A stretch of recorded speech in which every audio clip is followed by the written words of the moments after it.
Hey everybody. Welcome. Welcome. Welcome. Oh god, where am I? Yeah. Wait, I've made a mistake. I have made a mistake. Why have I done this? Ah, there I am. We are gonna actually, you know what? I'm feeling super chill tonight. This is gonna be a very low key stream, so why don't we make this why don't we dress the part?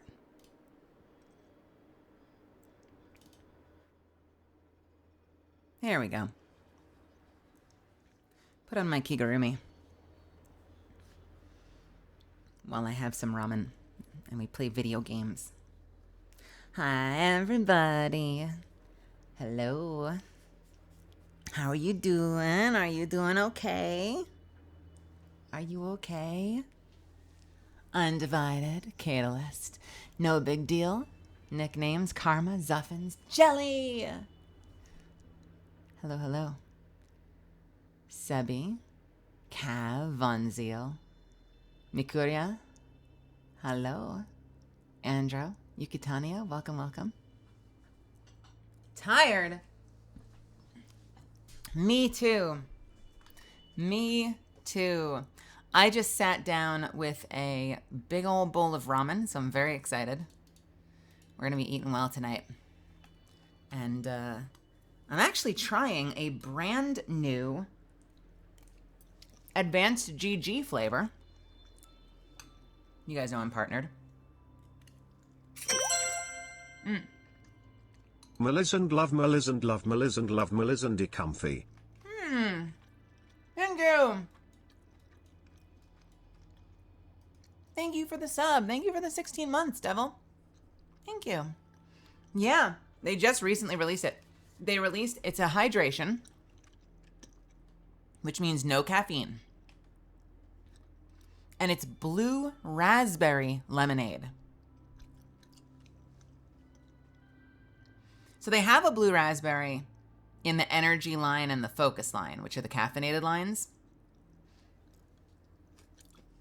The energy line being like a straight energy drink, and the focus line having some more like gamer focus supplements, nootropic stuff that like helps make your brain, keep your brain sharp. And they're okay. I like the blue raspberry. I find them a little powdery. And I know it's weird for like a liquid to be powdery, but it just is. You just gotta trust me. It's a little powdery. And I know some of you love it, so it's totally a taste thing.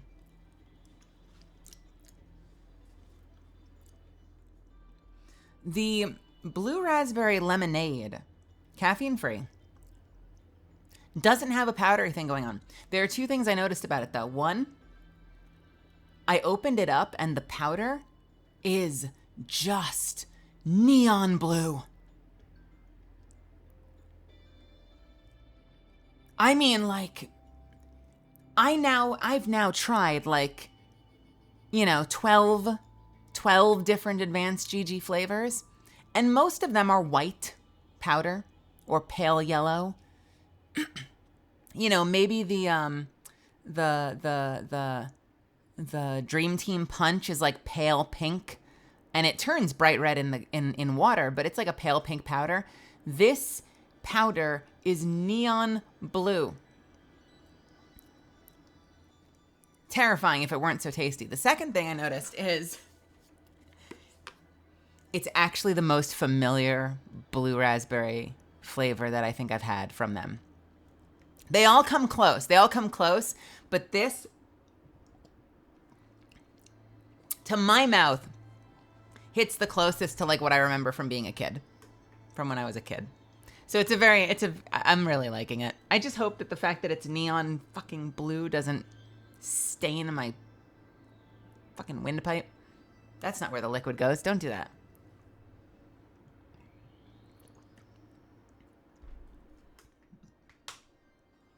If you've got water in your windpipe, you've got other problems.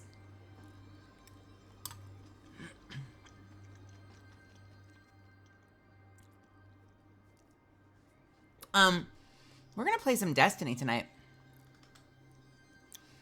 And sorry, I've had my music up super loud. It's gonna be pretty vibey. We're gonna be keeping it really, really low key tonight. We might have Cav on, hopefully. So we might have some guests on the comms, but we're just gonna vibe. We're just gonna do our thing, play some games, and relax and yap a little bit. It's gonna be super, super chill. I am eating, so we've got a little bit of time. Also, uninstalled Destiny earlier today, and I forgot, so it's reinstalling. Destiny's been doing this weird thing for me lately where every time I log in, and I'm kind of worried about it tonight, I'm a little worried. Every time I open the game, it completely resets my display settings back to full screen, and it like reshuffles all my windows on like every window on my computer. It is fucking bad. And it never did that before. Like it just started doing this as of like a few weeks ago. Now every time I load it, immediately back to full screen. It's loading into a resolution my display can't do. Like a resolution that's higher than my display is capable of, which is even weirder.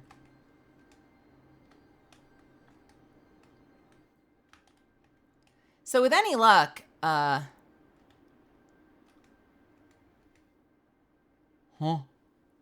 with any luck, it'll be an easy fix.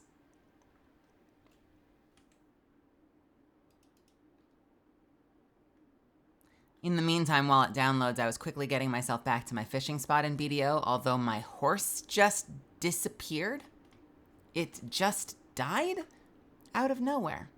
So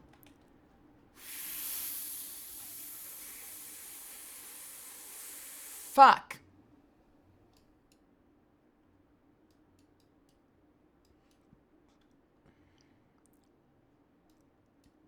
Fuck.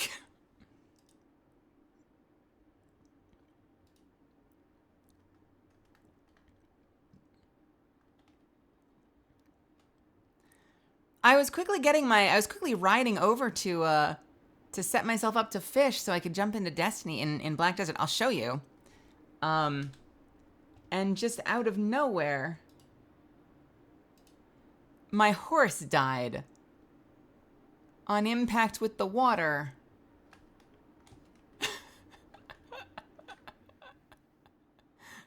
It's immune to fall damage, and I hit the button and everything, and now I have no horse, and I'm like 100,000 miles away from the nearest stable. What the shit?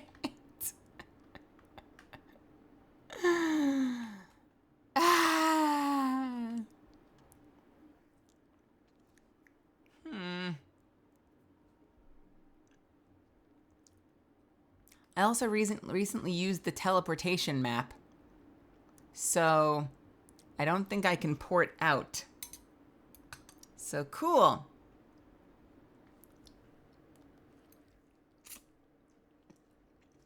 You have the NVIDIA app.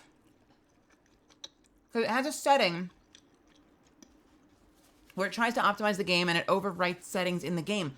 I do. You think it's in there somewhere? Did I uninstall the game for no reason?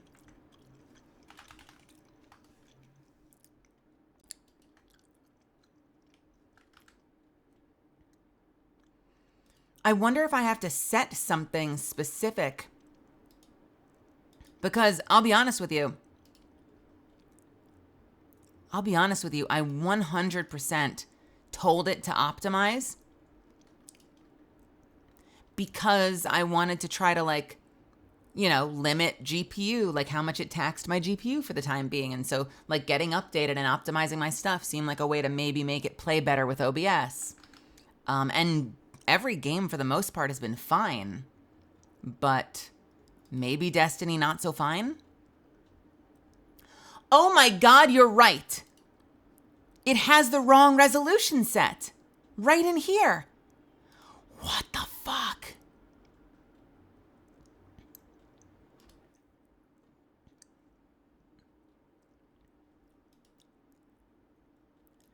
Display mode.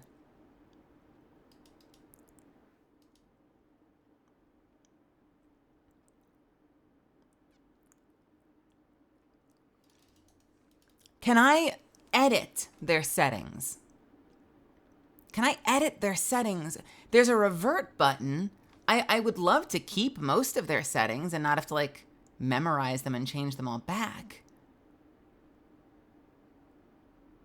Yo, Yucatania, this is freaking awesome. I wonder, I'm looking at it. I'm literally looking at the settings. So like you fixed it. I guarantee you fixed it.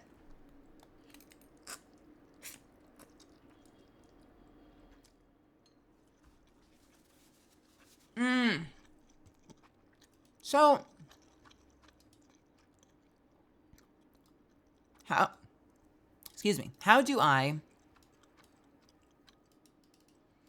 do I edit?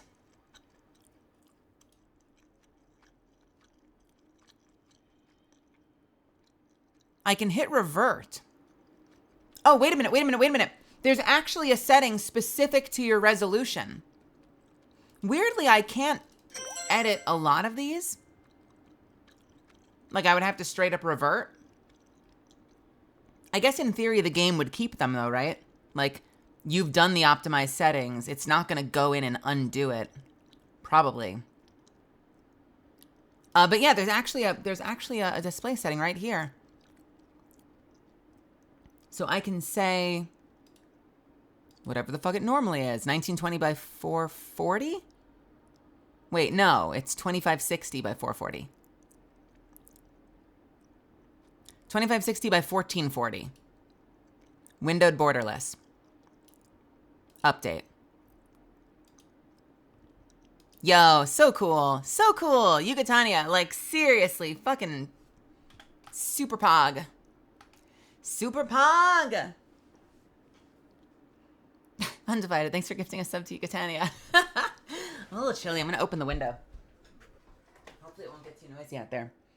No, I mean, it's going to work now. Now I feel like a little silly for uninstalling the game because we still have another 30 gigabytes to go, but cool. That's nice. It's been so obnoxious because it moves everything. Like, it would be one thing if like listen, I'm sure you guys know this. It's already obnoxious that like it makes everything flicker like crazy while it changes the resolution.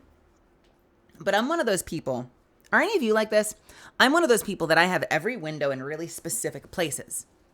You know, like my Steam friends list is all the way on the right side of my right monitor up in the corner. My Discord takes up half of my right monitor on the left side, and it's pixel perfect to the edge of the screen so it doesn't bleed into my main display. You know, when I open OBS, it's split down the middle with Discord. It's on the right-hand side. So like, if I open the game, it's literally moving them around and maximizing shit. So I have to sit there and like fucking rearrange everything again. And it's enough to make me not want to play.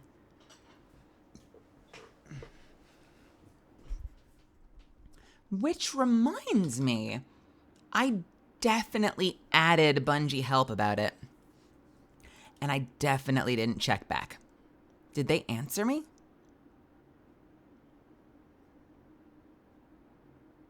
Did they answer me?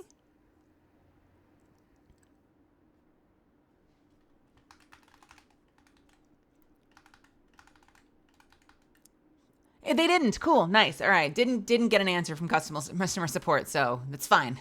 That's fine.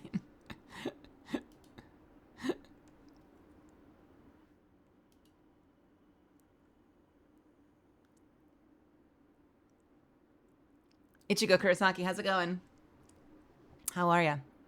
Yeah, as soon as I actually get on my boat, I know I'm in the wrong directory now by accident. As soon as we actually get on my boat, we are going to switch over to Destiny. But in the meantime, how's it going? I can change the directory. It's not that big a deal.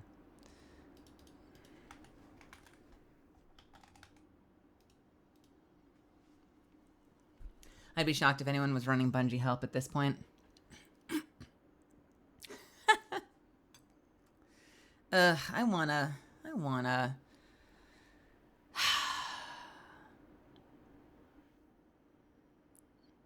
be in that game so bad. People are struggling with the game so much. There's been so many frustrated players with you know the way that their post Final Shape content has been going, and I still want to be in there. I still want to be in there, you guys.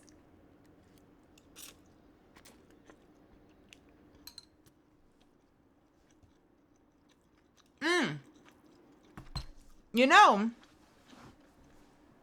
I heard that's something that's available and that we can get the quests from Xur. So maybe we'll do that first thing when I get in, is we'll go to Xur and get the quests and see if I can get Chatterwhite.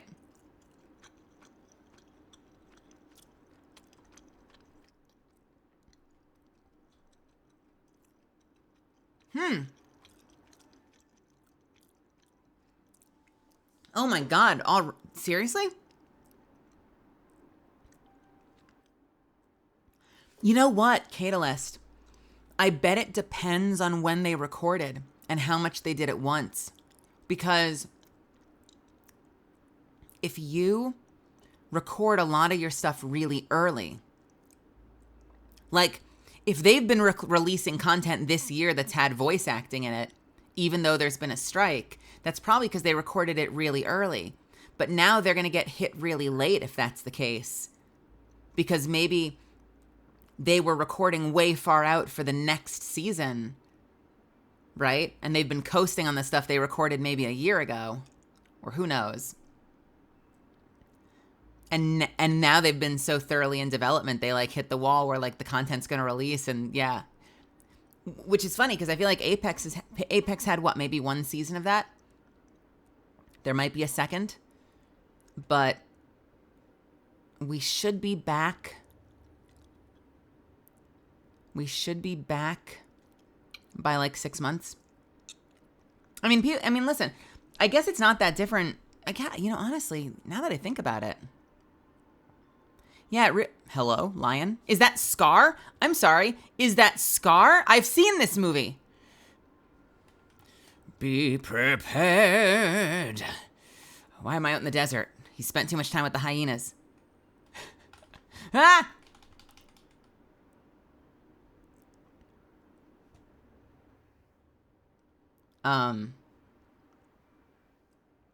Well, because I'm thinking like, okay, so the last time that we recorded as a cast was July. I think this is safe to share. Is this safe to share? I think this is safe to share. And by and large, everyone knows. This is one of the interesting things about working on a live service game like Apex. Is like there's tons of NDAs. There's tons of secrets I can't share. But everyone knows we record every 3 months. Which is why it's one of the only gigs I do where I can literally tell you guys, hey, I went in to record for Apex this week. Because of course I am, because it's a live service game that always gets updated. I just can't tell you what we recorded, you know? I can tell you I was there. That doesn't tell you anything. That just tells you I haven't been fired. This is Black Desert. I know right now it's like running simulator, but I actually really enjoy it. It's kind of a do anything game, you know? Trash farming, life skilling. I call it ultra high res Stardew Valley. So the last time we recorded as a cast was July, which means the last time you theoretically had new voice content probably would have been this past season, which means we might now be going into 6 months with no voice acting, or, you know, with no new voice acting. So we might actually have a 6-month stretch now where you might not hear new voice actor content. There's a good chance that this current season had new stuff. Can anyone confirm or deny that you're like, oh yeah, no, I definitely heard a new quip or something like that?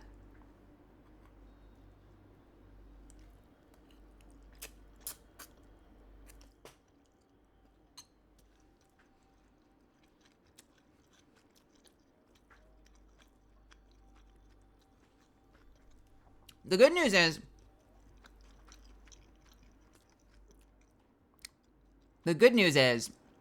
you know, there are a lot of bigger titles that are starting to work it out. Companies are signing interim agreements. Things are, you know, the strike is still ongoing because there are still a lot of people that aren't playing ball, but fortunately a handful of studios have been pretty good, you know? And so there are projects. I can't tell you which ones, And, you know, it's probably a humongous list. But, like, the good news is there are some projects that are starting to play ball and actors are getting back into record, at least in specific cases. But it's not like an agreement that we worked out because of the strike. Like, it's like that studio is signing what's called an interim agreement, which is them being like, okay, even though we haven't reached a deal as a union yet, we're willing to give you the stuff independently. And then in good faith, you know, SAG's like, cool, we'll play ball with your studio. Yeah, go work with their studio. You know what I mean?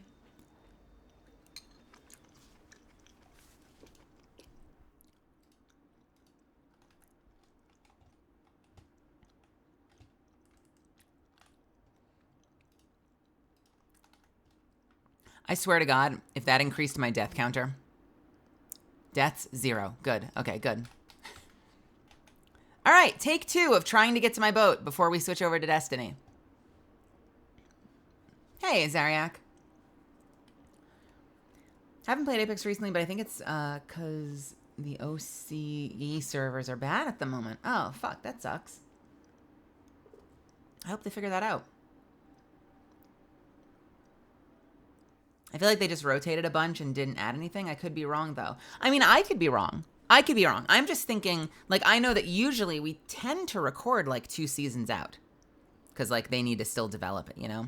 So, like, oftentimes I feel like any given time when I go in to record, I'm recording for, like, 2 seasons later.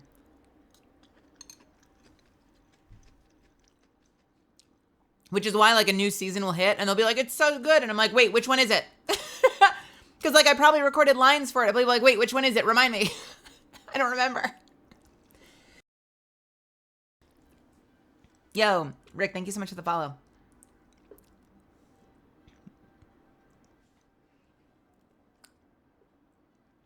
I think I remember probably one of the biggest secrets.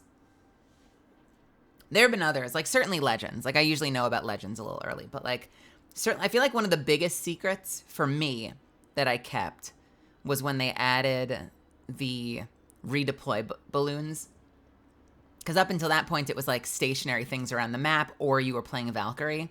And so I remember when I went in to record, like deploying like a redeploy tower, I was losing my mind in the studio about that.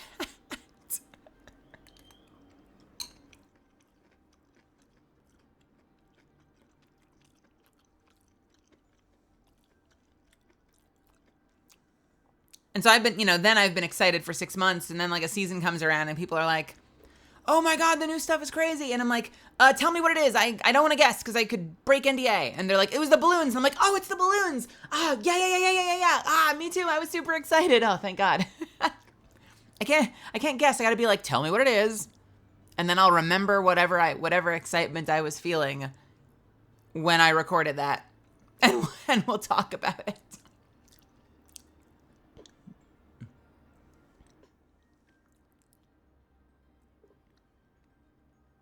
Have you guys seen the short about that? Let me see if I can find it.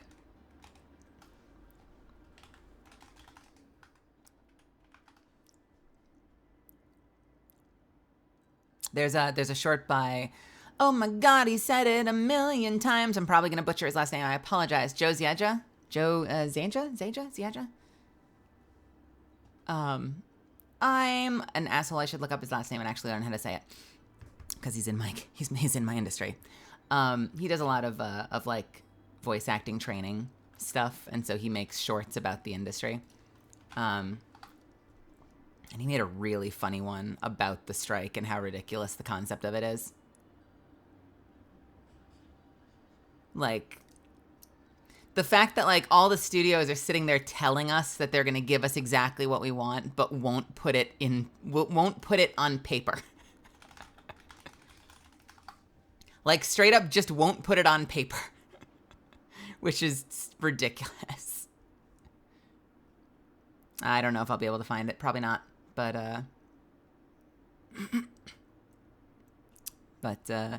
yeah, so like I think that part of that is what it came from, just like the unwillingness to to just lock it in. So, we'd be like, hey, please don't use our voices for AI. And the studios would be like, yeah, no, we're fine. We respect the actor and the performance and the work that you do. And we'd be like, cool, so let's put it in writing. And they'd be like, absolutely not. Absolutely not. It's like, but you just said, like, no. Like, we value what we do. We're not trying to take jobs away from anyone. Like, we are invested in protections for the future. Cool, so let's sign a contract about it. Nope. And we're like, okay. And then when we're like, well, I guess we'll have to strike. This is basically his sketch. Then when we're like, I guess we'll have to strike, they're like, how unreasonable.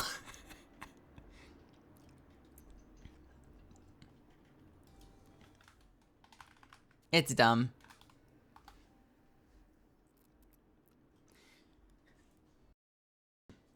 Listen, mileage varies though. And like, there are seriously, please don't die this time. Please don't die this time. There are seriously a bunch of studios that have been really awesome. And honestly, thank fucking God, because we like working, We fucking like doing what we're doing. We just want to make sure that we're safe. And it sucks because it feels like a lot of the studios are sort of, a lot is a qualifier I don't want to use because I'm not the most in touch with the day-to-day updates. But, there are studio execs that are trying to like starve us out basically. And like, they know that the year is tough. And like, if you take someone like me, most of my work is in video games. And,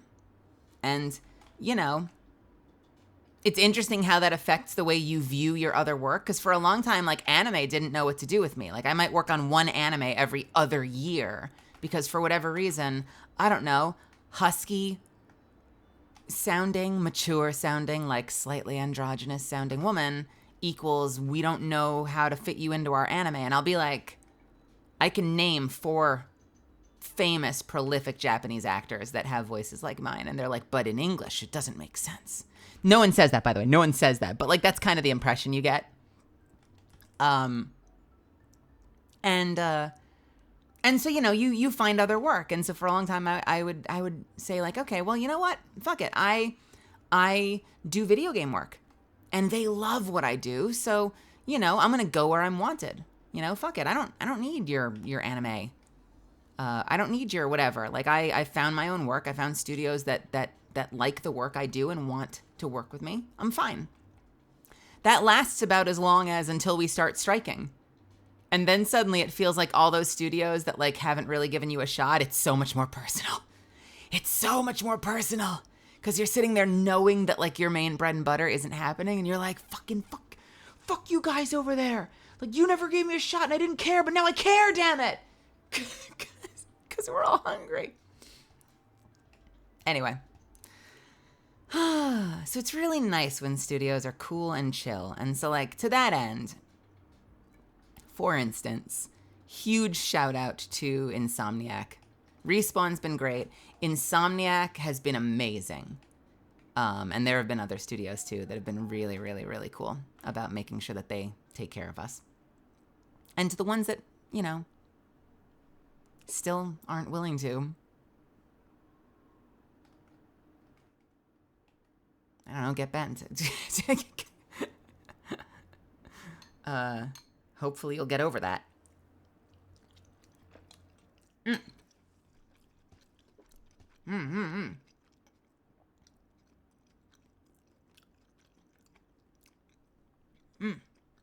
of unbelievable that the studios are still holding on, trying to get the union to agree to let them. Yeah, we just talked about that.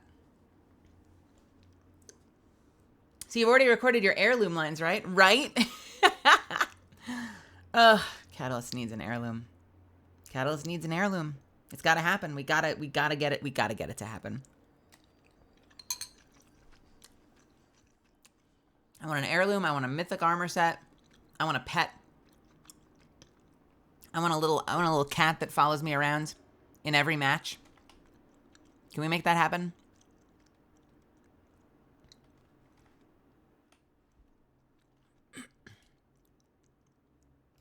Okay, I think we're ready.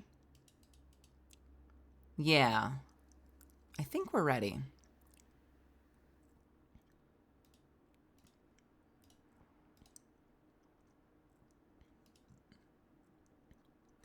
Yeah, I think we're ready.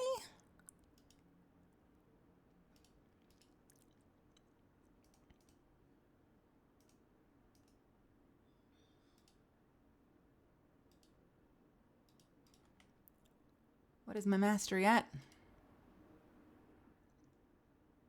1405. Perfect. Perfect. Perfect. Perfect. That's exactly where I want it to be. All right.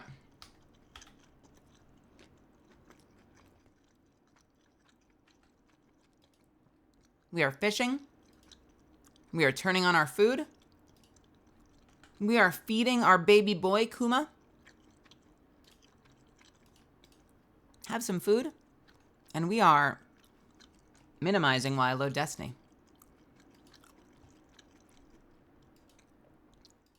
Because you can, in fact, do both. All right, loading up Destiny. Let's see how it works. Please don't fuck everything up. Please don't fuck everything up. Please. Please.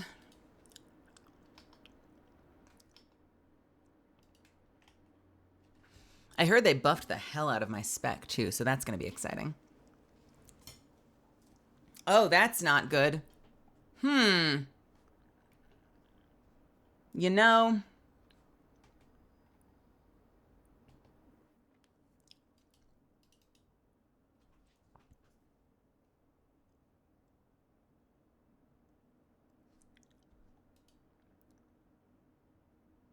I am a hunter. A proud hunter.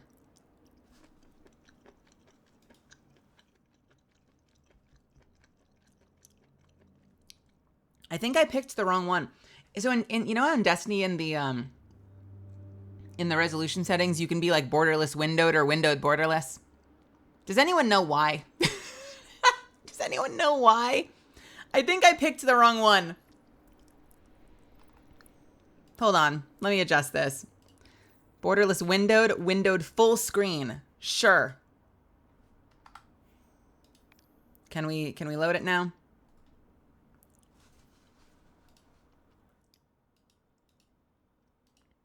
There we go. There we go. Oh, don't worry about it, Cav. I'm still munching. I'm not charging forward into anything. Yeah, borderless windowed. Does this happen to anybody? Borderless windowed puts the game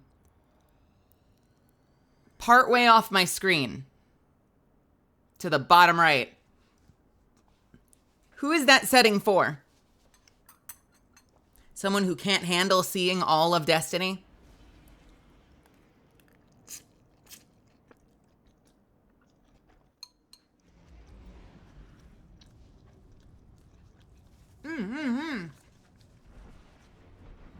Oh my god, I completely missed that. Arcade Acedia, thank you so much for the 17 months. Arcade, thank you. I really appreciate it. How are you doing?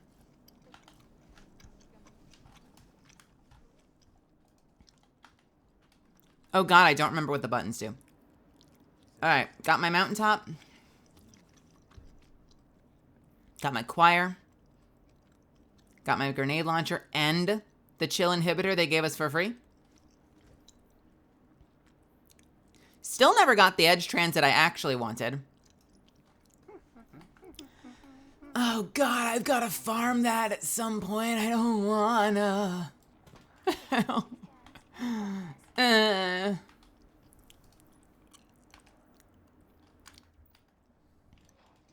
Someday I'll have the edge transit of my dreams. I'll fucking get over it. Transferred. No, I haven't seen the exotic shotgun. Someone was mentioning it, but I don't think we actually got to what it does. What it do.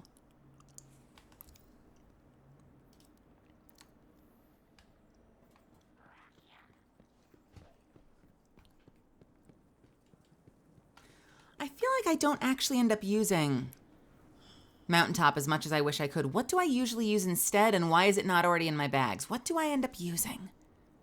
What are people using in the top slot? Are they using fusion rifles? Huh. Maybe top slot wave frame? No, it's the it's of course it's the sidearms. It's the sidearms. That's what I'm looking for. Yeah, it's the rocket pistols. True Sight and Weaken. I know what Weaken does. Oh wait, True Sight and Weaken. Is it Void? It's a Void shotgun that's exotic.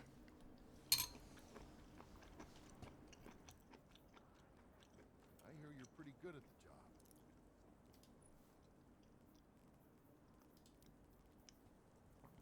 I also heard that we are getting a non-exotic Void rocket sidearm. Is that true? I think I heard that.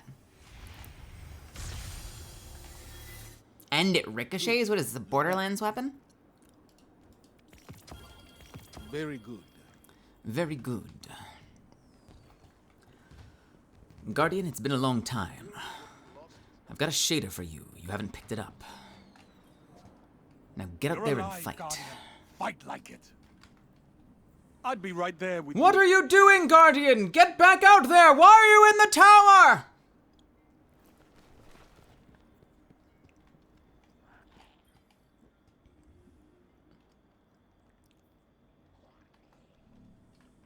With some of the perk combos, you can argue it's we've buried bloodline at home. Sure. Okay, we don't need any of this crap. Take it easy. Right, 2005. What am I? Yeah, I'm 2017. No, wait. Without? What am I without? 2005. Cool. There's a free item in the store? Where? Oh, are they doing... No, they're not doing Bright Dust. What is the free item in the store? Oh, Lunar New Year gift. Huh? It is Bright Dust. Sweet. Well, that's nice of them. That's very kind.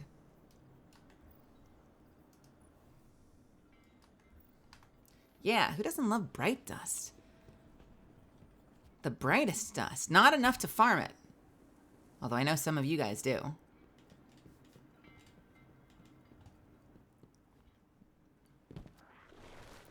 Yeah, Void non-exotic Void sidearm's gonna be nice.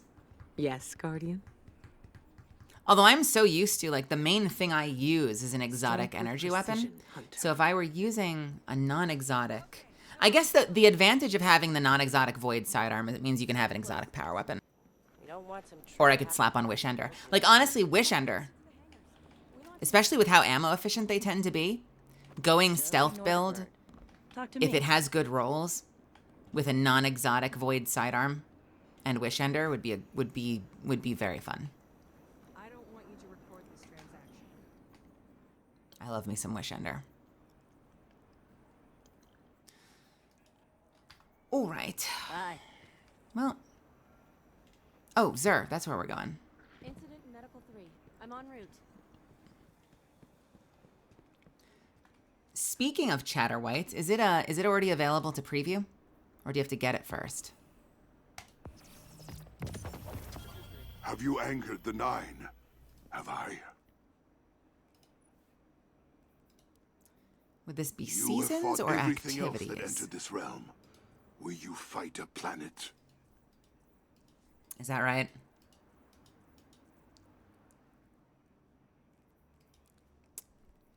Rats. Rats, I say.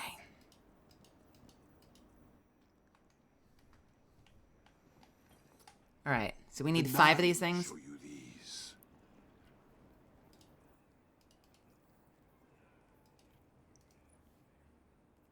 Assuming they're even here. Uh-oh. Do I have to do something first? Where are these? How does one start these?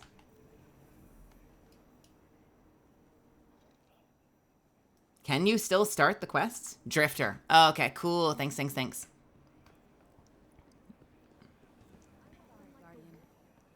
Light go with you, Guardian. Death Score, take care. Have a great night. Thanks for stopping by. It'd be just like me to be too late. Man, I should have been playing more. I've really struggled with Burnout the past 2 seasons. So I really, really, really haven't been interested. Which sucks, because I love this game. It just hasn't been doing it, you know? And I should have been paying better attention, because there's actually shit that I want. It's yours. There's actually some shit I kind of want. It's yours.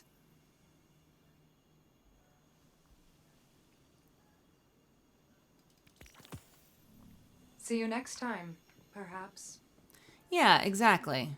Exactly. Nightfall strikes. Defeat opposing guardians as a team. Okay. It's not terrible. But I'm looking at the season pass. I'm like 100 ranks away. What are the odds I can do that in 3 days? I don't know. We're gonna try. But they have the Umbral Harbinger is a taken transmet effect. Just that. How do you know I was after the taken transmet effect, Catalyst? Were you talking to someone? That's it. They've had taken themed effects before, but this is the most we've ever had, like, just a pure taken effect. No ship in the air, you know, no weird spinning spell effects. You know, it's not modeled after a specific unit. It's just a taken transmat. And I want it. I want it. It goes well with my super black. It makes me happy and tingly in all the right places.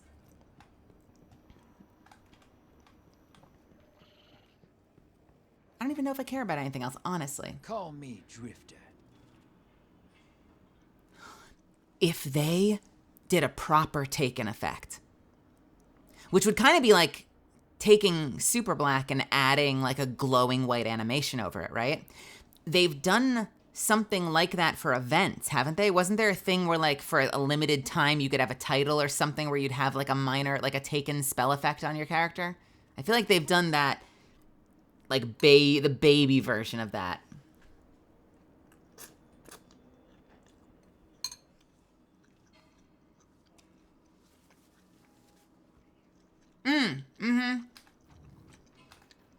You eyeballing me? I thought we... You eyeballing me? After all the motes you dunked for me? What the fuck, man?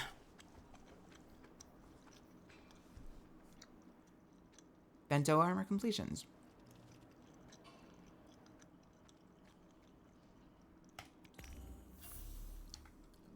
See you on Europa, sister. Joke's on you, I'm not going to Europa, brother! At least I don't think I am. They did take an armor set in D1. Yeah, I feel like I do remember there being like a specific... Yeah, it was either activity locked shader or, yes, attached to gear. But man, that's... It wouldn't really solve the problem, but that would be the easiest way to get people off of Super Black, is to give them Super Black with a taken spell effect. Challenges will have us on Europa. Fuck. Damn it, he knew. How did he know? I bring a message from the Nine. How did he know? Okay. So does bro now have quests I can pick up or no?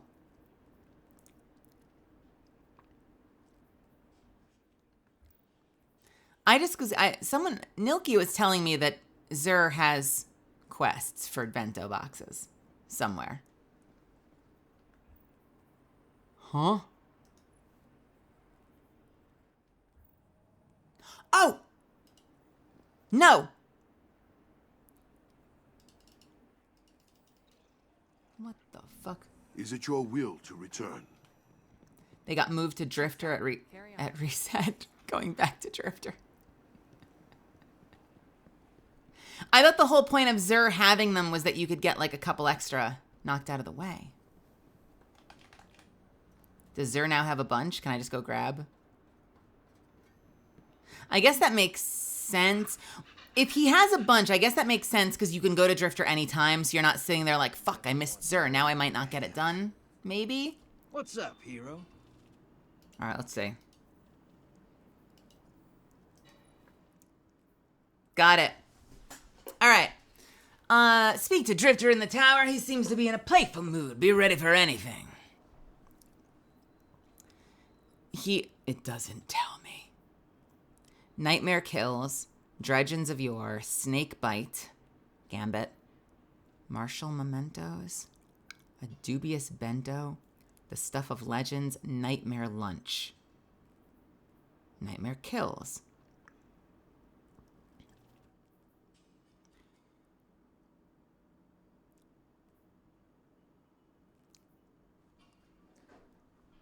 Should I just grab all of them? Yeah. That was made for you. The answer must be yes. Hey, hero. You regret saving the world yet? They're gonna keep you busy till the end of time. Whatever.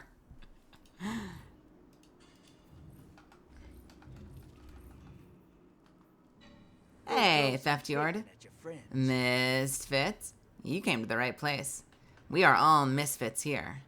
So as a misfit, you fit right in. At least you can fly under the radar. Welcome to my chill-ass stream. Alright, what do we got? What the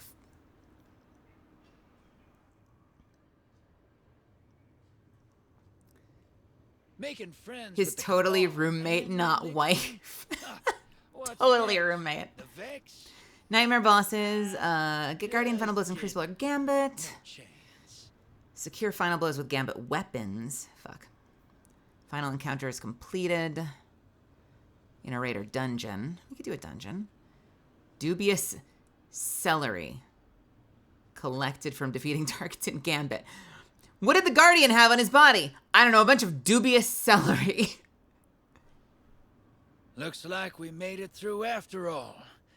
Don't go thinking I'm surprised. Complete activities on the moon. I always bet on Bonus you. progress for nightmare hunts.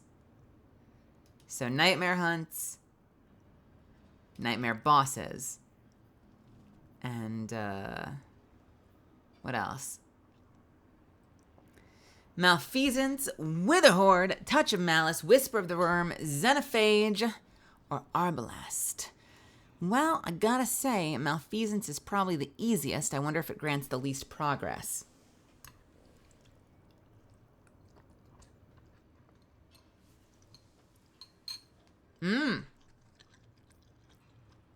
Oh, damn. Clever thinking. Getting double credit? Love that.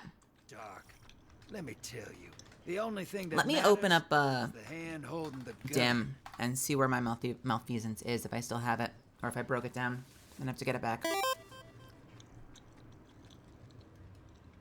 If you're just joining me, this is the first time hopping back into Destiny in quite a minute.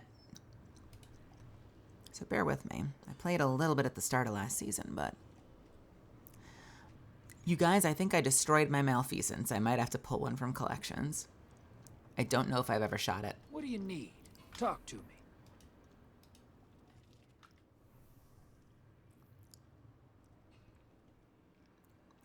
Yo! Nice to see Ahamkara bones are still all the rage. Huh?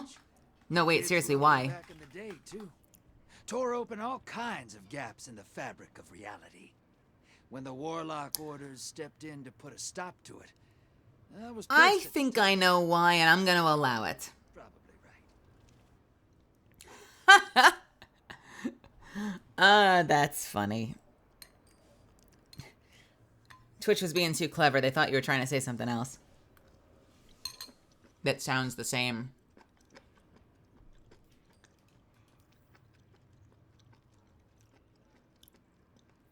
Oopsie, unintentional slur. Oopsie?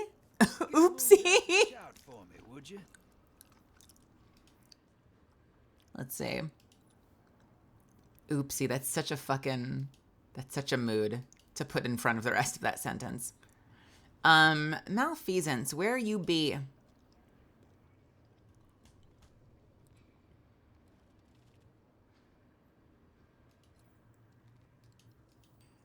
You guys remember when I loved Kvastov? You remember those days?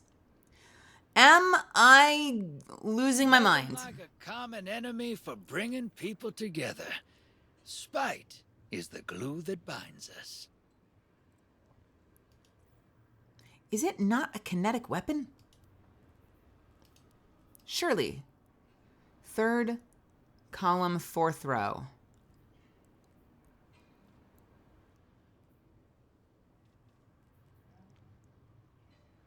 First page on the left. Y'all checking your screen or my screen? Wait, I'm not on the first page.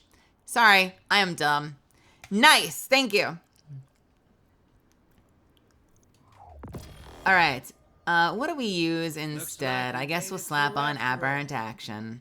Don't go thinking I'm surprised. Aberrant action? Aberrant? You know I Aberrant? bet on you. Aberrant? Aberrant? I don't remember. We've been over this. Someone remind me. Is it aberrant, like you're trying to build a six-pack, or is it aberrant, like you're running from a giant furry animal? Building up them abs? Aberrant.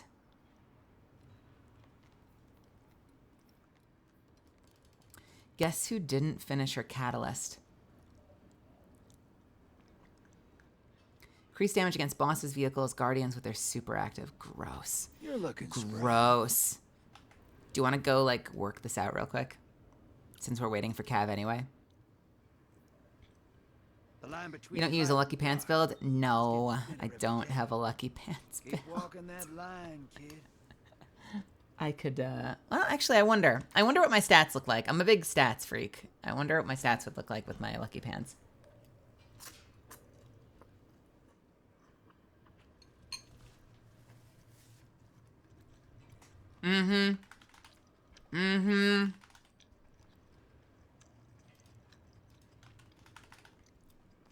How many pants do I have?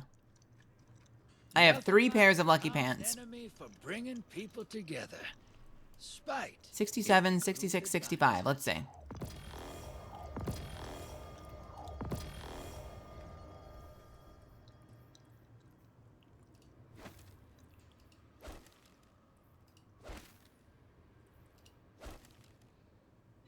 I hate them all.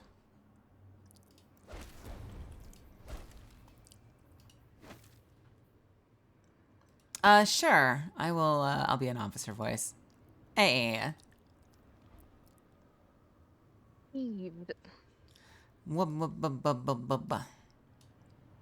Looks like we made it through I after hear your all. voice. I can Don't need to go turn you thinking up. I'm surprised. Yup. You know I always bet on you. Also, we can. I was just here for abduction purposes. We can stay here. We can go wherever you want to go.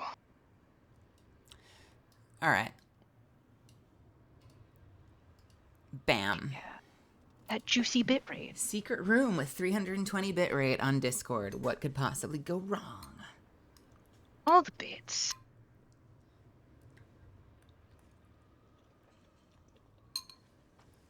I mean, my beverage. I'm ready. What are we doing? What are we getting you? Huh? Come on, let's get this done. Apparently, I need to do some of the bento boxes, Okay. which Have you cross-referenced to see if any of those will benefit your seasonal challenges? good question. Let us Seraph I'm Shell. voting in What on- the hell is that? Warlock it up. Why not? It's not as exciting as I thought it was going to be. Okay, never mind. It's got a normal eye. You can't have that. It didn't actually. It was just very. You know, it'd go look good. It would go good with Gallarhorn. It was very. What's that term? When like. Gilded. Gilded is the term. I was gonna say it's like Filigree? gaudy, but no, gilded. It's very gilded. Nightmare boss. Yeah, so we're gonna. It'd probably make the most sense to do nightmare stuff first, but let's see what overlap we've got. Yeah, I could do some moon bounties. I'm gonna go pick up some gunsmith stuff right now. I'm still Repair doing the my ADU by depositing silly- scrap. Complete Oh, easy. Pathfinder. Defeat Bane empowered combatants. I have a lot available. Kind of an overwhelming amount available, if I'm being honest. Honestly, if you just keep if you go through and like I think you can track up to 5. Put bundles of stuff you can get done. Take care, Sebby. Me and Rail were burning through stuff last night. Okay. Like, They gave us the GM, the super easy GM that has like it's scorn from start to finish. So any of your scorn with X damage, we'll go in and do that. What's the weapon this week? Undercurrent? What's that guy called? Who are you? Undercurrent, yeah. Nothing special.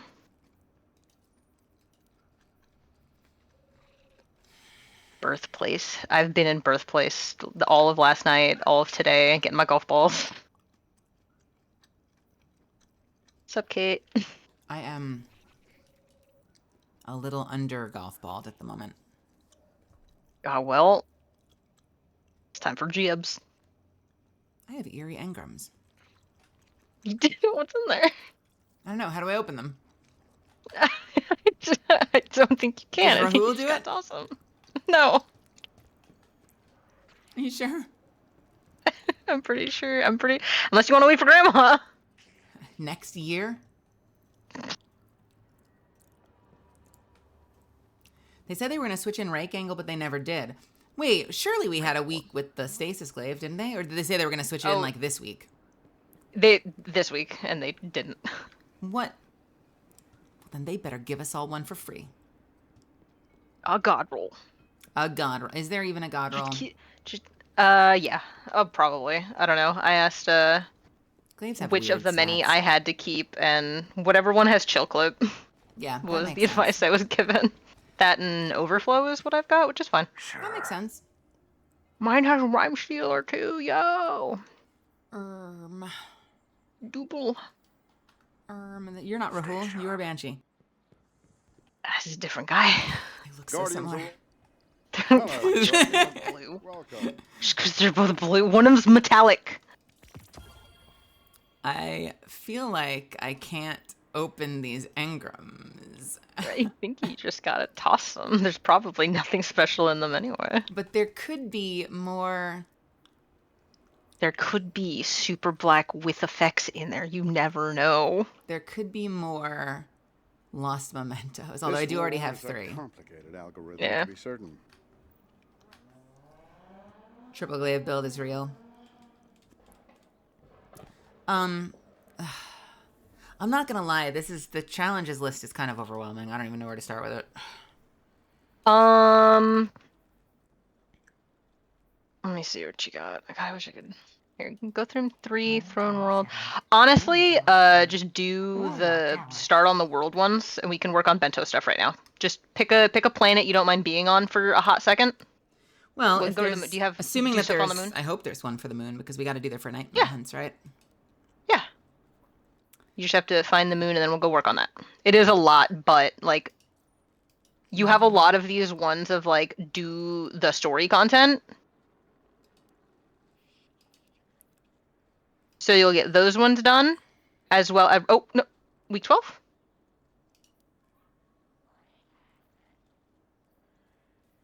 On the Upper moon. right. Moon activities. On the moon, baby. So we will have to do story content at some point, but that'll get you a lot of stuff done, and that'll clear a few out. Okay, let's see. In the meantime, can I track any like weapon-specific ones that don't need to be in an activity? I know Scout and Pulse. Deuced, they exist. Shotguns, I saw. Deuced. So if you just grab a couple of those, you should be fine. Rapid precision fatal blows. Altars is awful progress for stuff on the moon, but fuck if it isn't good for kill people. Glaives I've been and using it for swords. that. Okay, glaives can do. What else we Doug's have? got it. Hand cannons, glaives. Doug's More got glaives. That's fucking amazing. It just says glaives, which means it might even not care how. Just lots of glaive kills. Great. I'm gonna meet you on the moon if you want to join on me when you're ready. Okay.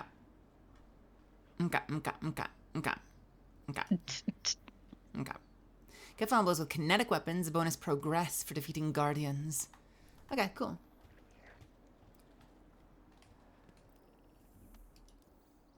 we're gonna do it.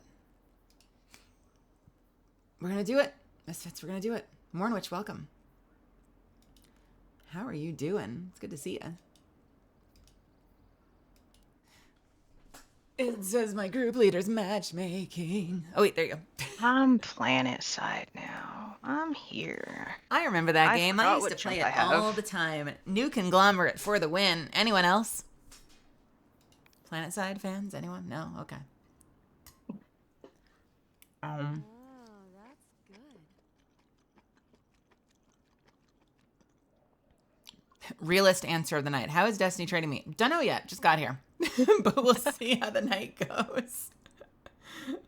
We're gonna be doing a lot of challenges.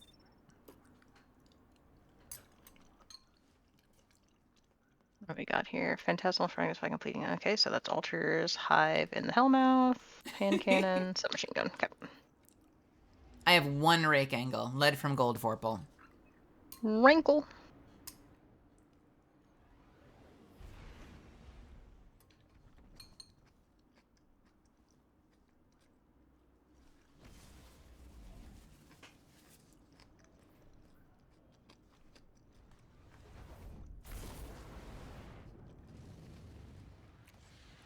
Yeah, frequently lost. I played the two things I did in that game. I played a lot of sniper because in that game you actually could be like on a different continent and you'd aim like 3 actual inches on your screen above your target and you'd wait like 2 full seconds for the bullet to connect and you'd get a headshot kill, and that felt wildly satisfying.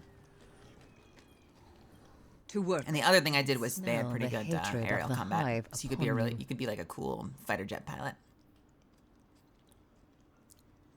Should I grab the lunar spelunker?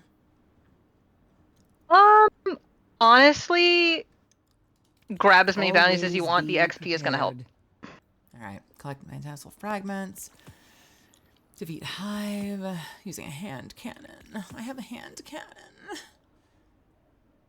Fine. Unshot. Hand cannon and a submachine gun. Let's see if I have an offhand submachine gun. It's like the one archetype I never use. Strongest, and the leader of our band. I miss her most of all. You got an error code trying to play Gambit? Error code, you're too cool. Come back later. Anything to get people to not play Gambit. You're showing me up, sister. But their authority falters. Gotta in get the you out of here. Offensive to me. It wasn't to you. Was it? No. It wasn't to you. In my No. nightmares, I Anytime see people them aren't playing stand. Gambit, it hurts me. I wonder if Oh. the They light of they just Omar wanna get rid of Abad Gambit. still feeds the hive spawn. Ugh, Everyone should be playing Gambit. what's submachine gun? Manticore? No, that's an exotic. Heard a message for the queen. Shire's Wrath with Killing Wind Snapshot. The title with dynamic sway reduction. Why did I keep that? The Recluse. Feeding Frenzy. Destabe. They Sure, why aren't not? Real. I shouldn't feel this way anymore. I love Gambit. I don't love Gambit as much as Cav loves Gambit. Nobody loves Gambit as much as I love Gambit. But I love Gambit. Genuinely. I genuinely enjoy Gambit. Now that you walk the shadowed path, you may see this moon through new eyes. I will talk to, talk to Nilki and you're like, hey, come do Gambit. And Nilki's like, throwing myself off a bridge. Be right back. Fate was unfortunate. I like it. I think it's a fun activity.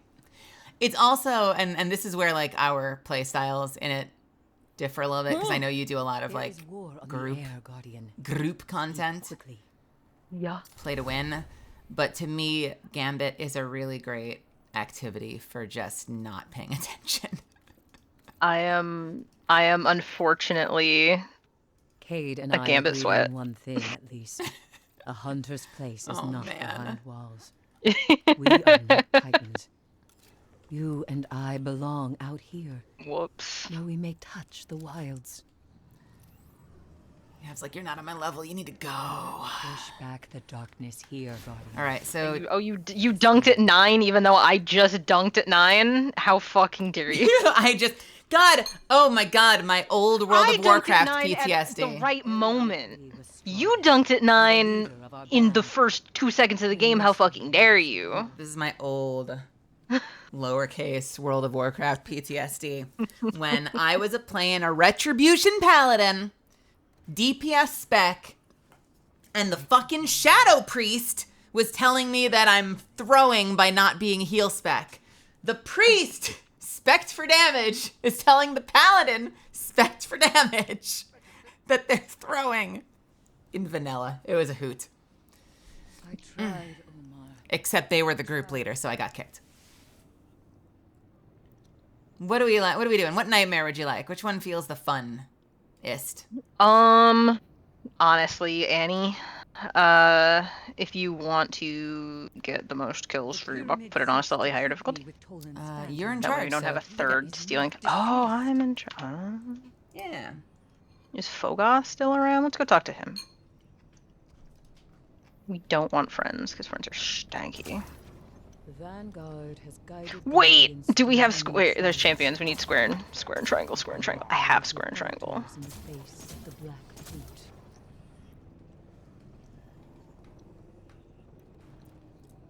I don't know what those words were that you just said, but I trust you. What do they think? Don't worry about it. Square and triangle. Unstoppable and barrier. I forget what they are. So I go Oh, by the shape. got it. Understood. Understood. I go by the shape. I'm dumb. Hold on, can I carry you somewhere? These phantoms are Yeah. simply a distraction to ignore. I'm trying to use my board like a forklift to move your board. Are you certified? I'm working on it. I read part of. I got through the first few chapters. Like, Here, Omar, I can feel the stasis pulsing within. Beep, beep, beep. Alright. Alright, we're going. Get over me.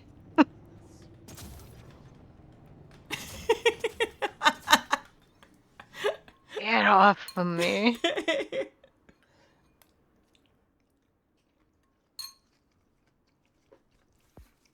What kills do I need to get? I didn't even check. All right. Hand canon. Okay. Oh, I have a bad. Wait. Who's dropping frames? Am I dropping frames?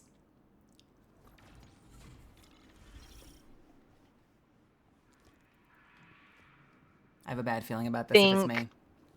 I think it's the same issue that it's always had, where it's just slow. No, but there's a thing. Someone had me turn a setting off in Windows because it's bad most of the time, but it works for Destiny. And I was like, well, I'm not playing Destiny at the moment. And I might have fucked up by not turning it back on. Shit. Hold, please. Holding. This might be like a catastrophe stream. No. Yep, it's hardware accelerated GPU scheduling. And that fixed my Destiny issues.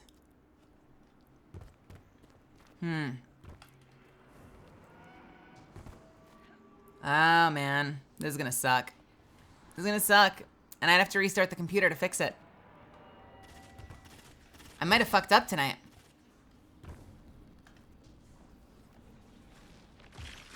Oh, man. I fucked up, Cav. Why? Because you have to restart to enable the setting. We can. Do you want to ass blast through this real quick or ripcord? What you feeling? We can try dealing with it, but like it gets bad. It gets bad. I remember especially during the raids, it was like a stop motion animation. Yeah. I've got it open on the other screen, and it'll occasionally. It's doing fine right now. Probably because we're in like a pretty tight interior. Yeah, probably.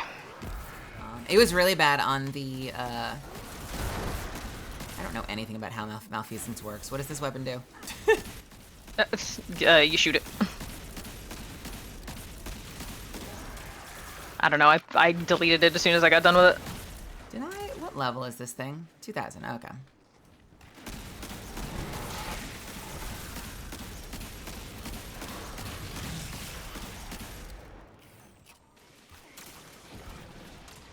It was really bad, especially in the, God damn, my brain! My You're doing great. brain is on fire right now. Wait, return to Eris on the moon. We already have the nightmare kills we need? Well, yeah, you probably got other stuff. Do you wanna skip out? I think we've got at least one other thing, right? We've got Yeah, moon probably. activities completed, so this will count for that. Get final, but yeah. Yeah. In the Traveler, like in the heart of the Traveler, it was really bad. And then when I turned on hardware accelerated GPU scheduling, it was perfect. It worked. And then I had friends look at my settings and they're like, "Oh, if you stream on OBS, apparently it's a thing where in most cases OBS really doesn't like that setting, hardware accelerated GPU scheduling." I'm just going to keep saying it. So oh my god, turn it off. You never have hardware accelerated GPU scheduling on. What idiot would have hardware accelerated GPU scheduling on? Hardware accelerated GPU scheduling, hardware accelerated GPU scheduling, hardware accelerated GPU scheduling? What the fuck, you jackass? And so I turned it off! That's it, that's the story. I liked it. Tell it again. Okay, so. No. Hey, Golden Eagle. Where are we going? We're going this. No, wrong. Aha. I am not doing enough damage with Malfeasance to kill anything in here. I wonder if I should separate I'm trying to whittle people down. Okay. I was gonna say, like, I know I could with other builds, but I wonder if I should, like, save the get kills with things for, like, not a hero activity. I'm picking at people. Just to... Oh, that man fell through the earth. Moon. Good My night. bad.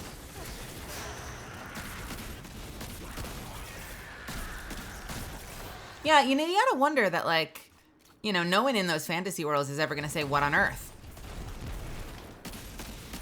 Well, is it... Which one sci-fi or fantasy? It's what on Terra?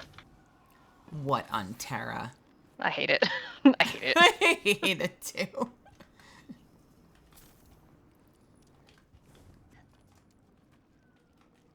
I like easiest way to create a fantasy setting. I'm pretty sure they did it. They did it in Battlestar and a ton of other things. Is immediately just have people replace the word God with gods.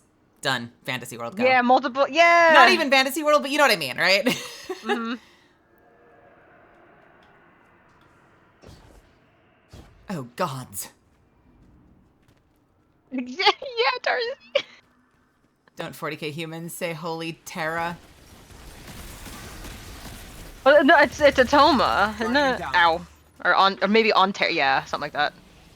I literally just came here from Darktide. I should fucking know. By the Emperor's left testicle? If you pray to the right one, heretic. That's how you create heretic factions. Oh, you pray to the wrong testicle, heretic. Wait, what's the caster unit called in that game? In that world? Psyker. Psyker. Yes, it's the left testicle alone requires 2.6 million psychers to maintain.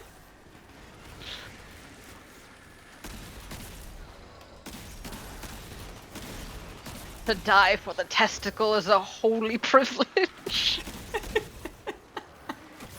Oh, the stream is already off to a great start. This is why I run my build, so I can pick up my friends. Easily. I'm the best Destiny player on the planet, actually, of all of them, until I'm on Warlock, and then I'm baby. I mean, the way you fixate on games, I have a multi-year head start on you, and I'm pretty sure you're probably just better at me than me in just about every category at this point. Oops. I went on an insane training arc. I know how to play this game now, as it's crumbling. Barrier Knight over here. I consider myself a good player. I would even consider myself a great player, but I do not consider myself an excellent player. Is that how the tier system I works? think so. I don't. There's also like, do you know how to play? I don't even and know if like, I would do you say actually great. know. I'm not even Like, sure I would I say don't great. know I'd say very good, but maybe not great. I don't know. I think I'm very good at this point, but I keep getting pushed back by saying, "Get off of me! I am in the rafters. Help!" I fucking hate Warlock like nothing else. Why are you on a Warlock? Bounties. Okay. Yo. I hate Warlock that isn't the one healer build that I learned how to play on. That was me on Warlock. Like, I genuinely enjoyed playing Warlock on Solar Healy build. But I don't like the healing gun. yeah. I do the well. But like, I fucking watching love that the video, healing gun. it kind of seemed like they were saying they were gonna have activities next season where you gotta heal each other. Yeah. Like, everyone has to have like one healing gun equipped. Something like that. They're like, hey, no one's really using this thing. Y'all are leaning too heavy on speaker sight. We're nerfing speaker sight a little bit. Please, please use the Healy gun. I'll take a quick bite. Oh yeah, sure. I don't know. Over the past like handful of months, I'm also no longer solidly hunter. I think I'm a Titan main now. I don't partake of the crayon though. I'm not part of that. I'm a learned Titan. I'm so smart. Me neither. I read and shit. Punches a Screeb.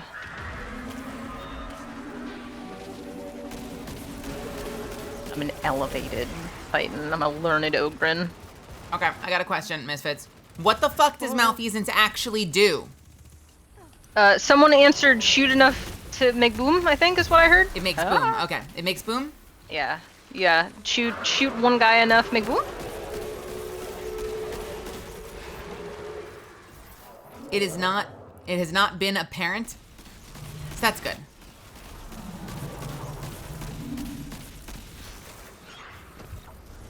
I threw that real bad.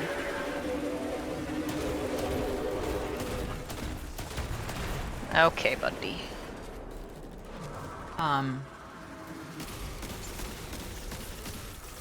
Yes, it is 6. Nice. They have like a very mini darkness seizure almost. Why did I do this? Why am I like this? Never mind, I'm fine. I am not good with this gun and I don't have a build. I could have just slapped on the pants, but the stats looked inane. And anybody else panicsing? Just us?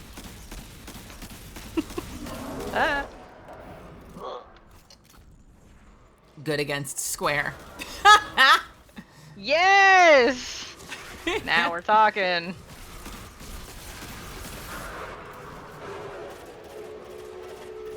Oh, holy fuck. And something, something, something. I don't want to be here. I don't want to be here. This is horrendous. This is bad. What? What do you mean? Me? No, I mean, this is great. I'm... No. Orb. The mighty orb. Don't you love that there are, like, segmented health bars that mean absolutely fuck all?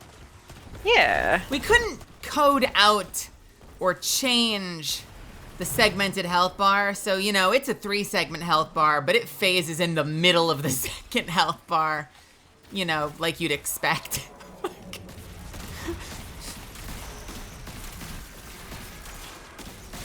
Hey, I don't like y'all near me, actually.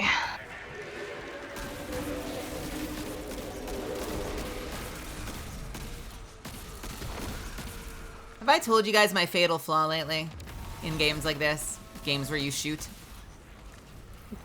I'm not even... I have no firearms training. Like, as a person behind the VTuber, I do not have gun training. I do not own a firearm yet. We'll see how the next few years go. Ominous. But you know, for whatever reason, I've worked it into my head that, you know, in order to take down a target, you gotta, you know, make sure your bullet lands. And so when I play games that have like definitive headshot bonuses, my reflex is always to aim for center body mass and nerf my damage because I don't know. Like, I have to make a fucking effort to remember to aim for the head. I'm always aiming for the chest. Why would you do this to me? I'm so sorry. Why would you do this to me? I'm so sorry. Why would you do this to me?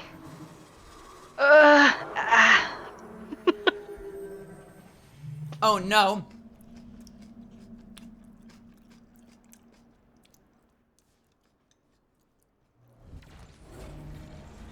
Well, There we don't goes have our to platinum. finish this. We don't have to finish this. I'm just saying. We can do it Do I on need normal. moon completions? Well, yeah, but we can always just do it on normal and take like 2 seconds. I guess, like, we gotta think about, like, does the bonus credit we get from doing high difficulty outweigh the quick completion? Down. No, it does not. Get me out of here. Okay. I was supposed to just think you needed kills, and then I forgot how hard this boss was going to be. And also, I'm bad at Warlock. Whoopee. Yeah, my calibrations are not going great. Now's the time. Restart your stuff.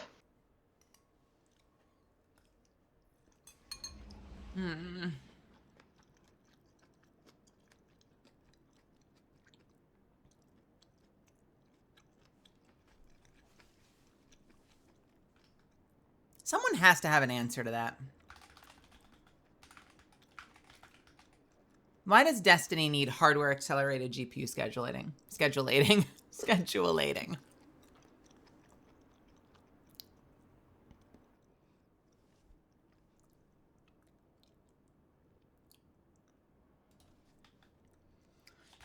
Hardware accelerated GPU scheduling, obviously, Amelia. Scheduling. Otherwise known as hags, which is offensive. How dare you? Ready? Are you gonna? We gonna? Nah, let's go. Okay. Not on advanced though. No, on advanced. Normal. Friends. Okay. Destiny just in general doesn't play well with OBS. You can't do game capture. You have to do window capture, which is less optimized. Seems like you need to have hags enabled.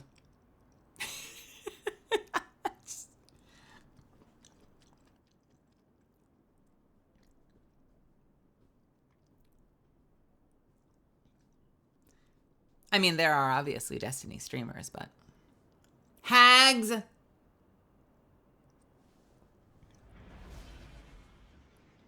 I just want to stream Destiny, and Destiny's like, admit what you are, and I'll think about it.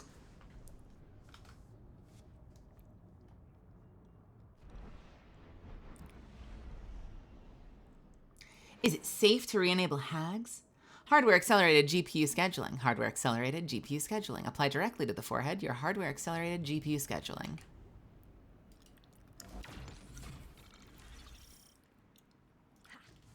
Yeah, everyone's like, if you're streaming on OBS, hardware accelerated GPU scheduling must be off.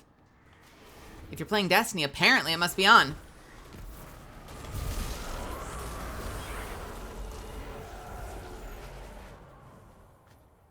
At least with my computer. I don't know a lot of other Destiny 2 streamers to ask, or I would have messaged them.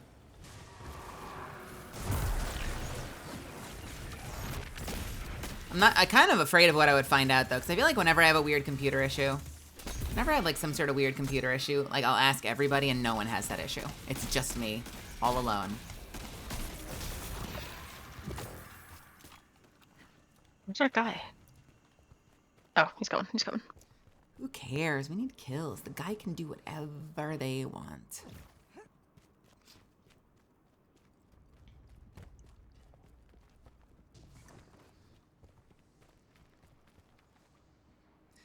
Whatever.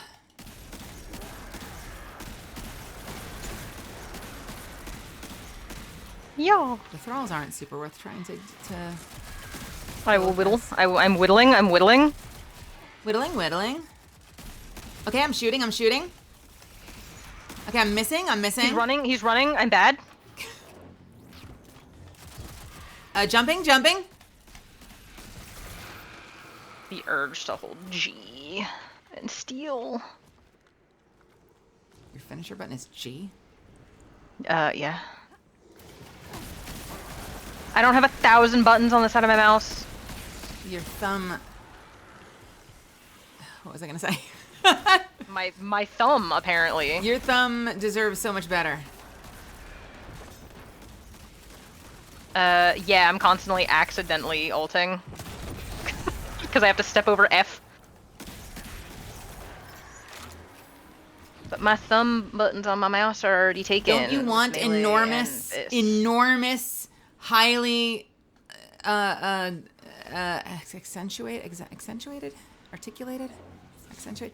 accentuated thumbs? Reticulating splines? Yeah. Fuck you, reticulates your splines.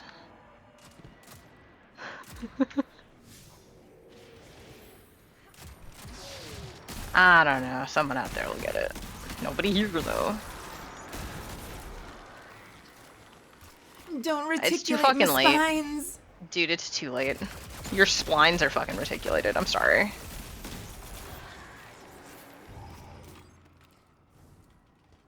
The surgery to undo that, inapproachably expensive. My bad.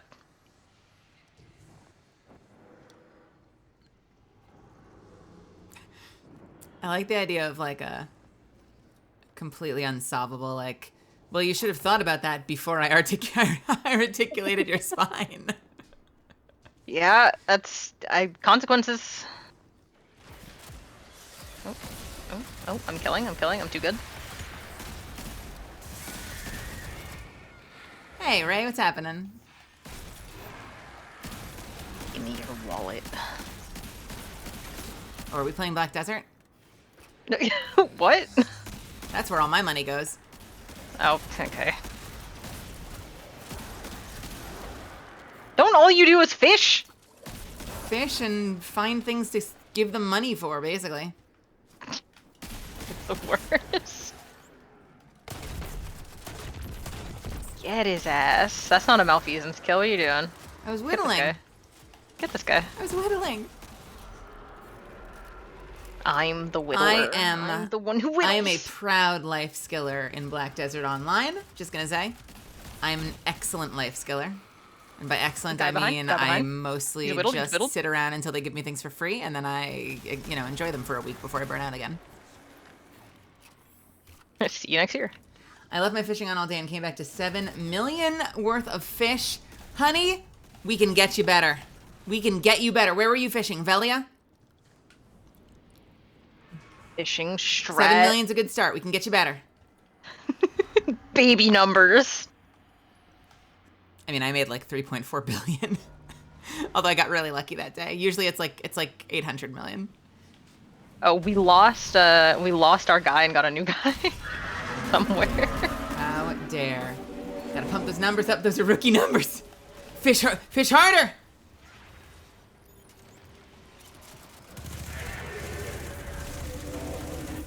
Oh, valid. Warren is throwing straight shade. How dare. Are you using Imperial Fishing Delivery, or are you giving them to a regular trader?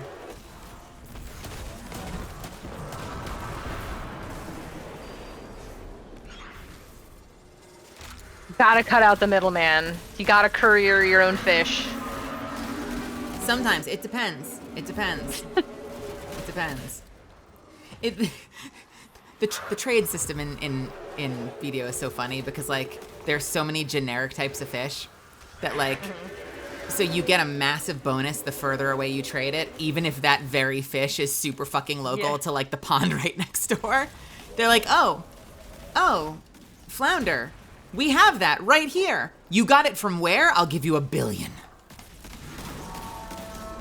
They really are raking. They're probably really raking in that money, saying it's imported.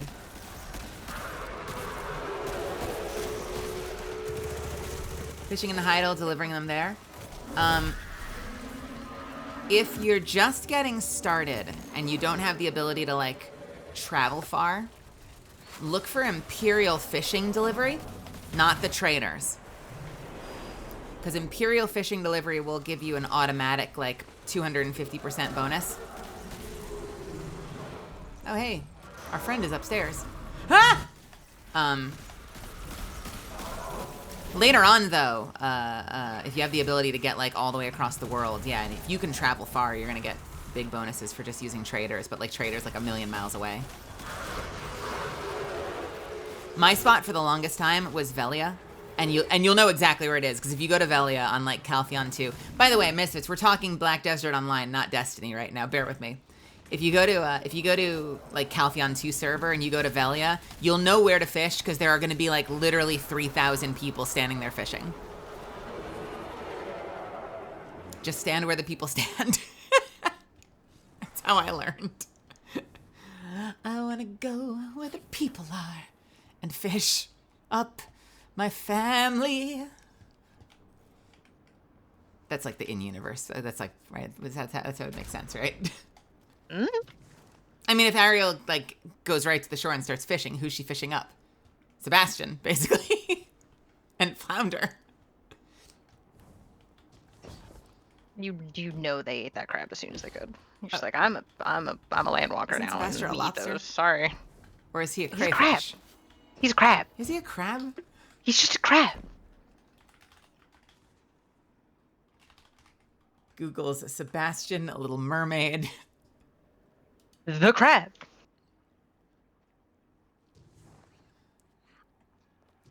You know, I never read him as a crab. What? He doesn't have the tail, but he's got this long body. But in the new version, he's just a crab.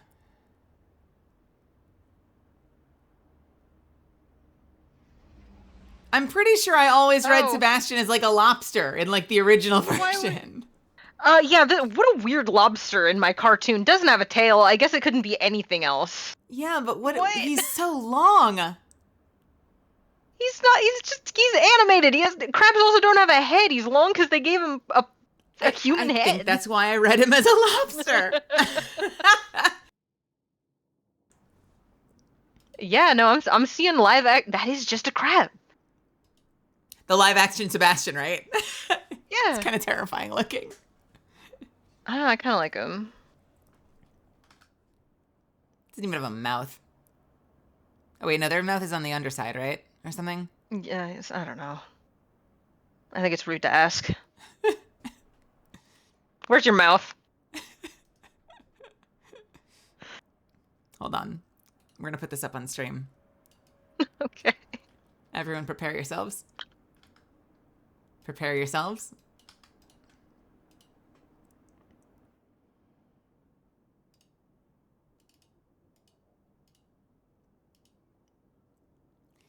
Desktop. Can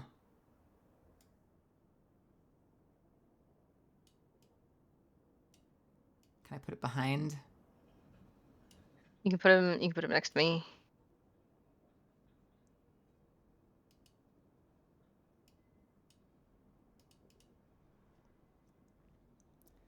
What the heck?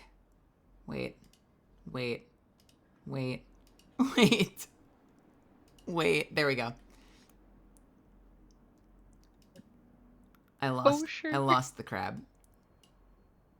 How do you lose a crab? There. I want it to be right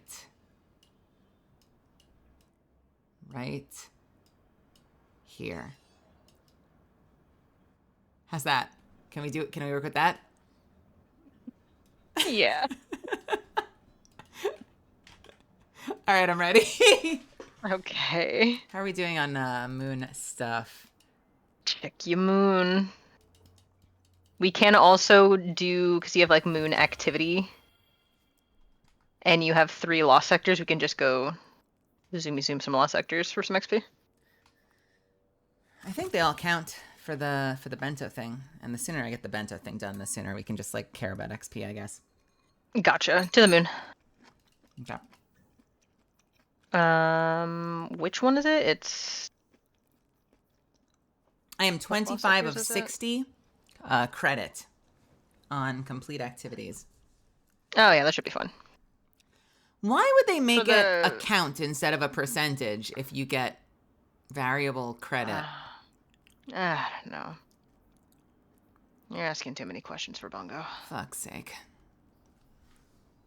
What are the last sectors we have to do? I know one of them is logistics. Logistics, communion, and crew quarters?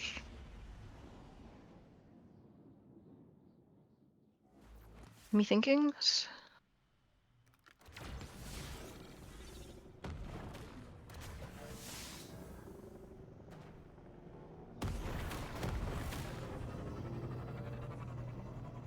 Mouse die? Flat tire called AAA? Space roadside assistance?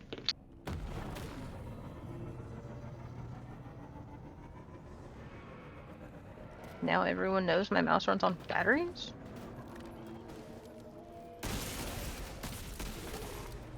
Tactical reload to my mouse. Scouts report a fallen. I have reasons. A resupply run.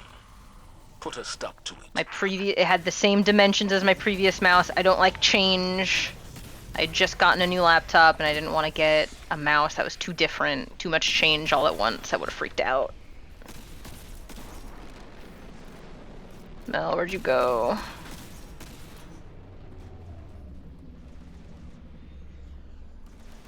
And so the mouse I got, it's a Razer like travel laptop mouse because it's the same dimensions. It would have had the same hand feel, but it runs on AA's.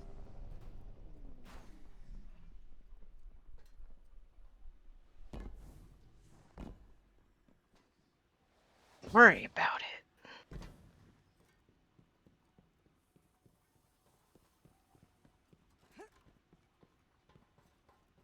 Do you recharge them? I do. I have 2 sets. I have a question. How long have I been muted? Since we got to the moon. Since you placed the crab. Fuck. I've been talking. I have been no. talking and responding, and I haven't gotten the impression. I haven't gotten the impression I've been getting ignored because the conversation somehow worked. We had a nickel for every time that's happened recently. We'd have a lot of loose change.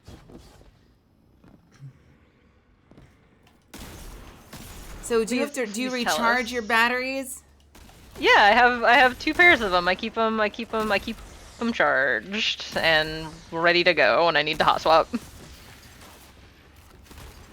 So like tonight I will charge the set that I just replaced and then it'll be ready in the morning. Thank you, Catalyst. And hello again, everybody. I'm back. I was accidentally muted. Again. That's your back.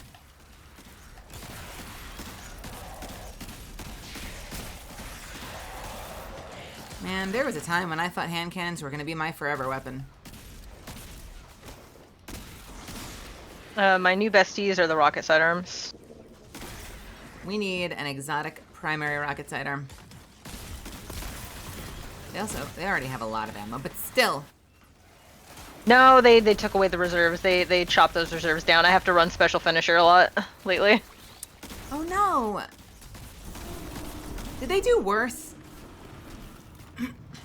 Do they do worse? I wasn't muted on stream, by the way. No, I definitely was. I know that the thing that was muted was the everything mute. I think I was. Now I'm worried. No, we don't know.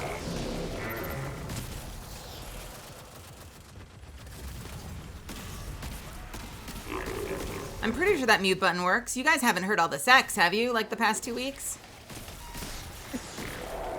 All of it? Now, why would they tell you that? Just rampant. Then it would stop. Hungry.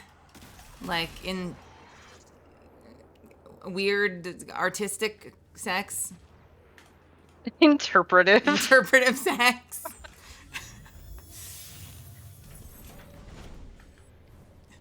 What do you see? How does it make you feel? Not aroused. I'm confused, but not in a horny way. I don't know what's happening. We're just warping back. I don't know how to get out of anywhere on the moon, so I always just go back to Earth.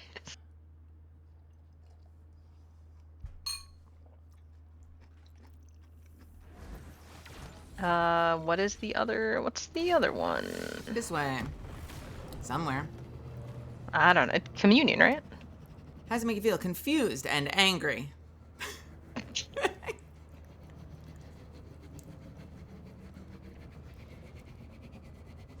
Nope, loading screen. Love a loading screen. Nice try, Mel. We all know you aren't having all the interpretive sex. That kind of sounds like what you're implying is that you personally can attest that I'm not having all the interpretive sex.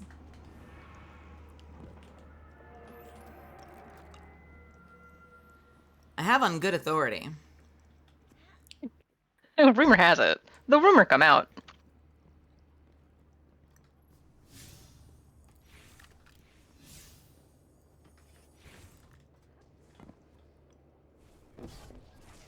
Oink. I always feel like an asshole when I'm doing the weapon things, and then like I finally put my build on and everything clicks again. Yeah. But for a good minute, I feel like a fucking asshole, like subpar gameplay trying to finish bounties. No.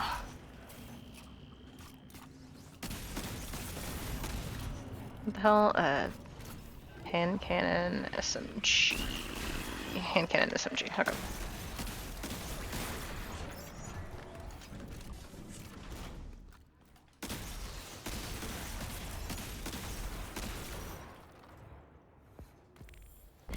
Alright, I got something. What did I get? Kinetic weapon done. Not done with malfeasance or moving activities yet. Alright. That takes a little bit.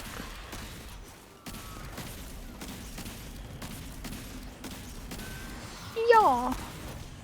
Wait, what was malfeasance doubled up with? Gambit weapons? Is that what? Yeah. Yeah.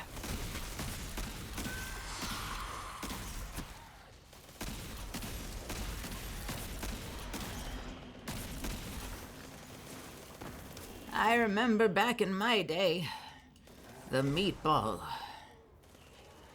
That's it. The meatball fell off my spaghetti.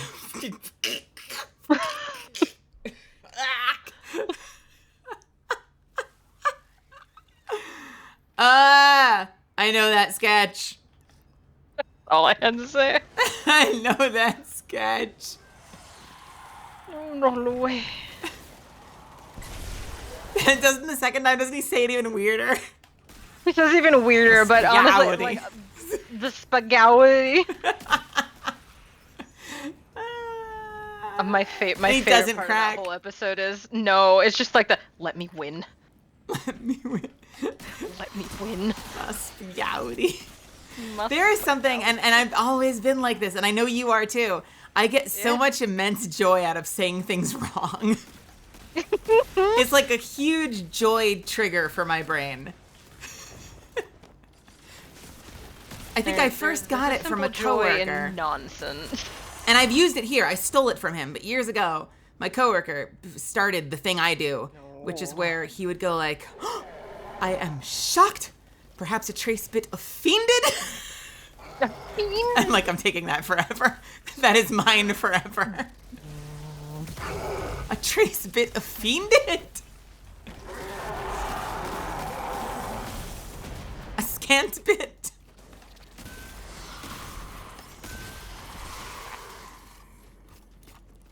We done yet? Yeah. You can get some kills. I'm gonna go sit by the. This is like the longest fight room. Kinda. It's just 'cause it's the spread outedness. Because isn't it like even after the big guy is done, you still have to clear for like three more freaking waves? Yeah. A fiend? Marshall Mantos, return to Eris on the moon. Wait, why are we returning them to Eris? Is he making her 'Cause bento boxes? Yeah. He's being a good male wife. He's making her lunch. Adorable. Fucking adorable. Disgusts me. Disgusting. Disgusting. All right, hang on. I just completed a bunch, so I got to figure out what I'm tracking next. Later. Disgusting. All right, so I don't need to track the returns. I've got moon activities. I've got final encounters in any raid or dungeon. Final encounters. I don't know if I need to do that, though, because I just need 5, don't I? Just for the shader, yeah. What are the other If ones? you don't care about getting any of the other rewards, then you just need 5. What are the other rewards? Just more bento tokens to buy stuff from Eris. That's all. Where's she She is selling mostly mementos, some material stuff you can get. Each class has like artifice armor with mid stat spreads, but I did get class item for each person finally. Oh, nice! Whoa, congrats! And then, yeah, I only had one for Hunter, and I had just enough to get each class item for Warlock and Titan, the hand cannon, and the grenade launcher that are, I think, both trials. And then I just bought a bunch of games mementos because I didn't play that because I guess I wasn't playing at that time when Guardian Games was around. Whoops. Okay. Let me just look through my weapon things real quick. Yeah.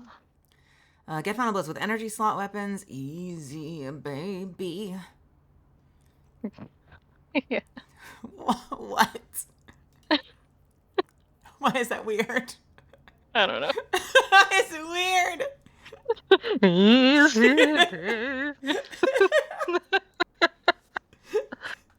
I wasn't going. That's another weird. thing that gets me easy is it doesn't even have to be said weird. You just have to sing it and it's fine. Were you on team yes or no to sage succulents? Sage succulents? When we were looking for sage succulents in Kawaman.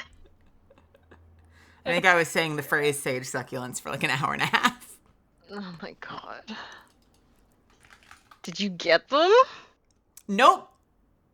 Cool. I think I had to get the thing I needed some other way. Like, it just wasn't implemented.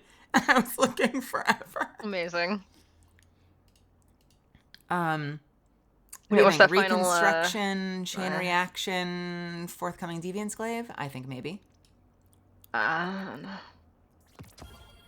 kind of outfit this guy's? Very slim, thick body Titan over here. Ass out. Thick.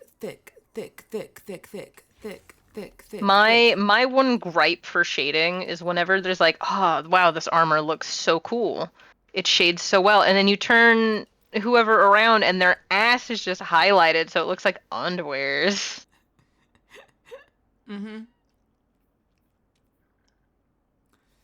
It's like, what are these? Peacekeepers? It's like, oh, Peacekeeper's so cool, and if you don't have a Titan mark that covers your ass, your cheeks are out. For free. Hey, in light of all of the Ace Attorney we've been doing and the story we just concluded in the last game, is Dead Grimoire a reference to Phoenix Wright? Or is that just a coincidence? Because we just finished a whole ass game with a whole bunch of dead Grimoires.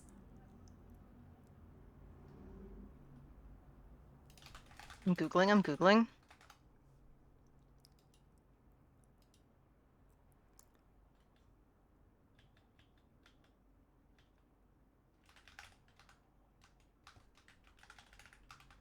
It could be a complete coincidence, but I'm wondering.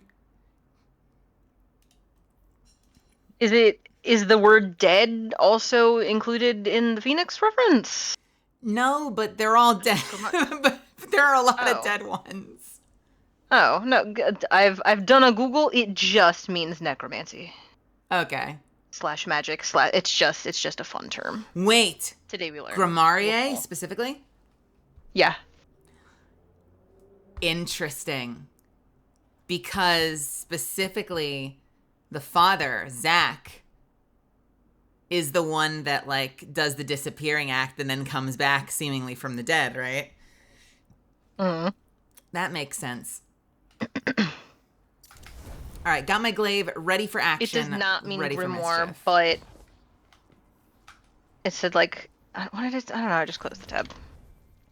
I don't know. It said like archaic term for necromancy / magic / enchantment. I don't think it means grimoire specifically, but it is related. It is a mystical magical term. What's the last lost sector we got to do for your silly weekly? There's a second step, but for right now we got to go to crew quarters. Crew quarters? Oh, I'm on the other side of the block for that. I'm leaving the normal. Crew quarters. I'm going all the way around because I'm bad at moving around. Do I get credit for both of the melee kill? Let's find out. Can't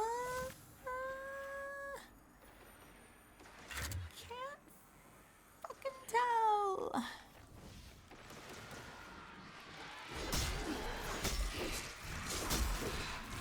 Don't fall off the moon. Don't fall off the moon. We don't fall off the moon, actually. I think I do. Okay.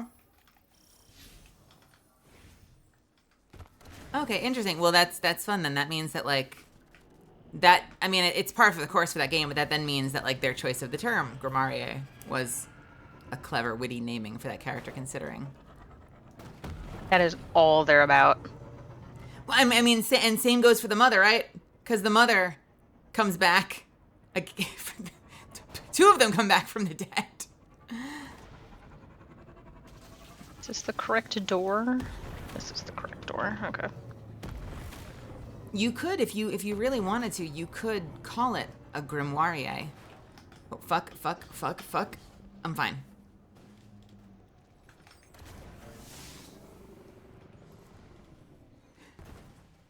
Show me nude Tane.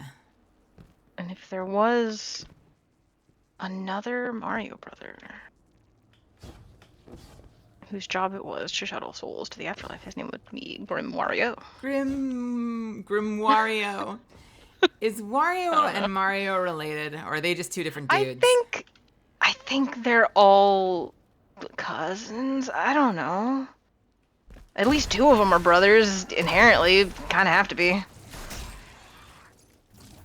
In order for them to be the Mario brothers. Correct. Wah! Wah!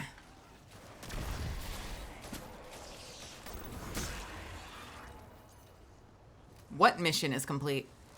That was just a patrol. Oh. We just got here. You know, a moon activity. I need those for a quest. You need those.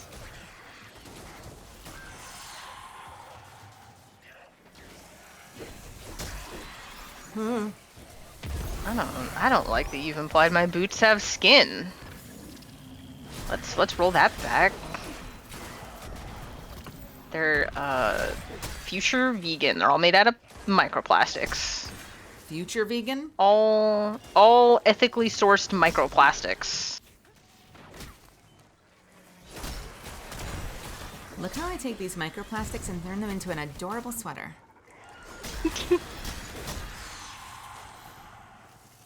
That I will slowly absorb over time. The cycle continues.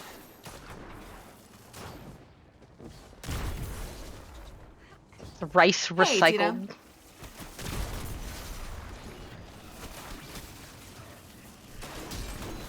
Oh.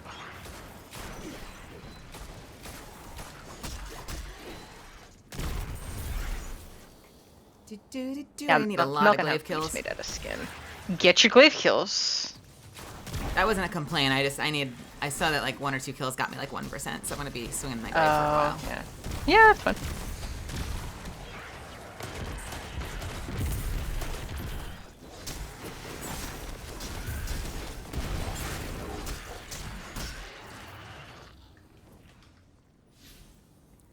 %.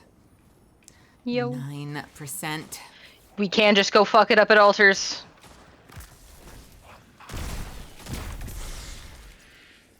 All right. Did you complete your bounty? should That's a give whole 12K. part 2. So now we need... Do we get the second part? I don't remember. Do we have to turn it in to get the second part?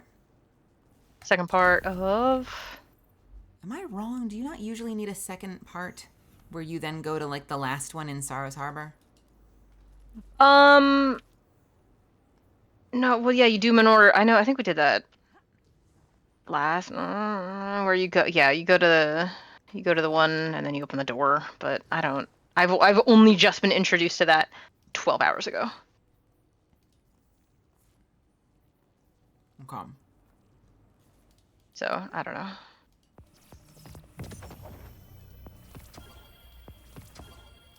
All right. So, how am I on moon activities? Are you on moon Let's activity? see. Do. 41 of 60. We need more. Not much more, but a little more. Go find. Oh, do you want to go to the Vex Gate and get Gleef kills? That doesn't count as a Or you moon can activity, go- though. I mean, I'm gonna go find Tolan. Is that an activity? I'm gonna go. Yeah, you just chain finding Tolan a bunch. What does Tolan do? You find him, and it takes like 2 seconds. Is that a You play bounty? you play hide and seek with Tolan. Yeah, no, it's a patrol. It's a Oh. moon activity. Started out as the skin of your teeth, but it ended with boots. We escaped by the skin of my boots. The teeth of your boots. Teeth of my boots. The teeth of my skin. The boots of my skin. Ugh.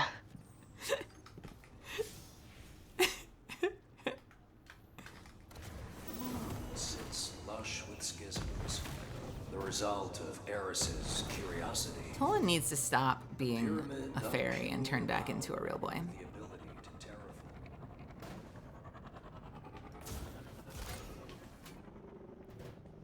Where the hell is Tolan again? Where's this man?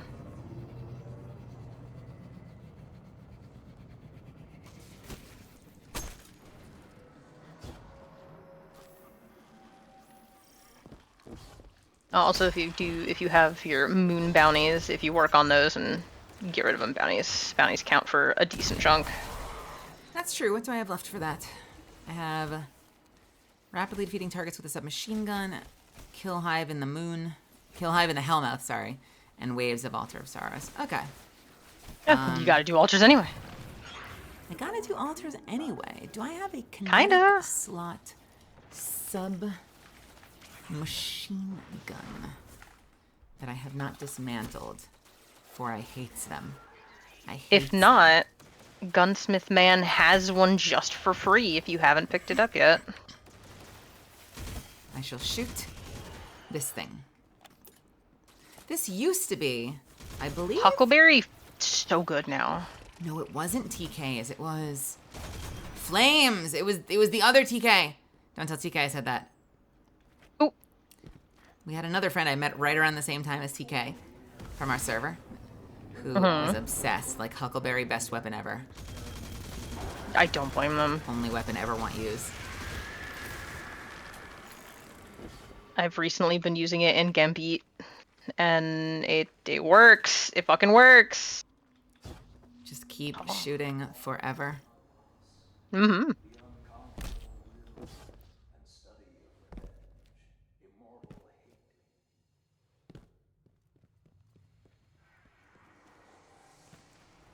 Morn Witch, are you a Destiny streamer? Dost thou partake of the divine orb? Divine orb. Why is he sending me down here? Get me out of here. Dolan, where are you?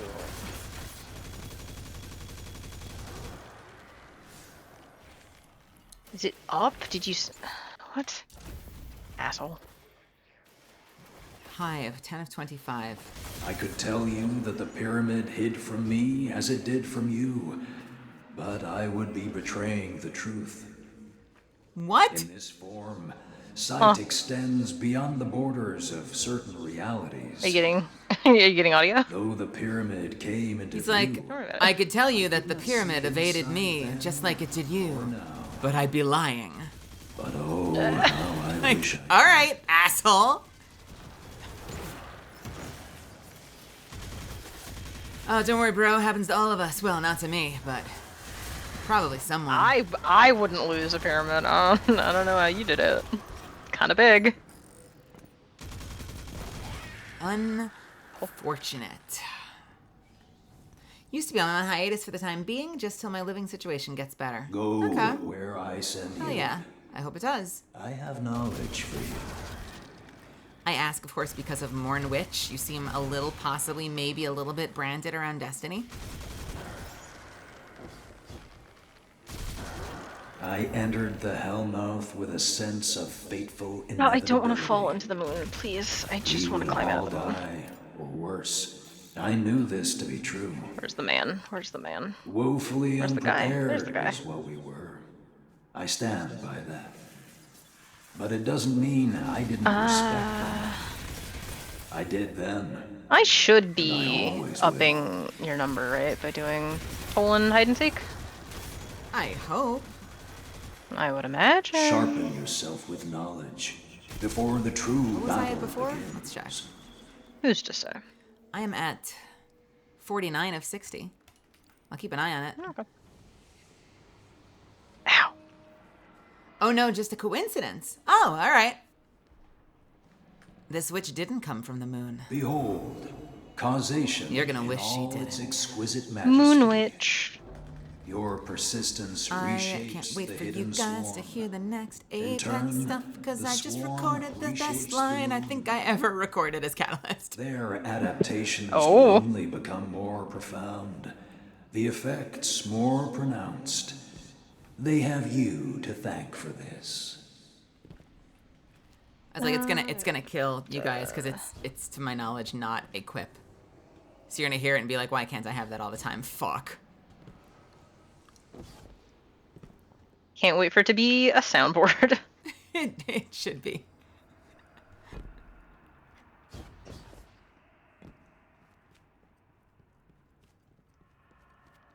And then the best part is, and I'm being super coy here, obviously, but like the best part is, I was like, this line's brilliant. I am going to make it the best. And so I got like super, I did it right. I did the line right. And there was no safety. Meaning like you will, whichever one they pick, you will get delivered. You'll get delivered the good stuff. You know, sometimes you give them like a fun take and then it goes to air and you're like, oh man, they went with the boring one. No. There was You no only gave boring them one. the one? It was all fire. Excellent. All killer, no filler. Words are weapons. Thoughts, the art of wielding them. Listen well. Okay. Defeat Hive in the Hellmouth on the moon, not updating. Am I not in You the might Hellmouth? be you might be too deep. You're not. Yeah, I don't think technically you are in the Hellmouth. I think you're like in a zone elsewhere. You might have to come back up. The Hellmouth, the foundry What of the frick? Crota's deepest dreams. Yes, the game's so silly. I thought the thing I'm in is the Hellmouth. Down here, isn't all of that the Hellmouth? No, there's a public event happening soon though, so more.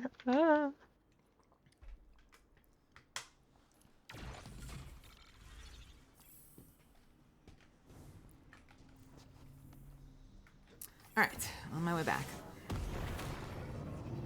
I'm playing hide and seek like nobody's business right now.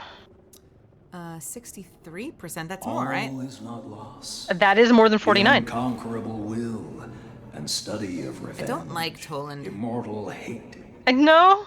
and courage never to submit or yield. And what is else not to be overcome?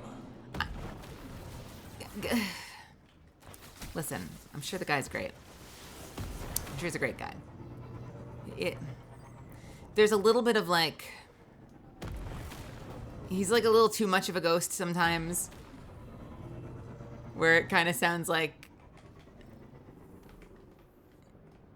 He's not The talking to origin you, of he's many just speaking like a nightmares ghost. Can be traced to You this know? exact location. I enjoy him. Here, can't the hear who you're hive talking bred to. fear itself, enduring and true.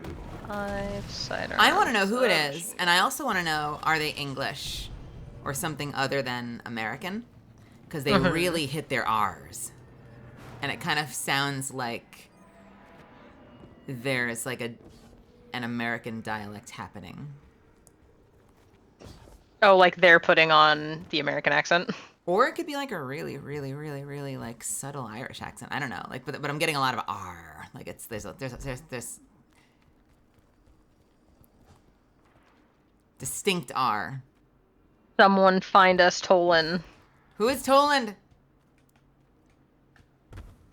Whoomst? Whermst? Houmst? Okay, so I gotta find the Hellmouth.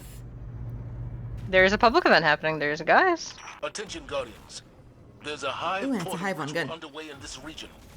Cut through the reinforcements and close the breach. 11. Alright.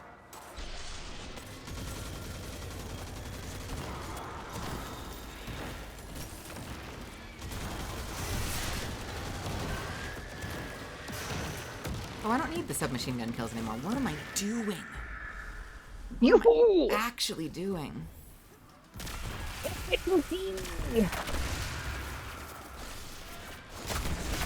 Oh, yeah, that could hurt real quick.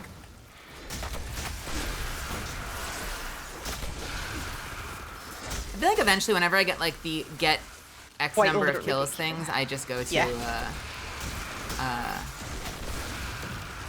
Grasp of Avarice. Just live there for like a half hour. It is the most efficient. I need cider.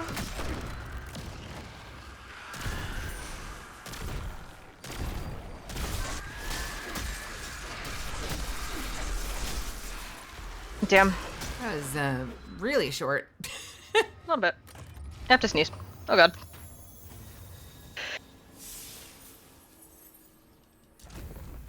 Waves completed of Altars of Sorrow. Got it. Let's go Oh, to no. the altar. I don't like it. I don't like it. Why no like Altars of Sorrow? They always want more. You know, like you go through the You're whole s- thing, Yeah. you get to the end, you kill the final boss, and you're like, cool, all of my bounties are gonna pop, and then they don't. Where did it go? They want more than one run. And then you just do another one. Alright, what weapons do I still need to get kills with? Just Glaive, I think, for right now is the big one.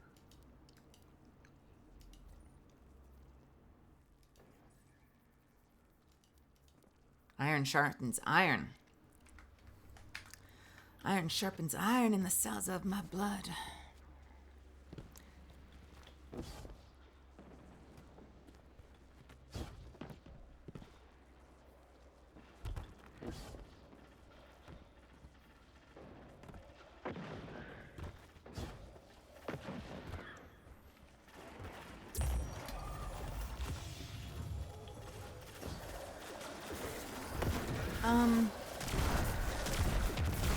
What do I need? What do I need? Sidearm. Pretty logical.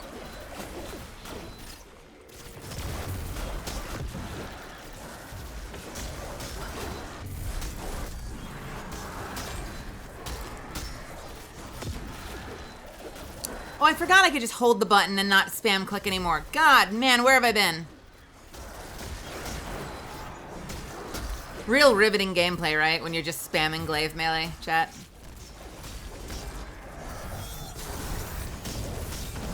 I want not utility kickstart. I want special finisher.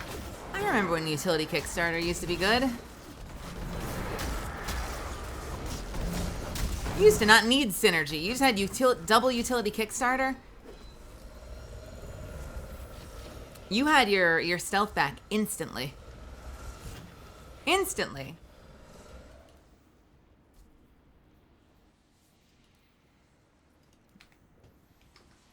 Getting a lot of Gideon Emery, but folks are saying that's wrong. 38 and 58% on the Glaives bonuses. And I see 73% for moon activities. That's fine. Do these always give you the same progress per weapon? I feel like the special weapons tend to give you more progress. Maybe I'm full of shit, though.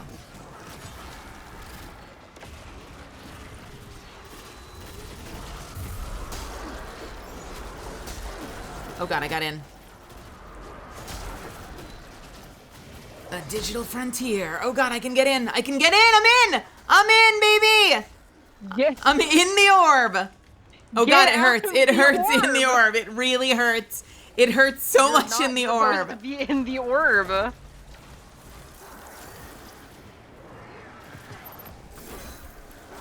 And then one day, I got in.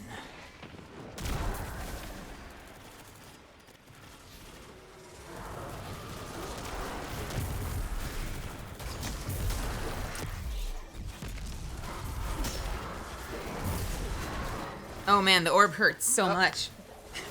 What did we just talk about with your orb? You're just supposed to ponder it. I wanna just fondle the ball. I want to get into the ball. And take a little nap. That is wild. Get out of the ball. Let me in. Get. Let me in. Oh god.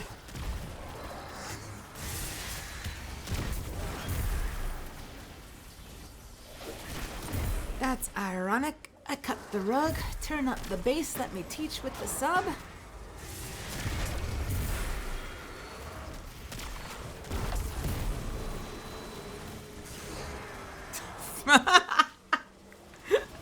Oh, we're definitely getting 160. This is why I'm here to do the objectives, so you can ponder the orb up close and very personally. Folks are saying that the same peep who does Devrim Gideon is also Tolan's VA. I can hear it, if that's true.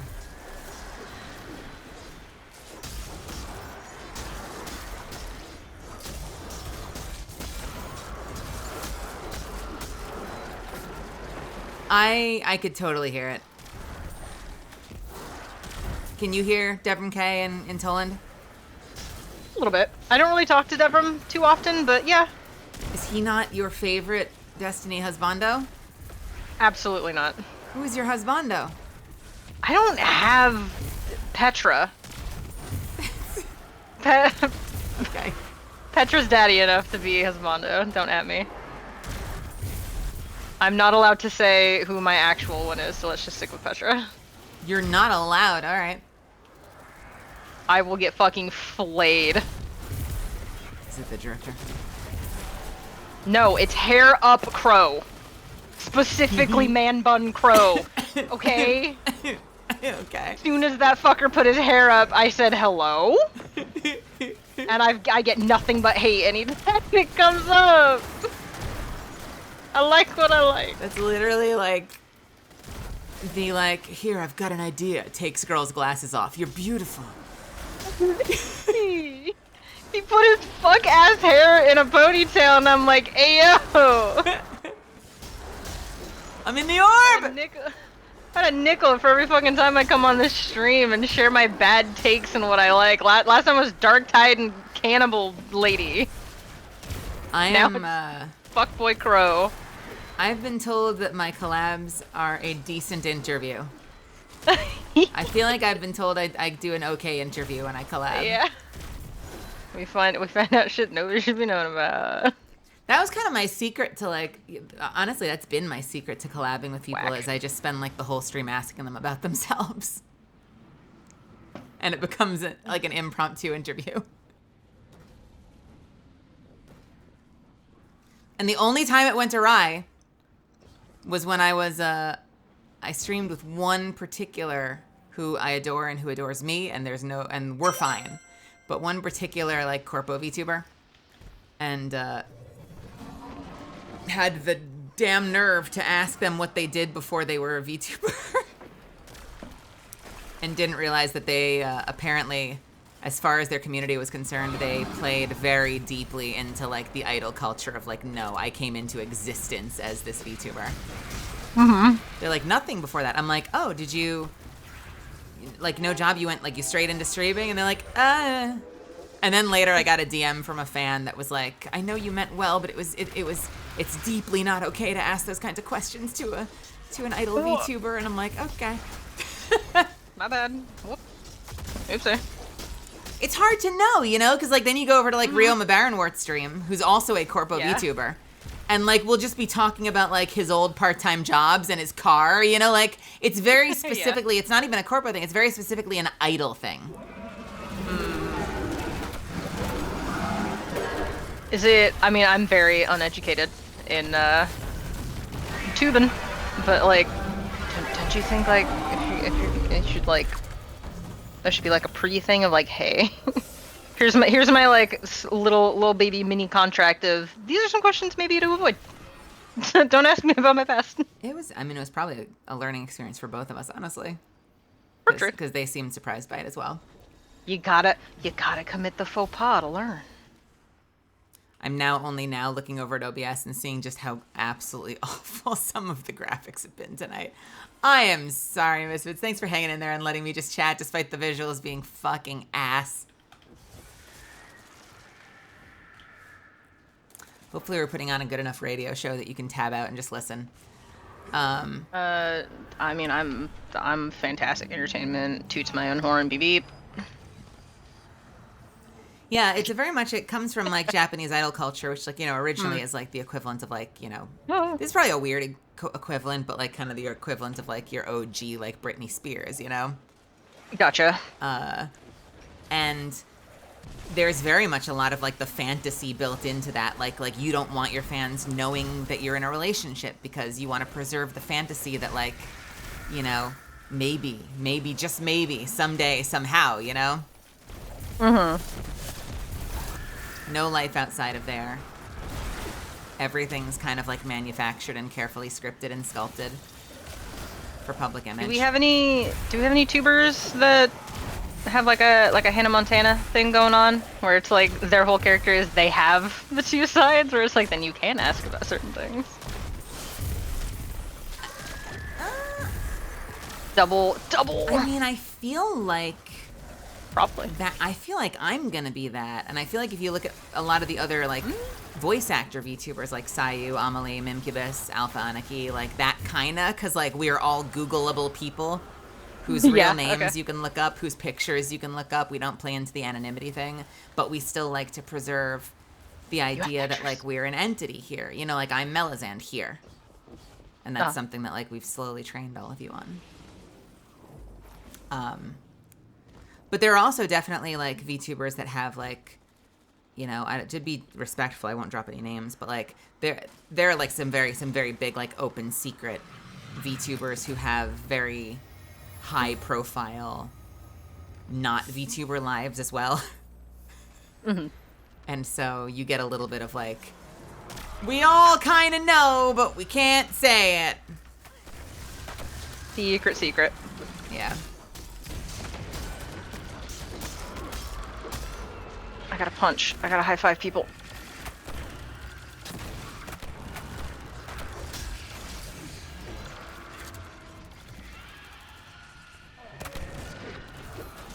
Fucking orb. Oh. Get this spark buddy off of me. It's ruining my life.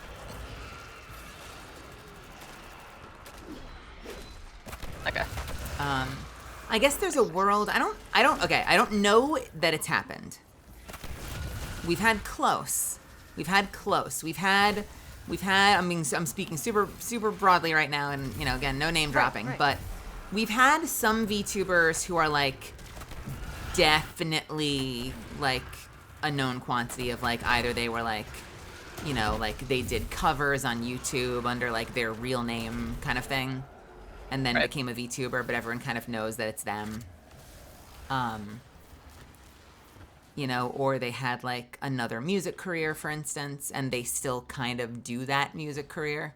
So now they're like managing like 2 separate careers under 2 different names, but they're doing the same thing in both, you know, in both worlds, Yeah. just like a different catalog of music, you know? Interesting. That's too much for me to keep track of. So I mean, you know, so in saying that, I mean, it could have already happened for all I know, and they just haven't told me, but it's not out of the realm of possibility that you could have a public, like an actual, like, you know, professional voice actor end up with like a Hololive or Niji Sanji or something, and just everyone would have a good idea, but no one would know for sure.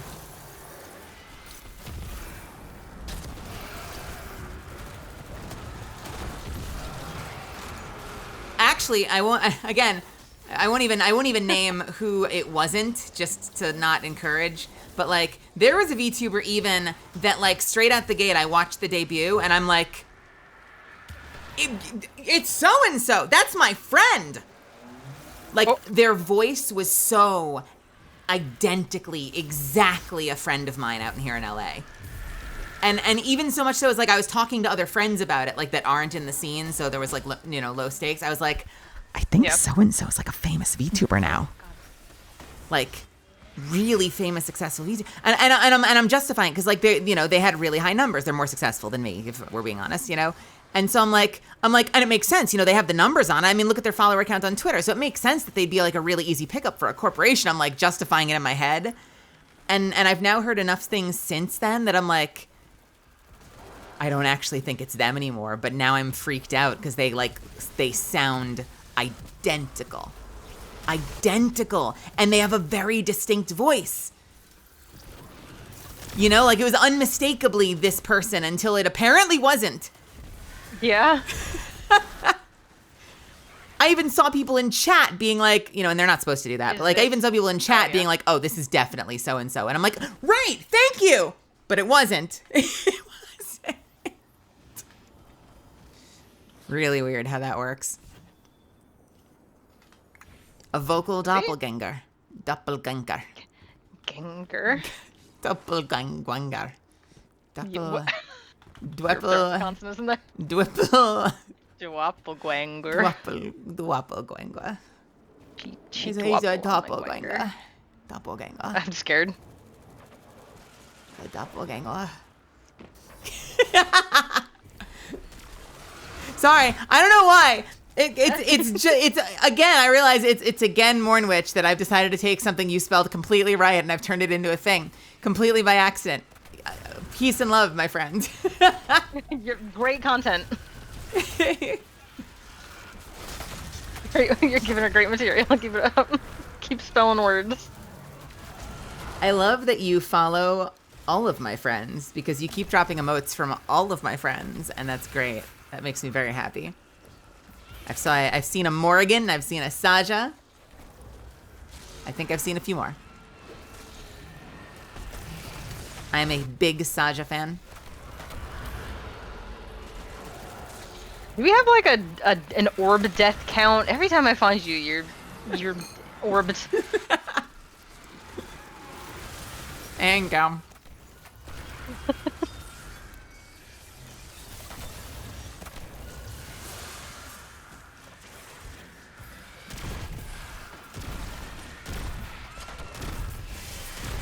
Oh, we have nightmares to get. We have Gatos on it. Okay.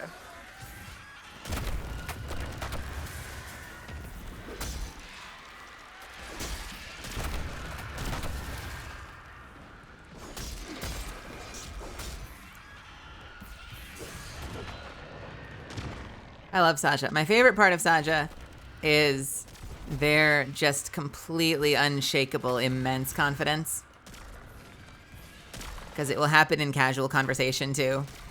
Like not even like a show for stream, just like in private DMs, they'll be like, yeah, I've been working on this and it's been a little challenging, but I'm a god gamer, so I'm gonna figure it out. And I'm like, okay. I'm a god gamer. Okay, Saja. I love them. Like, we're not even live right now, honey. That is just you. Authentically you. I'm a god gamer, so I'm gonna figure it out. We'll figure it out.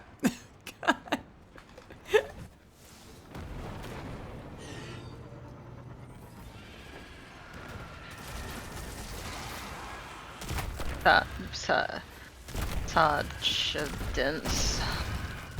Is that anything?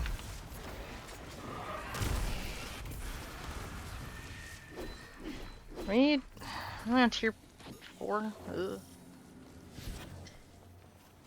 there a auxiliary patrol we can pick up? There's a toll one. Well, the bounty's done for the altar. Oh, okay. Let's get the. I'm still at what's your moon 77% moon. Okay. And Did you? How many moon bounties did you Mid-range- pick up? Did you pick all the random ones too? not the randoms, no. Oh, okay. You probably should have. They're Also worth, picked up like, some of the dailies. nothing, though. For the progress, they're worth something. Okay, I was thinking in terms of XP. Woof. No, well, I mean, 4,000 XP is nothing, but what it adds up. Yeah.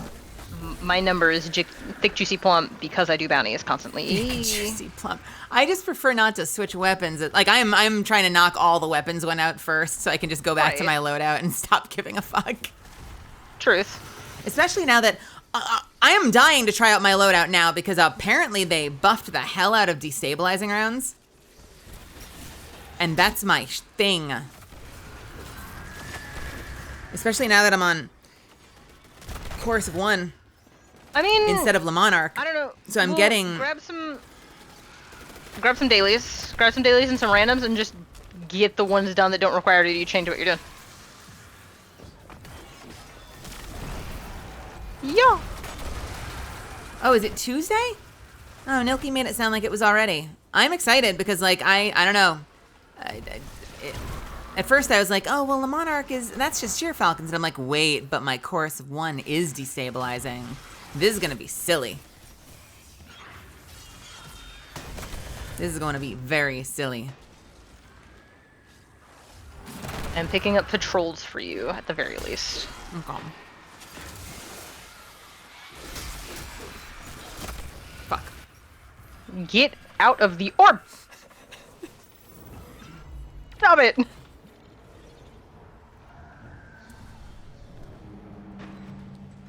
Well, see, here's the thing. I was like, so I always use your Falcon. So my first response was like, why the fuck would they buff destabilizing? Like, it is insane. And Nilky was like, no, your chest piece is insane. Destabilizing alone is not. But I'm like, so I'm thinking like, oh, okay, so they balanced out but I get both now. So if Jeer Falcons was doing the lion's share of the work and now they're splitting the work, that's just gonna be goofy.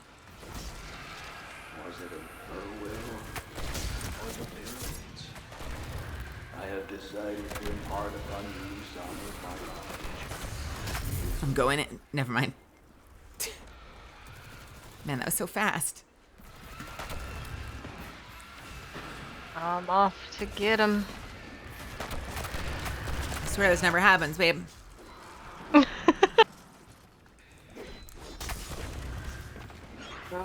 getting the little guy. Kind of want to farm up another down? velocity baton. Destabilizing velocity baton might be crazy. Does it have destabilizing or is it repulsor? Repulsor brace. Velocity. Oh, are we both? But me first. No. I got 4 of them. Repulsor. I have a it does have repulsor destabilize. Nice.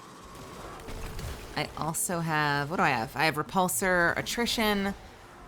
That's what I have, yeah. What was the one people actually want with attrition?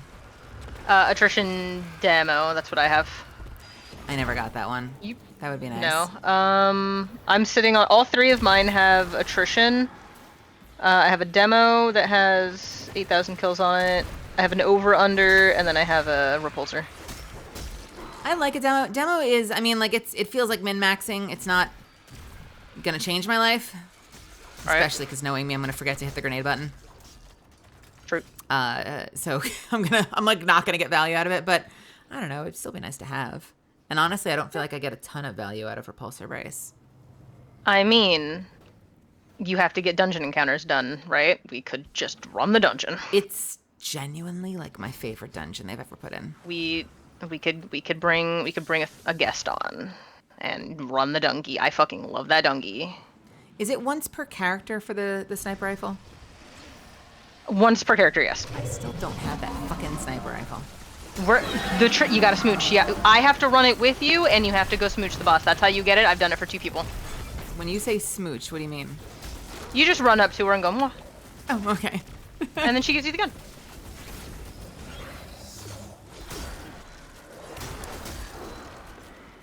I'm not superstitious, but I've had 2 people do it, and they've both gotten it. I guess it depends on what you're doing it for, but like depending on how, because I don't know what it's gonna feel like, depending on how they buff destabilizing. I mean, if you put that blanket down and you're getting like constant pops, it could be really nice. And it also depends on like what you're using the orbs for. I'm trying to remember, does it create orbs for you two or just for your friends? For me. I am an orb printing machine, and everyone benefits. It's fantastic. Is there a car backing up? There is, and I opened the window earlier. I am so sorry. This is the truck that habitually takes like 20 minutes to park, so if it... Maybe I'll close the window now. Hang on a second. Good. I was just like, what is that? It's, they're coming for me. I gotta go. It's my time. My people need me.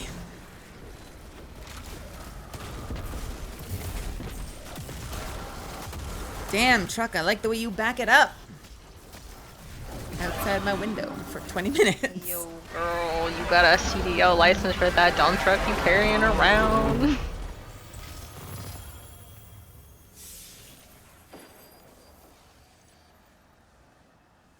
So the huge thing for velocity baton is that the cooldown for desave is going from 4 seconds to 1.5 seconds. That you can just have it constantly. And that's also gonna mean destabilizing. Is that after a kill or is it all the time? Final blows. Oh yeah, that's gonna be insane for. I mean, honestly, like I barely need it with Jeer Falcons, but it's still gonna be insane with Chorus of One as well. Okay, what do we have next? What's your moon status at? What's your percent at? 90%. Why is this so long? 90%. Hey, we just jumped like 15%. We did. I think the most credit we got, honestly, was the Tolan stuff was huge. I've been hide and seeking with him. Let's do a couple more of these, and yeah. Oh look, he's right fucking here. Fucking.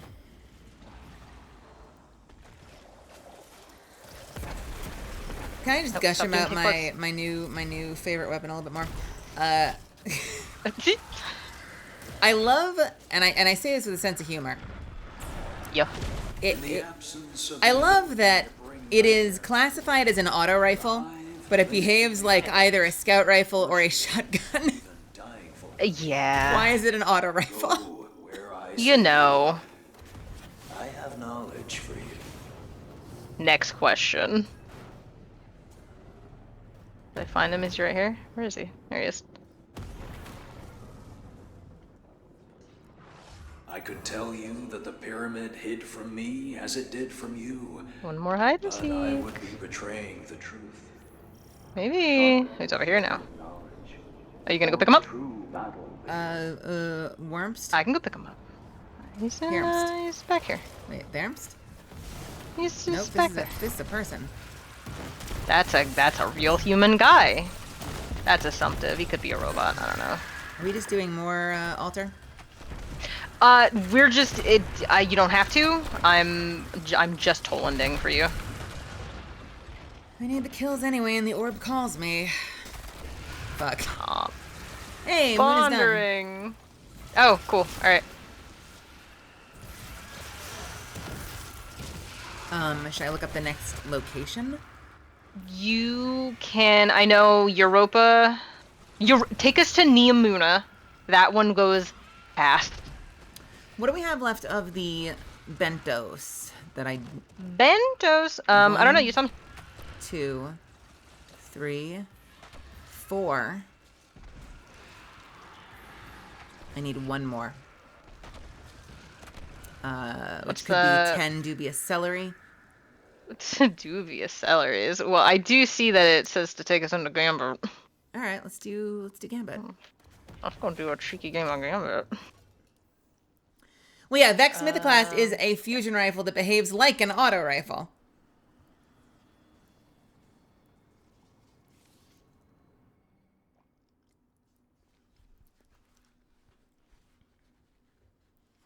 Also, if the explosion from destab kills, it gives the gun volatile, which I'm pretty sure will immediately apply to the pools that Velocity Baton already has out. Yeah.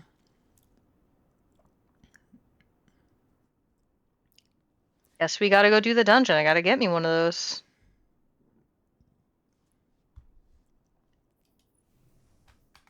Are we in space? Yes, we are. We are in fact in space. Let me queue us up for a Gambit.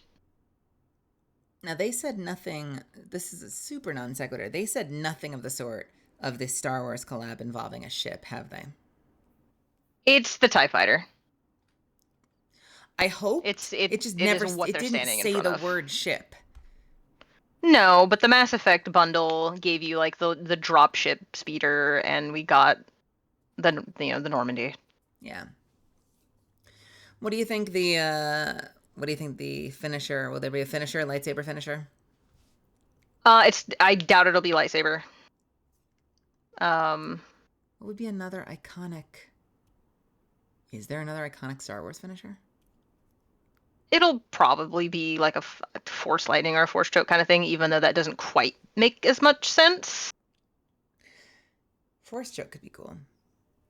You know, I haven't needed this in ages, but I'm still always in the mindset of like must have the shortest frame count to the point of kill, so I can beat other people to finisher bounties. Because like most finishers are the same, are a very similar frame count, but the moment of kill happens in different places. So like the golden gun, I think, is like the fastest finisher to get to the kill. The slide bow one is also really fast. And I really have had no reason to give a fuck for years, but there was a moment in time, and I don't remember why, there was a moment in time where I was constantly running into bounties or objectives that required finisher kills. So, like, it was really important to me. Which finisher? Speaking of finishers, another total non sequitur. I don't know if this still happens, but for a minute, you know how some finishers are like, they'll adopt whatever your element is, and other finishers have a built-in element. Yep. And so for a minute, the arc elements counted as an arc kill, so I could do a finisher and it would power up Trinity Ghoul. It is Scorn, so if you have any like stuff in Scorn in Gambit / damage for Scorn, now's the time. How would I find that? I don't know. Get ready for Get time. ready for It's what? time. Defeat Scorn with arc damage in Gambit. There you go. Or Vanguard, but if you want to get anything done on that, we can run the GM for that also. But I know there's like a specific Scorn one. I just did them all. Was it just the one arc damage? I think it's Arc, Stasis, and Void. At least 3 of them. 3 different bounties? Yeah, but the GM is doable. incoming wave at the drill. Is it all Scorn? Yes. So kill Scorn with Arc and Gambit, kill Scorn with Void and GMs kind of thing. Yeah, so we can just run the GM a couple times, and I can go on my Warlock and keep you alive because there's no health regen, so I can just bring my gun. They're the beefy targets.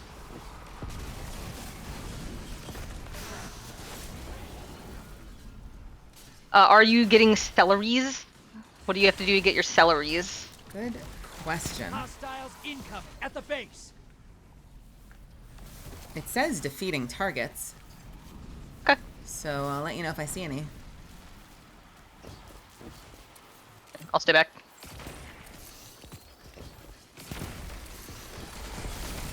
Line them up, knock them down. Trinity Ghoul is how I got my Overkill Master.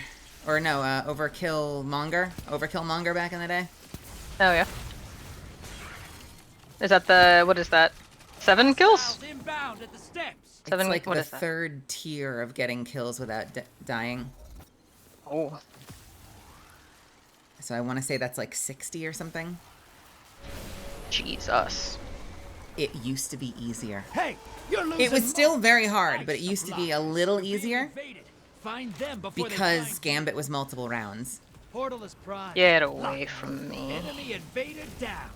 Nice. So like if I you could get would to like the end of a to- round and not die, you'd still have your kill counts. Hunt it down. Put some rounds. I got dubious celery. Oh, I'm invading. If I say some weird shit, I'm sorry. In before Cav slurs. No! Unfortunately, one of my weird things I say when I invade is I'm gonna touch you. I'm gonna touch you with my long toucher because Thunderlord has stupid range. Thunderlord's my invade weapon and it has stupid range. It's my long toucher. Ow. What got you over to Thunderlord from Leviathan? It's stable and it has lots of bullets and I don't really have to aim Less pressure. as well. Yeah. And if people are nearby, I get a little bit of overflow damage. Moldy, listen! I don't know. I go into a fugue state when I invade and I say some weird shit, but I come out with an army of 1 most of the time. Your allies invading the other side. Hostiles in. Whatever helps me get the numbers. Objective complete.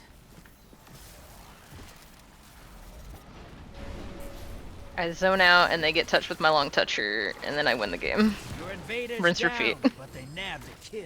Primeval's up. Kill it to win. Drill.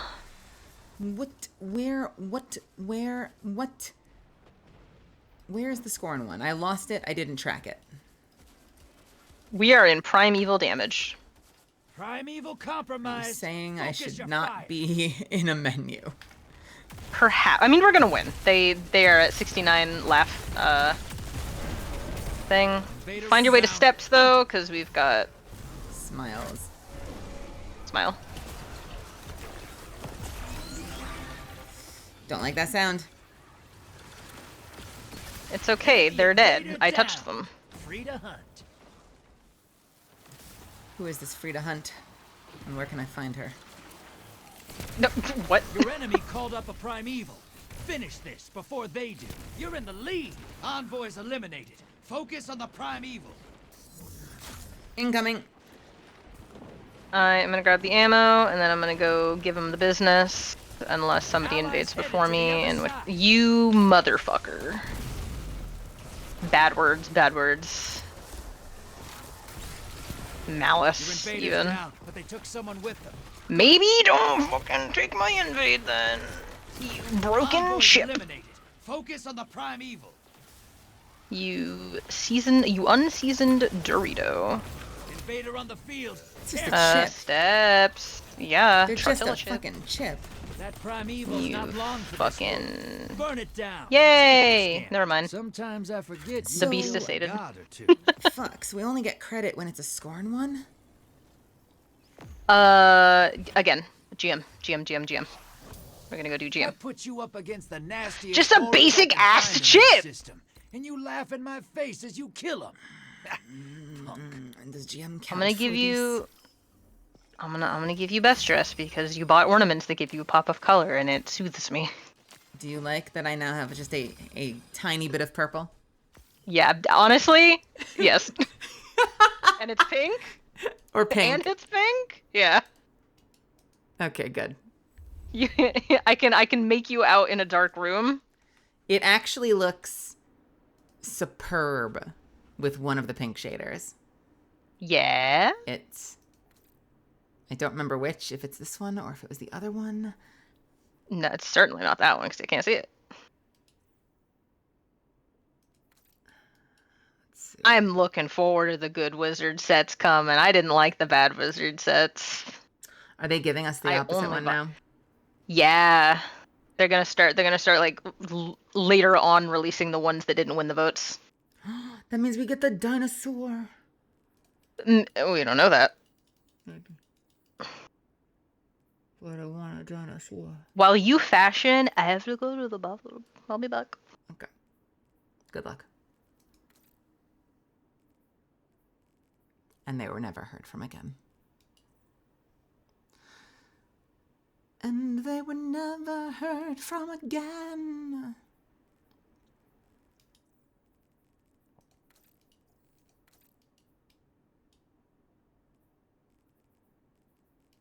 Actually, I know you can't quite see the glow, but I don't hate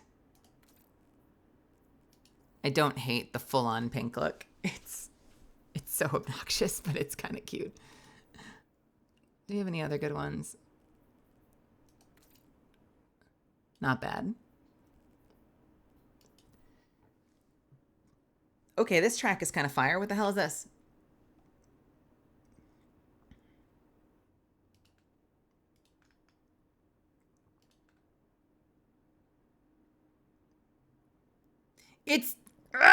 It's also from Subnautica. How is it that every time in the past week, sorry, I'm trying to be chill tonight. Every time in the past fucking week, a song has come on that I've been like, I like this track. What is this? It's been Subnautica again. Every time. Every time. I'm not being hyperbolic. Every single time in the last week a cool song has come on that I've liked, it's been Subnautica. Every time. Have to play Subnautica. It just happened again. I'm sitting here waiting for it and I'm like, ooh, this track is fucking good. What is this? It's Subnautica again. I might have to play that game a lot. Oop, I accidentally did not take us out of queue. Did you get all your celeries? I mean, hang on. I think I did, but okay. I'm not convinced. Defeat Scorn.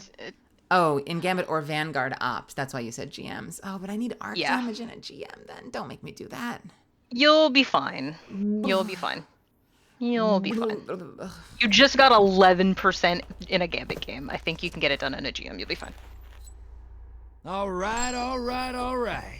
I guess it can be a GM that doesn't lock our shit, right? Hive, bring us.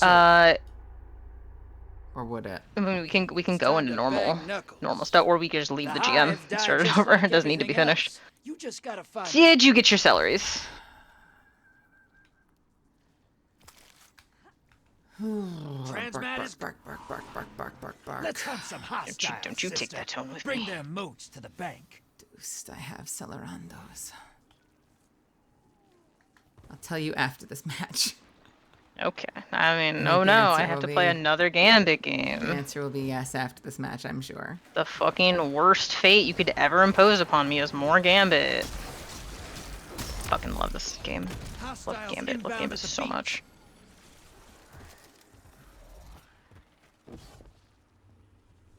Whee! Are you bothered by an open sea, a deep sea? Would you play a Subnautica? I don't have that issue. Although I've now met more than one VTuber that does, and I'm fascinated. Ocean scary. Yeah, it's interesting though, because like, I was just talking about this to someone earlier, and I was like, it's fascinating that like and I know that there are other people that have like different kinds of tolerances, but like I have arachnophobia, but Okay. I can deal with it in games, and Hostiles at the trees. it got hairy for a second in Grounded, but now I'm used to it. Like I've desensitized myself. Okay. It doesn't, yeah, you know, like I don't need the arachnid setting in a game. Even if it like freaks me out at first, I'm gonna get used to it. Sure. But I started asking a lot of questions, like, okay, so what is it? Did I just lose 15 modes? Yeah, I did. Yeah, I did. I'm the worst. Ow. Down, but they got 2 kills. I think we're doing fine. So I was asking, like, you know, is it the act of submerging yourself? Because like because I know in Subnautica you do have to like you go above and below water, but like if it was a game that took place entirely underwater and you're never above water, then like wouldn't your brain potentially trick you into not noticing kind of the water flying. anymore. Oh god. Yeah. Exactly. Until you see like an underwater cliff and then it's over. I hate that. I hate that shit. I don't have the deep sea fear, but I hate an underwater cliff. You mean when like you miss a hole and you fall and now you're like, what the? Where the fuck am I? Where am I going? That too, but more like when it's just like, oh look, open sea, and then you see like the shelf like go down into the dark. It's like Incoming wave at the don't road. like that. It's no different than an above land sea cliff. You're losing moats. That's fair. But Ice the and it goes down. Where's it Sadly, going? my Who's frames down there? are absolutely in the garbage right now. Would you like to troubleshoot after this match? I wish there was a way. Like I know how to fix it, but I know that when I restart, I'm gonna lose my VOD.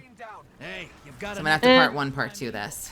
Bank those It's just Your me. enemy called It's up a fine. primeval. They kill it. They What do you win mean it's it. just you? The VOD? Don't worry about it. Yeah. Okay. Don't worry about it. We could try, but I don't think it would work. Like it's really hit or miss when I do Yeah. like I get everything set up and then I do like a quick like task manager force quit restart and like maybe we keep the VOD. I'm so hard throwing and I'm so sorry. You were like, we're gonna be Totally fine, fine. and then I came along. Yeah. High value target eliminated. Listen, we're here for celery right now. We are grocery shopping.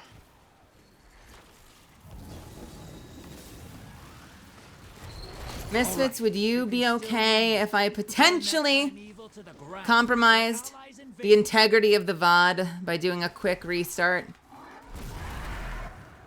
Your allies down, but they secured 2 kills. Once again, an issue that wouldn't happen once I'm on dual PC. Now, bring the house down. Because it's 2 different systems, managing the game and managing the stream.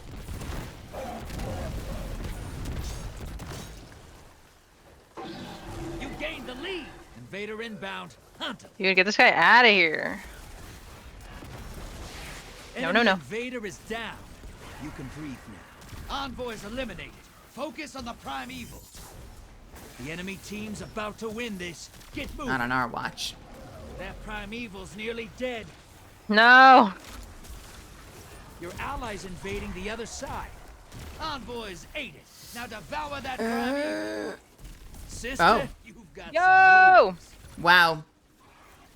Amazing. That's awesome. We love it. Do what I gotta do. Ooh, nice. Level 69, edge transit. I'm Quite the edging haul, at thank you 69. very much. Old Can't Drifter's use that gonna gun put anymore. these moats Nope, to we're done. good use. Trust. Alright, kiddos, I'm gonna try to set up a rapid fire restart. Oh, wait, I can't. Fuck me. What? I have to make sure I know where I am in Black Desert as well, since that's tabbed in the background. Like, that's You minimized. got a seasonal done. I did. Let's land real quick somewhere. Sure. Let me go. We'll go to Lost City. Last City, whatever. Over there. I could, as a potential hold me over, even though it'll drive me insane, I could try dropping my frame rate and shit. Oh my gooseness. But you know how that affects me. I think you'll be fine. You know how it affects me. Minimally. VSync on. 72 FPS, go. 36. 72. Per chance a 60.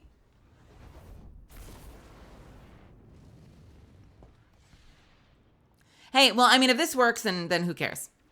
Then who cares? There we go. I'm so aware. I'm so aware of how much the fucking visuals suck right now, and you guys are awesome for putting up with me.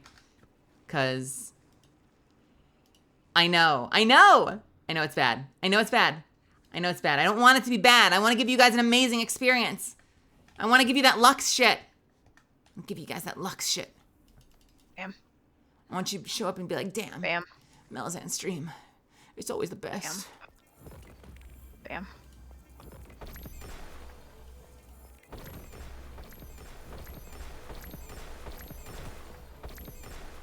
All right, 103. Enjoy my XP boost. Enjoy my boosts.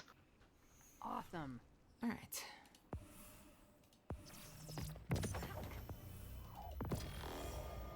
We are in Act 2.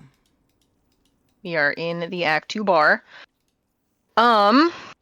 Did you want to Bark?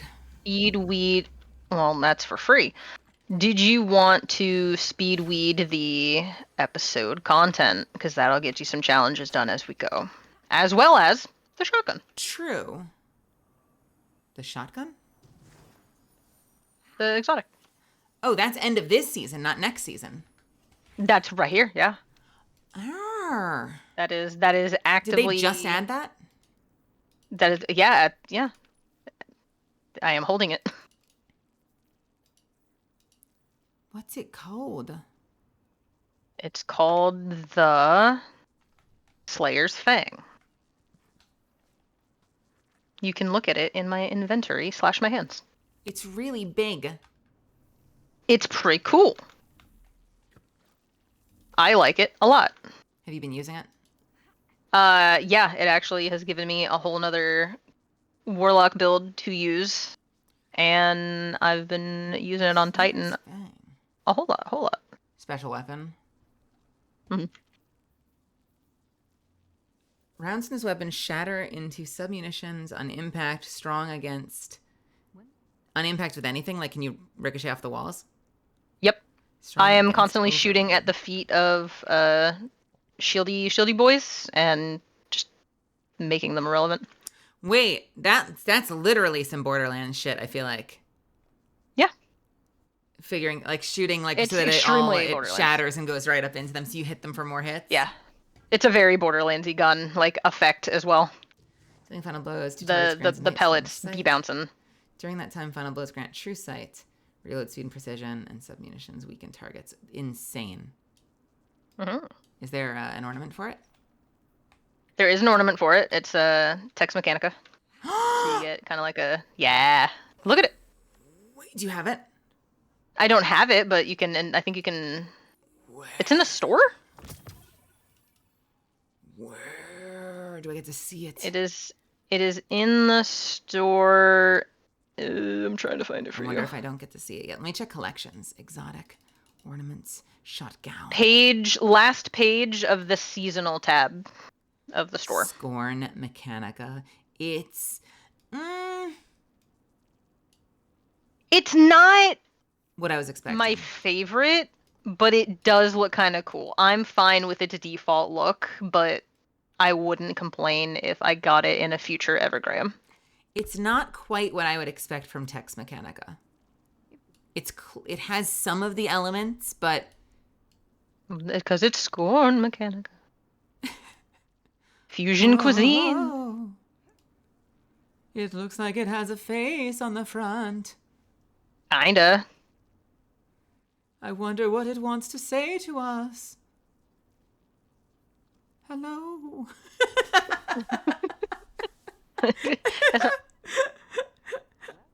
Hello.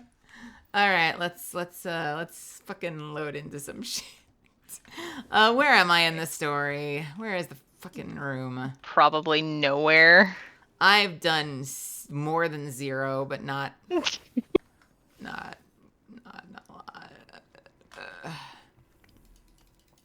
All right, quests. Help Aramis's people in the mission. Something left to say. Act 1. I wonder what we'll discover next. That'll take like 2 seconds. Help Aramis's people. Yeah. All right. Are you leader? Am I leader? Pass the leader. I believe. Let me promote thee. Okay. I know. Hold on. Stop. I know this is probably sacrilege, especially coming from someone who loves story.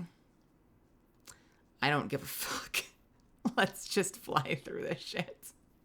I'm just grabbing. Do you have bounties that you're able to pick up yet?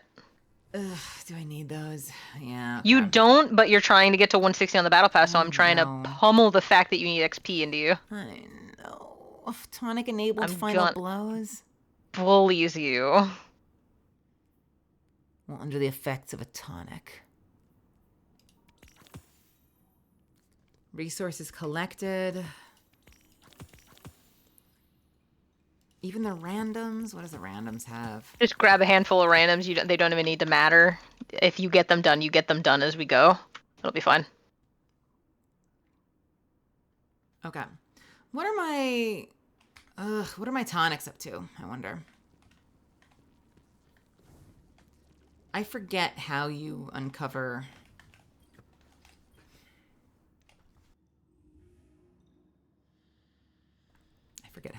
tonics. Not that super matters right now. TLDR, I have to make some anyway. TLDR, if you go into like the tonic zone and like say I'm looking at the fucking Tomb of Elders tonics. Can you open that one yet? You have to you make green ones until it gives you a new blue one. I have some purple tonics. You're in volatile right now. Let me see. Cursor off something so I can read. Yeah, pink. You need to make those last two that are missing on the top row are purple, so you would need to make whatever amount of blues until it gives you those ones. And then you need to do just whatever amount of green ones until it gives you more blue. Those looks like I'm missing greens. I think you just get those by making them. You just gotta like batch make. Oh, you discover new. Yeah. So like, how many like? Can I discover them by making purples? I think you just make those by making greens. Yeah, you can't make any more volatiles right now, is what Dan is saying. But as you go, you'll also you're gonna need a lot of resources. So. What would I want to use then? 80 minutes of power from pain. Are you using a grenade launcher? Usually. Then yeah, that one's good. I like that one a lot. Okay. How many can I make? You can make as many as you want, but I wouldn't start blasting them because you're gonna need resources for later. Okay. I'll make one then. Make the smaller ones. Yeah, just one is fine. It'll last a good chunk. This next mission is gonna take us maybe 10 minutes. Why are we using a spider? Why am I drinking it? Because it's nutritious! Through my helmet? You have an emergency induction port. Emergency induction port. I have 2 refined. Should I use it now? I am a plant. Never mind. Tonic I'm cured. capsule. Hello, Galirb. Maybe 10 minutes because it's a fucking stretch if it takes that long. Act 1 is a joke. Enriching tonics. I can talk about people's emergency induction ports as much as I activities want. and defeat for a chance at the following rewards. Vantage point, whatever the fuck that means. Shadeskin arms. Vantage point is the pulse rifle that I enjoy thoroughly. Didn't they find out like months later that these weren't working? You know, whatever. I've barely been using any of those anyway. I used like 3 of them. World power weapons, world. I did not get very far with enriching tonics, did I? No. Because like I don't. Oh yeah, I'm missing a lot of enriching flakes. Boy. Where do you get enriching flakes? Enriching flakes? You just get it by killing stuff. Shit. All right, yeah. I don't need an enriching tonic. Let's go! Ready? Launch that shit. I'm ready. Emergency induction port.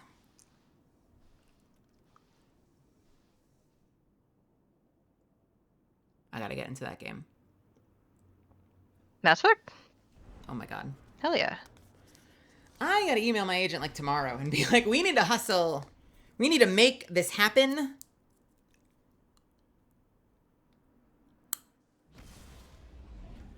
I can be a Krogan. I can be a Solarian.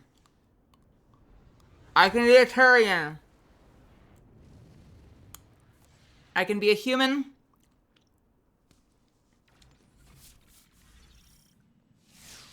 I can be anything, baby. This is definitely the place, but it's weirdly quiet out there.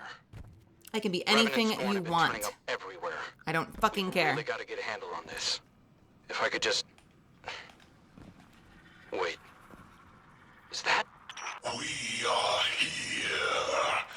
We Oh, wait they're not. for you. They're all not attacking because the child is here. Got it. The child. Wait, now it's attacking. Why did it just punch me? Oh. We ever serve and await return. I'm here. I'm back. Look, Is he role playing? I inspire. I avenge. For you. Now we rule together. I as Kel. You, King Aldrin. Let them go. Father. This isn't... You don't have to do any of this. Please. This is our purpose. Your teachings. To break their servitors. Their lies. Their trust in light. I'm the one who lied to you.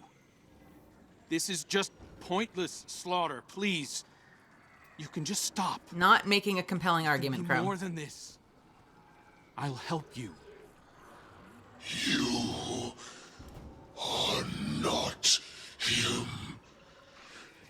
You are a dead thing, like the others. You wear his face.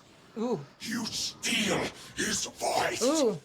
Forget his purpose. It wasn't a purpose. It was delusion. Give him back. Don't. Hear me, Father. I will rip this impostor from your bones. Don't rip his bones. Damn it. Not the most compelling argument, but he tried.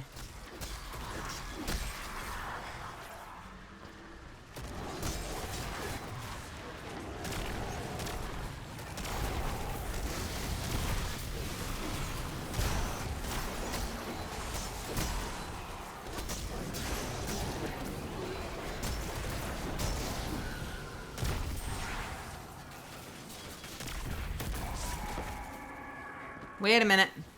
Wait a What? minute. Wait a minute. Who? We're in Gambit right now. Oh, yeah. This is straight up the Gambit map, isn't it? A little bit. Why are we in Gambit? But we're not playing Gambit! It's all Gambit.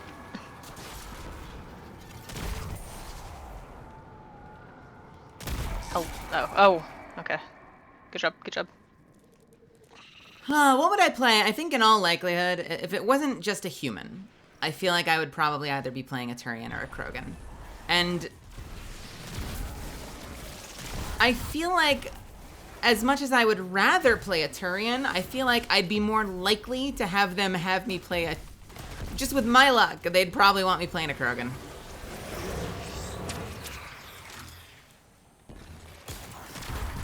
I love when I just get to use my voice. Maybe with just a little bit of extra, like, seriousness or something. But I get pulled in so often, especially in games. I'll come in, I'll be like, hi, how's it going? Hey, it's great to see you. And they're like, all right, well, this is your character. And I'm like, oh, so you want them to sound like this? And they're like, yeah, perfect. And I'm like, what? Okay. That's what they wanted me for. Not this voice. They wanted this voice. You know?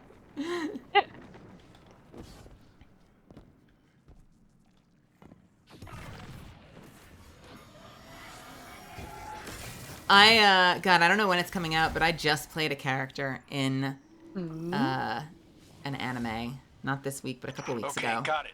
I'm setting That up a is so much transmat fun. site. It Get is that it device is over so there silly. and It's so digit fun. the It's my natural voice and sense of humor. Oh, excellent, excellent.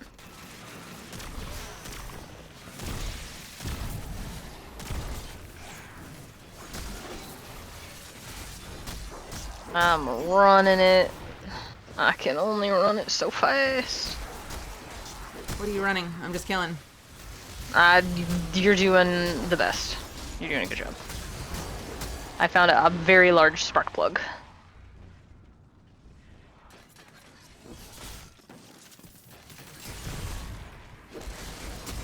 Whee!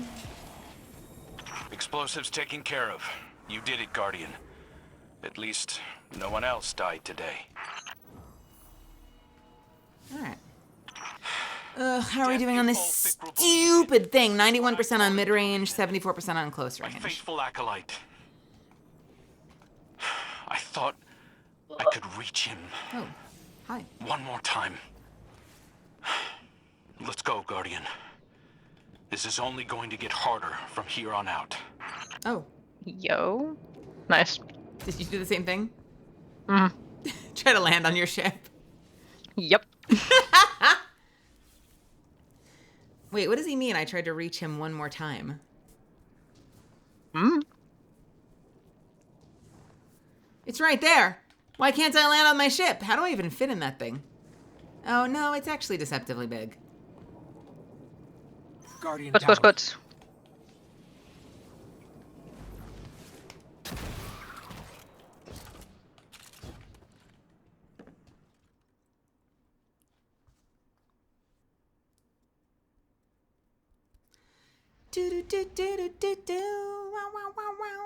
You think they were going to get a comparable amount of experience doing the story versus just going through challenges?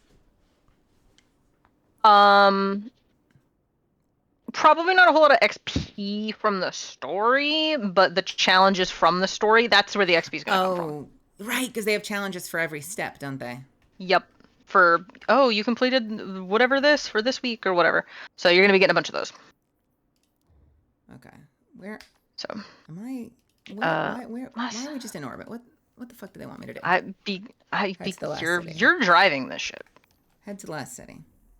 Head to the last city. Just take me there. You're driving. I love this little cat taking a sip with the glasses, by the way. In love with him.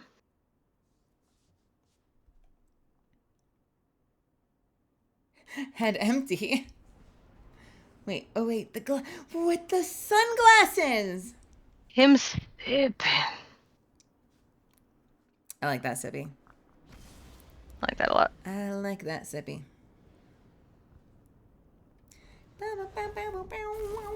Oh, Golir, my Fugi changes depending on the game. I've been meaning we don't Destiny enough, but I want to make a ghost Fugi. Like your face, but shoved into a ghost. Something like, or like the ears. Nice. I wanna get a ghost shell of me made for Fugi purposes. You fight well. I think that would be really cute. Damien really inspired me to have game-specific Fugis. We haven't held Dove in a while, but I've been sitting on this one for a while. Let's see what it'll update. That, by the way, that was using the bones of old ruin. Liturgy, Chill Clip Rhyme Stiller. Full of Thank you, Oldie. Is that a good one? Into the belt. What rhyme stealer? Chill Clip Rhyme Stealer, Liturgy. Which one was the one I was told if to we keep? retrieve them swiftly. But yeah, it's fine. This weapon grants you frost armor. Guardian. Oh, Chill Clip only does slow. It doesn't do crystals. else do I have? I don't have many, but I can put the servo on. It's kind of like a ghost. These old names, these stories, so easy to burn away. I'm trying to speak to Mithrax. Come on. Come on. Come on.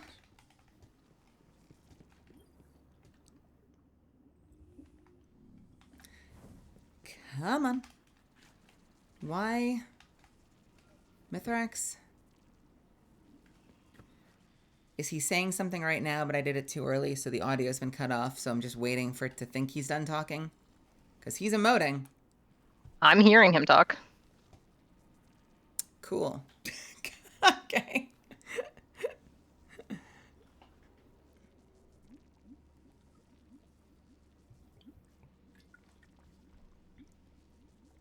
Frost Summer is getting mega buffed. Are they buffing Void Shields at all?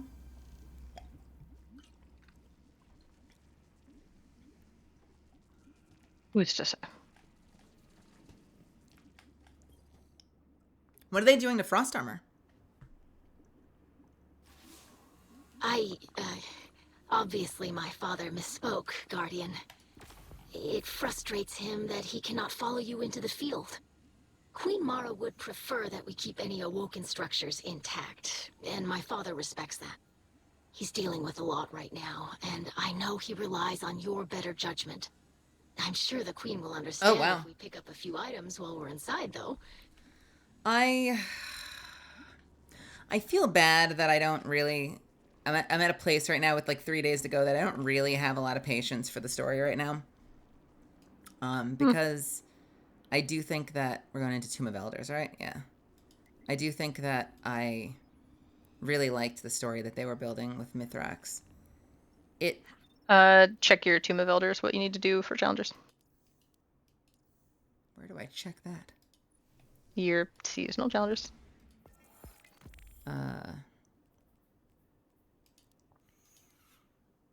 There needs to be a keyword search. Truly.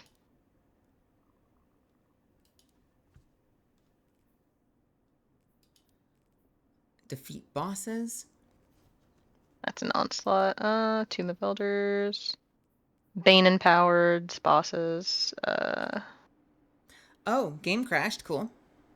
Oh. All right. Let's load it back up. Get me out of here.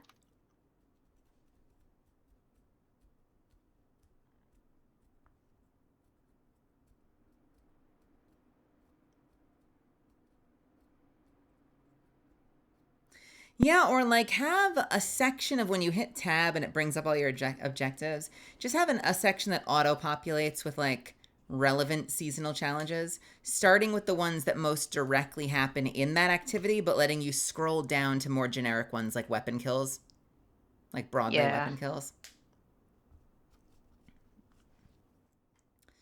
Bungie, hire me as a visionary consultant. Don't make me code anything. I'll just be the ideas woman. I'll come in yapping, eating snackoos, shouting orders.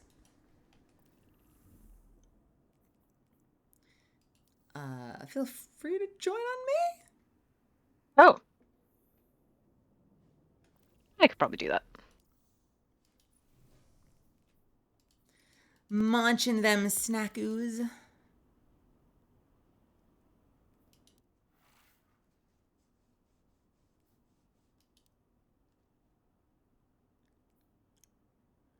Every game company should have an "Are you sure?" person.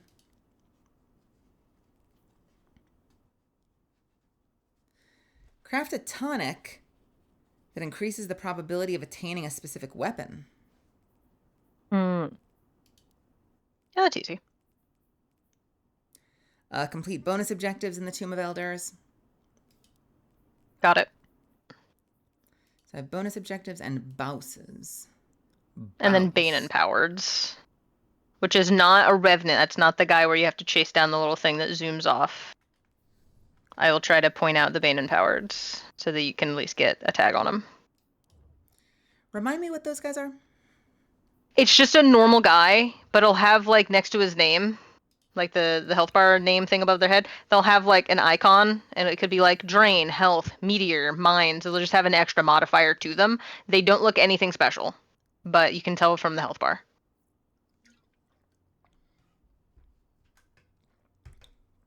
Do those They got a little constitute energy bosses or hat. special objectives? That is it's not it's neither. It's you have a seasonal that requires you to kill Bane empowered enemies. Bosses I think are the main guy. These are just like enemies with a little extra. They're just a normal guy with an energy cat. Guardian. We have. Who's our friend?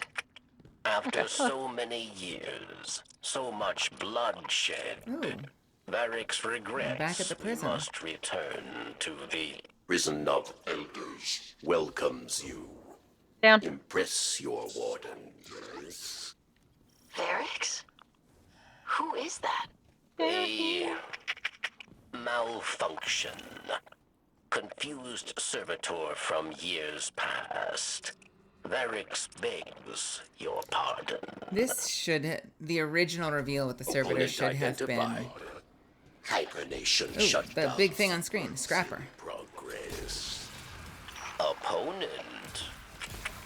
The warden is pulling prisoners from cold storage. They're still alive in there? Not for much longer. Enemies advance. Kill them Okay. dead, Guardian. Oh, they have made the servitor sound like a servitor. Sort of. I love his voice. He did not sound definitely not Varix when we first got back here. I guess they're like, I would say they're like, well, the cat's out of the bag, except like they never really hit it. And I always thought that was like a big misstep on their part. That like right from the start, they're like, that's not the warden. I'm like, let that be a surprise. Why wouldn't you let us discover that at the bottom? You know? I can see it. Hey, Quells. Oh, there's a guy. Is this the hat? No, no, this is a boss. This is a boss. Oh, that's not a funny hat. I was told there'd be a hat.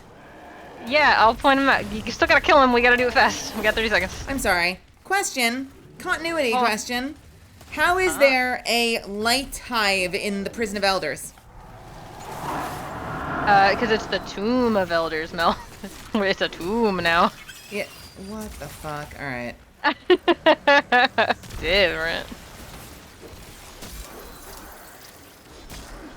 He baked for a little while. Came out. Oh, we gotta kill. Okay, we killed. Stand proud. Modifiers cleared. I was merely slipping by at 6:20 a.m. Oh man, go to sleep. I have been trying, and I've actually been doing so much better on the sleep schedule thing lately. I've cycled forward a little bit, but not a lot.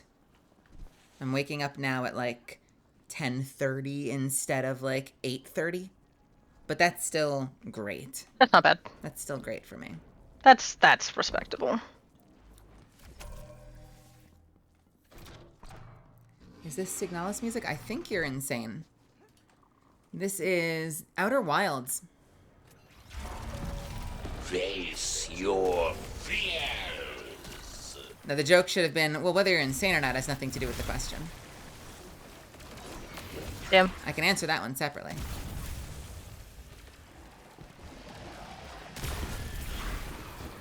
Pick up the dudes and put them in place. I'm getting hurt a lot now. I wouldn't be surprised if it came on, though, with the way this playlist has been going. I could totally see it coming on. It would still somehow be Subnautica music. right. Signalicus. Every time I see someone playing Signalis or Signalis, I have to tune in, and I want to know immediately, like in a perfect world, my brain wants to go like, I wonder how they're going to experience specific moments in the story. But what I always end up getting caught up in, and I've been caught up in it like with more than one streamer now, is them missing critical fucking inventory. No. Who was it? Was it like... It was like Ariana. I think I was watching Ariana Foxton, who was like running around in the final zone of the game and didn't have the rifle. And I'm like, it was right there. Wait, did you not save... What's your name? Isa? Did you not save the girl? You just left her down there? Oh no! Cool.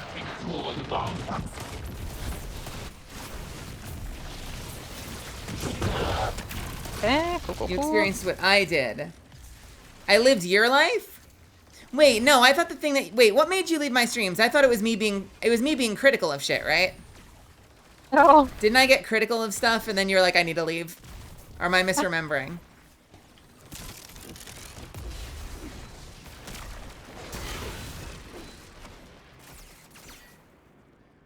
What is happening?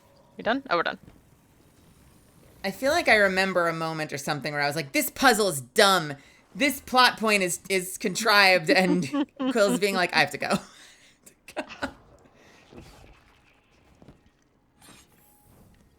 Enough. Barracks demands you initiate shutdown. Override code loyal. Doppelganger locker. I'm not getting audio that you're getting. It's funny. Effect. Ha ha. Active interface connection. I hit story. Severed. Doppel. Prison of Elders belongs to Barracks. Fight. Win. Live. Face judgment.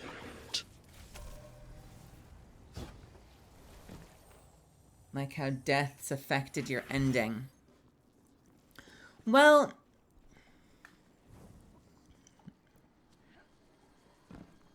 You merely got a different ending is all. The one where no one dies. Well, okay. So, in the end, however, the good news is it was not a lone metric.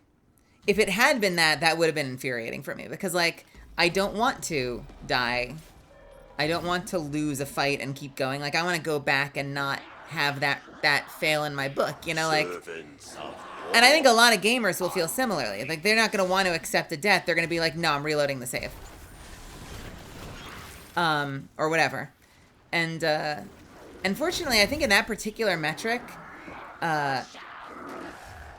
it's also heavily affected by playtime, which, boy oh boy, did I have a lot of playtime because I'm such a fucking completionist. So that wasn't an issue. I remember I was watching a certain frog play, and said frog got like the forget ending, which is heartbreaking and fucking terrible. Warning. I'm sure someone finds it poignant. It's heartbreaking and fucking terrible to me. And I realized it was because they were. I think. Here's my theory. And it wasn't me, because I obsess over this shit. But I think that is an easier ending for streamers to get because they're trying to fly through the game and get it done in a set amount of time. You know, they're like, we're getting this done in 2 days. They fly through, they miss a bunch of shit, they don't have all the weapons. And they get the forget ending because they were barely in the game. Right. Gas is off. We're good.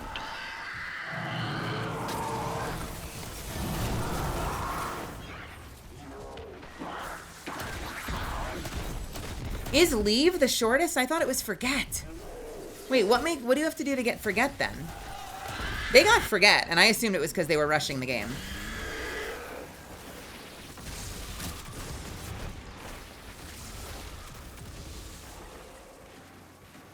Wait, isn't Leave the one where you don't even go inside or something? And then there's one where you go inside and you're like, I don't know who this is. which is really heartbreaking. But I forget, yeah, I mean, you go in there and she's like, who the fuck are you? And I'm like, oh, well, this is terrible and unsatisfying. If that had been the ending I had gotten, I would have been so angry. I genuinely think, like, thank God you get what I consider to be the best ending. Because I also looked up the secret ending, and it's more...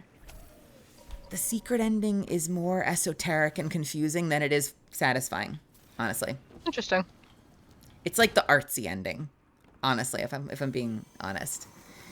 I think that the one that I got, which was the Remember ending, is like the most satisfying, like, story ending. I think that that's the only ending that I could have gotten to love the game as much as I did. I think if I'd played for all those hours and I got the Forget or the Memory ending or whatever, I would have been so angry at the game. It would have been so unsatisfying. Blood sport. What now? Me and my wife cried in each other's arms over the secret ending. You cried in each other's arms over the secret ending? Be better prepared. We must push deeper into... Wait, help me understand it then, because I just then remember, like, there's a bunch of tombstones, they find a really weird rainbow crystal, and I'm like, what did I miss? I didn't understand. I didn't understand it when I watched it. Your report. Get in here. Be easier to say over voice. No, if we do over the voice, it's gonna be like a 90-minute explanation of unpacking the layers. Get in here.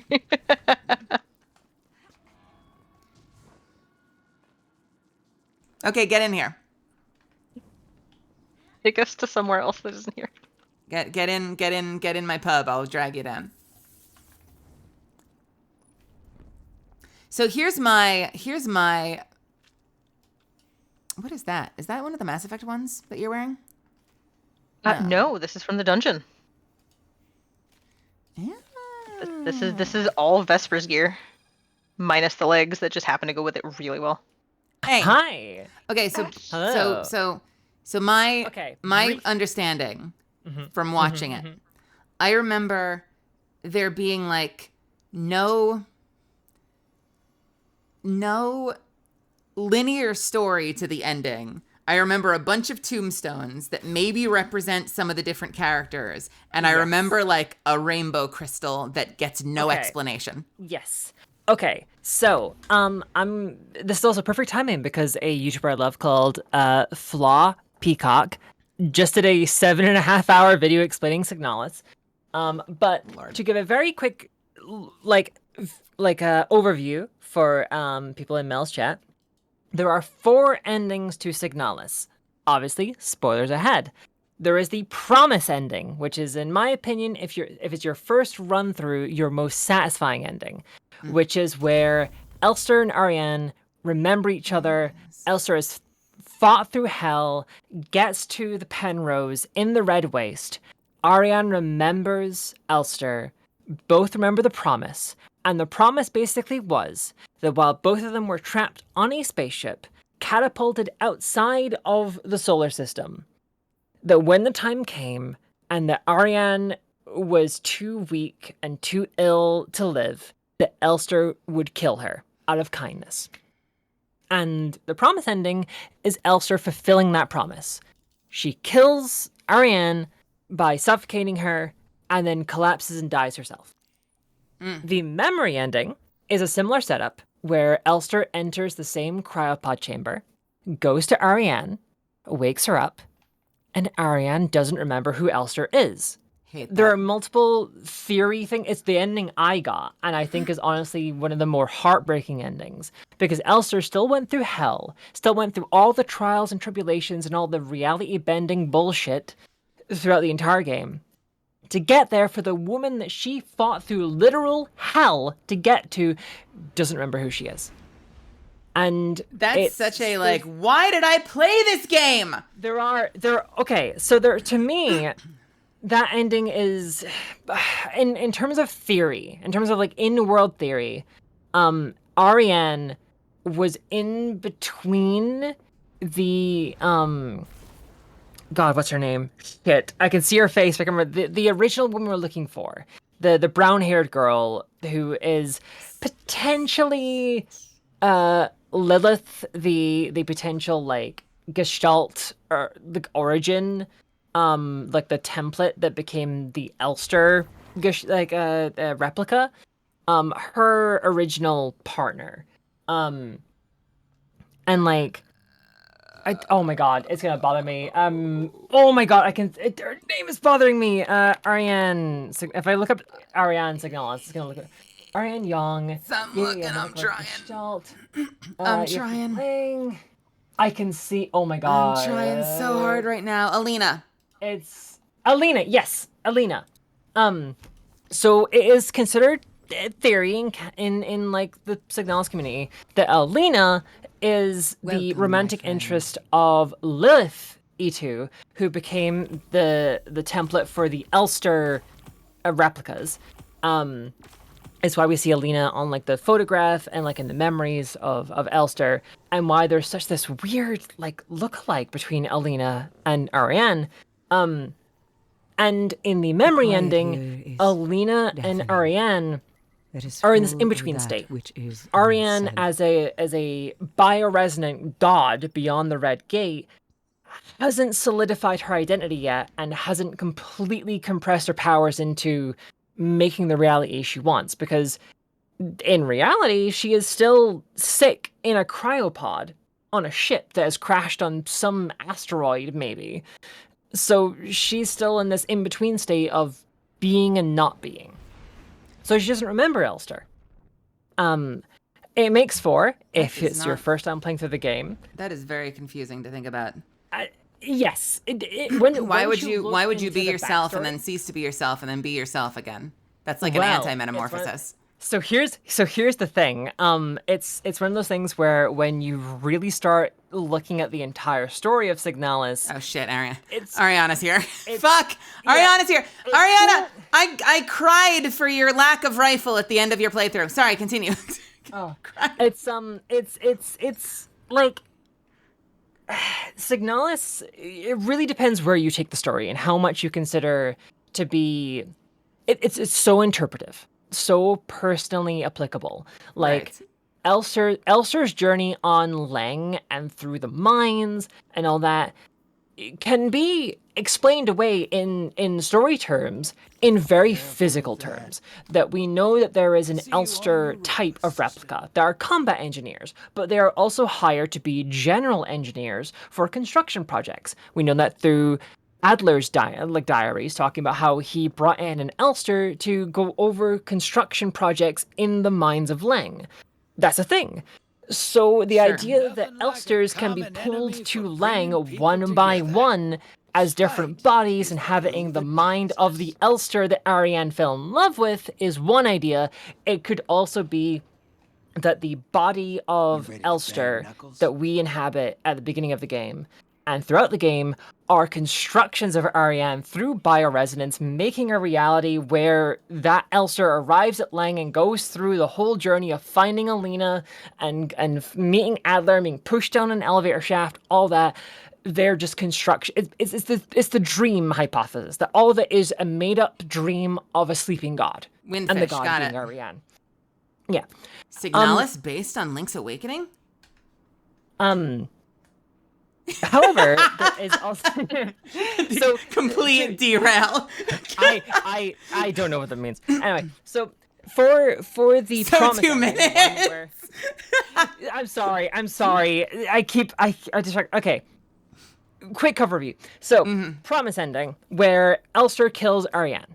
That is the ending which requires you to take at least 8 hours to kill so many enemies. Also, and I'm sorry, so one much second. damage. How the fuck? Yes. We just talking about you. How did I manifest you, Ariana? How are you here? I love that you're here. I adore you so much. But how the fuck? How the fuck? Anyway, Hello, sorry. Mr. Fellow VTuber and streamer. Yeah. So the promise ending requires you to spend so many hours. I believe for several of the promise ending and also for the leave ending, there was like requirements.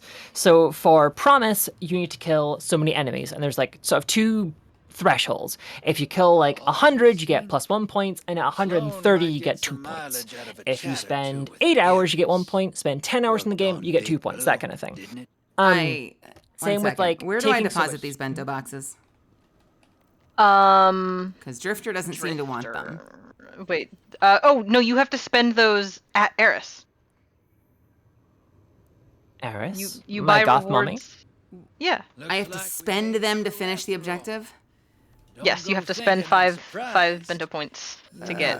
Yeah. Okay, let's go You gotta back go to back. the moon. Back So Say hi. if I remember, Say hi to Eris for me. it feels. I will do so. I remember there being, it kind of, people were boiling that down to like how long were you in there, how thorough you were, Yes. how aggressive there's you were, several how different- stealthy you were. Yes. So like if you, for me, when I played the game, although I killed a good amount of enemies and I completed it like in a normal amount of time, I also dodged a bunch of fights, was kind of sneaky, didn't take fights I didn't need to.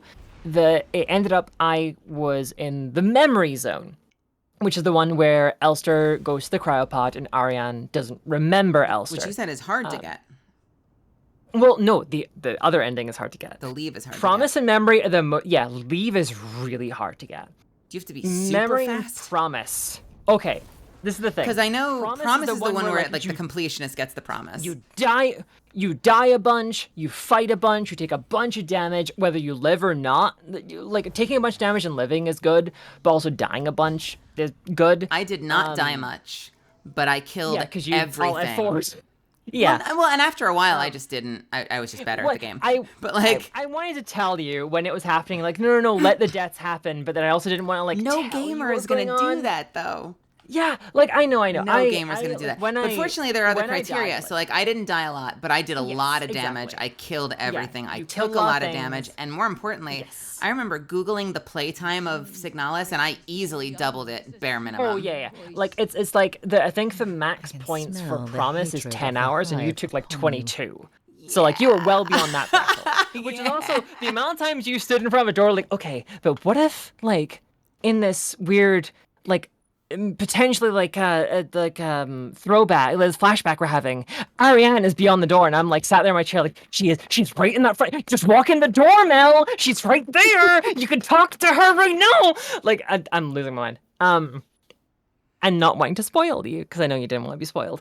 Well, and also so like promise- I've since doing that, like I know that I have a very meticulous way of handling things. Of like certainly I can take a wrong turn, so to speak, but like I'll be like, no, we handle everything in this room, then we handle everything in this room. If the Yes. game wants me going there, I'm going everywhere else first.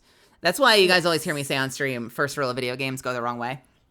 Yes, exactly. I agree. And with I've that. I seen agree with people that. since then, like, I don't know if it was Signalis specifically, but I've seen people play games where, like, you know, they like stumble into a cutscene and they lose like half of the opportunity to, they lose the ability to explore no. so much because they No, like went Signalis is into the so open. lore room. Yeah, no, I completely understand because so many games do that. Signalis doesn't. Like even the one time I can think of it where like you lose out on experiencing stuff in a cutscene, like the few times I can think of like where you go into this place and you have a cutscene is after you've done everything. Everything you get afterwards is like interact with posters and you see like little bits of lore, tiny little bits and pieces. Yeah. Which I remember you were all F4ing over getting a poster for Kitej in a dining room full of Isla units. Because I didn't get the poster. Because you were missing one poster from the canteen, and like you were having a dodge one Isla, and when you went in, one of them kept resurrecting because like it was just the roll on the RNG for you entering the room was decided before you went in that this one will resurrect when you enter. So you kept getting mad that it was hitting you when you were trying to leave. And I was trying to not get hit, so I was wasting a lot of time. Yeah, trying not to get hit. Yes, yeah, and you were getting very mad, and that's when I decided I'm gonna get up, I'm gonna go for a shower, and I will come back in like half an hour. Yeah, I got loud in that game. Yeah, I get very stressed easily when I'm like, hey, here's this thing you'll like, and then people get mad at it. I get very stressed. So, but I did go back and watch your VOD and see the ending and like see you experience the promise ending, Good. which I'm glad hit you as hard as it did. Not out of any meanness, but just genuinely I'm glad you appreciated it in the end. No, I thought that it was awesome, and I had a whole lot to say about it Yes. after the fact.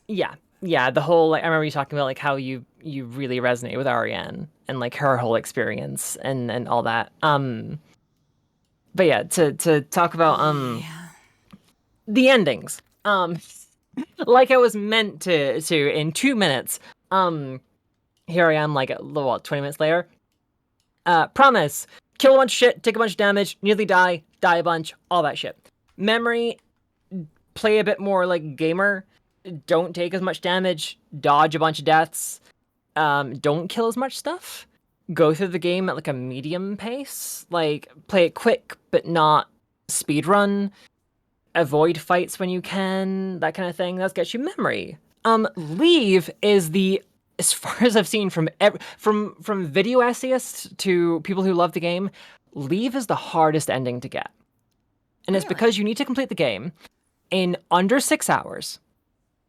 Do not die, barely kill a thing. You just run through the game. And you need to interact with, you speed run the game. You pick up all the objectives as quick as you can. Don't fight, don't kill, like spend the least amount of time as possible playing and interact with as many locked doors as possible is also a thing. What? I think it's between when like you try to open every door that won't open. Yeah, open like locked doors like 40 times, I think is the requirement. Pardon me. Open them. You mean open or get told you can't go in? Try to open. Yeah, told you can't go in. Like get 40, this door is locked or the door is blocked. You can't go through here. Kat, do I care about anything from here? Counterfact seemed good for a second, but I don't know about alloy casing and linear compensator. But it is envious assassin bait and switch. I would pick that up. If you're not going to hand cannon, that's the other one that I was told specifically to grab. If you're not going to hand cannon. I picked up the hand cannon without asking because I love a hand cannon, but... Fragile focus precision instrument, though. I don't know. Okay. I'm afraid I cannot help. Honest envy, I mean, it doesn't have spike, which sucks, but envious assassin bait and switch is still good, and so if you needed a strand option for that, I mean, I guess why not, right? I would grab the grenade launcher, yeah. Okay, that looks kind of badass. Mm-hmm. Oh, it sounds good too. It has good sound. Oh, that does look phenomenal. Actually, hold on. So good. Holy shit. Yeah. Doing that to mine right now. Actually, oops. Oops. Okay. Let me grab that one. So for the third of 4 endings in Signalis, there is Leave, which is the one where you have to go through super quick. Don't kill anything. Don't take any damage. Don't die. Try and open as many locked doors as possible. You get the Leave ending, where when you get to the final door, which asks you, when you interact with it, do you want to go home?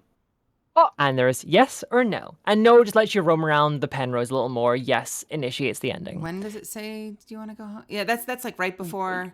Yeah, right when you're like, if you say yes, it just initiates the ending cutscene. If you say no, normally when you're entering the ship at the end, right? Like entering the ship is going the very home. last door. The cryopod at the end, because when you go to the home is the door to her chamber. Yeah. Yes, exactly. Before then, you can walk around. There's the whole there's a reactor where you hear the Geiger counter going off. You can read the whole notepads about Ariane lamenting her time back home in Rockfront for 30 minutes. Yes, I have a whole video on my YouTube channel. I probably am plugging. Where I just read her notes and the whole thing about her wanting to be away from everyone, how she hated how everyone just talked behind his backs and everyone was shitty and awful and terrible back on Rockfront, and how she was finally free on the Penrose, and then how much she loves Elster and how she finally feels free, and then how much everything hurts and she just wants to sleep and she wants that whole bit of I seem to recall recording that and posting that somewhere. Yeah, it hurts, I just want to sleep. That genuinely broke me reading it. I recorded it and posted it as its own video, and I've streamed it and I read it out, and that made me cry. It's so raw and visceral. after all that, you can decide whether to It's go home funny. or not. That hit me. That didn't hit me as hard. I guess it's your own. We all get hit by things that like have that like touch on our own personal damage. I guess because the stuff that hit me the hardest was her trying to like figure out if she measured up and like if her life had meaning. Yeah. And like that the whole hit me thing on so hard. Rockland. The pain stuff didn't hit me as much. The love stuff hit me by the end, but like I wasn't really like, you know, it was like it was that stuff didn't hit home until literally the final scene. But her talking about her hopes and dreams and regrets really fucked me up. Yeah. Because I'm someone that lives with a tremendous amount of regret and self-doubt about like everything I've done in my life. Yeah, it's so well written from what I think is a character that I don't know what the fuck if they were given the right circumstances, had they been given the right environment to grow and really express themselves, would have done amazing things. But just wasn't, and that's what makes her so tragic. Like even minus her fucking like cosmic psychic powers, like. Which is also, there's one whole thing of like her talking about people whispering behind each other's backs and being shitty. That could have been a byproduct of her being a bioresonant person. We already know from one of the notes from the Empire's spies on Lang on Rotfront, rather than Lang, sorry, on Rotfront, that she did the whole guessing game of tarot cards perfectly. She guessed what cards the guy had, like 100%. Right. I was like, this girl is bioresonant and a very strong bioresonant. I need to get the fuck out of here before she figures out I'm a spy.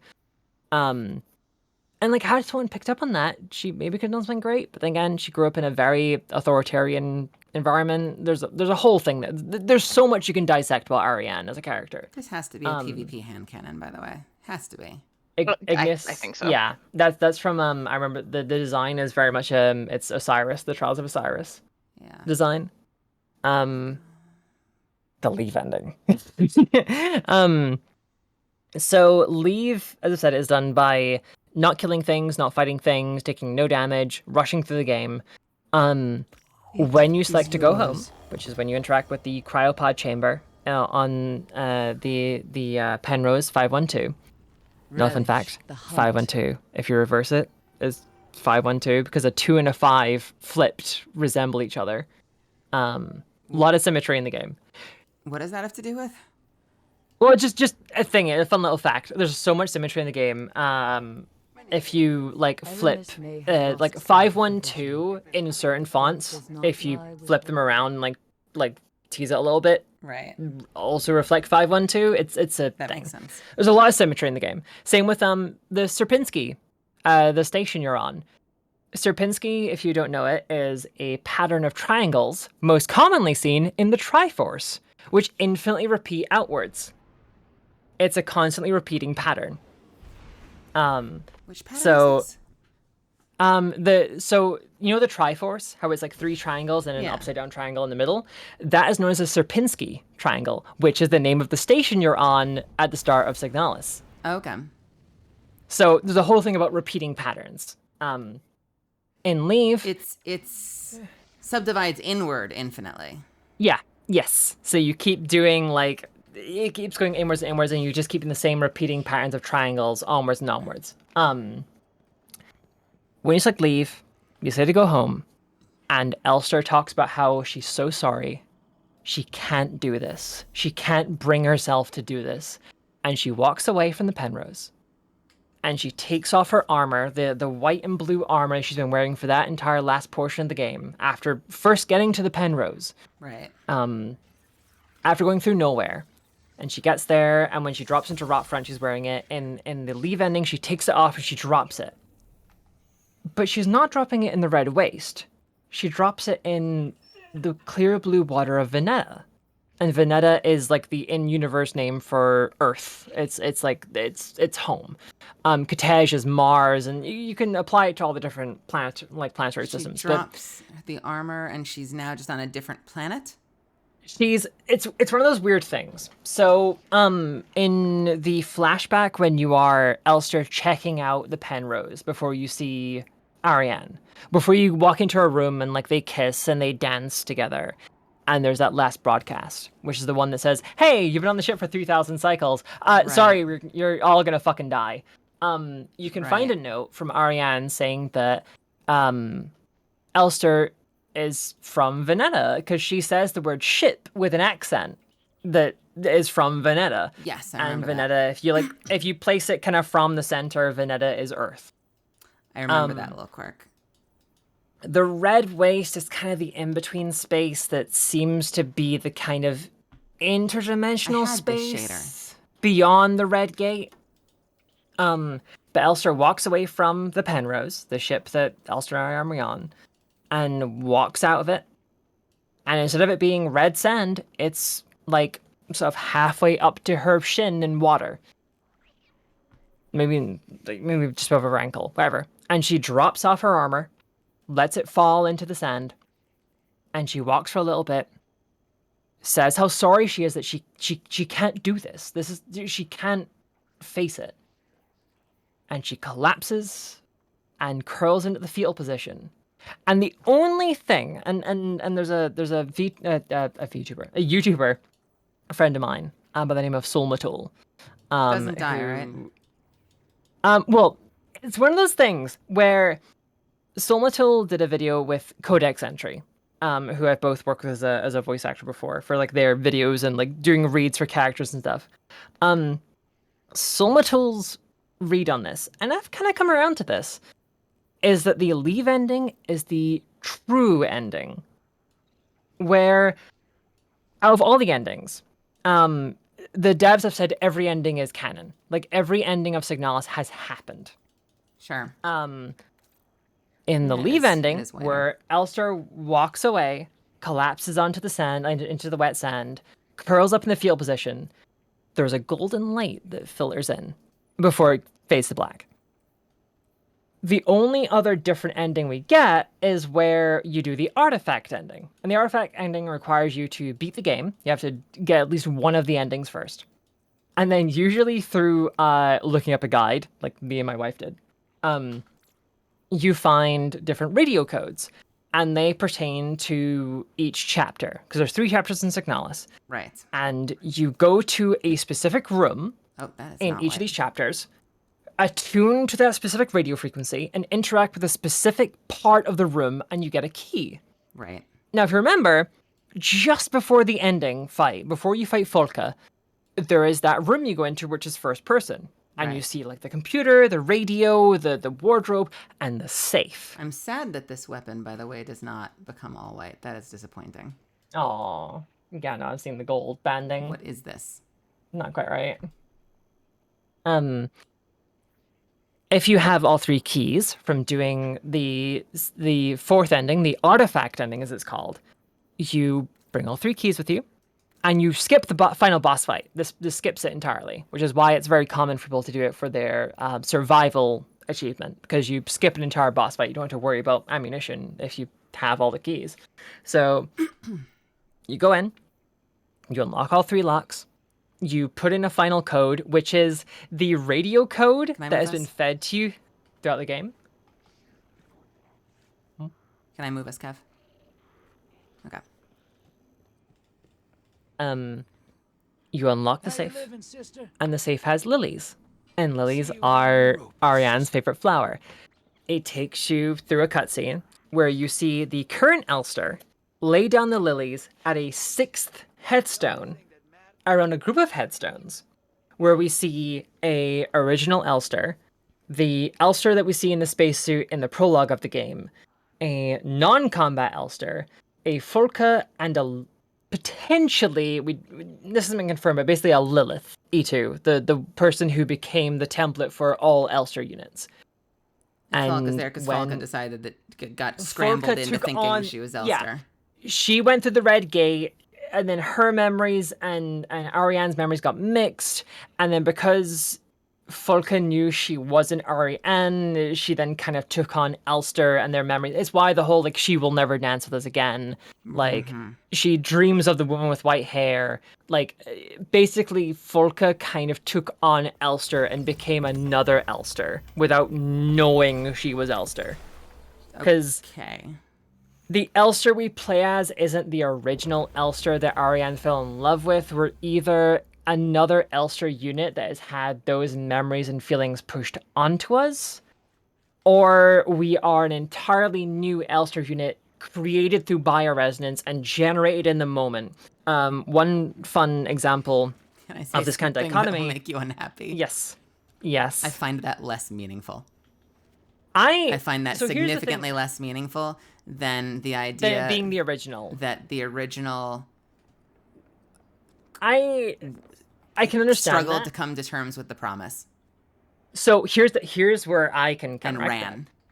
That. Do you remember that moment in fucking Evangelion where Shinji is walking through? I think it's in the end of Eva movie, where Shinji is stood there and you see all the different like characters envisioned through his outline is there. But you see Masato and Asuka and right, and like you're seeing everyone like filtered through his body. Sounds a whole in like lot a visual the end form. Of the first half of the game. Exactly, because that's where they pulled the influence from. The Red Waste is also a direct pull from the ending of End of Eva, where the world is ruined. Where in Shinji's case, it was how other people's opinion of us as a person can influence us as a singular person. Like, Shinji wants to please people. He wants to make people happy. Even if it's at the cost of his own personality and who he is as a person, he just wants Asuka to be interested in him. He wants Misato to be interested in him. He wants people to like him, even if it means reducing who he is as a person down to dust.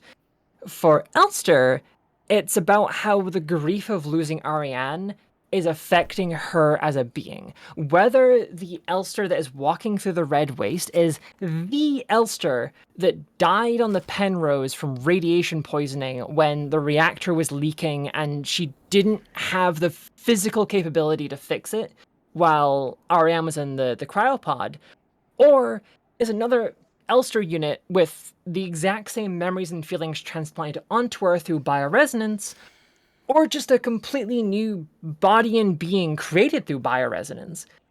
I don't think it matters much because it's the same grief process. It's the same realization that for that Elster, whether she is the original, the copies of that original transplanted onto an existing body, or a whole new body, whole new brain with those memories woven in on creation, regardless of which one is the case, the same grief is happening. The same realization that, holy shit, the woman I loved, the woman that made me feel complete is gone, but not gone. That's all interwoven. And this is where I think go on. Go ahead. This is where we're gonna say the artifact ending, and where because I was gonna say I'm trying to find the thread from this to what makes seeing someone lay I guess their other selves to rest hit you the way that it did. The artifact ending basically was the Elster that we are playing as, whether she is an original, a copy, or a wholly new made like bioresonant being, laying the favorite flowers of the woman she loved, whether or not she's a copy or not. Her entire personality and memory is around that she loved Ariane. Laying those flowers to rest at a headstone. All of them coming together. And from what we know from the devs, those headstones are styled after Venetian headstones, which is the origin of Elster. Or at least her Gestalt template. We then see a giant red eye, which has multiple implications, but I'll talk about looking over the Penrose in the Red Waste, which is the psychic dimension of Signalis. And we see the long white-haired, black-limbed Ariane dancing with an armored Elster. Ariane only appears with blackened limbs and long hair once, which is basically when she's at her worst in terms of radiation sickness. When she's dying and Elster puts her in the cryopod to be like, I'm putting you here to keep you safe and alive until we can get help. And so those two are dancing together. And in my mind, it's because it's their kind of before any real ending happens, regardless of which ending is true, whether it be Promise, where Elster kills Ariane, Memory, where Ariane doesn't remember Elster, and they both kind of just pass away together. There is a moment where, in the Memory ending, where Ariane reaches out and, like, pets Elster on the head as, like, a comfort, like, I kind of know you, but I don't kind of moment. Or Leave, where, Elster walks away and leaves Ariane to die and then dies on the world of Veneta, quote unquote. In Artifact, the two of them, knowing who both of each other are, knowing that this is a moment of reprieve, dance together to their favorite song in the ruined remains of the Penrose as they remember it before either of them were locked away or died. And they have one more happy moment together before the loop starts again. So you think that that's Elster a memory of, like, what would have been, like, her original death? That is them. That's both Ariane, the bioresonant, like, god, and Elster, the woman trying to save the woman she loves, having one last happy moment where they're both lucid, like, for certain lucid of each other, having one last happy moment together before everything resets and Elster goes back to going through the loop and figuring out that Alina is not Alina and she's actually Ariane, and So that Sierpinski is a construct. You wouldn't think that that would be more conceptual, that, like, this is, like, the last dance they could have had if she hadn't started fucking around. Yeah, no, I think This that's is how the them story both kind should of have ended before she I think was they unwilling definitely to had let those go. moments. Because we see in the flashback, the after Nowhere, the Elster and Ariane dance like that. It's the exact same dance that they had when, like, after Elster checks up on the engine and the reactor and all that kind of stuff. She walks into the sleeping quarters and has the same dance with Ariane as we see in the Artifact ending. So what makes you think that this is an all-powerful Ariane and that this isn't, like, the last dance that they shared together before she sealed Ariane away to preserve her? So Ariane has the blackened limbs and the long hair that she had when she was really sick, when she was dying of radiation poisoning and put into the cryopod. Exactly. Elster is wearing the combat armor that she only got from the dead Elster she collected from the cryopod of previous dead Elsters. That's where the whole time loop thing kicks in, and it's why I think Artifact happens before any true ending. Like, so so Elster must already have made it to the Penrose and the Red Waste, and the Red Waste we know is, like, kind of the psychic plane of Signalis, also the Red Eye. So, but how do we know what the first Elster was wearing? How do we know that that wasn't so that's the the first thing. Elster sealing this Ariane is where away to protect her? Yeah, so this is the whole thing. So as far as we know, from what we've seen, the Elster on the Penrose didn't have combat armor with her, which throws into the whole thing of, oh, well, which ending is the, like, the real ending? Because in all but one of them, so the Artifact ending is a secret one, so I don't count it in, like, the general loop. Am I dumb? Where the fuck is the thing that I have to click? Now it says it's upstairs. It says I have to upgrade the lab. I'm sorry. I do not know. Okay. Go ahead. It's one of those things where it kind of ties into the dev saying that all the endings are canon. In my mind, and I'm kind of borrowing a bit from Solmatil here, that the Promise and Memory endings, where either Ariane doesn't remember Elster or Elster kills Ariane, those still perpetuate the loop. The things just keep happening over and over again. Sierpinski keeps happening. All the people degenerating into meat monsters and the flesh on Leng. All that keeps happening over and over and over and over again. Artifact happens in between those loops, where either through sheer luck or just the happenstance of constantly repeating the same cycle, something different happens. Like you can do the same action 100 times over, but at some point something weird is going to happen in the in-between. The artifact ending happens kind of in there, where to me, Elster and Ariane kind of take a moment to be like, well, shit, we have a little bit of time together, and the eye in the sky you see in the artifact ending is double, like it has a double meaning, where they talk about in Rotfront the red eye of Jupiter like stares down on the colony of Rotfront, and it's simultaneously like this whole thing of like, oh, it's a national identity, and also a whole thing on the police state where there's always someone watching you, and the whole like people paint coins in red to be like a good luck thing on like festivals. Although it's And her, she's the one that's watching. Yeah, Ariane grew up on Rotfront. She knows about the red eye of Lang, and the eye that we see looking down has a red iris. It's her looking down on her own, like, personal little, like, indulgence of her and Elster being together. Because the Penrose we see is filled with bags of trash. It's dirty as fuck. It's not clean. It's not perfect. It's not, like, the Penrose in its heyday when they were first launched. It's awful. It's worn down. It's rusted. It's on the brink of collapse because those are the last few moments they had together, and they're just having those last few moments together again. But in the context of Elster having fought through hell to get to her, and Ariane in a moment of lucidity as a dreaming god being together with the woman she loves again. And then Ariane collapses again, falls back asleep, and the dream evaporates, and the loop begins again.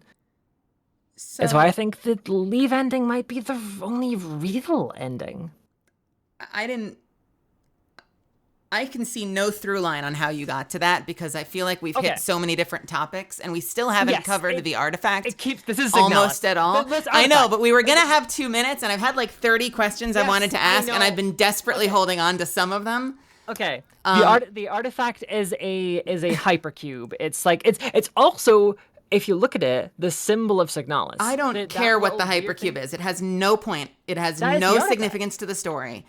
Who cares? It has no significance to the story whatsoever. And as far as I've been able to Google, it is a remnant of some other fucking game they made.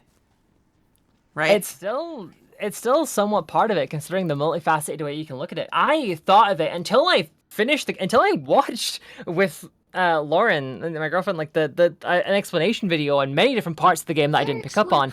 I didn't pick up it was a 3D fucking blueprint. I thought it was a 2D object that had a weird wireframe thing, and then I'm like, oh shit. Well, that's the challenge with something like that. Like, it's like you're gonna have people. I guarantee most players are gonna get to that, if they even get to that ending, and they're gonna be like, I don't know what that is. I don't know why I got this ending.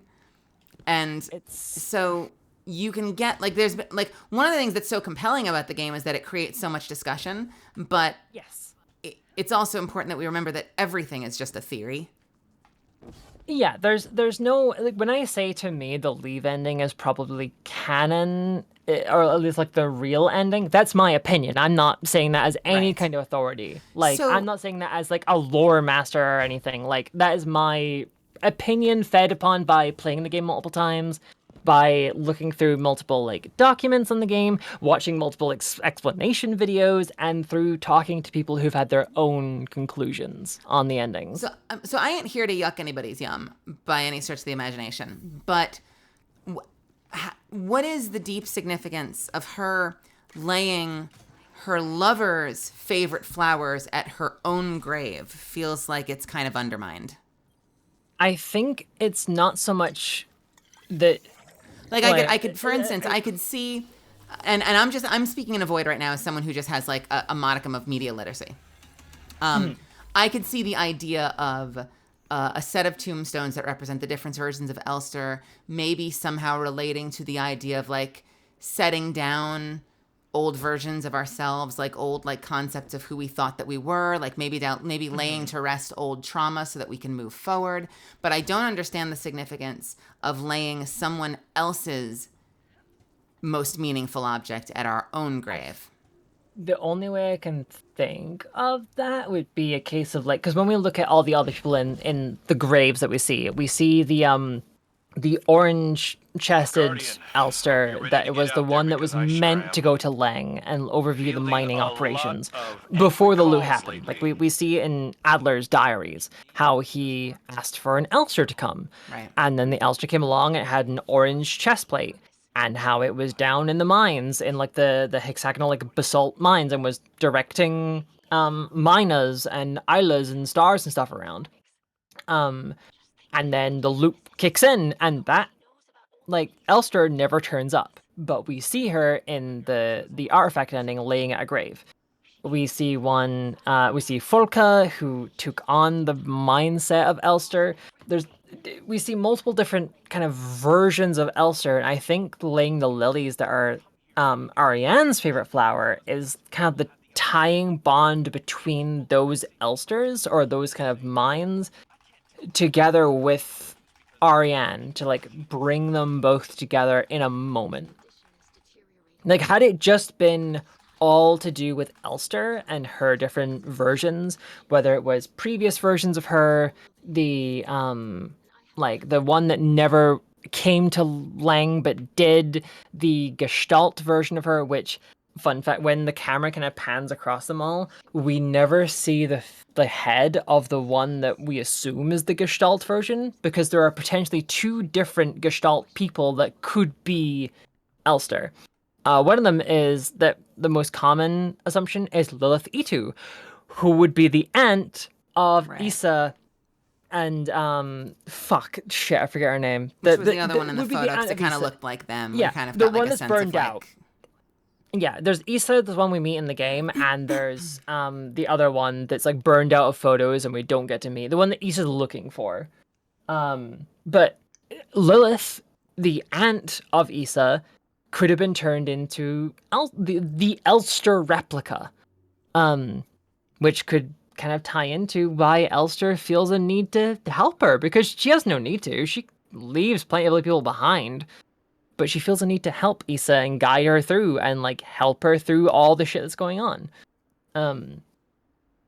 So it's I feel that the lilies in the artifact ending are there to tie the different versions of Elster to Ariane and to kind of guide the wandering dreams of a sleeping god to a focal point of the woman that loves her, in my mind. I don't have a good reason for this, but, and this is not like a meaningful answer to anything you've just said. Again, I'm not trying to kind of down, but like, I find, and maybe for the same reason that I find, like, some people find the final chapter of 2001: A Space Odyssey to be brilliant, and I find it boring. It's the least meaningful part of that story. Like, I love the more ethical questions that get asked, like the kind of the, I love the intrigue and the issues that happen as a result of like a rogue rampant AI and like trying to survive this experience on this space station or whatever. I got, the details are blurry, but then we get into this very artsy fartsy kind of ending where like we see him exist through multiple stages of his life, looking at himself, and then he's in a bed, and then like the slab from the beginning, and it's something about like going through time as like the catalyst for evolutionary change, but like none of it's explained, and so it's very easy to get to the end of that when you've been following a science fiction movie until then and be like, huh? Like, did they just, it's like the end of Akira. The end of Akira is very similar to the end of 2001: A Space Odyssey. You can very easily watch the final 20 minutes of Akira and be like, well, it was an interesting like vibe, but it kind of was the most boring part of the movie. Yeah, okay, I watched Akira with the wife and her flatmates, and I kind of was like a little in and out of it, and then like when the final showdown happened, I kind of checked out, because like it suddenly I'd lost all like tethers to the story and what was going on. Potentially could have been because it was the English dub, and it had some good moments, but a lot of it was and I'm a fan of that movie. And that it's very good. That's Johnny Young The Bosch. dub is fun. That is Johnny Young Bosch playing Kaneda.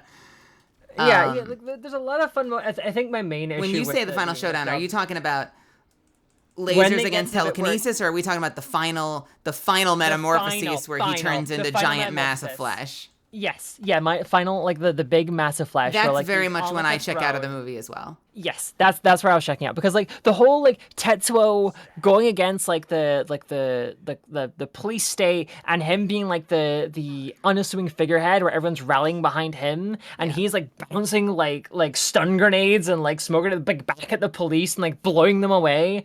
And they try and like space laser him, and he flies up and just destroys it with his mind. Amazing, awesome.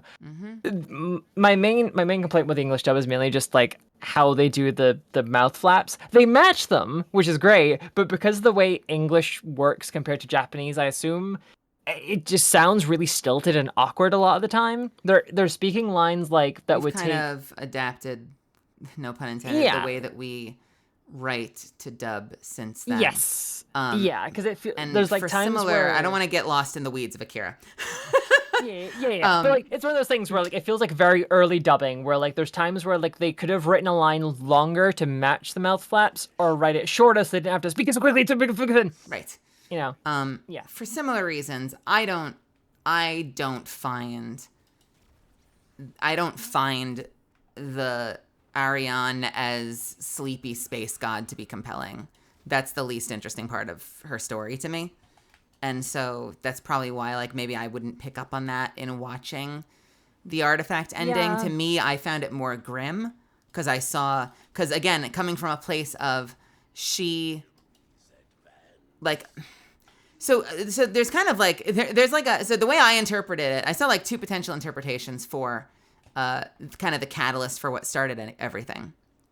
And one, and so as I was thinking through it, you have one of two things happen, possibly both things happen. At a certain cycle count, it's up to the pilot to ask their android to put them out of their misery. And that's basically what the thing said. And one of two things could have happened from an emotional standpoint if they were lovers, and potentially both things. Either Ariane asks Elster to, and this is the most reasonable one considering promise. It's the promise to Ariane. Yes. Asks Elster to put her to sleep, and Elster can't, and Elster runs. And the other potential interpretation is that Ariane doesn't want to leave Elster and continues to like manifest new and more terrifying powers, largely as a means to desperately hold on to this life that she's built for herself because she isn't ready to say goodbye. I think that both are kind of right. Like, so like when I look at what I thought I was interpreting at the end of the Artifact ending, I see it as an extension of that, and I'm like, oh, this is actually gross. Because what I feel like I'm looking at is Elster dancing with like a just inches from death Ariane. This is the Elster that ran, holding on to the Ariane that just wants to die and trying to keep dancing with her. And like, so I got to the end of that and I'm like, that's fucking dark. And I don't understand the rainbow crystal, so I'm just left like feeling weird and bad. From what I understand, the artifact we see is a tesseract, which is like a fourth dimensional object, and technically the 3D version of it we see is the shadow of the fourth dimensional version. It's why we like look into it when we see the artifact ending happening. But like your interpretation about, like a hypercube. Yeah, but it's a hypercube. A tesseract is a hypercube. Okay. The weird rainbow crystal we see is a hypercube, and when we look into it, we're seeing a human interpretable version of what's going on, and it could entirely be a godlike Ariane on the brink of death, scrabbling for the last few happy moments of her existence, and pulling in an Elster that's close enough to the woman she remembers, and they have one last happy moment together before it all collapses. Like, the eye we see could be like the godlike Ariane projecting into the human Ariane we see before everything goes to shit and they all die. So like, that could be it. From an acting exercise standpoint, there's a very common would this fall under Meisner? I had a lot of Meisner training. It probably falls under Meisner. concept of like the impossible task being like a challenge to an acting exercise where like you essentially try to focus on something that's like an impossible to complete task and make that your sole focus, where like the dialogue and the action come secondary and you sort of just like almost zen your way through a scene while trying to focus on that task. And there's sort of like an evolution of that, and I might be mixing things up because it's been a while, but an evolution of that is where you kind of have two characters that have, this is like classic conflict, two characters that have equal and opposite needs, and neither of them is allowed to win.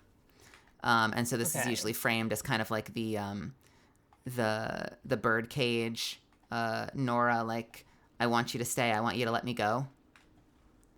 And, and right, okay, now it's so on some level it's kind of interesting that like you could kind of interpret either of them in either direction of that. Yes, no, that just Elster, I want you to stay. Ariane, I need you to let me go and move on. Like, you know, like I need to go. Or Ariane, I need you to live. I need you to stay. Like, Elster, I need you to let me go.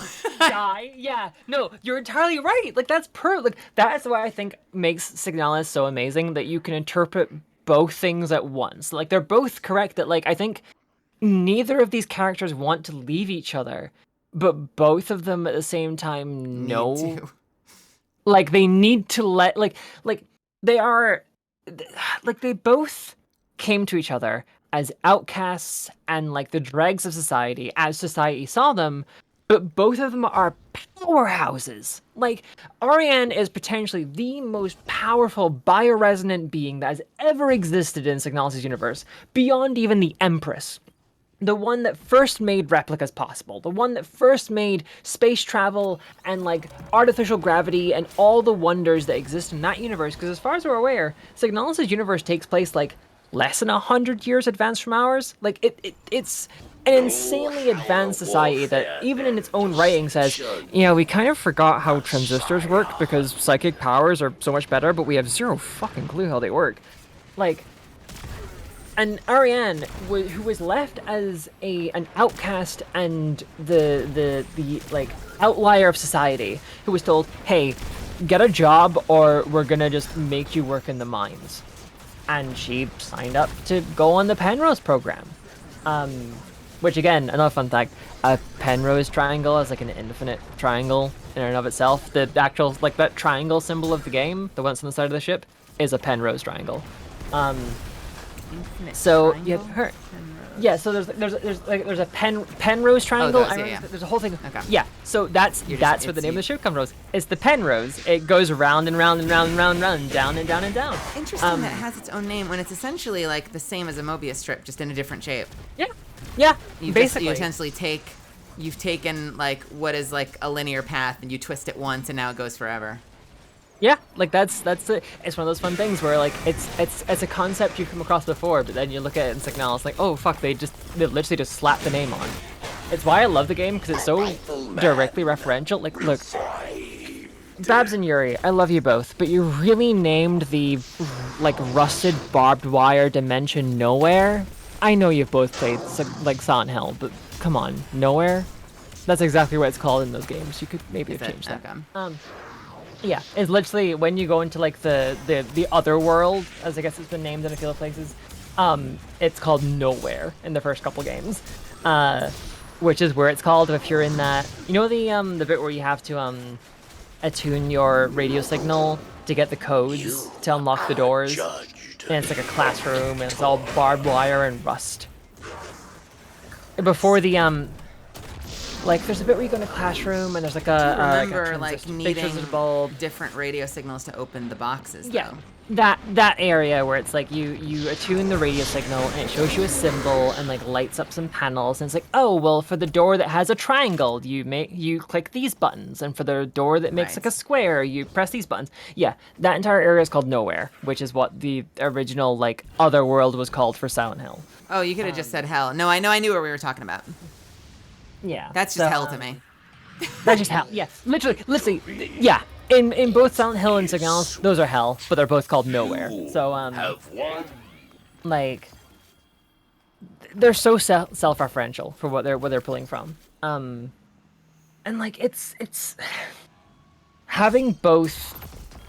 Like I think both of them pull on each other, because like there's also the element of this constantly repeating pattern through the Signalis universe. That in the past there was the Great Empress who assumedly had someone beside her. Then there was the Great Revolutionary, and it said in documents that the Great Revolutionary looks similar to Folka. Like why would the new government that is the revolution make a replica that looks like the figurehead of the government? Unless the figurehead of the government was turned into a replica. But that figurehead of the government also happens to look like Ariane. Like, if you overlay their faces in several, I remember like, that being a cutscenes- theory, though, that, like, Ariane was, like, potentially a descendant of or a clone of or something of the Yes. Empress, right? There's a whole thing where this cycle keeps repeating, where there is essentially, although they go by different names, there is an Ariane and an Elster at all times. So before, there was Alina and Lilith, and they were the ones beforehand, because you had Alina, who looks like Ariane. Even Ariane's mother, in like a letter that Ariane wrote, says that, oh hey, that's weird. Yeah. You two look like you could be sisters. Like, that's so weird. And the well, woman and that's part of that's part of that whole monologue that breaks me, because like that sticks with Ariane, and when she's kind of like contemplating the way that she sort of like ruined her own life. Like, had a bad life to begin with, and then, like, chased something that was a dream and ruined it, and she's kind of just like, I wonder if that other girl had a happier life than me. Yeah. With a family that loved her more. Could she have been that me? Yeah. Like, that exact thing. And, like, the woman we see stood next to Alina, that Ariane looks like, could be Lilithy too. By but the way, she's massively, like evil, like, techno-fascist shit. The concept of, like, taking the... oh, God, what am I thinking of? What is the, it's a classic. What's the revolutionary that gets kind of re-engineered into like a propaganda robot? Oh, fuck! I know what you mean. Chat, anyone know? I can feel it on the edge of my brain. I know Max what you're Headroom? talking about. But... Is it Max Headroom? Detroit Becomes Human. Yeah, it's Max Headroom. I think is the guy that gets like bioengineered into like a propaganda agent for like for the machine. And so very much the same, like, yeah, if you ultimately beat and captured and took like the biggest revolutionary that opposed your seat of power and turned them into like literally like the face of tyranny by making it like the leadership unit. That's we know that horrifying. The Empire has replicas, because they talk about the Empress being the one who first made the technology that made replicas. So it's entirely possible she essentially transferred herself into the system to make the revolution because the Empire is falling apart. So there's that whole thing. But we also know that when we look at the photo of Alina, who looks like Ariane... Oh God, I'm done with the glaives. I literally just finished the glaives. Nice. We see her stood next to a woman who has an injury on her right eye. And we see Elster get injured in her right eye by being stabbed there by Adler. It's a consistent thing that happens seemingly across the cycle that Adler, like, that people lose an eye, similar to how Odin does in Norse mythology, about how losing an eye grants you wisdom. Adler loses one when he fully just lets go, when he realizes this I've tried to keep everything together, I tried to keep Folka normal, I tried to make reality stable, but this Elster bitch came along and ruined it all. I guess I'm just gonna go all the fuck out and just ruin everything and hope it all sorts itself out. And that's when he loses an eye. Like, the growth of the corruption overgrows his left eye. I am looking at my weapon things right now, by the way, Kev. So, like, I think, as also, if I remember correctly, Elster in the final bit, after you beat Folka in the boss fight, you stab Folka through the head, like through one of her eyes, and then... You stab Folka through the head like 6 times.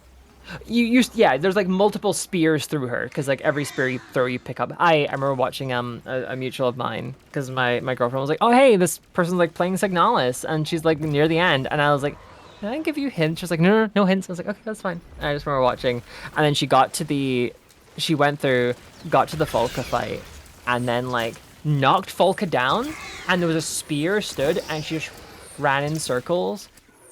I just ran in circles. I for fun. watched you do that, Ariana. I was so satisfied to see you learn that fight. Why would you want to give her a hint about it before she even tried? No, not even the fight. Just what she was looking for, because she got to the you know the butterfly room where there's the safe, and the code is Aeon, and it's what because it tells you. Yeah, but then Ariana, then I saw you see it. I saw you use it, and you kicked her ass. It was great. It was really satisfying to watch you learn that fight. So like I was in the crowd. I was watching. the streamer, I was watching them, and they went to the butterfly room. And it was literally the last thing they needed. It was the last tarot card they needed was from that safe. The one where you go in and like there's the butterflies in a case, and they spell Aeon, and there's like the plaque saying, oh, pareidolia, where you see patterns that aren't there. Like it's the human thing of like seeing letters or faces where they don't exist. Right. But you look, and the butterfly wings spell Aeon, and they're like mirrored. So like they say A-E-O-N, like whatever way around it is, but they say it like reversed on each wing, and that is the code to the safe in the room. And she didn't figure that out. She ran around the entire map of Rotfront. I do remember figuring that out, and I feel like it took me a minute, but I liked it because I feel like I remember it being one of those things where you're looking at the butterflies, trying to figure out what the fuck the thing is. You see one letter. You see one letter, and then you see the safe, and you see that it's a letter like entering thing. You're like, oh, that's weird. And then you look back and forth until you figure it out. One fun fact I love as well is the safe starts off as Elster as the code. It's like LSTR is the starting code for the safe. Was that the code you actually had to put in? No. The code you put in is Aeon, which is the name of the government for the revolutionaries. So A-E-O-N. I'm misremembering. I feel like I remember it being. Was there not like a trick? Off as Elster. Was there not like a trick to it where like you're trying to figure out the pattern and the whole point is there is none? That's literally what they just taught you? No. So when you first look at the safe, the code on it is set to Elster. But if you look at the butterflies in the background, on their wings it says Aeon. Or at least like on like the left and right wing of one butterfly it says A, and then on the right wing of the second has E, but on the left wing it's E flipped, like vertically, like so it's like a backwards E, and then it's an O on the next one. It's been too long for me to be sure, but I feel like I remember having a moment where whatever was happening in my playthrough, I swear I feel like I remember tying it to the idea of looking for a pattern elsewhere that didn't exist. I mean, the whole kind of meme of that room is that like, oh, people see patterns that aren't there, but there is also a literal pattern in the butterflies in the room. Because I believe that's also the room where you find the book that talks about like, hey, yeah, bioresonance is really cool, and it lets us like travel through space and make colonies in other worlds, and like made climaforming where we can make us, be able to survive on other planets and stuff. But we don't know how this really works, and no one seems to understand, and our computer technology is like 100 years behind where it should be, so can maybe someone try and figure this shit out? And then it's like left on like a kind of note where like from what is understood in lore, Katej, which is like the Signalis version of Mars, there are great sandstorms that come along that like if you're caught in the middle of one, the abrasive nature of the sandstorm will strip the flesh from your bones. You will die. You will be essentially like ground down to dust because the climate is collapsing. Does this have something to do with pattern recognition? Well, it's just part of like the climate. I'm going on a tangent. Okay. I guess technically because like they talk about it, there's the whole diary entry part where you match the tarot cards to the planets in the patient room at the very end, and that tells you the planetary alignment thing to unlock the final puzzle in the room you landed in Rotfront at the very beginning, which then unlocks the final room that leads you to the final boss fight. Do we just play this forever, Kev? I can tie it all back to Signalis. Like every little detail, like I can tie back because, sweet lord. Take care, Eagle. Prepare yourselves But yeah, for there's a whole lot of stuff you can tie back in of what's. Are we almost done? What are we completing right now? Your warden expects great things. Is there a specific challenge I should be following right now?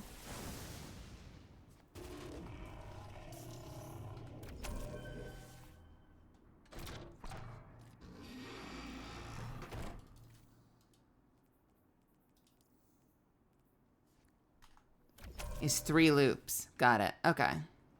Okay. All right. Worthless. How long have we gone, chat?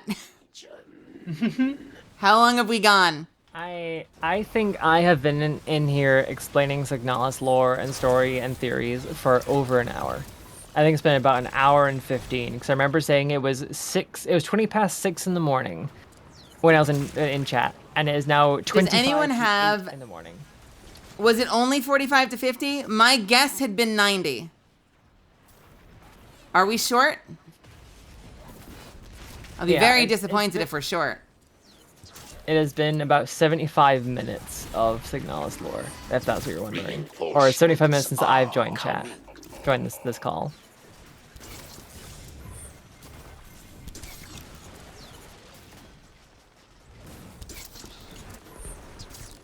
Oh, just pop out, why don't you? I'm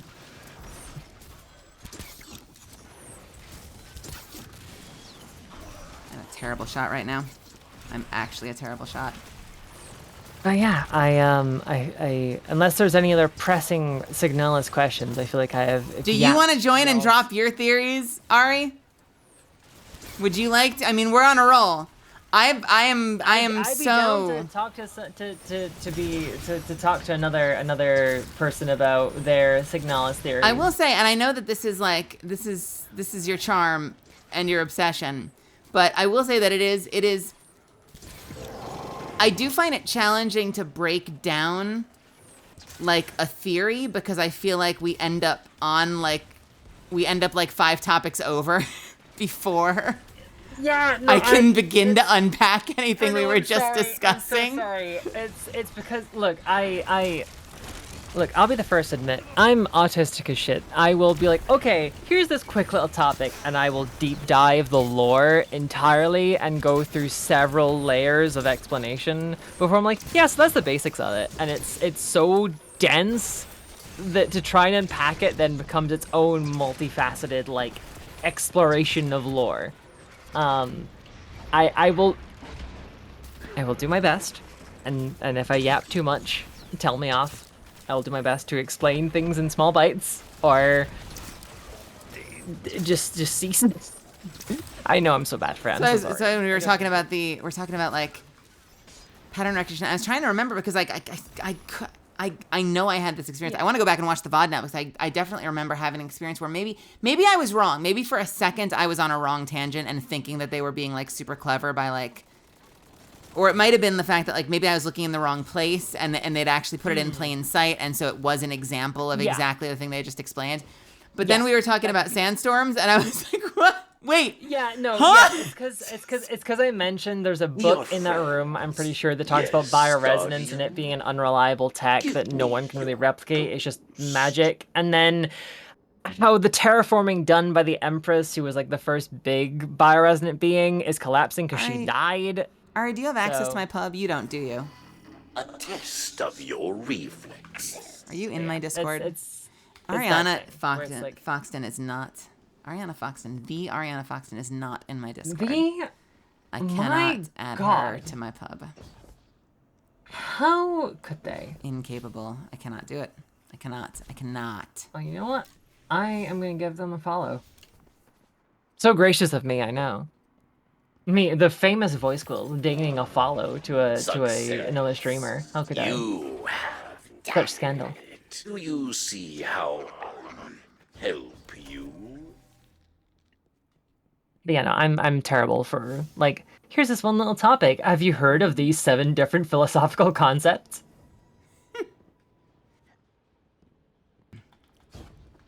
I was, unsurprisingly, told very often as a child. I didn't understand this was a half-baked insult until very recently.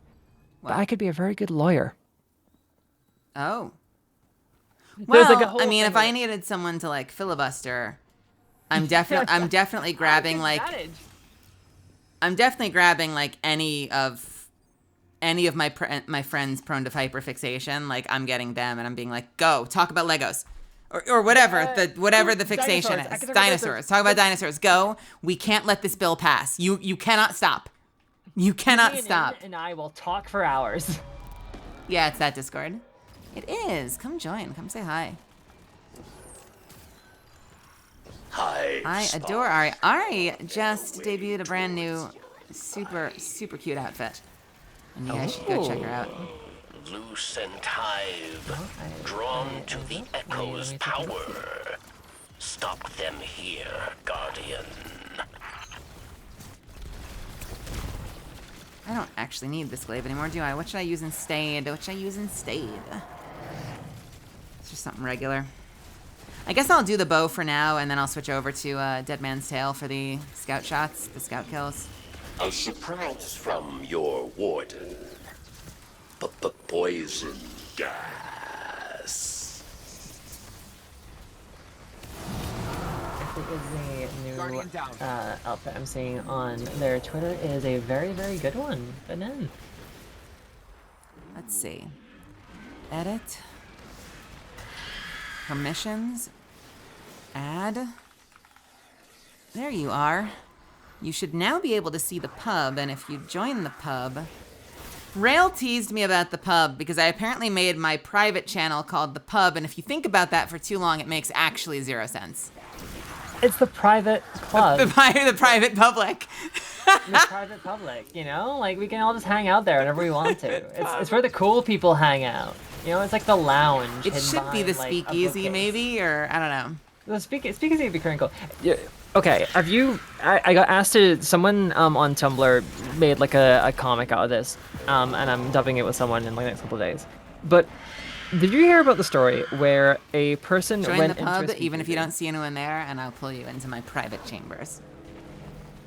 Someone went into a speakeasy, and this was during the time of abolition, and slid over $2 to the bartender, and was like, you know, give me the usual.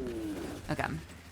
And the person was, and then these people were like, hey, you're like, what are you spending all that money for? And the guy was like, sandwiches. I was like, well, that's 13 sandwiches. Like, I'm mighty hungry. And ate 13 sandwiches in front of these two strangers, and was completely catatonic, like, should last me till supper. And then those people were like, yeah, no, we're like the FBI. We have a warrant to search the premises for alcohol, and arrested the barkeep anyway. Oh, honey. But he ate 13 sandwiches to try and cover up for the bartender. Ariana. It is so cold. Oh. What's it like near where you are right now? I don't know, let me look it up. Mari's up in the frigid north. It is I live in Scotland. minus 8 degrees Celsius. Oh shit, that's colder than it is here. It's currently 6 degrees where I am. Like It's 14. snowing? I don't know. You got snow? I don't think so. Very often. I wish I had snow. I live near the coast. There's like no snow here. You probably don't wish you had snow. I'm okay. You yeah, probably wish you had snow once. Yes, snow as an... Okay, I'll admit this. As like a kid, snow is amazing. As an adult that has to drive, snow is terrible. But it's still pretty to look at. Claim You have to shovel it. Well, I mean, my girlfriend lives in, like, Austin, and she got snow before I did. And I live in Scotland. I don't think that's fair. Yeah. Evaluation procedures. So, Signalis. Signalis. Yeah, and I have a lot of problems with almost every single interpretive video on YouTube, because a lot of them talk mostly about the really what happens at face value. No, I can understand that. And I feel like even the stuff that is like very obvious references are super glanced over. Yeah. Light against light. Who So my prevails? overarching theory of the entire game, that it's basically just like a Lovecraftian interpretation of Carl Jung's archetypes.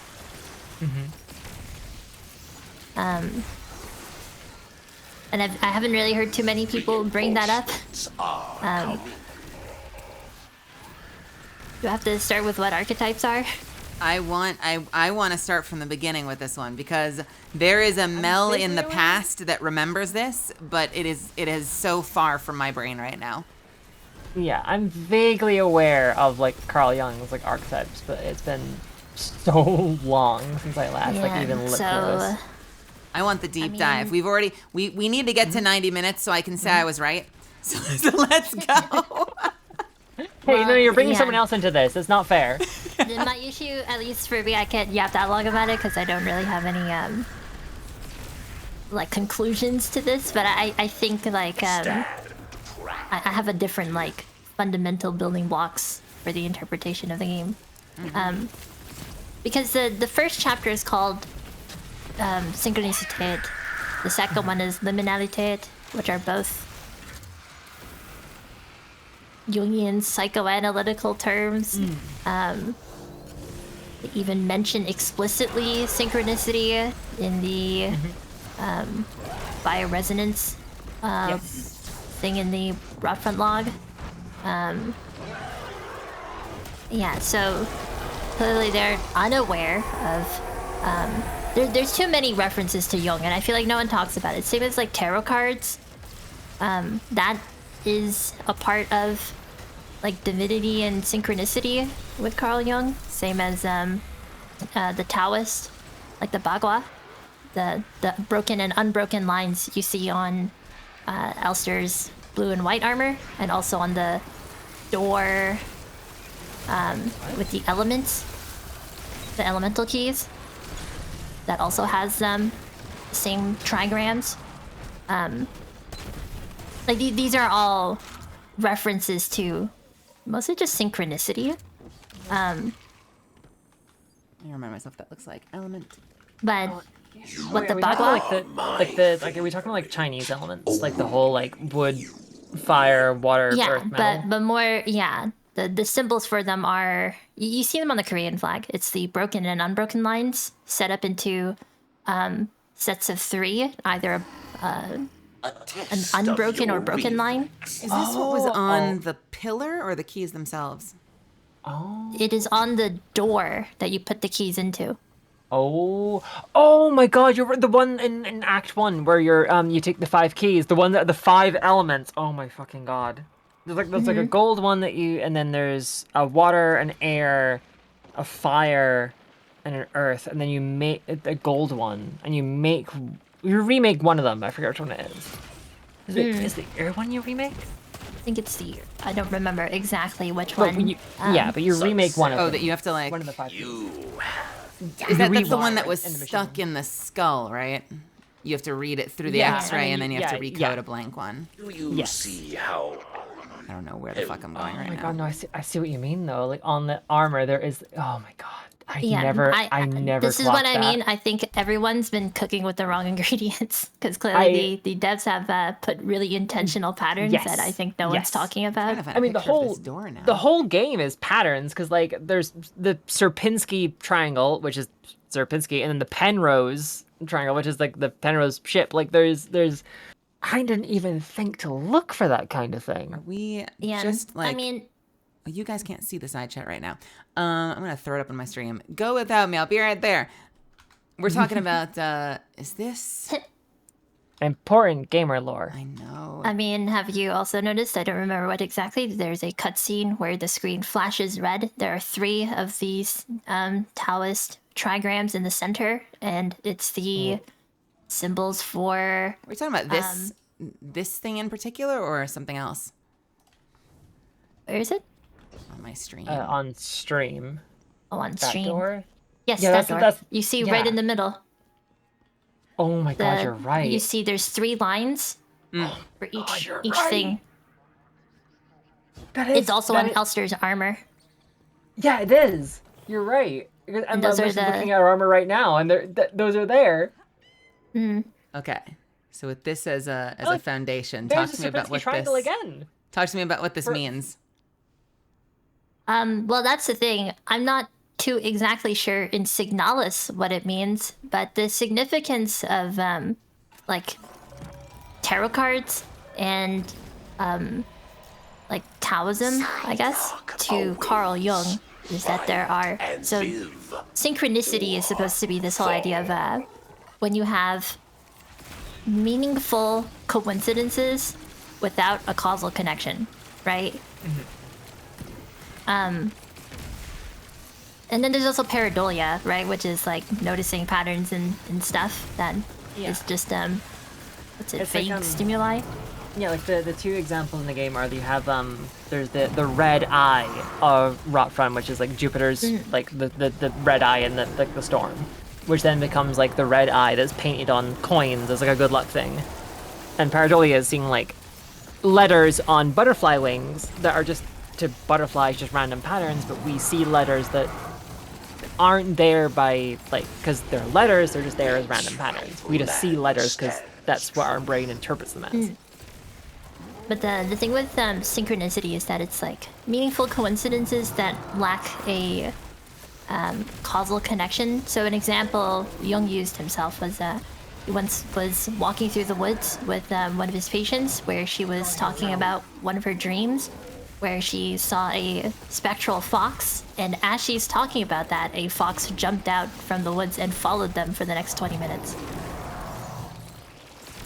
Like that has no reason to happen. You know what I mean? Yeah. I feel like That a would lot of be people a have experiences like that meaningful- when they think about like mediums and Yeah. loved ones and stuff like that.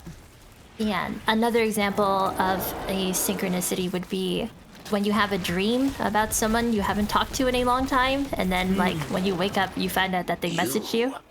Judged. That would be a synchronicity. And it has to be no causal connection. If you can reason one out, it's probably not synchronicity. Oh well, there's a very casual example of that, and I forget the term for it, but it's and this is such a lowbrow example of this, but like when your brain kind of notices meaningful patterns once they become meaningful. So it's kind of like if you have been if you've been really wanting to buy like a brand new like camera, and when you finally like start doing some research and you're thinking about it a lot, now you suddenly notice fucking camera ads everywhere, and not because of an algorithm. Like you like you pass a billboard, you see it like in the window of a store, and you're like, what the fuck? There's just this camera ads everywhere, and it's like no, you've now like programmed yourself to notice this. And you think that and it feels like a coincidence. Like it's a coincidence that feels like it somehow happened on purpose, but there's no fucking way.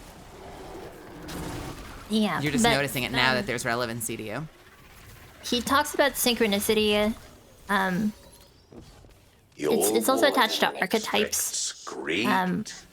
So you, with Carl Jung's interpretation of the subconscious, you have like your conscious, which is things you are aware of, and then you have your subconscious, which are things you're not aware of, but are still like equally have as much agency as your conscious self. You just aren't aware of it, right? And that's where you notice like projections or like projecting, not like the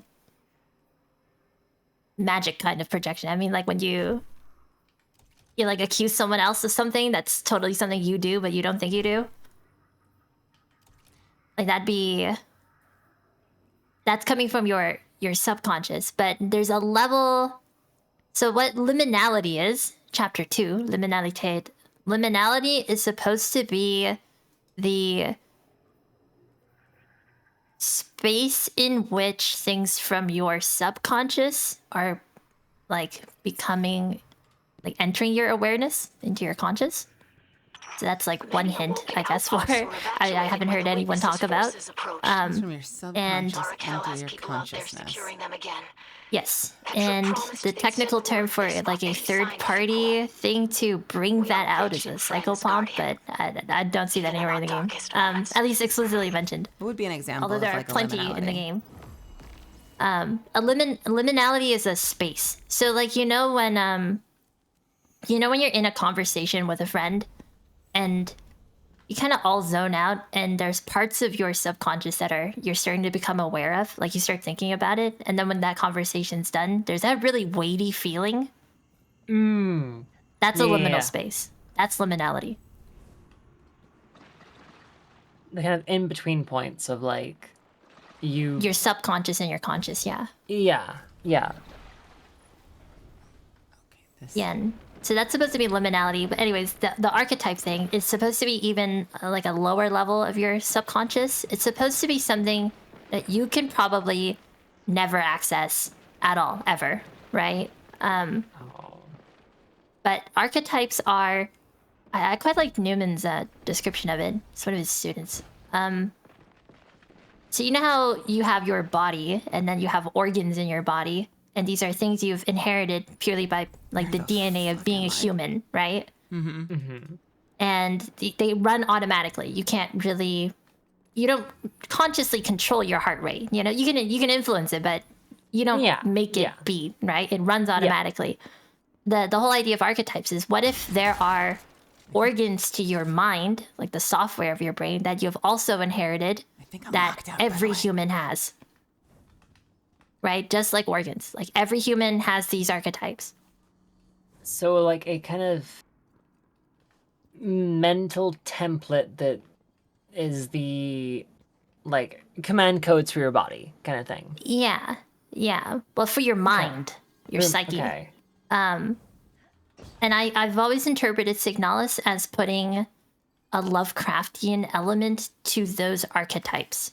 So when you guys are talking about like the different Elsters and Liliths and all this kind of stuff, I don't see them as iterations of themselves, right? As repeated same individuals, but different branches from the same archetypal path. Like, we as the player are the archetype.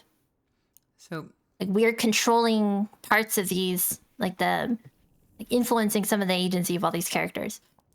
So the original Elster that was on board the Penrose that we play as in the flashback, that goes and checks on the engines and like, you know, looks at all this stuff and then dances with Ariane and snuggles and sleeps with her when that final order comes through, has the same archetype as the 37th Elster that like has been either created or regenerated or taken control of or whatever in the pits of Sierpinski fighting the corrupted replicas.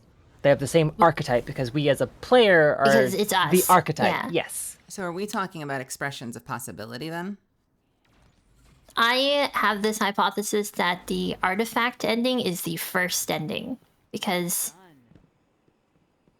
you guys brought up the lily thing, and the lily is, there's a double meaning to me, at least in Christian symbolism. It's supposed to be like Easter lilies symbolize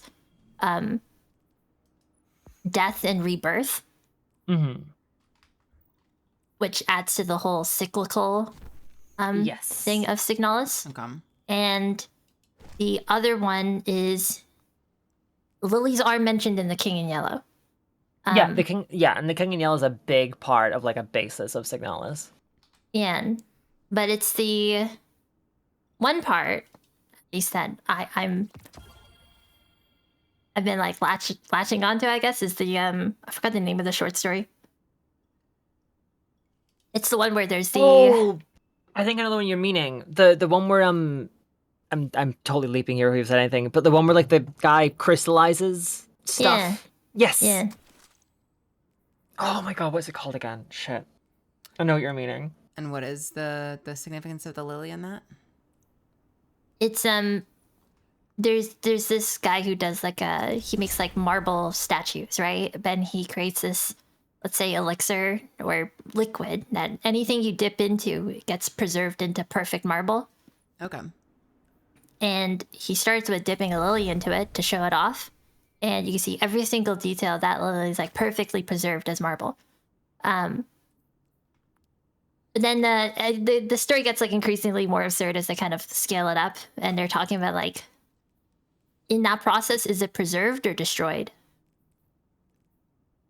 Right. Yeah. In that process. But yeah, there's the whole element of like if you could make a perfect encapsulation of an object in marble, is the encapsulation of it the object, or is the process of preserving it forever destroying the original and making just a facsimile? Have you preserved the idea of the object while destroying the thing that you actually loved and wanted to have? Yes, exactly. Yeah, and there's a part of me that thinks the artifact ending is the first one, at least for me. And my hypothesis is that that's what's looping the cycles. If this is supposed to be even in a linear timeline. All we know for definite is all endings are canon. They've all happened, but the order and such is completely unknown. Yeah, that's what I mean. If it's artifact first, then all of them happen forever. Which would make sense. All of them happen. It would. No, that actually. Hold on. Okay, so in my mind, in the way I've been interpreting it, the promise and memory endings have happened who knows how many times. Artifact happens in between those. Arya and Elster have like that moment of respite with each other, and then eventually leave happens, and that's the ending. But I can also see how Artifact being the first ending, even though in terms of gameplay it happens after one of the others. Let me ask something. What aspect of Artifact do you think is like serving as the catalyst for this? Are you putting like meaning into like some power that the artifact itself has, or? Well, I think the indiscoverability is a part of the cosmic horror of Signalis. That there are higher orders kind of fading all these multiple souls, I guess.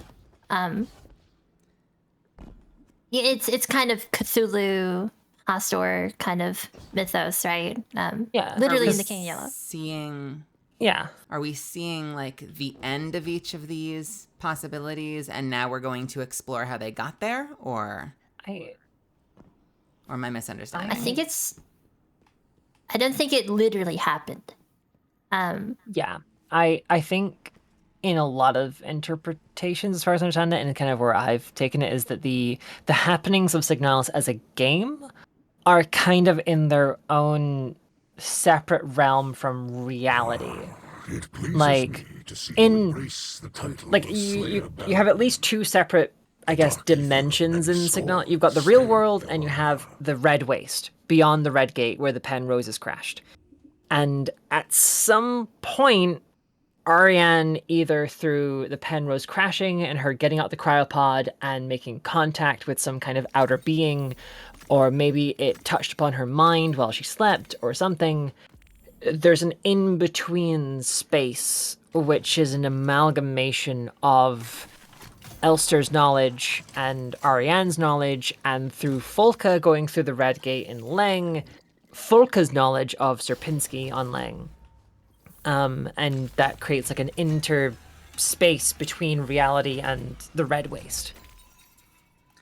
It's kind of like a, I guess in a way, it's like a limbo that's been made. So it kind of feels I see more like it's the red space.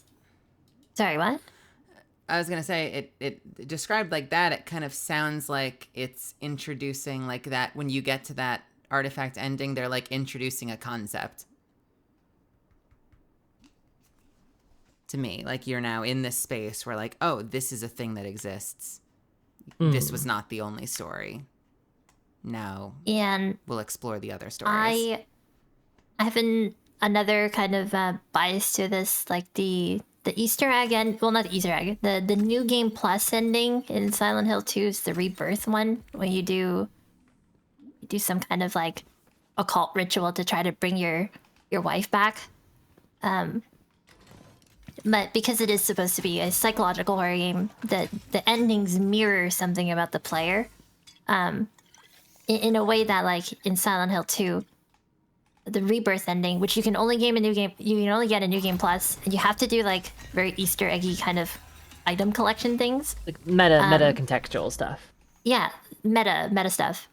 Same as the artifact ending.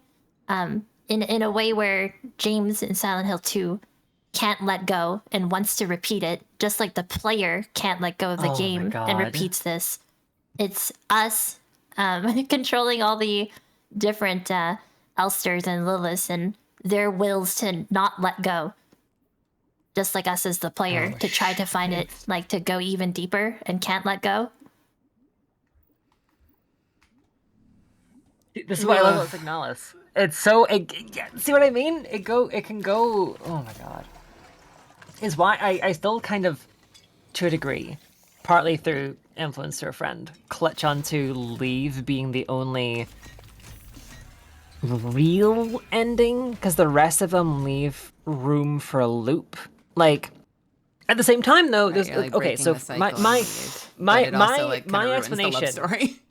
Yeah, so my explanation for this, while also being like, I can also counter this, is in the memory and in the promise ending, Alistair goes to the cryopod.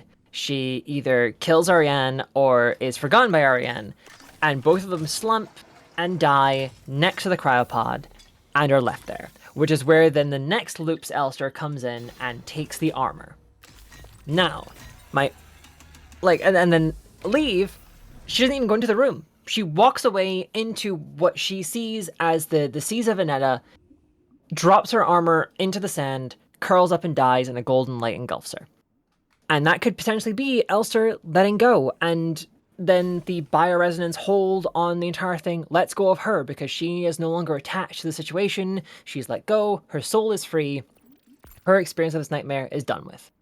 However, that Elster that walks away and dumps her armor in the sand and then curls up and dies could easily be all the Elsters we see in the Red Waste when the Elster walks up to the Penrose after, like, passing through the Red Gate. Because we see a bunch of Elsters just curled up against various black pillars in the Red Waste that are just dead and curled up and lost. That could easily be a Leave-ending Elster. The thing I find dubious about the Leave ending is that they end up somewhere. We've been somewhere and anywhere before. That is all equally dubious, I guess. Which is why I don't buy that one as the real one. Somewhere the closest thing. I just mean like on our planet. Like we've been on Rodfront, like we just appeared there, and then we've also just appeared on like Lang. Which makes it feel like that we're not seeing something that's actually happening right now. The only clues we have is that in the little flashes of like scenes we have when Elster's walking through the Red Waste, as we see like flickers of what we assume are Elster's Gestalt memories coming back. So we see war and like a nuke going off, or at least a very powerful explosive, considering what we see from above, potentially an orbital bombardment happening, and it's all in a world covered in water. And we know that Veneta is like the water world. It's like the life planet of the solar system. And we know that Elster is from there, quote unquote, because Ariane talks about Elster having like an accent from Veneta, the way she says ship, whether that's like sheep or something, I don't know. All she says that she says ship with a Venetan accent. And that's probably because the template, like Gestalt, that all Elsters are made from is a Venetan woman. And Veneta is like the one water world, which is where we end up on, like, in the Leave ending, because it's, you're in like ankle deep in water. We see, similar gravestones to what we see in those flashes of Elster's memory. And this is only further confirmed. This is from an out-of-game source, but is made by the devs. The Health Don't Try music video was made by Rose Engine, who are the devs of Signalis.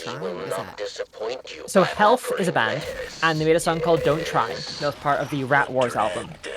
And they collab with a bunch of different game studios for a bunch of it. Health have made music for like Max Payne.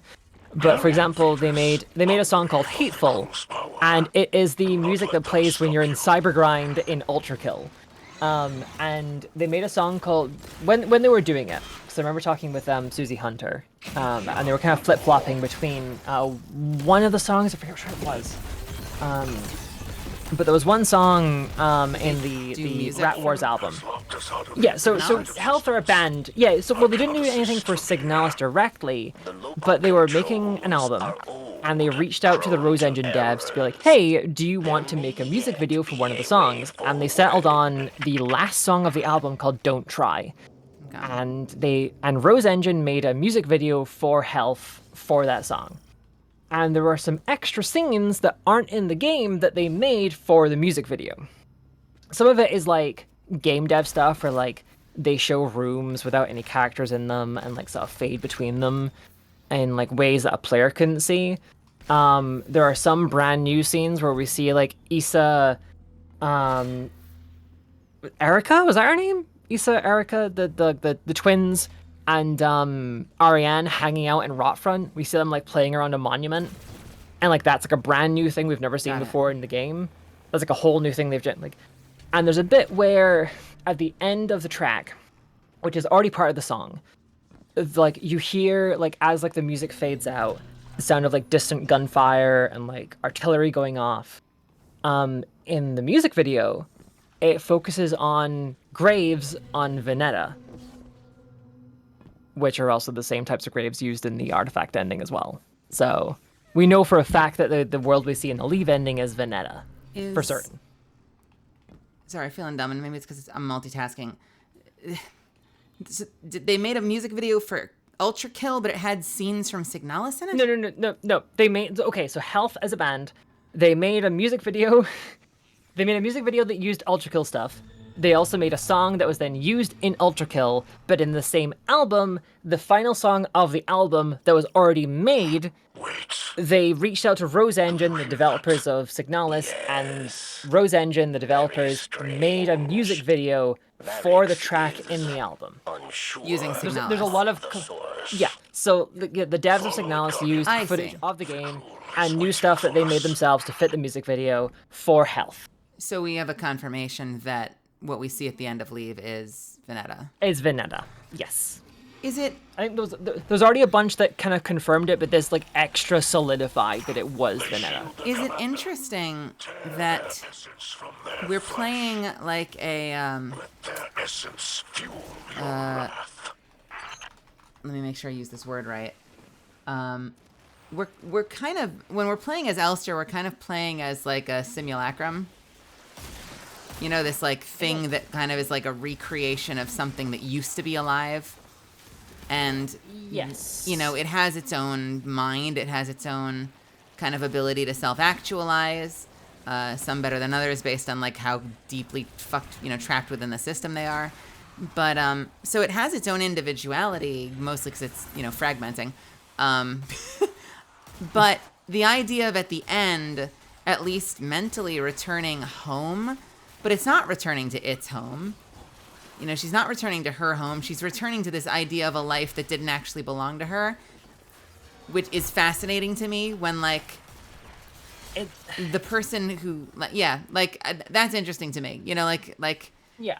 When you say her, do you mean the body of the Elster, or do you mean the personality Elster?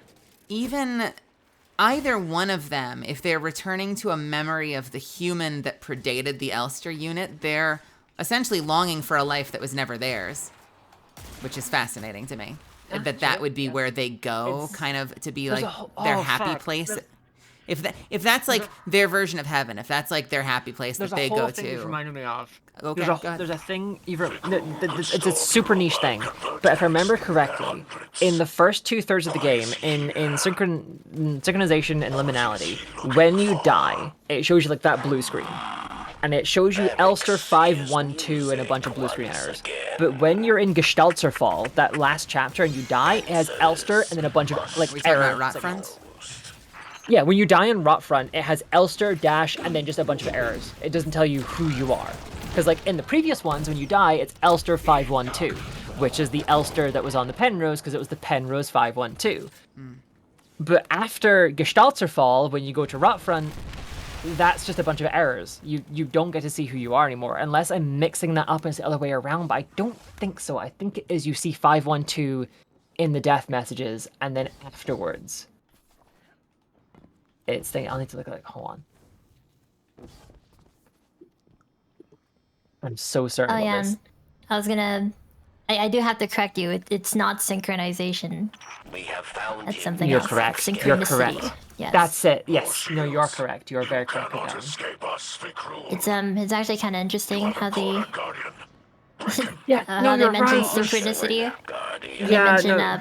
pareidolia, and then the final chapter is called Gestaltefall, which I think is a pretty clever title, because yeah, to fall in this context is like decomposition. So at least in the game's narrative, what's going on is quite literally Gestalt Hold decomposition. just for a second. Sorry, hold that thought. We have a cinematic, apparently. Do you see it, Guardian? Oh, it's a stat. We're doing stone. Memory of Reef Wars long ago. They love their stone cinematics in this game. Years of hubris and bloodshed. The fallen House of Wolves, led by Skolas the Rabid. The song. A whirlwind dirge. A seeking song for the lost. But, lyrics does not recognize the singer. The echo. It is the echo that sings to us, Guardian. Sings of Reese through our memory. So if you ever wanted to know what a gang warp and Eve looks like. An old strength. Strength to guide the scattered through a time of doubt and wrath. But it sees now how Fikral wields its power. False life for an army of the slain, with those like Skolas for his pawns. The Echo seeks another wielder. It demands one who is worthy.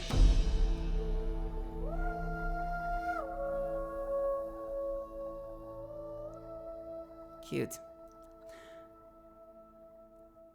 I'm gonna probably mispronounce it, but Gestaltfall? Gestaltfall. Gestaltfall. Wait, why is that name clever?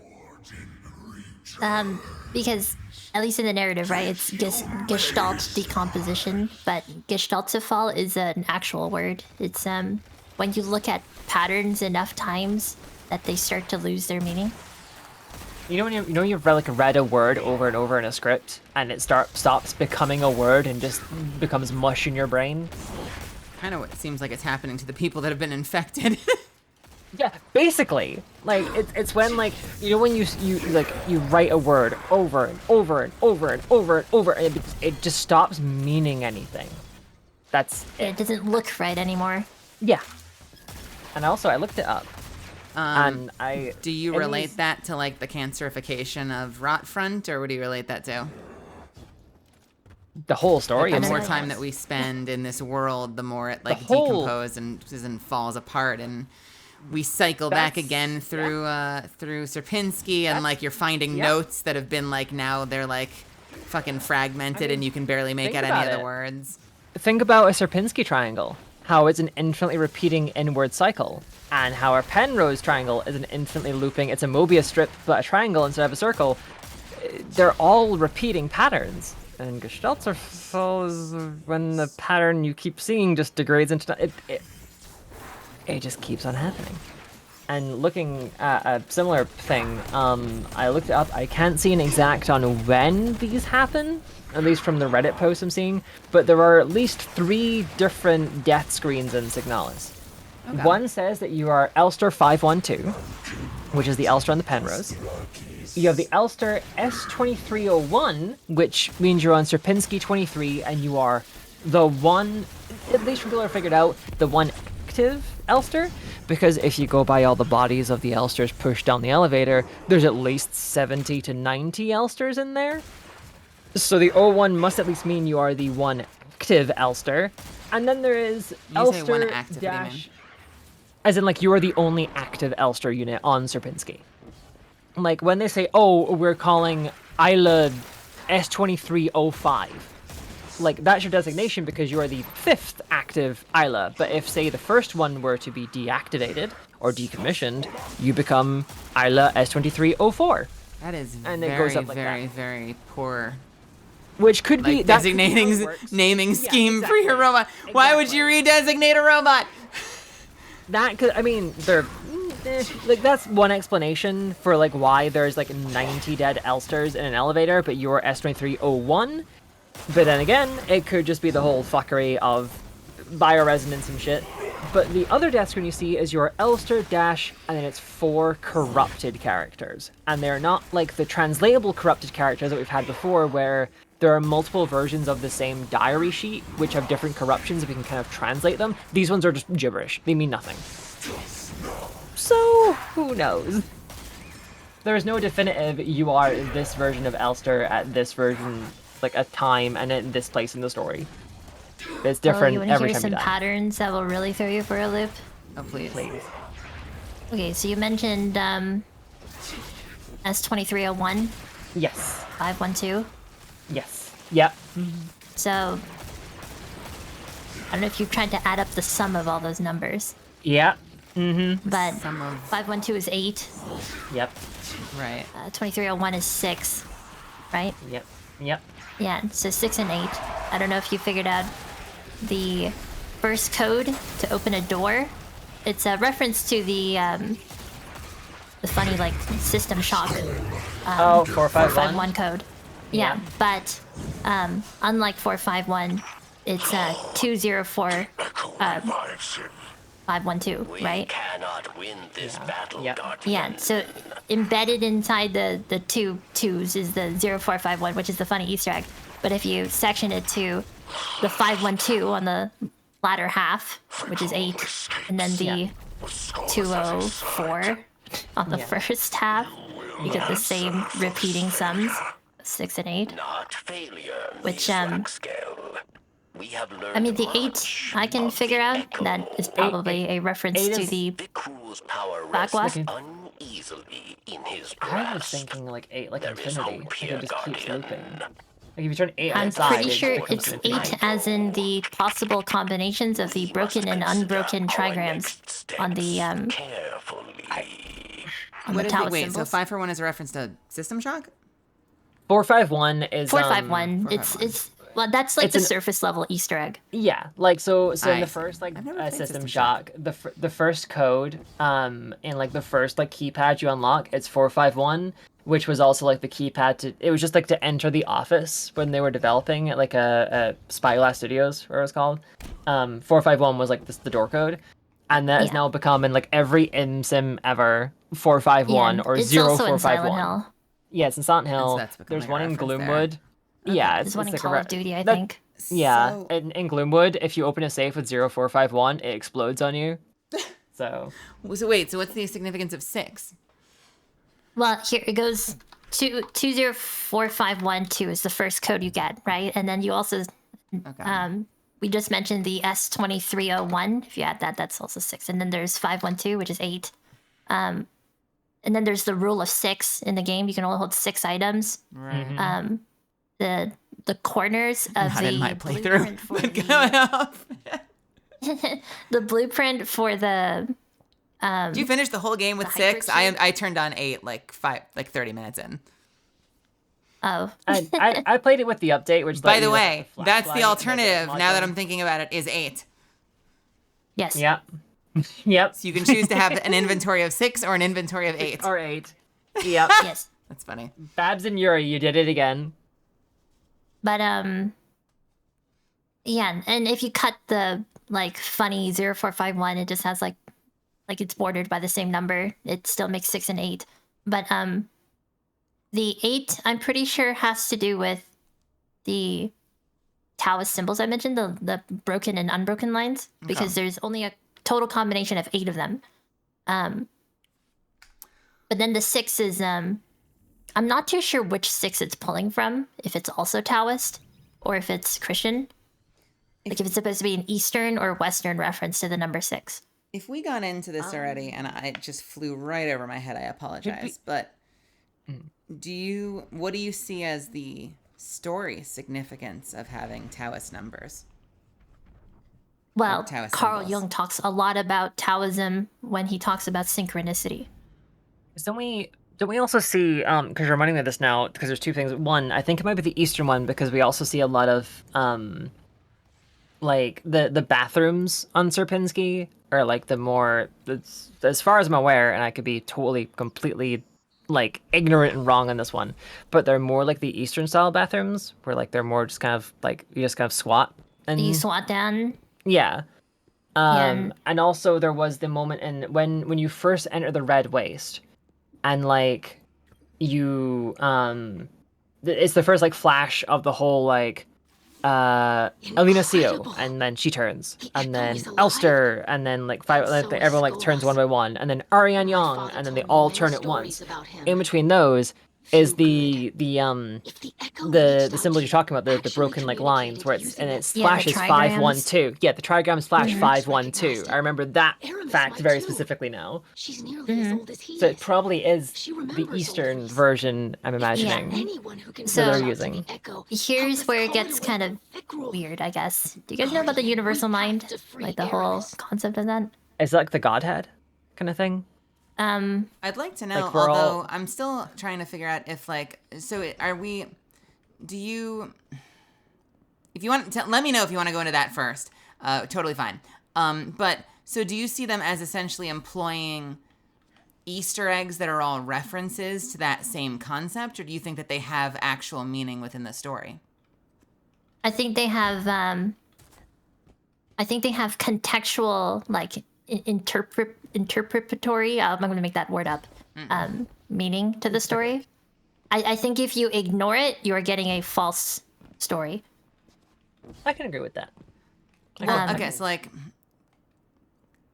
so do you think that there is a deeper meaning to, for instance, if we're seeing the initial player death, and we see all of the Elsters and all of the Arianes from before, right? Isn't it? It's the two of them, right? So we see like a line going from Alina. We see Alina at the back on the right hand side, and then it seems to go from her to someone else, if I remember correctly, and then we see Ariane with short hair, Ariane with long hair, and it goes on until Folka's at the end. And then the other time we look at Elster, and it starts off with a woman we don't really see the face of, and then the different versions of Elster until it ends with Folka on the left, like on the far left. Right, you're kind of getting like a bit of a Cloud Atlas thing going on there. Yeah. Like same soul throughout time and space. Yes, basically, yeah. What's been showing, that So- Ariane and Alina had a similar impression through time and space. So if they flash 512 at you in the middle of that, does that mean something contextually to that scene based on Jungian philosophy, or is it more like Bungie being obsessed with the number 7? Like they're just finding as many ways to kind of slip it in there as possible?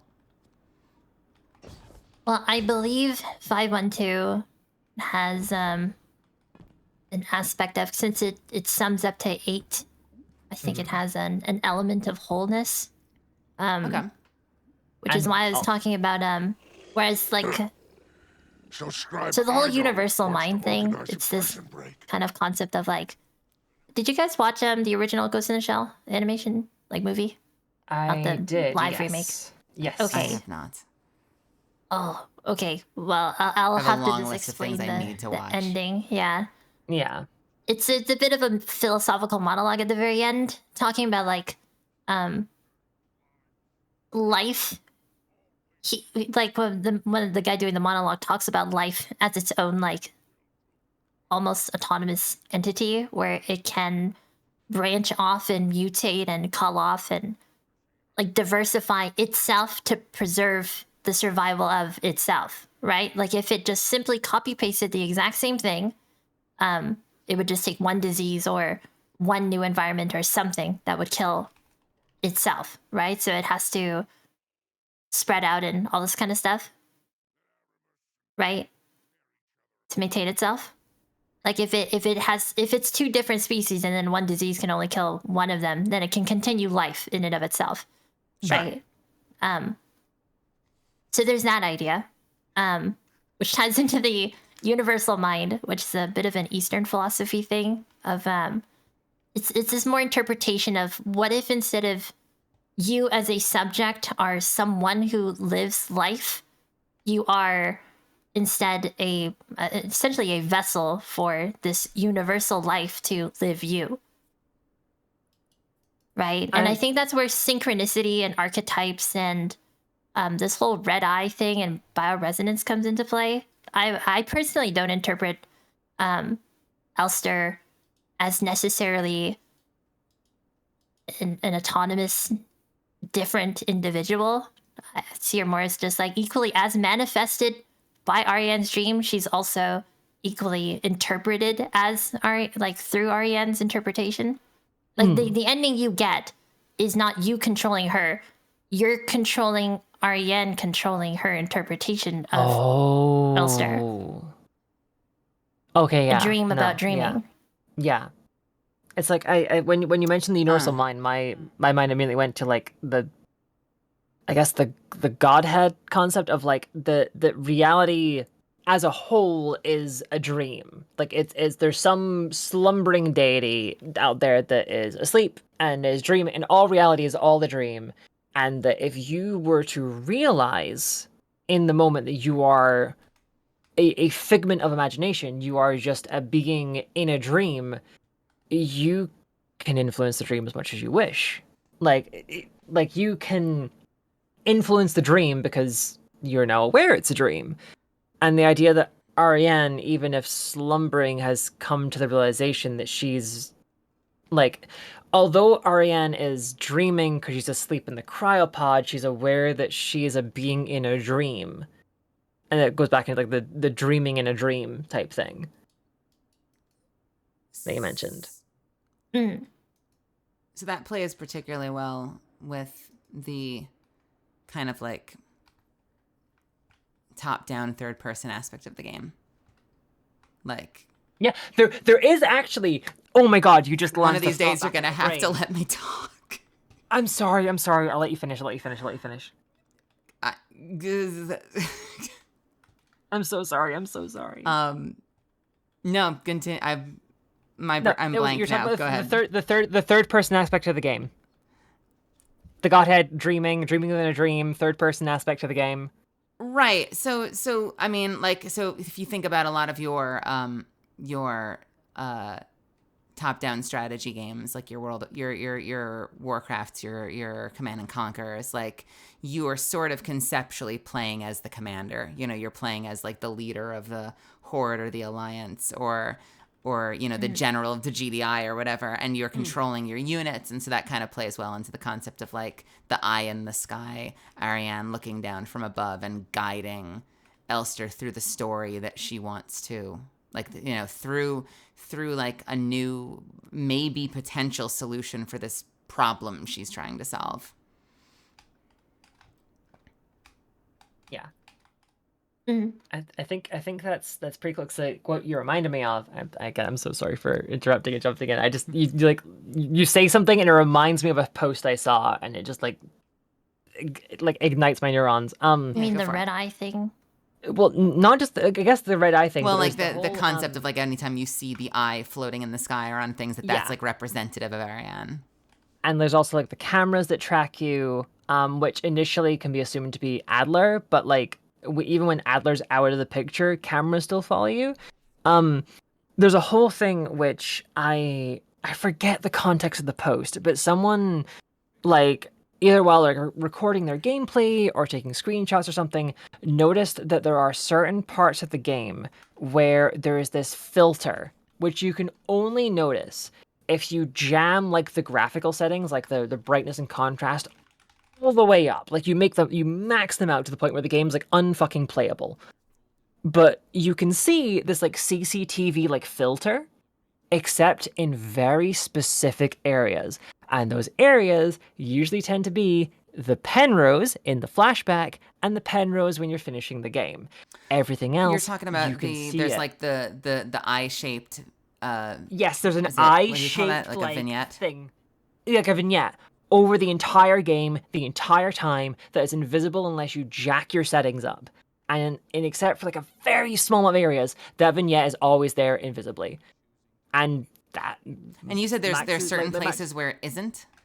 It isn't there. Yeah, like when you're like at the very end of the game and when you're in the flashback before all the shit goes down and Ariane becomes potentially a god, or at least like her bioresonance flares out of control, that's not there. So like, you are being watched the entire time in the game, whether Ariane is controlling Elster remotely like that or is just viewing Elster and watching what she does. There is an eye watching Elster the entire time throughout the entire game.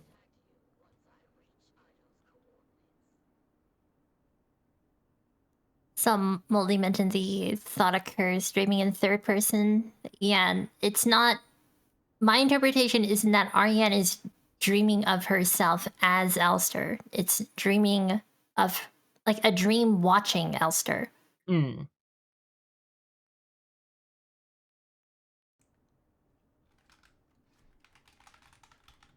I think it's even a dream that Ariane isn't. She's not consciously dreaming either. It's not like it's not a lucid dream. It's just this reality born from her mind that she's in no direct control over. It's why it's spilling over. Yeah, it's not. It's there's no control. There's no direct influence. It's just her raw emotion and feeling and the underlying thought she has bubbling over into reality. Even if it even is reality, or if it is just this manifested space in the in-between of real and unreal that is copying the memories of her and Elster and Fulka when she goes past the red gate and making this amalgam. It's like what Adler says, where when he realizes that Sierpinski isn't right, that nothing is correct, like there are floors that don't make sense and rooms that are mishmashed together, and he puts it like it's like someone took it apart and put it back together again without knowing what the purpose was. It's like a kid taking apart a remote and then screwing it back together, but all the parts are missing in the wrong place. It doesn't work anymore. That's what Ariane has done in this liminal in-between space with Sierpinski, borrowing from Folka's memory, but Ariane's just a pilot. She doesn't know what a mining station looks like. She just smashed it all together in her dream.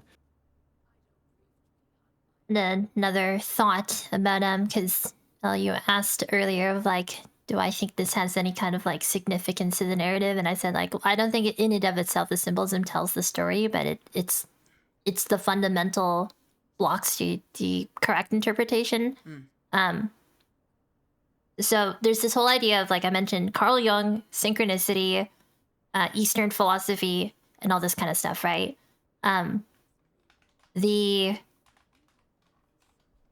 So we know there's an empress, right? Like there's the empire and the nation of Usan, right? Mm-hmm. The nation is clearly Germanic, right? We have a lot of German everywhere. But in the nowhere, there are notes you pick up that are written top down, right to left, right? Like all Yes, the puzzles in nowhere are right to left, top down, just like Chinese. And then the King in Yellow, I don't know if anyone picked this up yet, but the book has its binding on the other side. So it's written the same way as those notes in Nowhere and the same as Chinese. Wait, shit, no, you're right. This is what I mean, like there's these patterns that are sprinkled out that are very consistent when you view it from like a Jungian perspective. That it actually, a lot of it, like it's the same. That's like the basic framework of the story. I just haven't really extrapolated what that means yet. You know what I mean? Yeah. Mm-hmm. Oh my god. So there's clearly anything that was more like Chinese, written right to left, top down, with the binding on the other side.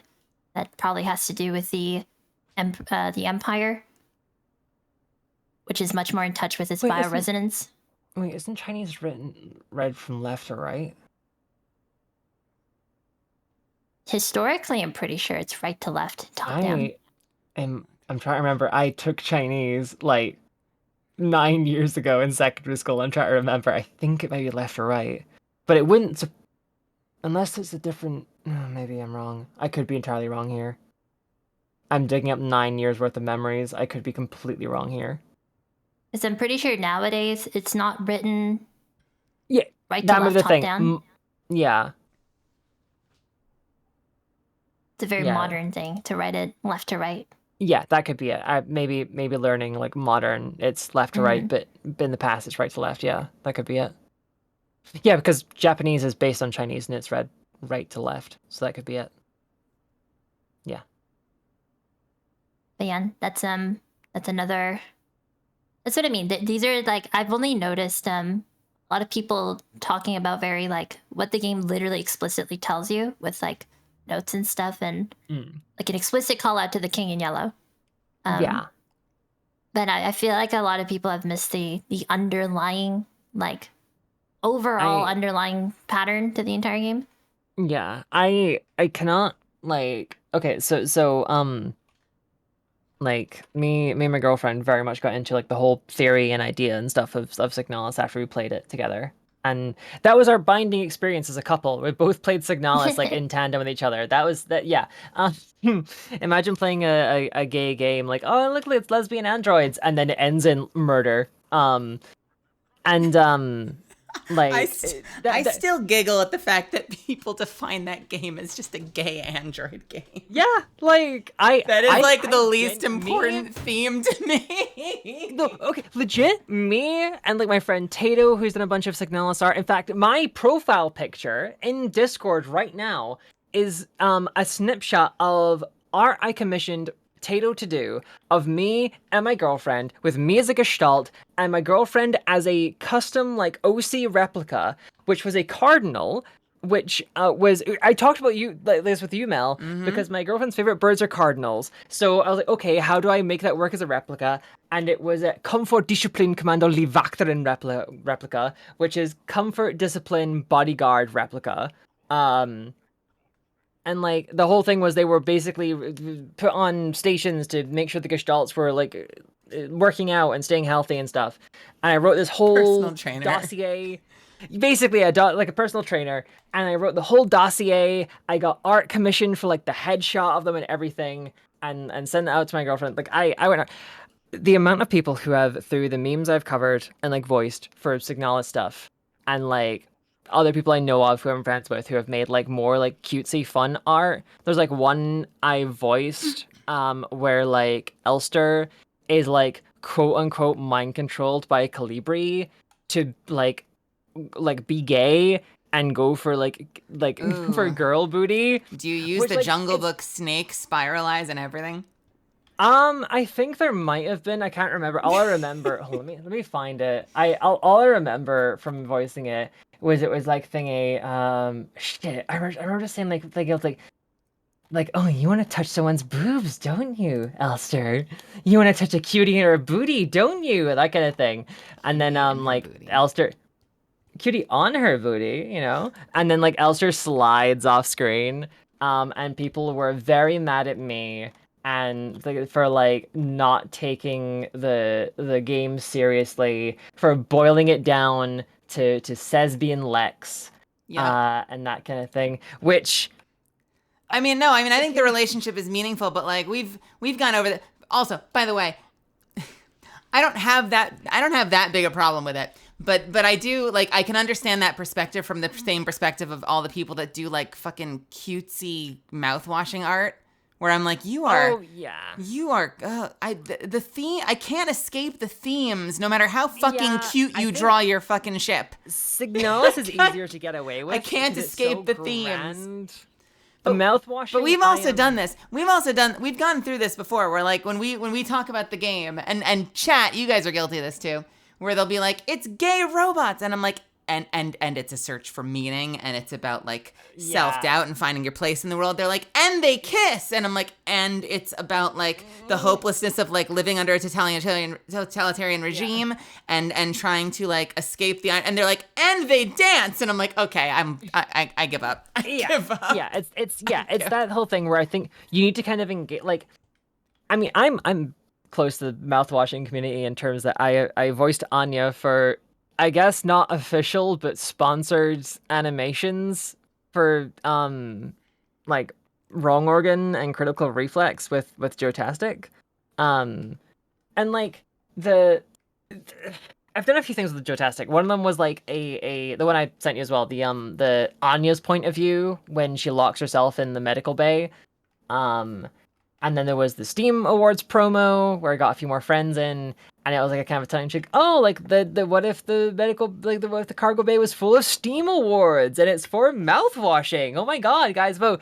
And then when it didn't win, we made one where it was like actors on like the red carpet, like after their movie hadn't won the award, and we're like, oh yeah. And there is kind of a tongue in cheek like still reference to people being treated wrong, like Jimmy is asked about how, like, you know, his character's awful and he's terrible. Like, how do you get into the mind space of that? And like Curly being asked, like, oh no, your character like is so complicated. Like, how do you do that? And then Anya's like, wow, your character goes through such a tragic arc. But let's talk about that picture where you're in a dress with Curly. Like, that was great. And then it's like she rolls her eyes and it's like, oh, for fuck's sake. Like, yeah, and you know, they're more passionate fans than me, and a lot of fucking like. People will go too far with all of that shit. Like, I don't think any artist deserves to be harassed for their take on it, but like, it definitely doesn't resonate with me because like it feels like it's like, it feels disrespectful of the themes of the game, but I can't control what you draw. And if it makes you happy, fucking great.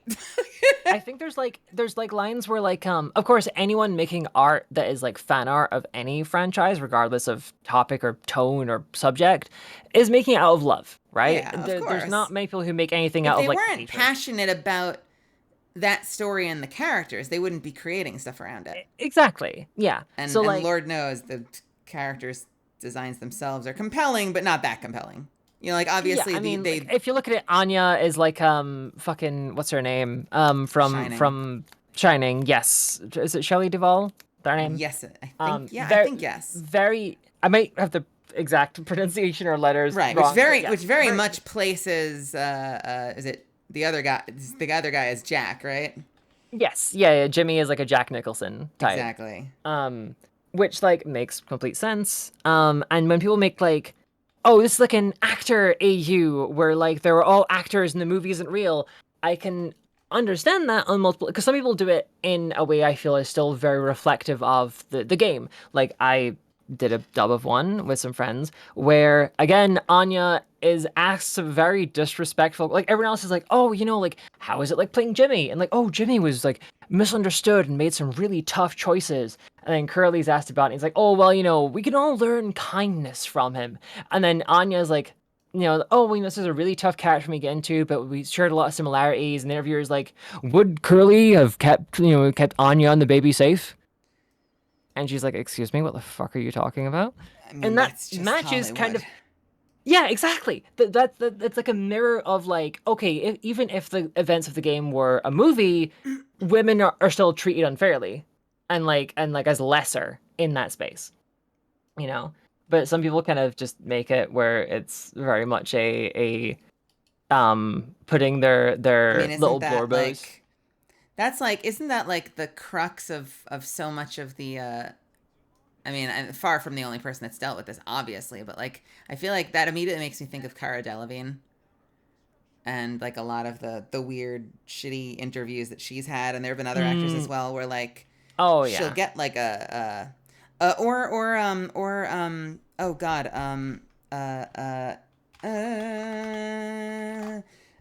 Jennifer Lawrence as well, where like women that don't put a poker face on when like they get pitched like a bullshit question like a bullshit softball question and they call them on it, and then it becomes this stunning lack of grace, and they're like, there's a big double standard in the way that we engage exactly women on the earth that they create versus men on the earth that they create. Like when men kind of get asked they're I said what I probably could have said in 30 words in like 3,000, but like it sounds like you understood me. I cannot judge you on that at all, given the last several hours of me being on this stream with you. From an outside perspective, this is just non sequitur, but from an outside perspective, there's always something cathartic about watching that, but also it must be so frustrating to be like, oh yeah, to like, that's your fucking question for me. Yeah, like, given the there are so many like women characters in films and shows that have so much complexity, whether it be in terms of like how they act or just the events that occur, and the actress is just simply asked basic fucking like puddle level deep questions about like the character's looks, or like, oh, how did it feel to get covered in all that fake blood? Haha. While the men are being like, oh, explore the characters. Tell us like how it was getting into character, when the women are given like just basic like Barbie doll level questions. Mm.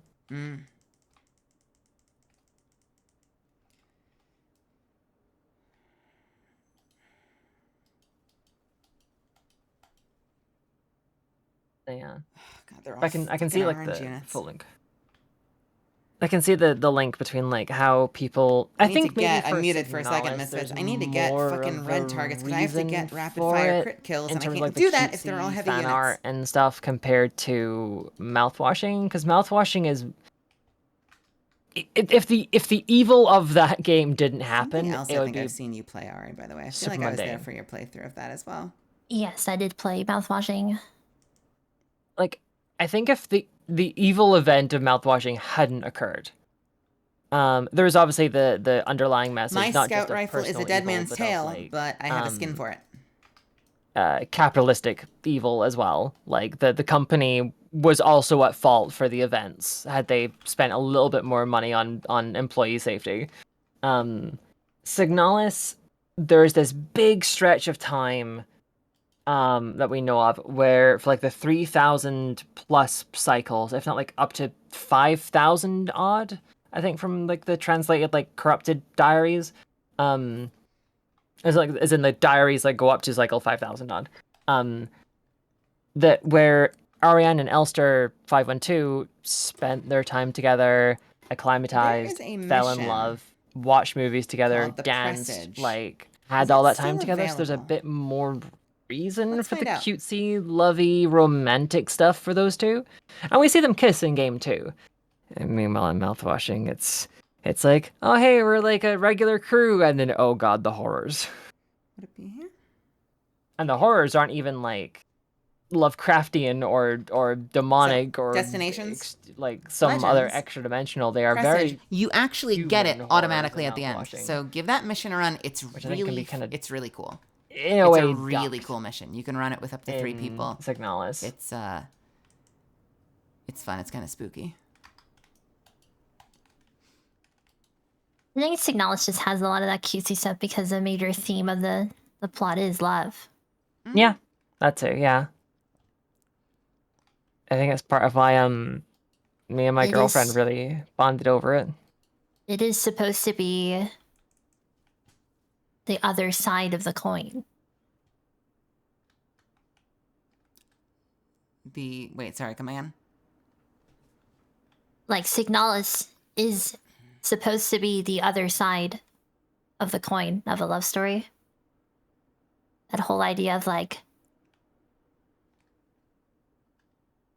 what hells we're willing to go through in an endless cycle, repeated. And we, like, depending on your ending, I guess, right? Like, for some people... Are we talking about less the magic of finding the love, but rather, like, the pain that we're willing to endure for that love? Yes. Yeah, and in some sense of, like, in an eternal recurrence. Yeah. Like, we are going to do it every single time. Forever. I am desperately trying to like knowing that finish these two on the other side, like even quests, half get remembered, rapid on the fire other precision side kills with a of scout all rifle. the torment, agony, the unknown, there is the person you love most on the other side of it all.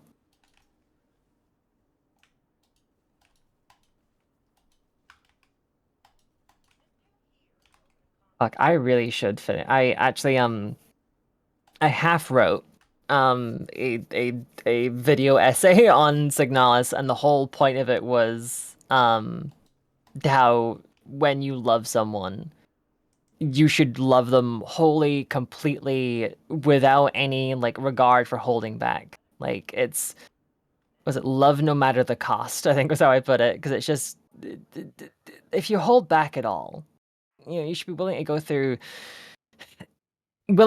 anything, quote unquote. Obviously, there are various niches, aspects, facets of a relationship where you should not follow anyone through anything. But the general idea that if you love someone with all your heart, go for it. Don't hold back. Don't stop yourself. You know.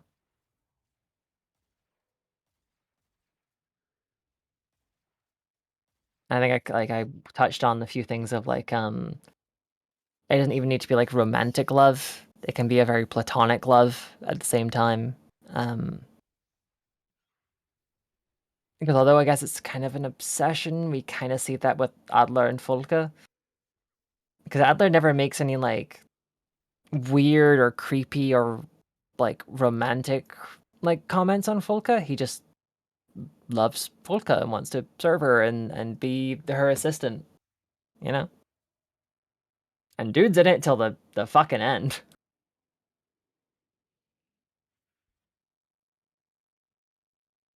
I mean, at least my personal interpretation of the Adler Elster dichotomy goes back to the whole Lily question in The King in Yellow. Yeah. One of us is trying to keep the cycles intact as long as possible. The other one is trying to break finish it by fulfilling a promise, at least hopefully. Yeah.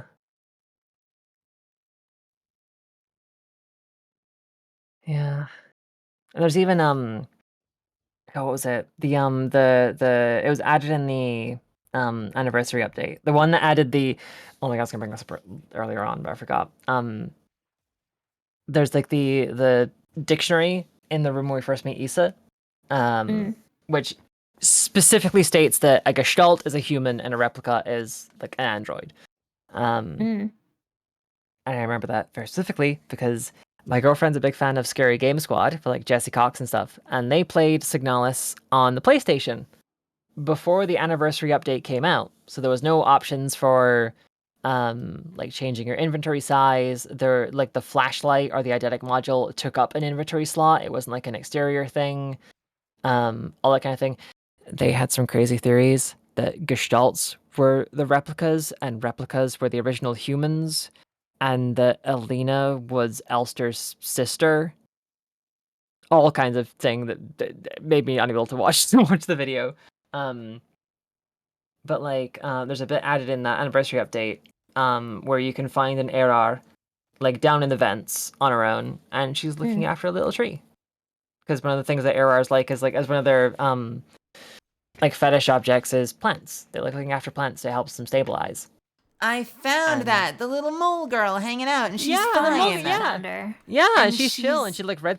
She read so through the nice documents to like, find well, like one of the only other fucking people on this planet that's just doing okay.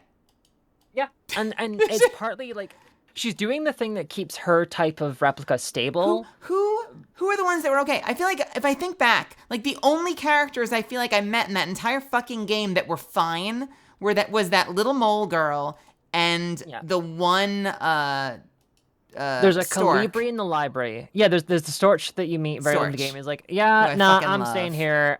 I'm not fucking moving. I'm waiting for orders. Like, you can keep going out if you like. I met but her, and I'm from the not beginning of the fucking game, like, moving that's me. That's me. Although then I did the quiz, and I kept getting Mina. I There's think a because quiz There's a There's quiz. I'll find it. Hold on. I kept getting Mina, and I don't know why.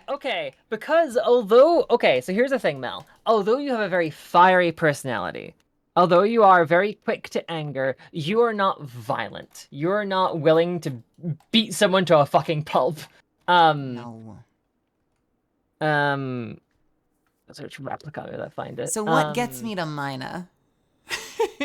Minas have a, like, I would say a... That's the way to put it. Minas have a somewhat motherly personality to them, and are, while they can be intense, are still kind of soft. Chad, am I motherly? You can be. You very much can be. I'm gonna beat you up. Bring up something about Signalis, and I forgot. Oh, I remember. Before it gets 10 topics too deep. One thing I've also noticed, at least with like everyone on Reddit and on YouTube, is that everyone just seems to take all the notes, to not be like, how do I word this? Everyone just trusts the notes. Do you have like an unreliable Like, how do we narrator not thing? know that the nation's just lying to us? Oh yeah, 100%. The nation is 100% lying. Which notes are we talking about? Like, even about fundamental things, like the Empire and the war. Yep. Right? Like, a lot of theories talk about this stuff as if it's, like, using the narrative from the nation. Yep. Sure. I'm trying to think of where that would have consequence, though, in terms of, like, your understanding of the world that you're in. Because I feel like it's not a stretch to, like, pick a side as you hear the story. And, you know, and obviously if you pick a side, you know, if you love the idea of the freedom fighters, then you're probably not going to trust the propaganda. But I wonder if there are if there are more insidious places where you get told something that, like, as a player you would trust, but you shouldn't. Ooh. You know, it's kind of like, because, you know, when it, like, going, ha!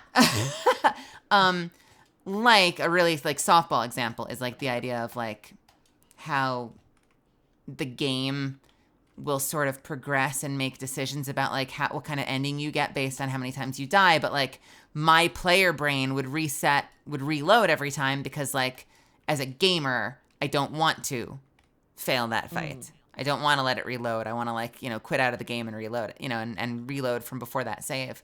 And so I wonder if there are places where you're being fed, like, a piece of, like almost like mechanic information, like game mechanic like information. a meta-narrative trickery. But that's based in something that's bullshit. I don't know. Do you think there's... I'm not sure. Do you think there would be any... Do you think there's anything like that in there? I don't think there is. I don't think so. I can see the point you're making. And I don't mean, like, you know, ooh, I can actually hold a seventh item. question. Crazy. But, like, you know, something that's still sort of rooted in something that sort of your gamer brain kicks in and you're willing to just buy into it. Also, I said my question is mostly, how is Aeon creating replicas using bioresonance? Oh, that's a whole fucking thing. Because if they are against the Empire, right, and the Empress is a bioresonant being, mm-hmm. and we understand bioresonance as a... All right, was the Empress put down, or are we, like, in the new... We're in the new... Yeah, we're in the revolutionary... The new power is in charge. Yeah, yes. Got it. The Empire still exists. Like, it's not gone. It's still an existing power. But we, as the nation of Yusan, are led by the great revolutionary who, as far as we're led to believe, killed the Empress.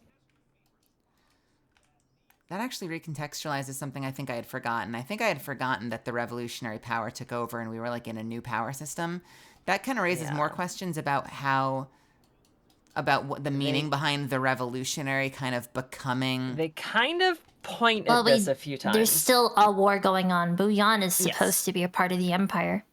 Yeah, like they mentioned how there's like Well, so I was full of shit before then because I was talking about I'd had this idea in my head of, like, the Empress subjugating and rebuilding the revolutionary as the Falca, but if the Falca is serving the revolution, Falca is part of the Empire of the nation of Yusan, which is the revolutionary nation. But so is Falca that the idea of, like, we need to apparently... immortalize our hero because it was the only thing holding us together, or is there something else going on there?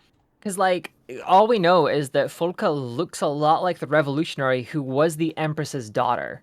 That's all we know. Folka looks like the Great Revolutionary. And then at least to us as the player, but at least no one mentions it in game. Falca and Ariana look really similar, and then in game, Ariana and Alina also look really similar apparently. So if you there's overlay pareidolia. if you take Ariane and Ariane's Falca face, look similar. if you take Ariane's face and Folka's, like Ariane's face during like certain cutscenes where she's shown, and Folka's face just before a boss fight, they are literally exactly the same but with black hair and white hair. Like pixel by pixel, they are the exact same. Yeah, but this is only a thing to the player. Like I don't think any note no one ever references the two mentions it. looking similar. This is like meta information. That's very interesting. only the Then player it kind of knows. feels like it's in conflict with the idea of her Fine. adopting Elster's personality. It's because that she's potentially taken on Ariane's appearance, but Elster's personality and mind and memories. Because she remembers dancing with Ariane. She remembers dancing with her and listening to music with her and being in love with her. But, like, that's Elster's memories bleeding through. And I'm sending you Don't worry, Delilah, I'm in the same boat. There's a lot of things I do remember, and there's a lot of things I'm like, fucking wait, what was like, that again? I mean, look, I've sent you the screenshot. Like, that's like Folka at the start of the boss fight, and then Ariane, like, at the end of the game. Oh, yeah. They are, like, 100% very, like, the colors are different. Like, you have Ariane's red eyes, Folka's blue eyes. Ariane's white hair, Folka's black hair. Like, they're opposites, but they are so alike. My issue with the whole idea of like, I don't know if we can just take what the nation says about beyond the empire, bioresonance, and all that kind of stuff at face value at what the notes tell us.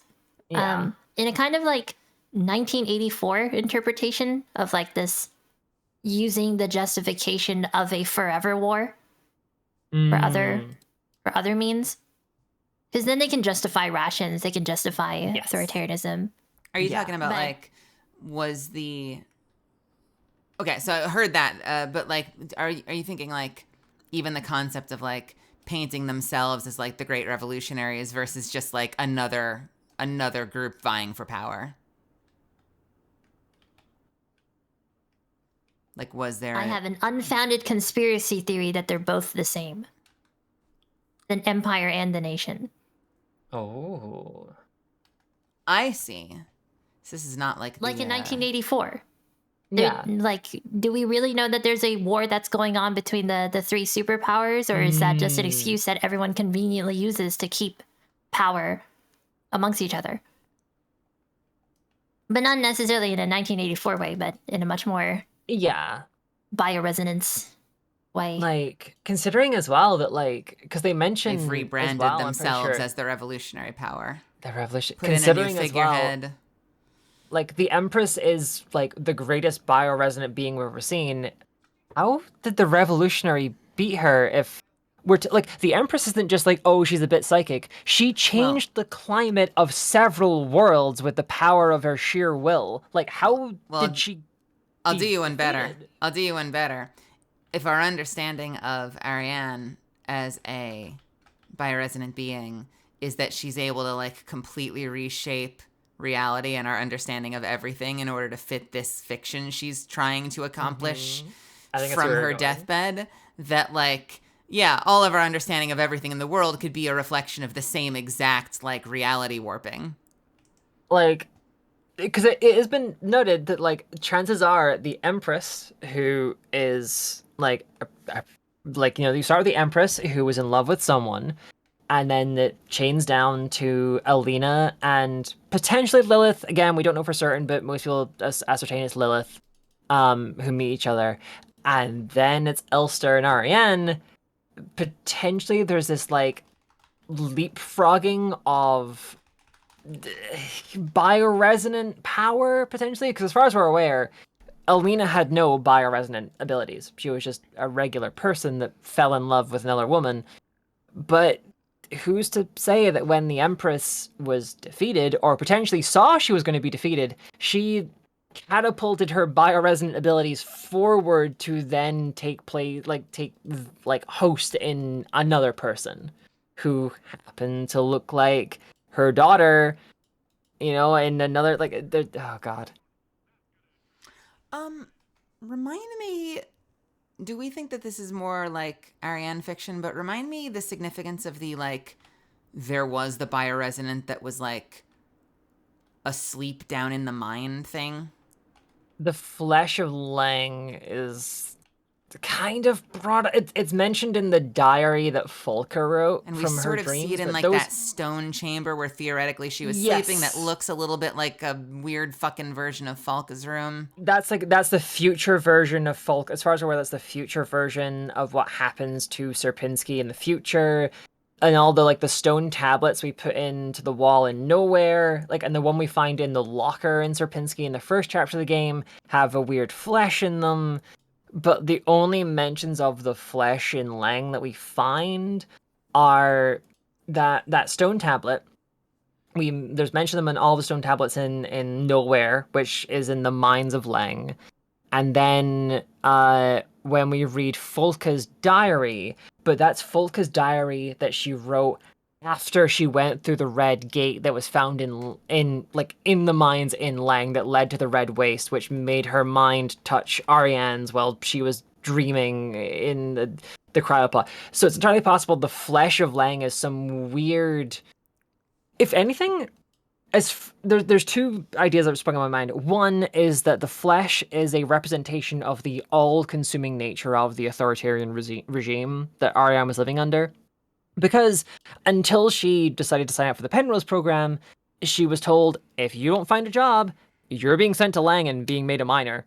That's just how it's going to be, baby. Find something to do. But the other idea is that the flesh is the literal manifestation of the King in Yellow, or another otherworldly deity that is influencing events through bioresonance, and they are the source of bioresonance as a power. The flesh is an otherworldly Lovecraftian entity that's buried deep in there, and not representative of the radiation cancer that Ariane has. Potentially could be. It entirely could be using that as a spring point, considering how Ariane's own flesh is decaying, in her dream reality flesh overgrowing and blooming could be its whole thing, because it is, again, in a way, its own cancer, because, it's growing all over the place, consuming everything it sees, and rotting everything it touches. So, I'm gonna go back to my, original point of, I don't know what it means yet, but at least, how I think people should approach Signalis is at least, constantly we ask, because,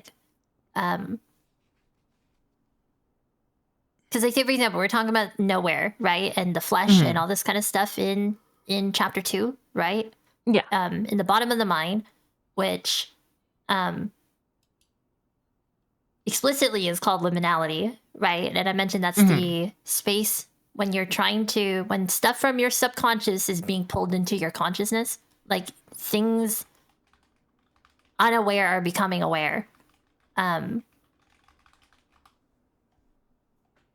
think it should probably, it shouldn't just be a cool name for a chapter. And it's a toss away thing. Because also I know people have mentioned when you take damage in the game, the screen glitches out, right? Yeah. And it shuffles all the pixels on your screen. The only time that doesn't happen the same way, it shuffles whatever's on your screen. Yeah. But when you're in Nowhere, it shuffles them in the first room. No matter where you are, you will see pixels from the first room. Pixels from the first room will appear on your screen wherever you currently Yeah, are. the little blocky distortion that happens when you take damage. That's the first room where Issa has the rifle and then passes out. Yeah. Oh, wait, down after the Chimera boss fight? Yeah. Yes. How did people figure that out? That is so... You just have to look at a screenshot of it. Are they overlaying the glitch? You know, like when you take damage, the screen kind of has like glitchy pixels everywhere. Yeah, I'm trying to remember. Does it any move? other chapter? Is it It flickers of shuffles different? whatever's on your screen at the time. Yeah. But when you're in nowhere, it shows the blocky pixel distortions doesn't shuffle what's on your screen. It shuffles. I guess I'm wondering, pixels like, from the first room. That one room. I say this You never knowing see full well that that one people room. solve like crazy ARGs, but like I still can't help but wonder like how people fucking figured that out. I imagine someone was recording it and then noticed, like, when they were looking at Like back a at the single blue footage, pixel that they're like, isn't something that the was rifle? fucked. Yeah, something was there that shouldn't have been, and then like combed through like frame by frame, and it was, oh fuck, that's not the room I was in. That was somewhere else. Just like how people notice the 512-2301 and corrupted, like, because there's also every now and again when you die, this is entirely unrelated, like sometimes it goes gray. Like, it's not a blue screen of death, it goes into like this gray corrupted mess, and then like you go back to the main menu. Like, the game is a bunch of really weird, like, small, very quick to, like, if you're quick to notice them, they're there, but like they also are like 1 in a million. So it doesn't surprise me that that's the case, which also, oh my god. Doesn't that also mean that, like, Issa is, like, then the, like, anchor point for... I guess then if that's, like, Ariane's anchor point, if she's creating nowhere, because the whole place is, like, a weird mix of empire thing, like, the whole marriage thing with the Empress, and there's, like, classrooms all over the place. There's mainly Islas in there, which were teachers. Radio stuff, which Ariane was she was a whiz at like radio stuff. She did her like a degree in radio operation. Oh, you know, it's another funny pattern. You know, the in nowhere, in that one, in the room where you see the pattern for it to unlock the door, like the keypad Yes. stuff. Yes. On the yes, back yes. of it, there's the TV screens with the red eyes. Yes. I don't know if you remember that one. Yeah, because those red Yeah. eyes also appear in Rotfront too. And it's 6 pairs of 2 eyes. Oh my fucking god! I swear to fucking god. Is it? It wouldn't surprise me. The fucking they're very. It's a 3x4. It's a 3x4 set of red eyes. That's 12. That's so fucking. Oh my god! One thing as well 6 that's cool about pairs. the 512 thing is if you flip a 2 upside down, it looks like a 5. There's a word for that, but I forgot it. Yeah. Like if you like flip it and like turn it over, it looks, yeah, Jesus. The Signalis is, I need to get a Signalis tattoo, but I don't know what and where. Like, part of me wants to get like the Penrose triangle, part of me wants to get like the Tesseract, the artifact. Part of me kind of wants to get this space left intentionally blank. I never got why that was a thing unless that's just their like a moment of levity. I mean, there's a different theory. I don't believe it, but there's one theory of the what if this is we're all playing through recordings viewed by the nation? Yeah, considering as well there's like the violent scene missing when Elster kills Folka at the end. And this space left intentionally blank, I've only ever seen written on exam papers. Like when you're taking like tests. Like for school and stuff. And considering Ariane mainly went, like, we see a few bits where it flashes back to being, like, in school. It could be that kind of thing. And there's also, that also accompanies with, like, when we see those kind of screens, there's, like, a square with certain amounts of it, like, either crossed or, like, filled in. So there's probably some kind of, like, geometry meaning in that one that I've not clicked to. That could be a thing. There's so many things I'd want. I did see someone get an amazing, like, Elster 512 with, like, the Elster, like, shoulder, like, marking done on their shoulder. But I already have tattoos on my shoulders, so I can't do that one. Which makes me sad.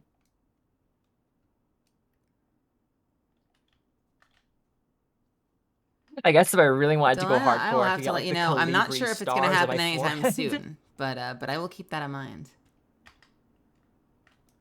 I'm gonna find parts in my playthrough where I took damage in nowhere because I'm seeing it scrambles my screen. Like, not the thing I brought up, but I've seen other people bring that up in their stuff too. So I'm wondering if it was either patched out Could be. and 'Cause it they wasn't changed a few things. intentional, or if it's only in certain rooms. Maybe. There is one thing I spotted on my own stream, because I remember talking about this and people called me insane, which is where when you go into your inventory to like adjust the radio signal when you're fighting Calibris, you know how like you have to like adjust it till it shows you the real one? I mentioned that you still take chip damage from them regardless of difficulty. You take chip damage from being in the same room as that Calibri, regardless if you have the radio signal attuned or not. Because I remember walking into the room, I opened my inventory, went to the radio, and as I was tuning it, I saw myself go from nominal to caution. And like I wasn't like out shooting, I was in the menu looking at the radio shift from like down the frequency. You saw it take damage while you were in the menu? While I was in the menu, cycling my radio down to match the frequency of the Calibri to like be able to hit it, I saw my health go from nominal to caution. I have a clip somewhere of it happening, and it's a thing. Like when you're in the room with a Calibri, although from what I can gather, you're constantly taking chip damage from the Calibri while you're in the room with them. It just seems to Those rooms are bleed so through even stressful. into. Oh yeah, Those like, rooms are even so fucking into, stressful. It's the- so cathartic when shot you them just all. like, yeah. If you just pick and you guess right, that's so fucking cathartic. Well, I think even if you know, because the Calibri, they're like set as a thing, they have immense damage reduction unless you set the signal right. Because they're the same, they're to not my random. rifle. Yes, because I gave you the mod to cheat everything in. All I but, did was like- give myself unlimited ammo. Unlimited ammo and the right, I didn't cheat the rifle. I got the rifle. Okay. All I know is that I gave figured out you how the to mo- wake up Issa. I gave you the command console and gave you the wiki to like here's all the command codes, which most don't work on the anniversary update, which is a little annoying because I tried to use some. Also, if you command code yourself into certain rooms at certain points in the game, it breaks. Yeah, no, I only used it for the ammo because I didn't want to. I don't know that shit. And this is why I wonder if that genre of game just doesn't always do it for me. Survival. Like, well, no, it's weird because I love survival. I love some types of survival games, but games where like the point is to not have enough and there's no prep you can do, like that's a little stressful, and maybe that's the point, and it just doesn't work for me. Yeah, I think that might be it. Like it's meant to be a game where you're limited on resources and have to make choices on what you do and where and when. Like there's a definitive maximum amount of ammo you can have for every weapon in the game. Like you have more than enough bullets to kill everything. Like especially if you do things like if you flare gun the mina that's in nowhere, like you can kill that and kill the storches and all the rest of it. It's just gonna be hard. You saw my playthrough, Mel, and I saw you discover.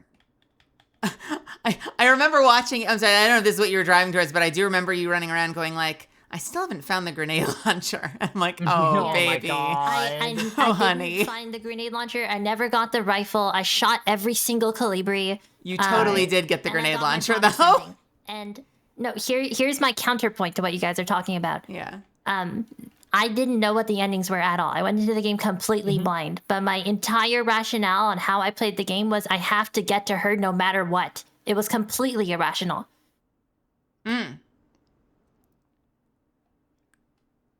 What makes that irrational? I didn't think about oh, what am I supposed to be doing here, or how am I supposed to get this thing to work? I basically just forced my way to make it work. I only had one thing on my mind.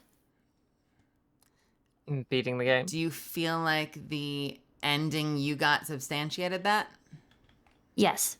Which one did you get? Hey, Did you get they- Promise? I got Promise. Then you basically interacted with the game perfectly. Like, You totally No did have notes. the grenade launcher, though.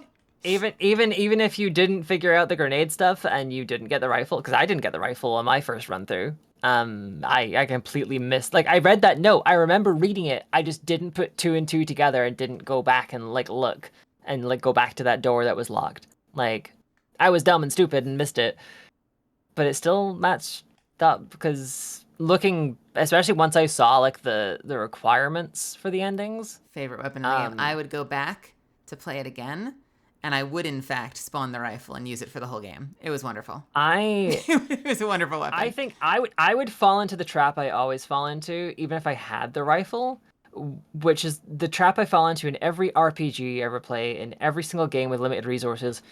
What if I needed this later? And I would never use it.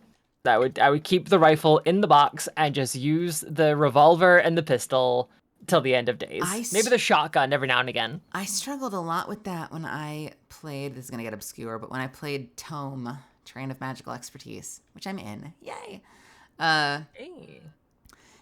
It's based around stuff like Mega Man EXE and Mario RPG. Okay. Which challenge me to do things that don't come naturally to me, like the difficulty is weighted around stocking up and using consumables, and I don't want to. It's really okay. That was a really hard adaptation for me because I do that. I want to save them for like what will be like, oh no, there's got to be a much harder fight. Well, I want to be using the hell out of these things, when in fact every fight as it gets into the later content, because I'm friends with the dev himself is like, you need to be using your stuff. I'm like, but what if he's like, no, that's not how this type of game works. You have to use your stuff. It's the game. You know, I totally get that. Like, entirely. It's my curse. Yeah. Wait, you asked me something that inspired something, and then... Wait, hang on. There's a grenade launcher. There's a grenade launcher. Did you find grenades in your playthrough, Delilah? If you read the description of the flares, they're like 12.7 millimeter flares for using the flare gun, and then the grenades are 12.7 millimeter grenades. That's the thing. When I was playing Signalis, I never had the thought at any point, what if I need something later? Yeah, I think when I first played through it, I kind of I had that like hold on till later just in case, because I knew there was boss fights, because like there was the minor boss fight and stuff that I went through, but I think I only died once to it, and that was because I was dumb and jumped right in and didn't like save or anything. But like I only used the weapon I had the most ammo for, and even then I only used it in like, I need to kill you to get to like that door. That Like, was type another scenarios. revelation that I enjoyed watching you come upon during your Mina fight, Ari, is I remember you having, I think after your first wipe, I heard you kind of go like, wait, I don't need to pick a weapon to bring with me. I can just bring all my weapons with me. And I was like, that's an amazing revelation. Like, that was very satisfying to watch you go in like armed to the teeth for the second one. Want to know something really cool? It's a segmented boss fight right after a save point. Want to know something really cool? Because initially, that was your thought. You were like, do I bring the shotgun or the pistol? And it was the second attempt that you're like, why don't I bring the shotgun and the pistol? Yeah, because I don't know if you noticed this either, and this ties into the whole, like, because you mentioned, like, interfacing with the game quite well for my ending. If I came across a quest item that I needed, I would literally just start dumping ammo to make room for it. Oh my god. I would get rid of stuff in my inventory. Oh, you wouldn't like wait, as in you would just like rather destroy than go back. Like, if I had a stun baton on me, I would just use it. I would find someone to use it on and then pick up the quest item. Okay. I thought you meant Or like a like health pack, destroy even if it. I'm full HP, I'm using it. I got places to be. I can't afford to go back to the box, basically. See, I would go back and like drop stuff off in the box to make room, and come back. Like that whole notion of like I didn't even know what the endings were, right? Like, or what exactly is happening, but it was never on my mind of like, ooh, what if I die? Or what if I have these, like, what if I need these resources later? The only thing on my mind was, I need to get to the end. But not in like a speedrunny, disinterested way. I wasn't even interested in what's going on. Like, I didn't really, like in terms of experience it. Like who's Issa or who the other replicas are or what's happening in the lore. I really only cared about me and Ariane. It's kind of sweet. Yeah. It's a little sweet. Just experiencing the game and what it had to offer. It's a little sweet. Yeah. Fun fact, that Mina fight, that first one, if you time it just right, if you do it just right at the right speed, the right angle, you can thermite flare her in the face. In the same way you like can run up and like use it like a stun baton. Yeah, the timing is so tight. Like I saw. Do you just run up and start spamming as she starts to take a knee? Yeah, you run up. If she like goes to like swing back at you, it's done. But like you just run up and you spam it on her, and if you get it just right, you just jam it in her face and you win the boss fight. Like not even like, oh, there's a phase 2. You just win instantly. Mina Signalis Flare. That's Let me see if I can find. insane. Yeah, you can one shot on on survival the way. Here's That's one of the reasons that and this is just me not jiving with the whole like limited resources thing is like that there are boss fights that you can kind of cheese. end up fucked. Yeah. I guess if you can cheese it, that's great. But like I remember the whole time saying like, well, I just wish I had a melee weapon. And it's funny that there was a melee weapon, but then they put him. I guess they thought that would make it less survivally if you had something you could swing forever. I've used it. I mean, it's like no texture, right? But it feels so good. Did you know about that? There's a machete. It wasn't in the game though. Didn't make it to the final game, but you can spawn it in. They had a melee weapon that could serve as your I don't have ammo, I can still fight. And then they said nah. Yeah. It's like the machete that the stars use, but untextured.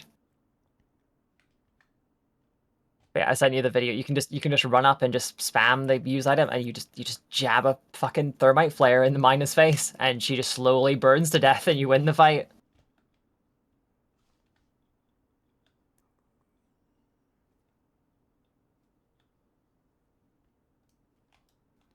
I don't get why they didn't add that. Yeah, well, I mean, it would be the only item. I mean, outside of like utility shit like the camera, it'd be like the only item that you can't that you don't have to manage, you know, like you now just have a permanent thing you can hack things apart with. Yeah, because you have to even like the pistol. Great, but I do understand how that does like it at least insofar as like every moment after you got that weapon, you no longer will ever have an experience where you feel unprepared. Potentially. You know, like you're never like, I don't have a solution to this problem. I got to get out of here. Because you still have a sword. And again, I say that as someone who like would fully love to have that sword. That would work for Mel. Melisande would love the sword. Yeah, I mean, the sword is just a machete. I want it. Give it to me. It's basic, utilitarian, rough, rugged. I want it. I would say put it in me, but that would hurt. A lot. Weak. I'll take it. You can have it.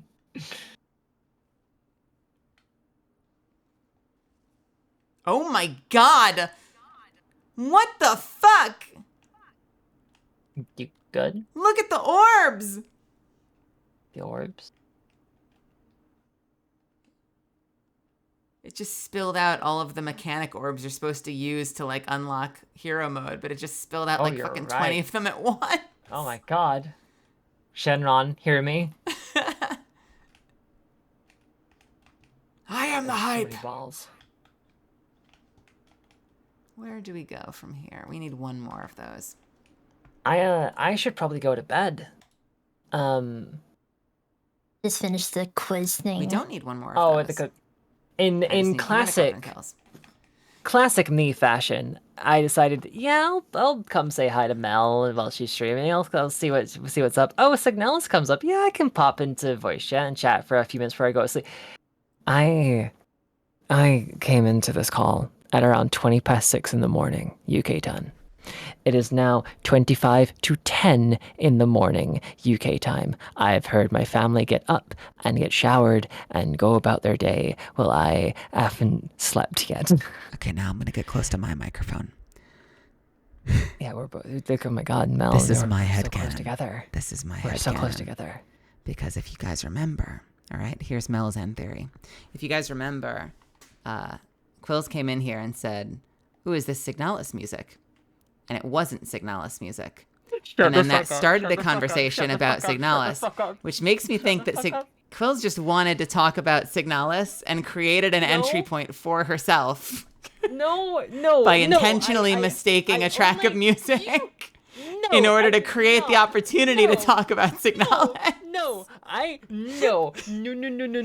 You know, I would never. You know me. I wouldn't force myself into a call, regardless if they. I was purely like, holy shit. This sounds like Signalis. Wait, is this like Warm Light or something? This sounds like Signalis. And he's like, no, it wasn't, because you have used Signalis music in your stream before. She's sitting alone in her room, and she's like, I need to talk to somebody about this right now. No. Mel live, starts to begin to like orchestrate a plan.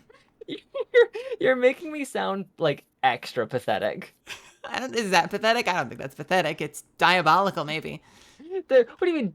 Like I came in like, oh, it's like, I'm gonna go to bed soon. Like I've taken all my my night hunk shoe pills. I'm gonna just like stop by a stream and say hi. And then I thought I heard music from a game I loved, and then you started talking more about Signalis, and then I was like, oh well. You're like, I can explain why the artifact ending was meaningful in 2 minutes or less. Well, yeah. And by the time we got to explaining like the mechanics of how to get to the ending, I'm like, we're cooked, Chad. We're cooked, Chad. I'm sorry. I'm autistic. Welcome to what my girlfriend fell in love with me for. Mm-hmm. This is the woman who I drunkenly flirted with her and said that she looked great while stretching because she's buff as fuck, and then like properly fell in love because I spent 45 minutes rambling about Warhammer lore. This is the whole package. You got my girlfriend's experience for a stream. Congratulations. It was Warhammer. Why did I got think it was Star, dinosaurs? by the way. Ooh. I might have And got, then, you got Star? Yeah, and the replica quiz. I get Isla all the time. Every time I take I might it, I have get gotten Isla. Star once and then Mina like 6 times. Do you do that thing where like you're like, if you're between 2 questions, I kind of want to find out where they both lead me? Where's that quiz? Link it to me. It's been a while. Let me see where I land today. Yeah. We might adapt. We might adapt. At the very least, it was a great discussion. Thank you for your brave sacrifice of several hours. Thank you, Stricken. So brave. So, Thank you. I do my best. I try my best. I promise I'm not a plague upon the people I know. Much. Enter your name, Melisande. What do I do? What do you do? Actually, you know what? We should do this together, chat. Let's do it together. Ready? Let's open up the burner browser. I do nothing at work all day and then just play video. I don't have days off. I just kind of days where I exist more than others. Days where I exist. I guess having existential crisis assumes a position that's some weird fusion between the thinker and Shinji chair. That's me. Let's see. Microsoft Edge is my burner browser. Don't ask questions. Enter my name, Melisande. Let's go. What do you do on your days off, motherfuckers? Take a hike? No. Relax in a bath? No. I'm usually at a cafe, actually. Hang with friends? Unfortunately, not usually. Get really into a documentary? Just vibe? So far, that's a good answer. Let's leave that for now. Watch a movie? Have an existential crisis? Actually!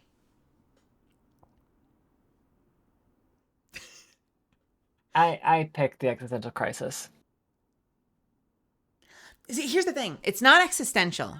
It's not existential, but I struggle with free time insofar as, like, I am one of those people that, like, even if I carefully plan out a week so that I have a day off and I get all the things I need to do done and I have fully earned that day of rest, I spend the whole day guilty feeling like there's something else I should be doing. Yeah. I think that's close enough to existential. I think I also picked it partly because I have a signed print from Casey Mangelo of, like, Shinji in my booth. It's, like, right above my laptop, and it's just like it's okay if I'm here. Like, that's exactly the kind of vibe I always feel. It's not existential to me, but I'm close. Some sort of gun-related activity. Shoot, watch YouTube videos, stare longingly at Google images. Why is staring longingly at a Google image a gun-related activity? That was my answer. Of course it's your answer. You fucking gun enthusiast, you.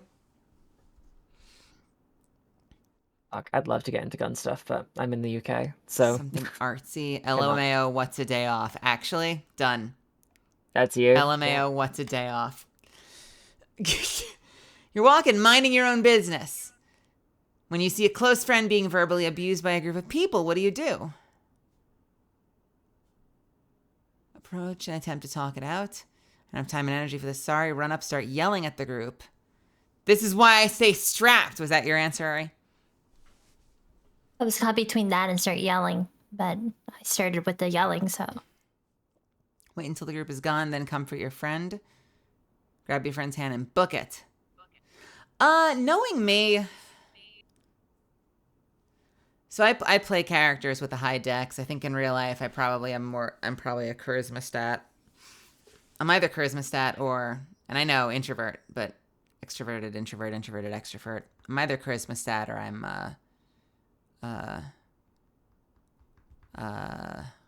wisdom. Do you think I'm wisdom or charisma? I'll probably hop out here as well soon. I feel like if no matter which option I pick, it's both wrong. Not in that you don't have both, but because you do have both, it's just choosing which one's the one at the fore. And I mean that in, like, the true D&D sense, like in terms of like perception, observation. I definitely don't have, like, historical book knowledge. Like, I am not an int-I person. Except you fucking figured out that, what was the Umbaro engine or whatever the fuck it was, that like Destiny 2 puzzle. That's a wisdom check, dungeon. Probably. Yeah, but like you had the But whole... let's also keep in mind it took me 4 diagram. days of fucking insanity to get there. Yeah, but you did that all on your own. I would have just looked it up. I would approach and attempt to talk it out. I think. I want to go up and start yelling, and I'm a loud person, but in practice, I would approach and attempt to talk it out. Which appeals to me the most? Tranquil, glassy lake? No. Staying up late with a group of close friends in a comfortably messy living room with your favorite snacks and drinks always within reach? That's a great answer. That's exactly what we've been doing.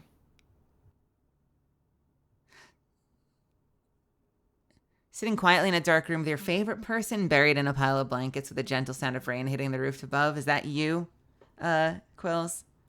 Yeah, I thought of me and the wife, and that's what me, her, and when we eventually move in together, and once I've married her and proposed and got her over here, or potentially moved to Brazil, unironically. Fucking relationship hacks. They get the easy answers because they're in love. Because me and her, we're going to get a place together, and we're going to find the most zero brain cell, stupidest fucking orange cat we can find, and we're going to name them Queso. And then we're going to have our little kitty together. Gross. It's gotten to the point where now when we send each other, like, cat videos, we don't go baby, we go Queso, because that's what our little baby's going to be like. Gross. Do we still have pictures? Being in love. I'm going to start living in hate. I just need to get her over here. You know how I have like 6 conceptual wives, but none of them have become real wives. I should get over to LA. So start manifesting wives. I'm sorry, Cav. I've gotten lost in this quiz and I've been lying dead in the Cosmodrome. I'm so sorry. I'm so sorry, Cav. I'm so sorry. You know how deep in love I am? Like I won I lied to her positively because I said I had a big voice acting opportunity in London. Ironic that I fucked up those words. And then secretly flew out to see her.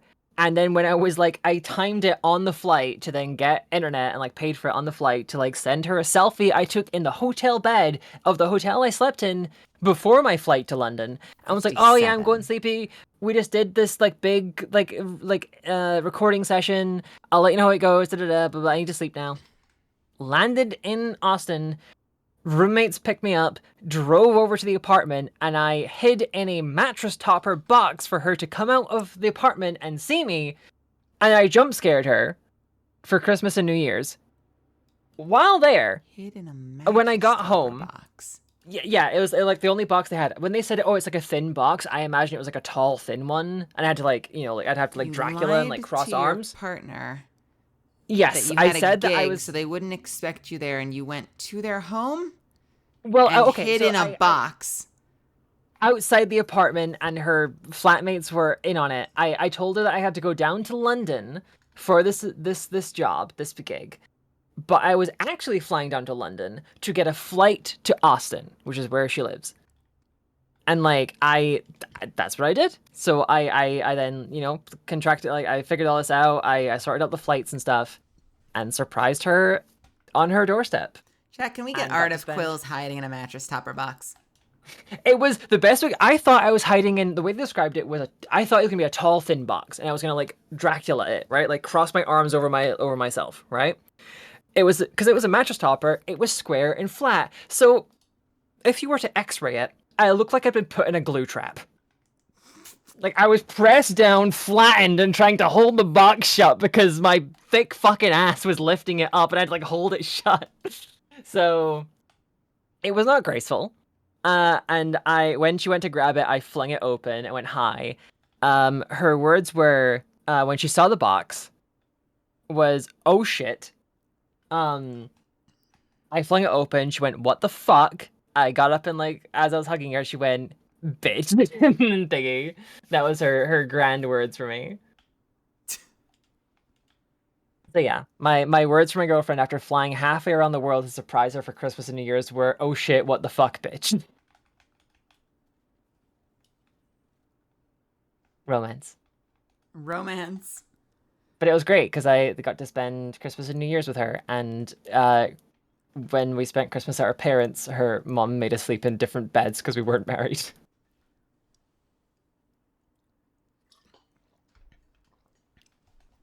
And I am that in love that the blanket that her mom got me for Christmas as like a little like, oh shit, well we have to get her something once my girlfriend told her parents that like I was there, I'd be coming over for Christmas. It smells like her apartment. It reminds me of Lauren. So that's fucking adorable. I try not to like let it get tainted by any other scent. Are you leaving smells, me? It smells like my wife. Did Ari already leave? Ari already left. Ari! I already left. I heard you start to say that you were going to take off, but I didn't get to say goodbye.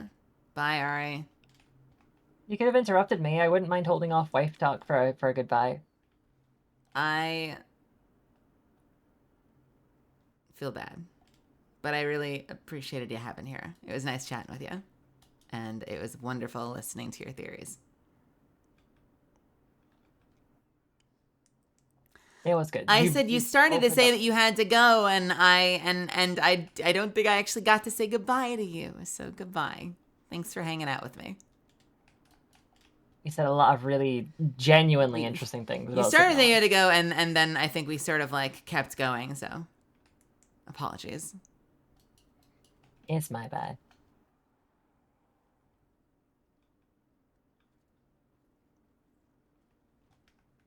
Yes, I'm asleep right now.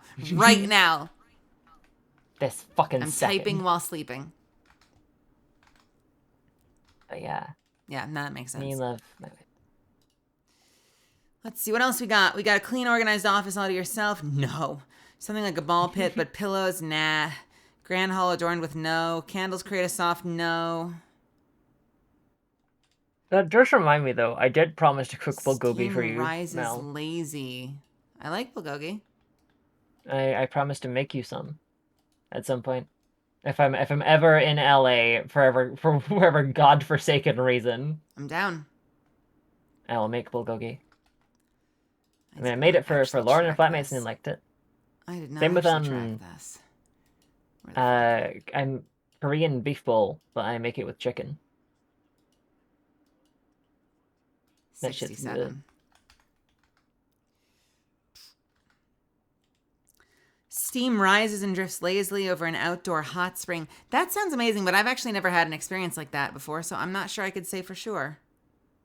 I've never done a hot spring. Skywatch, gotcha.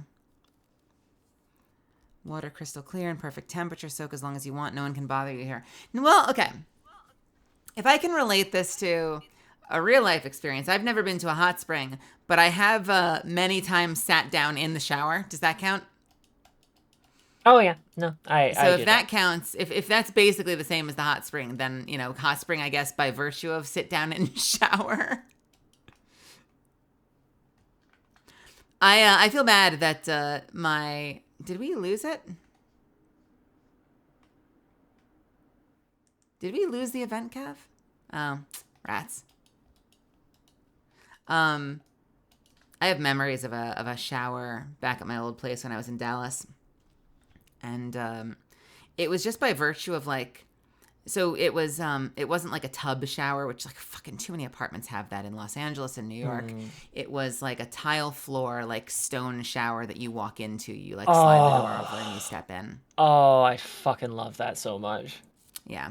And there were two of them. The master bedroom actually had the smaller shower, but they both had what I wanted, which was the angle of the shower head came down in such a way that I could fairly safely put my mug of coffee in the corner. And so I would sit there with the water raining down on me from above. Excuse me. Hot water, mug of coffee across from me, just like sitting under the water vibing. Why bring an open beverage by all so I can enjoy my shower coffee into the shower. So I can enjoy delicious shower coffee. You're just as insane as people who have shower beers. What the fuck? I don't judge people who have shower beers. I just don't need it in my life. I prefer coffee. But surely, when you go to drink it, some of the shower water drips into the cup. Yeah, but you can mitigate that. You can get yourself a little Tupperware lid to put on top of it. Oh, but when I bring my phone in there, it's upsetting. That is so different. Your phone? Yeah, okay. I have my phone in my bathroom because, I just sit it on the side because it's, No, Cav brings their phone into the shower with them.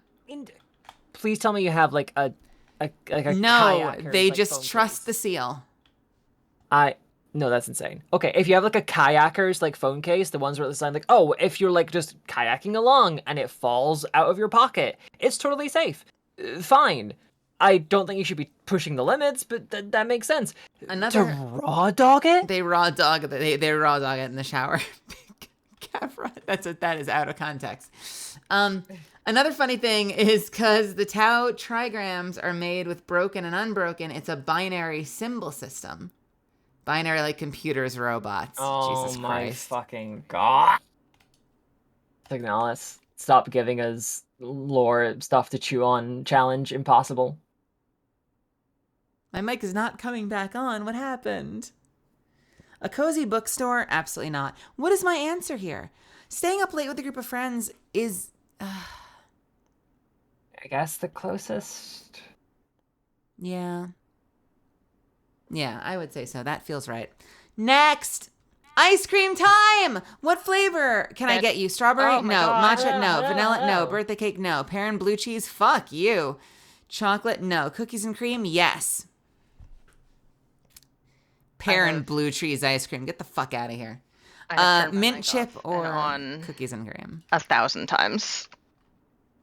Oh. So turning it off and on again did work. Barely. Getting worse every day. I finished my quiz, but I'm going to wait until you do yours, Mel, before I say what my results were, because mine are very different from what I usually get. Cookies and cream or mint chip? I'm going to say cookies and cream. How tall are you, just based on vibes? I'm just a little guy. Meh. Pretty huge, honestly. I tower above the rest of you insignificant pests. You appear but as specks of dust from up here in the stratosphere. I breathe the air of gods! No. I would say meh. I'd say meh. I don't know. According to Zuffins, I'm just a little guy. Wait, how? Mel how has tall are strong, you, I'm if just you a don't little mind? guy, and it's my birthday vibes. Wait, why is it my birthday? It's your little birthday. A little birthday. Do you Someone not hit a know little that guy name? on their birthday. Do you not know that name? No. There's a whole thing of like this girl talking about how she used to date a guy who was like 5'6" or something, and he would keep he would beef with like guys who were like 6 foot, and when they were going to punch him, he was like, "Hey, it's my birthday. You wouldn't have a little birthday guy. His birthday. I'm just a little guy. It's my birthday. You wouldn't have a birthday boy on his birthday." Wait, little guy. I give little birthday guy with glasses vibes. I sound like I have glasses. I mean, you What do you should be wearing your glasses. I very rarely wear my glasses. I don't. No, I wouldn't say you have glasses vibes. Mel here, has do strong. I am just a little guy, and it's my birthday vibes. Do I sound like I need glasses? Okay, how tall? Well, if it's how tall am I based on vibes, not based on how tall you actually are. Yeah, it's on I would say vibes. meh. I would say meh. I agree with meh. My vibe to you is meh. It says, is it height specific? In height. How It's tall height are you specific. based on vibes. Yeah, your height vibe is meh. You have meh height vibes. I think I'm does taller that than you mean? IRL anyway. It does. Well, It's, just, you're like, you're reading too deep. You don't give off like giant like vibes, and you don't give off tiny vibes. You just give off meh vibes. You're like Yeah. average height. You know, like You Like, don't bring you're- up your you're- height you're- very often. No, I don't.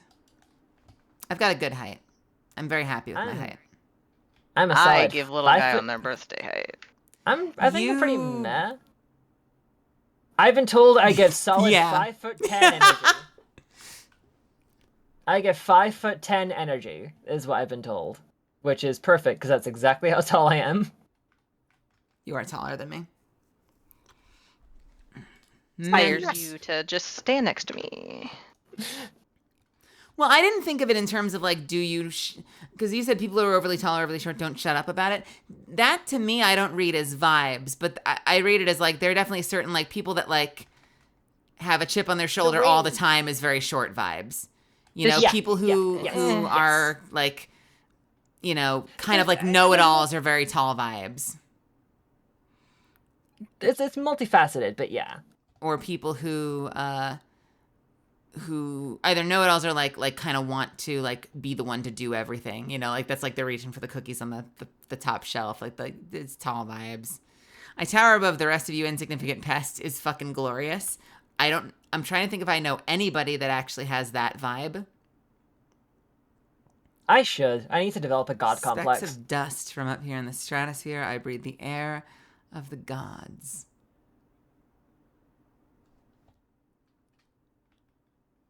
I don't know. Aren't we just talking about that? Isn't that Sasha? Yeah, we're looping around. I'm a god gamer. Don't worry about it. Is that the Sasha vibe? That might be the Sasha vibe. Yeah. I promise I won't do a lyric question, but pick a classic sci-fi novel. Fahrenheit 451, great book. Frankenstein, Mary Shelley, great book. Foundation, Isaac Asimov, haven't read. Solaris, Stanislaw Lem, haven't read. Dune, haven't read, believe it or not. 1984, George Orwell, okay book. I know everyone, it's a fucking landmark book, but it's fine. It's fine.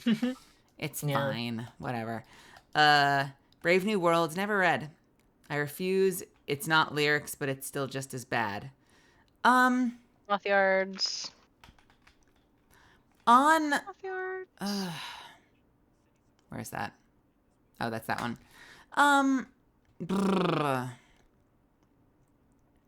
I probably would go with Mary Shelley because I think Shelley's Frankenstein probably out of all of the books that on that list that I have read, which I admit is like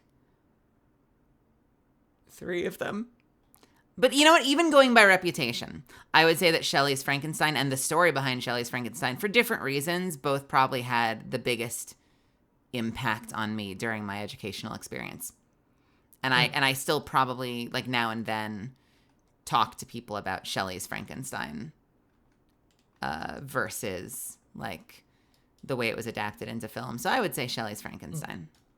Fun fact, there's an entire like bar restaurant in Edinburgh that is themed after the first Frankenstein movie. We talking that Boris Karloff? Like the black and white, I don't remember exactly, all I know is like it's a black and white like Frankenstein movie, and like the entire like bar and everything is like it's like giant multiple seats, and you like just order pub food, but all the TVs are just constantly playing like the old like that Frankenstein movie, the that's black and white fun. one. And like it's all cobwebbed and shit, and like all styled after like the town and everything. That's and like neat. the laboratory. So I remember going there years ago when I was younger with some like family friends. Is this Inscription audio? Let's see. This is absolutely Inscription audio. Good year. Yeah, Mary Shelley's Frankenstein, phenomenal. Absolutely nothing like the movie. Written on a dare. Huh. Written on essentially. That is so Shelley you. and a bunch of incredible authors got together, had themselves a little writing contest, and Shelley wrote one of the greatest books. One of the greatest books. And it's a psychological thriller because in the original novel, and in some iterations since, but not the original movie, he's essentially created a fully intelligent creature. And you get into like the questions of like simulacrum and like what it means to be human, and the creature develops an immense resentment towards its creator and then sets about systematically destroying Frankenstein's life. Yes. So it's a frighteningly intelligent, very capable, and also very strong and physically and intellectually capable creature that starts to dismantle its creator. Very much the opposite of the like brain dead. Yeah, the like, dumb. Yeah, the brain dead, like what would you even call that? Like homunculus thing that gets created in the movie. Yes. Yeah. By the way, for those that are curious, my favorite director of all time is Danny Boyle. Phenomenal director. Oh. Directed 28 Days Later, directed Slumdog Millionaire, directed The Beach, directed tons of other stuff, but it's late and I'm tired. Phenomenal director. It's also how I discovered Cillian Murphy and great things. Kind of how Cillian Murphy really got like his first big break. Sunshine, which is one of my favorite movies of all time, even though it's a very heavily like contested movie in terms of like there are a lot of people that don't like the second half of that movie, and I fucking adore that movie. One of the first, I'm gonna go off on a Quills tangent right now. I cannot judge you. Also, one of the first times we actually saw a phenomenal performance from Chris Evans, and there's an infamous interview you can probably maybe find. It's post Fantastic Four Chris Evans, where he played the Human Torch. And there's an amazing interview I found once where, so long story short, the movie Sunshine takes place on a very small ship. And it's a cast of a very small crew.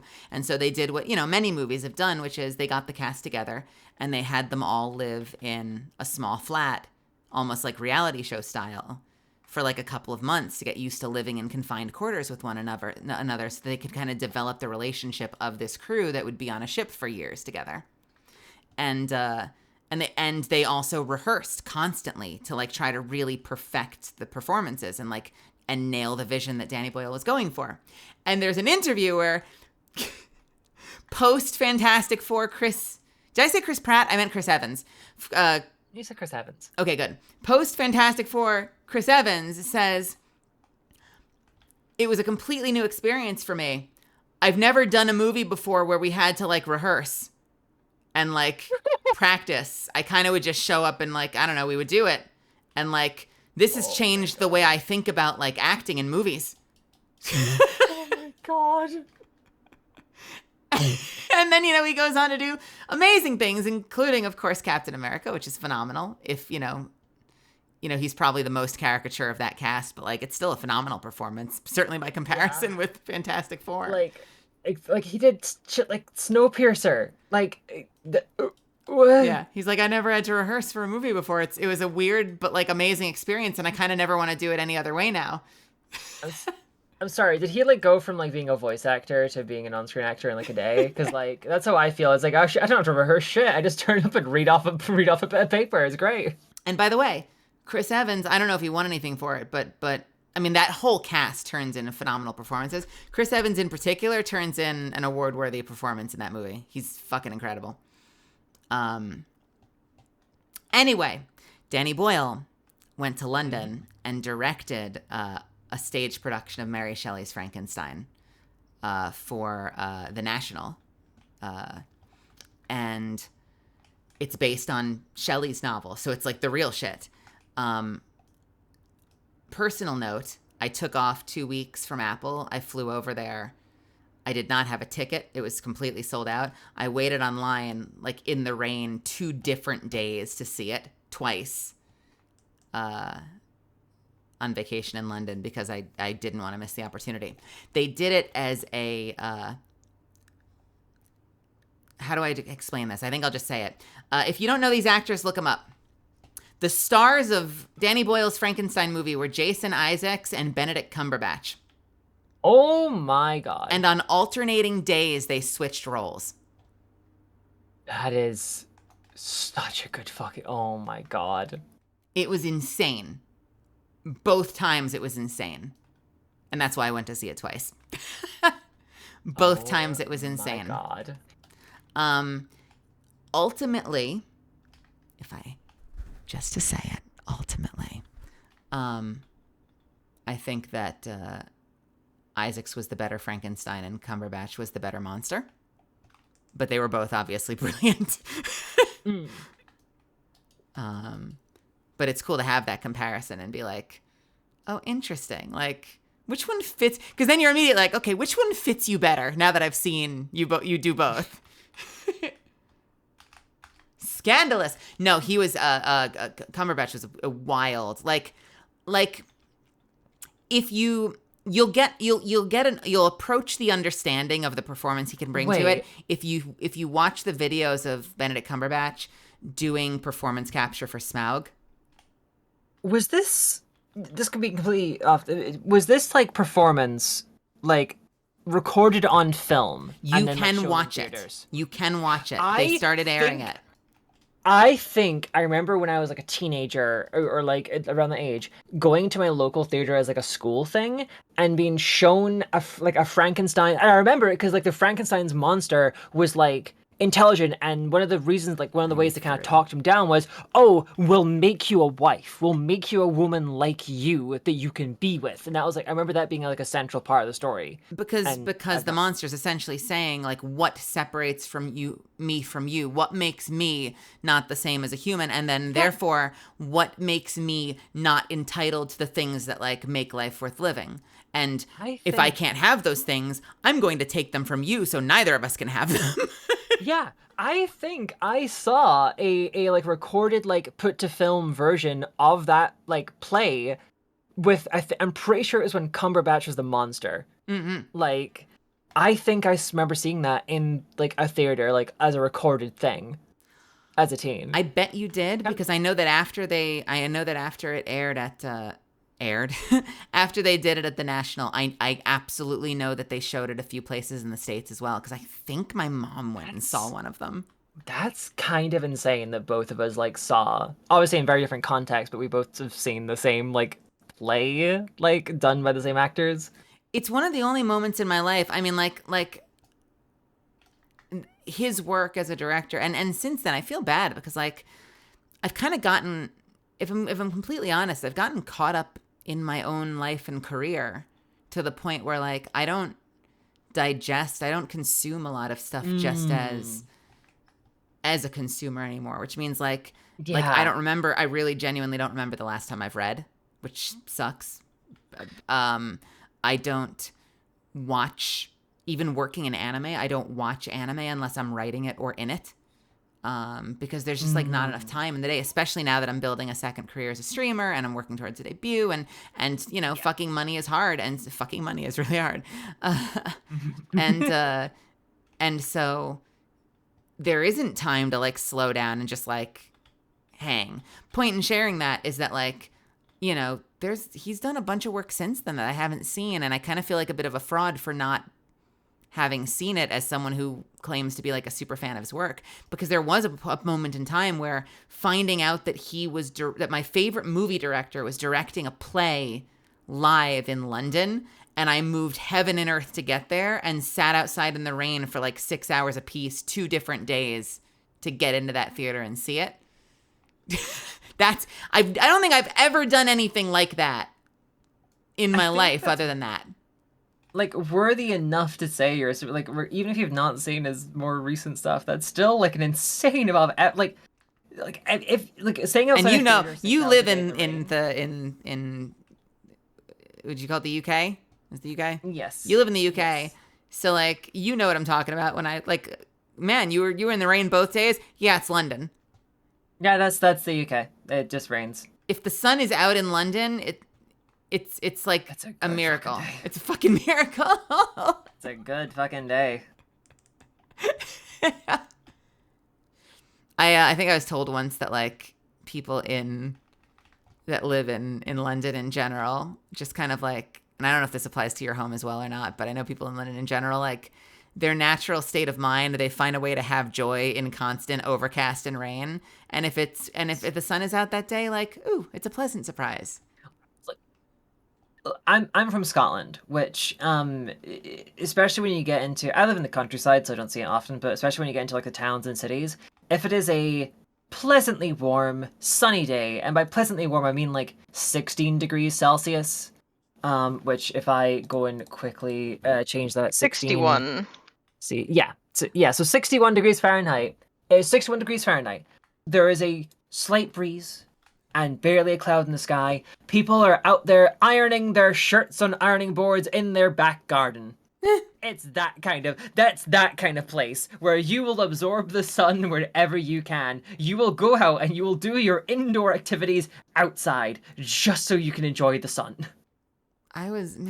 God, the world that we live in now. I was just saying when we were playing Black Desert Online, fucking Terra Online. Do you remember the days when MMOs were new? Oh, God.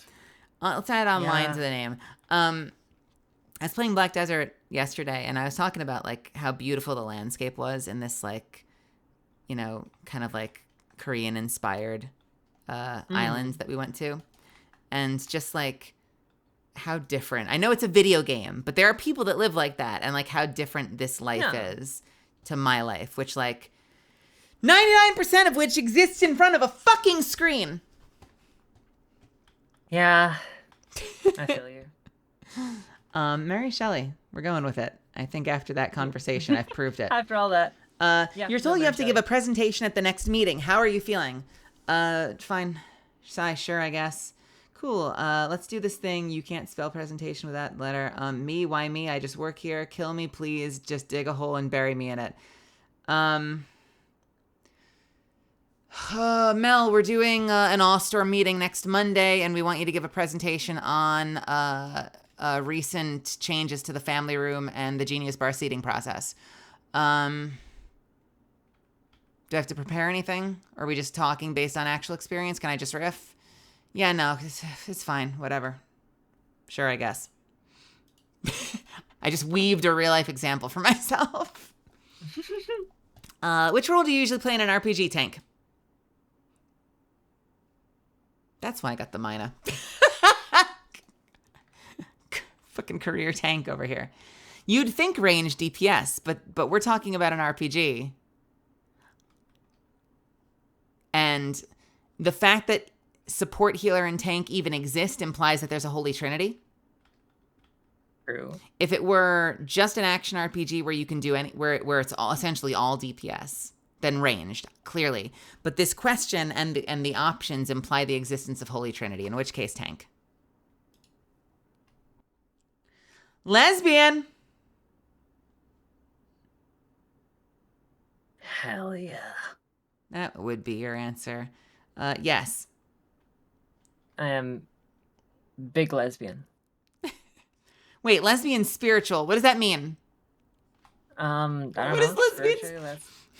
Spiritually a lesbian. Man. Egg, probably. I'm getting too fucking old. Lesbian's now an identity as well. I mean, especially for trans women for some reason. Why? Look, I feel like trans femmes in particular have turned lesbian sexuality into an identity.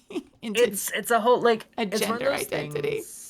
Yeah, I mean, it's a whole thing. I mean, like when you're dealing with like deer girls and puppy girls and bunny girls and cat girls and like and then robot girls and then machine girl, like it starts blending into a whole thing where eventually you stop questioning and just kind of just vibe. Okay, we are done in the Cosmodrome. We are done in the Cosmodrome? Fairly recently done, mind you. I think as of like our last thing. Okay, cool. Then we don't need to do Skywatch. Let's see. Where's the next? I think Europa is also a destination. Oh no, you're gonna prove the Drifter right, Cav.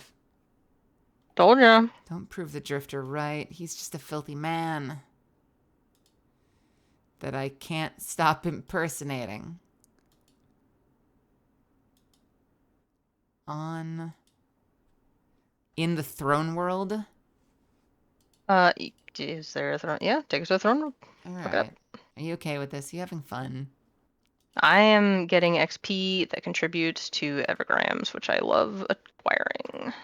Oh, God. Me, who is trans and lesbian, am I being called out? I just mean, like, and look, maybe this is me and my stupid binary trans brain. But, like, I feel like I've spent so much time preaching to people about how sexuality and gender identity is different, and then a whole bunch of fucking trans femmes came along and decided to make lesbian into a gender identity, and now I don't know what the fuck to tell people. I think it's more, at least from what I've experienced and seen, it's more so that like there are people who are trans femme who obviously like their gender is female, and then like the lesbian like sexuality is very open and flexible in interpretation to them, I think is like the best way to put it. Is like, very open. Are we talking about like from like a just as a general application? Like people will like identify like both in terms of like aesthetic and how they present themselves and how they behave and like align with like groups socially will very much be like I am a lesbian, and like that is like an extra moniker for them of like as well as being like a woman, which I know like on the surface, well, you have to be a woman to be a lesbian. I think it goes a bit deeper in especially in trans femme circles where you can not be quite a woman but still be a lesbian, if that makes sense. And I don't mean that in terms of being a trans femme doesn't mean you're a woman, because I'm trans femme and I'm a woman and a lesbian, so like but it's I have friends that say that and I take their word for it.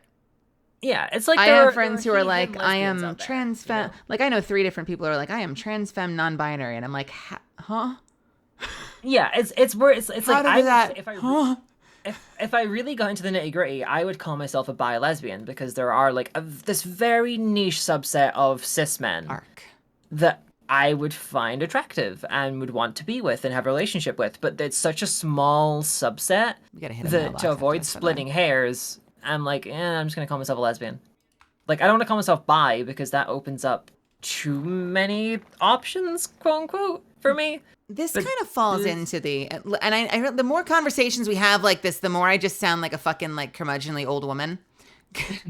You know, like you know, someday they're gonna be like, Melazan, she's a product of her time.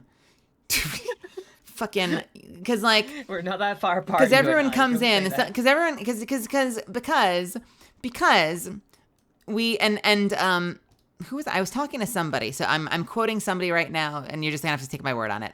That was like, this is a very, they're like, it's a very, I think they said it's a very autism thing to want labels for everything, to like be able to classify things. Yeah. Because I'm like, I can agree with that as an autist. Because like when it comes to stuff like, you know, like relationships, for instance, people will be like, they'll be like, well, yeah, so if you, if you, they'll be like, I'm, what is it,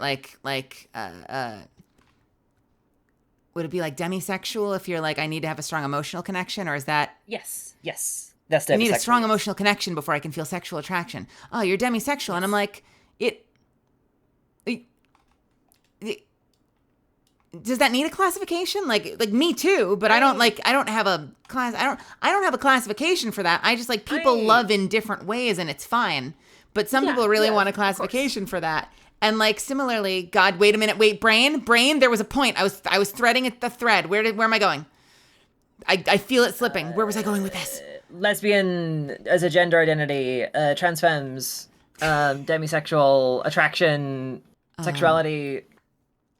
I'm trying to help. I know, and I appreciate it. No, there was a real fucking point in me sharing this. Damn it. Where's the world Knowing events? friends of yours. Oh, yeah, I'm on my way. People who've spoken to you, curmudgeonly old woman. People who have spoken to me who know. Talking about, I'm glad that I made this fun point, but there was a reason I wanted to share it. The root was lesbian as gender identity more than femme. Something autism Oh, label. yes, no, this has to do with what you just said, where you're like, well, like I find women attractive, but like once in a while there's a man I might find attractive, but I don't want to say gay, I don't want to say bi because that feels too broad, and I'm like, but it is bi, or you might say pan depending on how you feel, because like some people have feelings about that. I don't particularly, but I'm like, but it is bi, because you're allowed to not be attracted to people. You're allowed to be attracted to whoever you want. So like, it still works. I think just like how it's like the Sorry, go on. You finish. I was gonna say something, but it was gonna need some clarifications. So, because there's a little bit of like that, like the splitting hairs. I was gonna say like spoiling the well a term? Spoiling the milk, poisoning the well. There is a bit of a poisoning the well here. So I realize that there's more context here, but like it is kind of like saying like, I appreciate that you call yourself pan, but you could also call yourself bi, because they both essentially mean the same thing, except for like a poisoning the well kind of like cultural context, kind of like nuancy thing that some people find meaning in like having a word that specifically is inclusive of things beyond a binary, when like you don't need to, but you can, like both of the things still work. They both still work, Yeah. I think it comes to, for me specifically, it's like there's that age-old meme where it's like bisexual, pansexual, omnisexual, and it's like these all broadly refer to the same thing, but the distinction matters to some people. So whatever. And like in, I guess, the most like meticulous, like material way, being bi or pan, there's not really much of a difference. Some people argue over the various definitions, but they essentially do mean, in the broadest sense, the same thing. But some people prefer to go by pan, some people prefer to go by bi. There's a whole thing of like, some people define it as someone who's bi could have like preferences, while pan refers to just only caring for personality. For me, I think it's, when I say like, when I say I'm a bi lesbian, I mean it purely in that there are like such a tiny subset of men that I would find attractive and think, yes, I would want a relationship with you and to be with you. Like, not just as like a fling or just as like a little like like someone I would actually want to spend my life with. It's such a small group of people that's so precise in what I find attractive and what I want in a partner, compared to women, where like I joke often that like 90% of the men I'm into are fictional, and that like little percent of like the few men left are all like femboys, and the few that aren't are like even smaller subset. There's like maybe 5 of those men in the fucking world. So in the meanwhile, case women, of like, yes, yeah. So in the case of like a lot of those like sexuality like labels, the way my brain computes. People are like, oh, well, that means you're, and I'm like, well, my brain for my brain, I'm like, I can love in different ways than you without it being a whole fucking sexuality. Yeah, Like, I we think we it's- can it's- both yeah. be gay, and that can be, there can be a period at the end of that sentence, but so it is funny when, like, and I think the only time it's come up, it's never been me pointing at someone being like, why are you using that label? Blah. It's always someone being like, well, yeah, that means that you're, and I'm like, I don't use that word. I don't need that word in my life. Someone defining a label for like For someone you. offering, Yeah. maybe you're this thing, and they offer a label up, and if you're like, no, that doesn't vibe, that's not what I feel, like, that's entirely fine. It's like, can I share like a super, man, do I even want to, God, do I want to share, because I'm streaming right now, should I share like a super personal example, or would that be going too far? It is your house. Up, Fully up to you. Yeah, up to you. I'm an open book. It's up to you. I'm gonna share. If you want to do it in like DMs later on or whatever, that's also fine by me. I'm gonna share something very vague but very personal. So if you happen to catch on in chat, great. If you don't, I'm not gonna explain it. you're gonna have to deal with that. As part, as I've gone through my life stuff and the changes kind of undergone in my life, I've noticed that I have a much lower sex drive now than I used to. And it's not really like an aging thing. It's definitely like, hormonal changes, like chemical changes, that kind of stuff is kind of like adjusted the way my sexuality works. And in many cases, I definitely have a much lower sexuality, even though I like to say such shit all the time. And I'd have some friends, very well-meaning friends, looking to be like super inclusive, would be like, well, that's okay. Like, asexuality exists. It's fine. And I'd be like, no, I wasn't. I'm not. I can't explain why I don't have a sex drive very much right now, and it's okay that you are, but I'm not. No, I fully 100% understand. Or I shouldn't be. What the fuck? I don't want to, like, again, this is, I guess, technically my business, but not. Can I ask? By the way, just because Delilah just brought this up, I'm so sorry in advance for this. I'm gonna now raise and I think the answer is probably no in some cases, but I'm gonna raise like a deep dive question that we don't want the answer to right now. We don't want the answer, which is, are there? I've wondered sometimes. Similarly, how about if there might be cases, especially in this like fucked up healthcare world we live in right now, where most people like avoid going to doctors, including myself, because we can't fucking afford to. And so a lot of people like self-diagnose a lot of things because like we can't fucking afford to. We don't have access. Are there people who have come to accept and, find pride in themselves as asexual people who might have a hormonal imbalance and not realize it? And there might be, and if they had, and if that was something that were addressed, suddenly they would discover something completely new about themselves that they thought was like, an immutable characteristic. Yeah. Cause like, trying to I can't ask someone personally that, like I can't ask my ace friends that, because that's like a wildly invasive question to be like, hey, have you ever thought that you need to just like super personal, rub some cream on that clit of yours and then sorry, go ahead. Yeah. Whoa. It's like kind of like based off your ass, like, yeah, okay, I know you said you're gay, but like, have you ever I considered, can't ask that question. Not because like you're right. Yeah, right. Have you tried not being gay? No, it's that kind of thing. Yeah, but it's entirely fair because like I've experienced this before with. I wonder about that only because I've kind of had the inverse. It makes you wonder, Yeah, like I have had with some partners in the past where when I have initially been with them, they had a regular, I would say around regular sex drive and like that kind of thing. This is gonna be the weirdest VOD for people to watch later. For real. Sorry, continue. I came on to talk about Signalis, and now here I am discussing sexuality and hormones. And like as time's gone on, their sex drive has like gotten less and less, and lesbian bed death. We've tried to figure out if like, okay, is this like is it like is it hormone related? Is it just like things just change over time?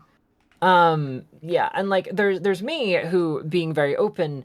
I've always been a horny gremlin. That has not really the way it manifests has changed over the years of being on HRT and stuff. But like the general level and interest has remained relatively similar, maybe dipped a bit at times, but it's also like come like screaming back. Cycles, waves, etc. Oh, I read that shit from people where they're like, yeah, ever since I whatever found my true self or whatever, they're like, oh man, like I'm insatiable, and I'm like, fucking yeah. how? I kind of like had that whole thing where like I was like an average male teenager. I'm gonna leave it at that one. Got on HRT, things kind of died down, and then once I got into my element of being me, that all the chains were broken. Meanwhile, people I've been with, like, were pretty reserved, and I was kind of like the crazy one. And as time's gone by, the gap has only increased. But that's when like it comes into, I think, especially when if you're in a relationship and that's like the factor where there's a big disparity in sex drive or anything. Progesterone can spike your sex drive, huh? Progesterone can. I'm on progesterone. So, oh god, Prague I'm is scared of, because I tried that stuff once and it actually made me immensely, like, gave me immense, like, medically induced depression. Oh yeah, so Prague, there's two ways of taking Prague, the microgenized version. One is just to take it orally, but from what people have said, this again is constant back and forth of people talking about various studies, but most of the studies are done on cis women and all the rest of it. There's a whole thing. It's not, a lot of it is very anecdotal from what I've seen. From what I've deciphered, and from personal experience, taking it orally tends to mean the psychological effects are stronger in the short term, and the side effects, like being sleepy, because it really makes you tired, take a little longer to hit, but when they do, you are so tired. I'm talking like bone tired, fatigued. Like you are like falling asleep in your chair, like within 2 hours of taking it orally. Jesus. Yeah, it hits hard. It's why I take it when I go to bed. However, there's the other way of taking it, known as boofing. What? Where, because there are two ways of taking progesterone as a cis woman if it's prescribed to you. You swallow it, or you put it in your vagina. If you're a trans woman, you do not have a vagina. Let's not get too much into the technical details, or my channel might get suspended. I will say, you will figure out the rest based on what I just said. So, there is that method of doing it. Please and thank you. Yes, I am leaving it at I've said the technical parts. You can fill out the rest for yourselves. The side effects in terms of like immediate physical response, like sleepiness and such, way less, because it skips like your liver. It skips a bunch of ways of your body like processing it, and it goes straight into your blood essentially. Which also means that while the hormone is stronger in its effect in terms of like effect on fat deposits and where your fat is moved to, the sleepiness isn't as strong. It comes on faster, but not as strongly. It can lead to in my experience, I'm trying desperately to remember why I brought this up as we get further into the weeds of how to take progesterone. Yeah, because I don't think that was why we brought it up. Yeah, because we talked about sexuality and then how prog can affect your drive. And I did my thing again. I got into a tangent. I'm so sorry. Basically doing it the other, you have a more constant lower level is how I'll describe it. It's like if you swallow the pill, you get really, really tired, you take a big nap, you wake up, and it's like your drive is hit 150%. If you take it the other method, you don't get so sleepy, but your drive is sitting at like 75% constantly. If it was at 0 before, I guess, or something like that. That's anecdotal. Your mileage may vary. It can depends on dosage, depends on timing, depends on exact brand, all kinds of things. Bodies are weird. Bodies are strange. Don't take my word as gospel. I'm not an endocrinologist. Anyway, yeah, so prog can affect your drive and sexuality and stuff too. Like, that's a whole thing.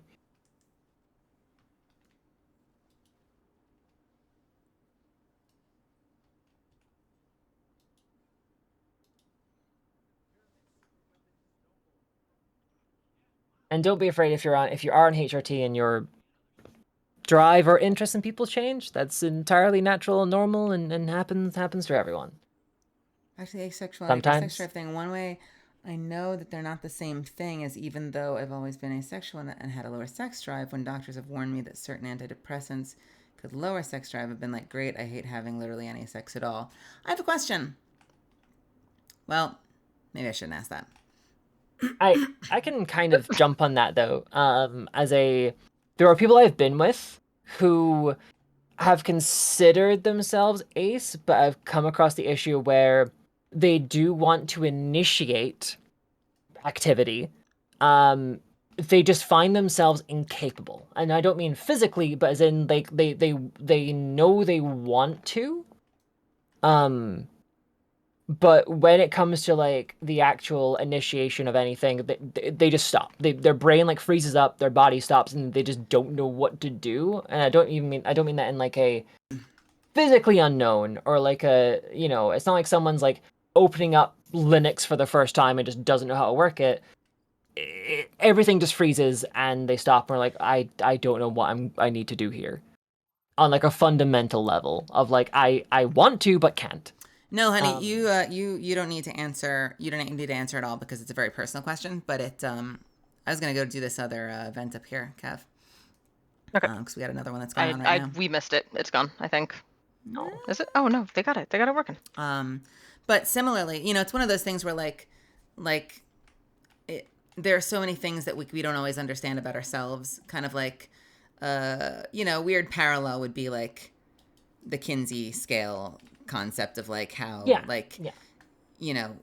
our understanding of our own sexuality might also be limited by our experiences and our upbringing and our and the culture that we're in and the things that are stigmatized and all sorts of things, the way we're raised, blah blah blah, and so then I asked the question about is there a chance if you can have a hormonal change that can kill your sex drive, then is there a chance that there are people that have hormonal issues that don't realize it, and as a result they think they're asexual and maybe they might not be. And similarly, I've often wondered, I know one or two people who describe themselves as sexually averse. Yeah. It's they hate it. It's awful. It's loathsome to them. Yeah. And that often seems like, and again, I don't know them, and it's not a question I would want to ask, and I don't want anyone here to, necessarily share that, because I would kind of consider that under the rule of oversharing, so we don't need to do that. But I've wondered in the past, is there more to unpack there with regard to feelings of self-worth or feelings of shame that go into that become reframed as sexually averse when it's really something that needs to be unpacked within yourself, in order to kind of find a measure of self-acceptance that might not be there. And who the fuck knows? I don't know. And I don't want your answer, Bunseal, because I'm protecting you. But I think about stuff like that too sometimes. And I don't know, who knows, Yeah.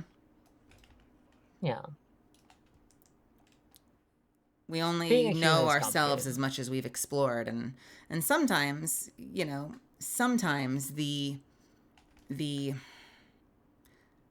act of labeling, and by the way,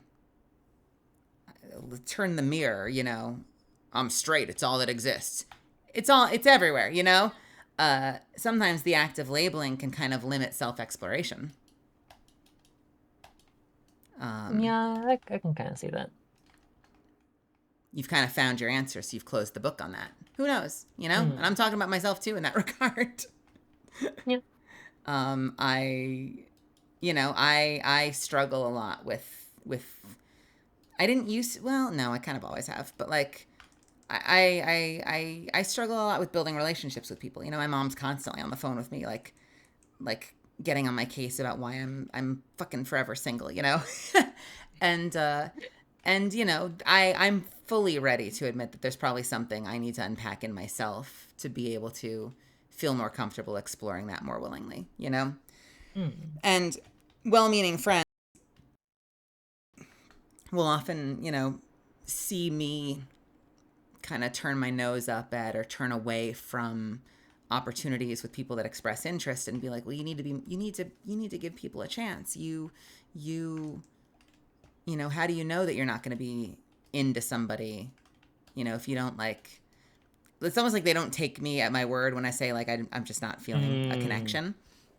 And it's because I remember that feeling. I've had that feeling before, And so it might not be a matter of like, I'm not willing to try leading someone on for a couple of weeks, but there is also something to be said for like my maybe not putting myself in situations.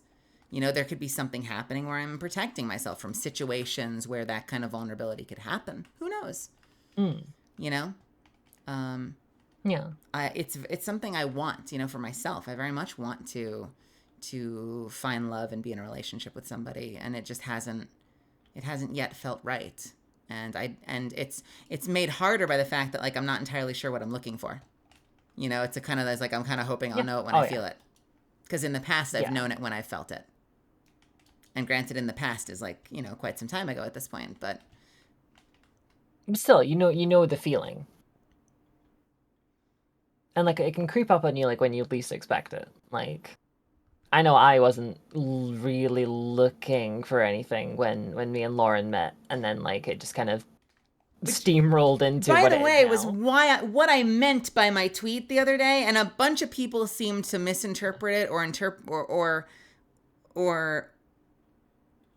hit it from a completely different angle. Because I was talking about this person that like I walked into a cafe the other day and I noticed this girl on the way in who was kind of cute, and I noticed them. They caught my eye, and then I went and I got my food, I got my coffee, and randomly she walked over to me and complimented me on my hoodie and wanted to talk about it and said it was like a whole vibe and she was into it and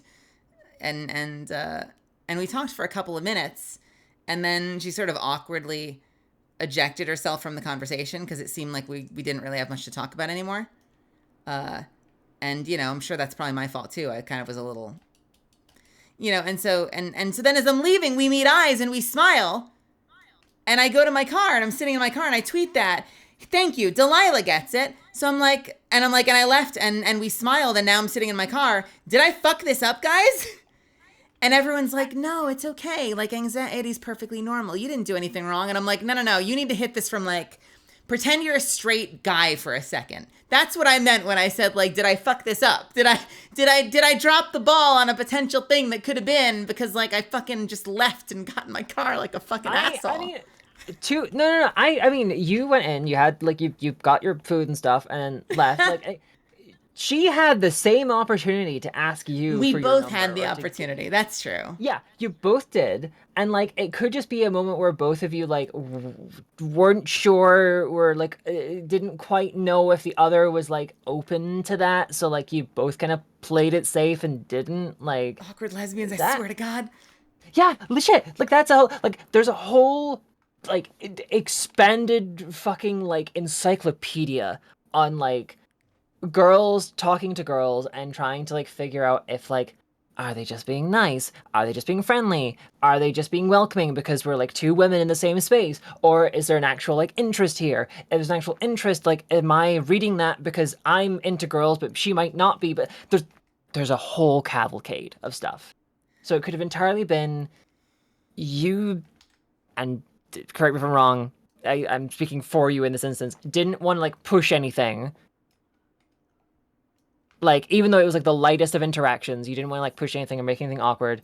She didn't want to do the same. She didn't want to like spring anything on you or force anything that might not have been there. In my own awkwardness, I'm sitting there like, should I go? I'm like 2 seconds from leaving. Like I stood up to go. Should I go over and go over to the table and say what? What would I say? I don't know. Like hi. What's your name? And Okay, I'm saying this as someone who is just as fucking awkward. I definitely didn't drop the ball any harder than Yura did with Gym Girl. Oh no, we're the same. Oh god. The legit, love the Yura amount of so times in much. my life where I've tried to make this like an actual like lesson for myself, like an actual like fucking like codify it. If I get the urge to like say something to someone, even if it's just like, "Oh, I like your jacket," or "I like your hair," just say it. That's what they did. Like, yeah, they did. Like, and like, it's on them So to like it kind make of maybe it's on me that I didn't say much back. I kind of just like answered some It questions. can also, it can entirely be like they like, because when I've done that to people, like I've been in like, you know, social situations where I've said to someone like, "Oh, hey, like that dress looks amazing," and they're like, "Oh my god, thank you," and like that's just the end. That's just it. Like, it just ends there. They say thank you, give me a smile, and we go our separate ways. Have I told And you it just guys happens. the hottest experience I've ever had? Is this Subway Girl? Okay, so I've told Cav this. I think I've told you've told Cav me this story. too. I might have Now told that you you guys mentioned once. Subway, now that you mentioned Subway, there's a memory sparking in me somewhere. So some of you know this and some of you don't know this. Let's just have a refresher because you know I'm old, and as you get old, you just tell the same stories all the time because that's all you got left. I had this just the smallest woman, tiny but powerful woman got on the subway and straight up hit me with like Neil Strauss's The Game fucking mystery method pickup artist shit. And it worked on me. There's a reason, you know, people like from their fucking like marysue.com articles will like sit on their high horse. But like there's a reason that shit sells is cause it works sometimes, and it worked on me. It worked on me. I'm in the subway. I'm going home. I'm a little tired. It's late at night. And this woman gets on and sits down next to me. And the first thing I notice is that she's wearing like mostly black, but she's got these like leopard print sneakers, and it looks really good on her. And she sits down next to me and like just like immediately opens on me and is like asking questions, and like she doesn't do like the whole fucking negging thing or anything, if people know those terms, but like she immediately leans in and like expresses interest and starts asking questions, and like asks where I'm coming from, where I'm going to, like asks me about me and gets me talking about me. And so next thing I know, I'm like talking about myself, which it's everyone's, you know, everyone's favorite topic is to talk about themselves. To this random stranger that sat down on the you know, the seat next to me on the subway like 4 minutes earlier, and we're having this conversation. And I'm probably abridging it now because I'm tired. But as we're talking, she's like, where do you get off? And I'm like, oh, I'm at this, you know, Bay Ridge Avenue. And she's like, oh, I'm going out to 86th Street. She's like, so we're close. And as we're chatting, she just like casually puts her phone in my hands, and it's open to a contact card with a number on it. And while we're yapping, I just absentmindedly like put my number into the phone and hand it back to her. But there's not a moment. She's not like, hey, do you mind if I have your number? So she gets off the subway, and I'm sitting there alone now on the subway, like one stop away, or it was in reverse actually. She got off first, and I'm like I'm now alone on the subway for like the next 2 stops, and I'm like, I just gave that woman my number. Why? I mean, like, she was cute. I mean, I kind of, but I just gave that woman my number out of nowhere. What? Why did I do that? How did she get me to do that? We were just talking. I got handed a phone and my thumbs put the number in. What fucking spell did she cast? And how can I learn that trick? Absolutely incredible. I got Jedi mind truck. Truck. The trick she trucked. She trucked me. Oh my god. And then we went on a couple dates. We ended up breaking up, but we broke up in like weirdly the most affirming, respectful way possible. But that's a story for another day. She was chill, no hard feelings whatsoever. Yeah, glad it worked out. And I think it's the same. It's that same kind of alpha personality she had. I think was why it kind of worked. Like she's really upfront, and it made sense. You know, like on one hand, you know, I just told you guys that I would love some more love in my life, sure, but like I remember we had a disagreement about like what we wanted out of this thing, and she was so upfront and honest and like not curt, but like so open and honest about the fact that she wanted something different, that like it was very clear that this was the breakup and we were kind of both okay with it. Like no hard feelings whatsoever. Wasn't like a painful breakup at all. Kind of just turned into like a pleasant memory, you know? Yeah. Honestly, that's like genuinely like great. Like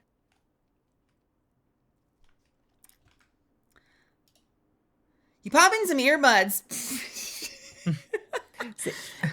By the way, this is content, folks. Misfits, this is content. I've used every question of this quiz to spark conversation. I can't guarantee it for every question, but that's what's happened. This is the most anyone's ever gotten out of one of these quizzes. Yeah, like here's you, like, you know, waxing poetic about women, dates. We've talked about sexuality and identity, and when it comes to give my like little piece on like, you know, you met like that woman on the subway. I like that's the kind of woman that I die for. Someone who is like direct and honest and open, like, hey, you, I'm into you. Here's my stuff. Like, talk to me. Here. Like, because I am such a prey animal in social situations. I have Call yourself prey. I'm feeling that. I love like, it's. She's said it before when I was getting like when I get really loud and passionate about something. She shuts up and she's like, "You've activated my prey brain." Yeah, I get panicky. I get like especially when it's like, here's this thing that I enjoy that I want you to enjoy as well. And when you get like with anyone, like, here's this thing, I thought you'd like it. Here's like a gift. And then they get mad at it. My brain shuts off and I go into panic mode and I start like freaking out. Like it is full on like I am the rabbit inches away from the fox's jaws. I freak the fuck out. And I am like that socially. I very rarely have taken the risk, which is why I mentioned it's like a thing I've told myself to do, because 9 times out of 10 when I do it, totally fine. Everything's a spectrum, by the way, because like in certain social situations, I sit in the corner quietly, awkwardly, uncomfortably, and I never say anything. You know, like I can be very engaged and like, you know, and sociable here. But in a romantic situation, I'm a fucking moron and I don't know what to say and I don't have the courage to fucking make a move or any of that shit. And similarly, you know, like there's a spectrum to like how assertive you are. And I've recognized patterns in my life where, we have an ad. I've recognized patterns in my life where among introverts, I seem like an alpha. And among actual alphas, I seem like a beta, or, you know, or whatever, like a full fucking introvert. Like, because there are people who instantaneously, fuck you, oh my God, instantaneously, you know, like shut me the fuck up because they're like way further along the spectrum of like assertive personalities than I am. But in my own circle, and this is interesting, and this isn't necessarily a commentary on either of you, but like in my own life, I've noticed that I seem to have a habit of surrounding myself with people that are slightly more introverted than I am. Hi. Hello. I've noticed this with a lot of my close friends, is that I weirdly put myself in a social situation where I feel like the alpha of my group of friends, and I would not describe myself as an alpha. You to me like are like the boisterous older sister I can look up to. Like when you put me in a room with hopefully she'll find this a compliment. Like, you put me in a room with like Rin Vixen, and I just shut the fuck up the whole time. She's happy to like hold court, and I will listen. I've got nothing to add. Can't think of it in time. She's got more than enough to say for the both of us, and it's fine, you know? But it was like when we took that class together, that the Sarah Sakura class, and like you did your lines and you went for it, and it was like, all right, cool, and then you immediately threw me under the fucking bus. You're like, all right, cool, so you go. I did do that. Oh yeah, let me tell this story, and this is actually really kind, because you know you guys know that last year kind of sucked for me a little bit, and Quills was awesome enough to bring me along to an acting class. So we did an acting workshop together, and it was the so far the first of hopefully many, but the first time that we like acted in the same room, together. I'm usually the kind of person that will like quickly read the room, and if there's anyone that's like super aggressive about the way this works, by the way, and I'm going to check my season pass real quick. The way this works, by the way, is think of it as like, it's like we all get to audition in front of each other. So we all have scripts as actors, and there's a teacher, and we'll all go up to the microphone one at a time, and we'll perform, and then we'll get notes, and we'll do a little work, and we basically watch each person walk up to the mic and work. And like, you know, the philosophy is that you certainly learn a lot during your 20 minutes or whatever, but hopefully you also learn a lot by watching everybody else work, you know, and listening to the things that they struggle with and blah, blah, blah, you know? And if you're like me, you're competitive as fuck, and you walk into that workshop intending to win. That's how I approach workshops. I go in to win the workshop. I do good at workshop. Terrified. Which was not me trying to disadvantage you in any way, by the way. But I do go in, like, I think one of the ways I get better, you know, like, I struggle if I go into a workshop and it's a whole bunch of people who are super fucking new.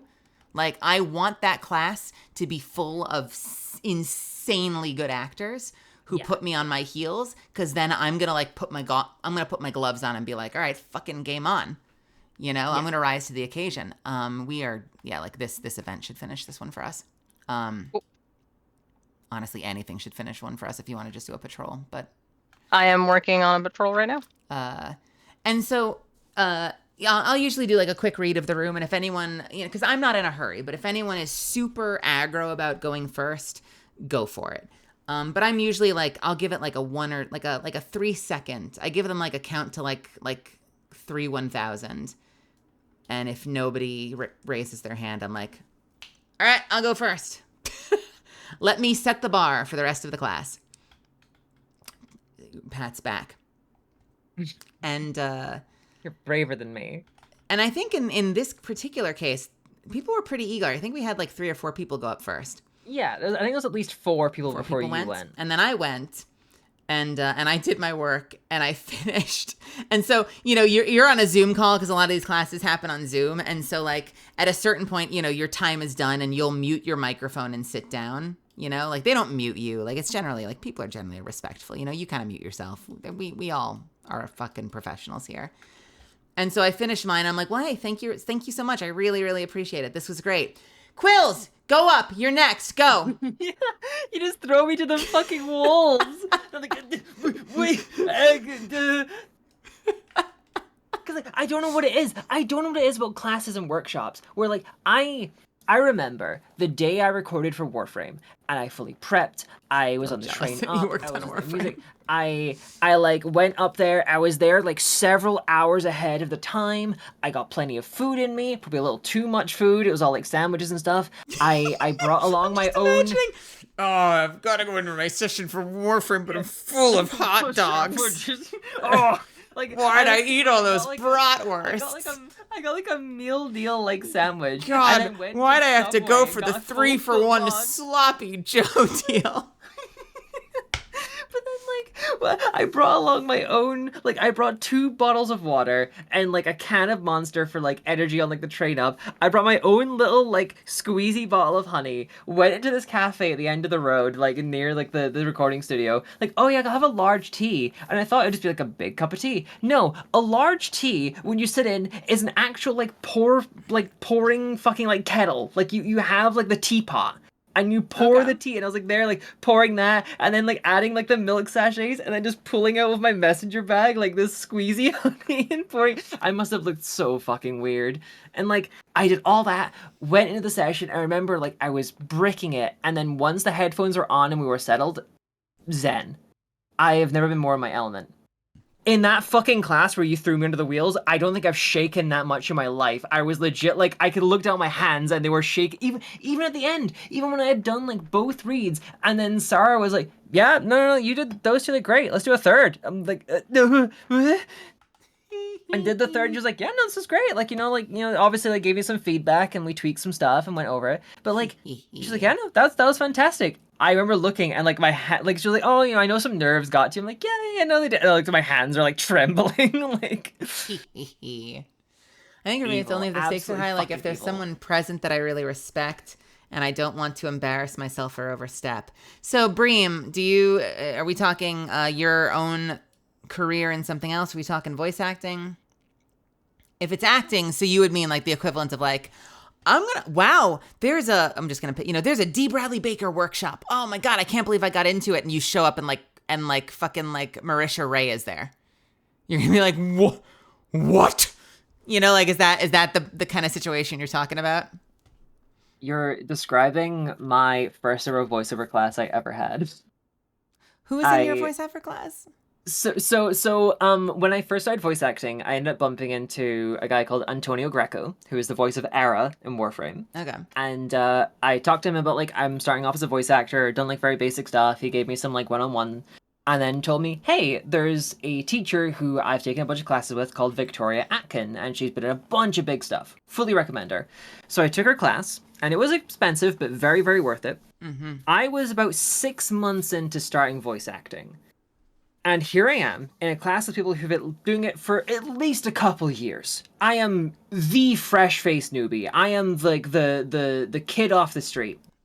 Oh. And we're given some homework, and it was like some mobile game like scripts that we're given like to record. And I do mine, and we send it in beforehand because they kind of play them in the class, and then we do live direction stuff in the class. Okay. So I do my recording, and 6 months into voice acting. Looking back on it, pretty shit, but it's not terrible, game right? Crash? Fuck. Okay, go on. I think your game did crash. Yeah. And like, so I do it. I did not know, or at least appreciate, until the class started, that the way that the format of Victoria Atkins classes worked was the first hour was warm-ups, talking, sort of going through stuff, all that kind of thing, general like class stuff, with her, and then the other hour would have a guest coach. So my first ever experience being live directed in a voice acting class, 6 months into voiceover, completely new, fresh-faced, a nobody to the industry, was having Roger Clark, the voice of Arthur Morgan, guide me on a mobile game script. And then my second class, a week later, was Roger Craig Smith, the voice of Mirage and Sonic. That's funny.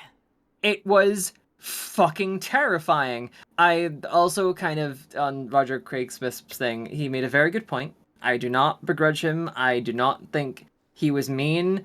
I'm just a sensitive baby. I did one script reading where I slightly amplified the American, and another thing where I did more of like a British accent, and he paused my read and said that if you can't do the accent like perfectly or like really authentically, don't bother doing it, because yeah, which is a very, very fair, very true bit of advice you should follow, but being babyface 6 months into voice acting me, I went and had to cry after that class.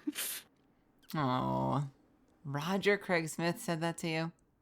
He paused my thing. I don't think he knew it was me specifically, but he paused my read and was like, if you can't do an accent authentically, like, or to the point where like people who speak it, like, if they can tell that you're putting it on, it's not good. You need to, like, if you're doing an accent, you need to make it, like, good enough to fool them.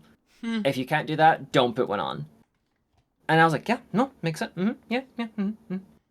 And then once that class was over, I went and cried in my bed for like a bit because I felt so embarrassed and awful about it. But it is good advice. It is very good advice. I don't crashed, fight by the that. way, There Kat, we if you want to rejoin. Yep, I'm on the way. I did my best to hold it together. Yeah. But yeah, had many wonderful teachers in that class. There was Secunda Wood was in Actually, if there. that's Deborah the one that I Wilson was one of the remember. teachers. And Deborah Wilson was amazing. Was this the workshop you went to, or was this something different?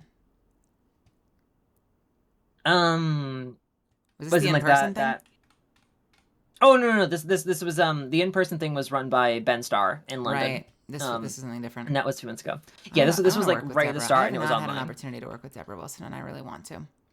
Especially now that I've been talking to Vex, and Vex has been coaching. Apparently, she does one-on-one coaching with her, and I'm kind of want to do that. She from the one class I had with Deborah, she is fantastic. She gets right to the heart of it. Like she got through our class pretty quick because she had the same kind of general advice and was like, all right, everyone listen to everything I'm saying to each of you because it basically applies to all of you. So the first person kind of got the biggest lore dump on like what to do, and then like more niche stuff as it went. And then like, oh, we still have like a good 20 minutes left of the class. And she showed us around her room where she showed us like what she was recording for like doing Sabathun, like during the pandemic, for Witch Queen. And she had basically what I used to record in, which was like a vocal booth to go pop-up vocal booth. You know the ones on the little tripod stands that have like the hood that you like kind of throw over the back of your head? Mm-hmm.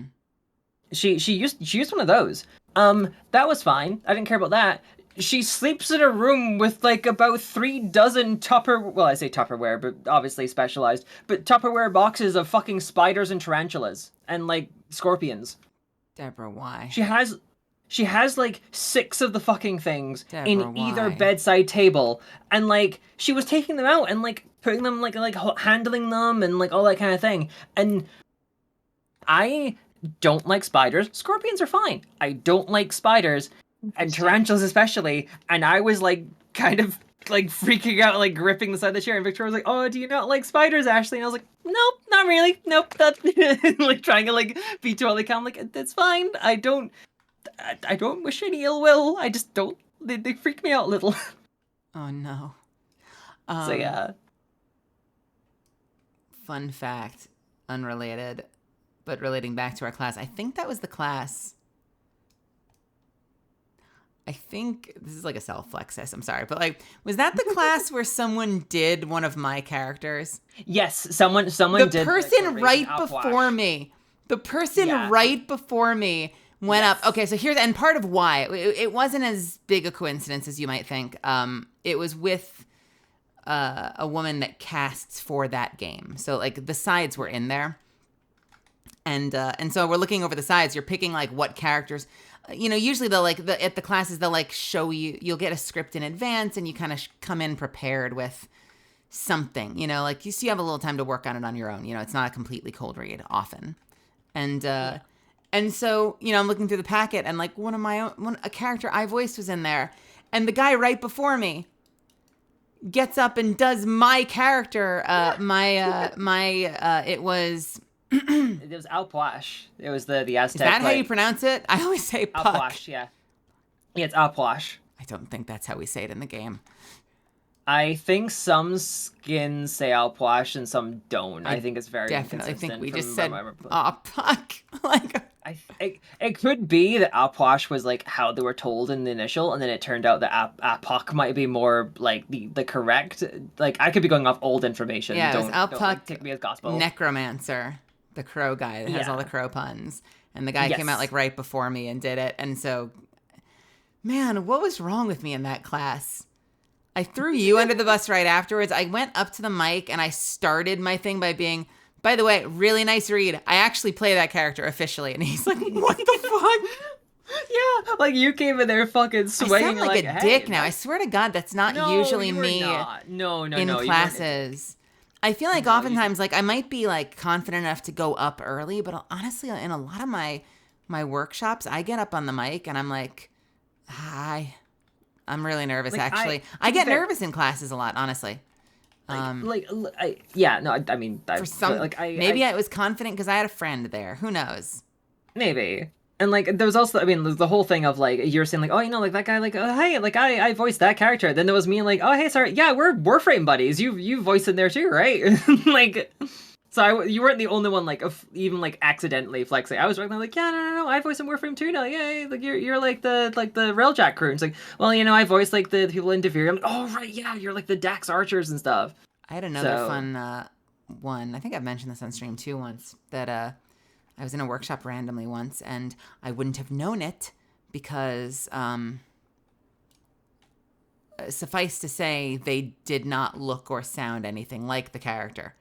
But that's kind of the beauty of performance capture. But like they're introducing, we're talking about the work we've worked on, and you know, I'm like, I'm blah blah blah. You know, Catalyst and Apex Legends is one of the things I've done, and like one of the other people in the class gets up and they're like, yeah, I did a lot of the performance capture for Mad Maggie and Apex. And I'm like, the fuck?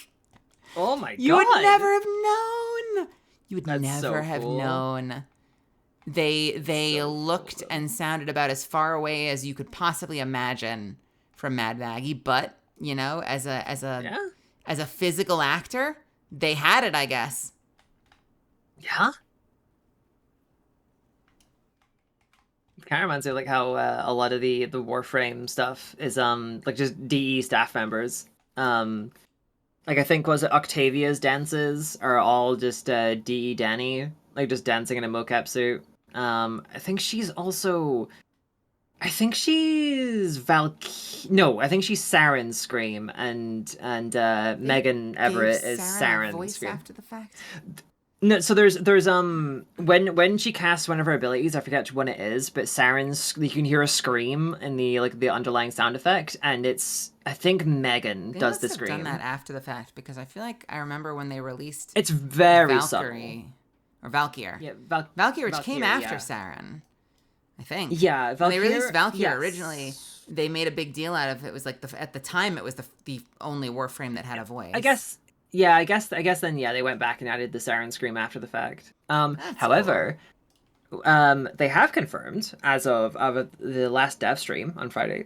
Pardon me. As you may well know, in Warframe 1999, there are 6 proto frames, which are like human, like Warframes. So you've also got like Arthur and Eleanor Nightingale. Cyberpunky, right? 2077. Yes. Yeah, so like they're like the in between of a human and a Warframe, where they have like Warframe abilities and like parts and stuff, but they are fully human, have human faces and body parts, as they've confirmed. And there are 6 of them. There is Excalibur, Nyx, Trinity, Site09, who's like the new one, Volt, and who am I forgetting? Mag, yes, Mag. They have confirmed. Original Warframes that we got to choose from. Yeah, they have confirmed there's another 4 coming.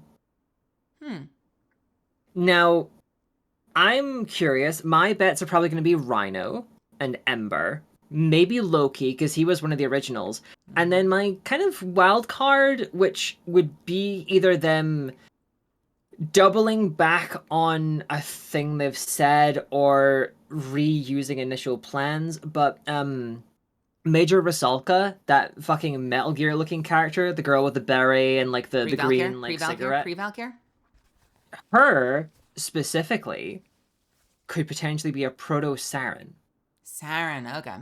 Because when people data mined 1999 stuff, her file names are all like Proto Saren, Proto Saren, Proto Saren for like her outfit and pieces. I mean, that sounds pretty definitive then. But like apparently when this happened, like Reb came out and said like, no, that's from previous plans. We don't plan on making her being a Proto Saren anymore. Like that was an original idea we had, and we've gone back on it. That's just like old, like that's like just how we've named the files. So that's just how it stuck. But who knows? They maybe might go back because people are a big fan of her. Saren's very popular. Yeah, and Elsie Lovelock did an amazing job voicing Rusalka. So, who knows? All I'm saying, DE, 4 more slots opening up. You're releasing it around March.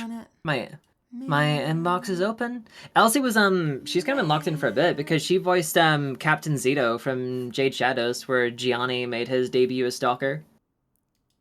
I want to work on that game. So I have personally recommended you to them. I have read for them for one singular role for 1999. And I was hoping even if it wasn't that I would still get in for something else, but no dice so far. Yeah. If I do ever get the chance to work with them again, which I hope I do, I will try to find a way to slip your name in there. I need more studios that I am just kind of like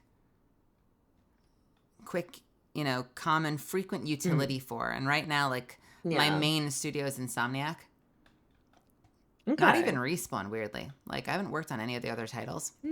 But Insomniac has had me in like multiple times a year for the past 2 years.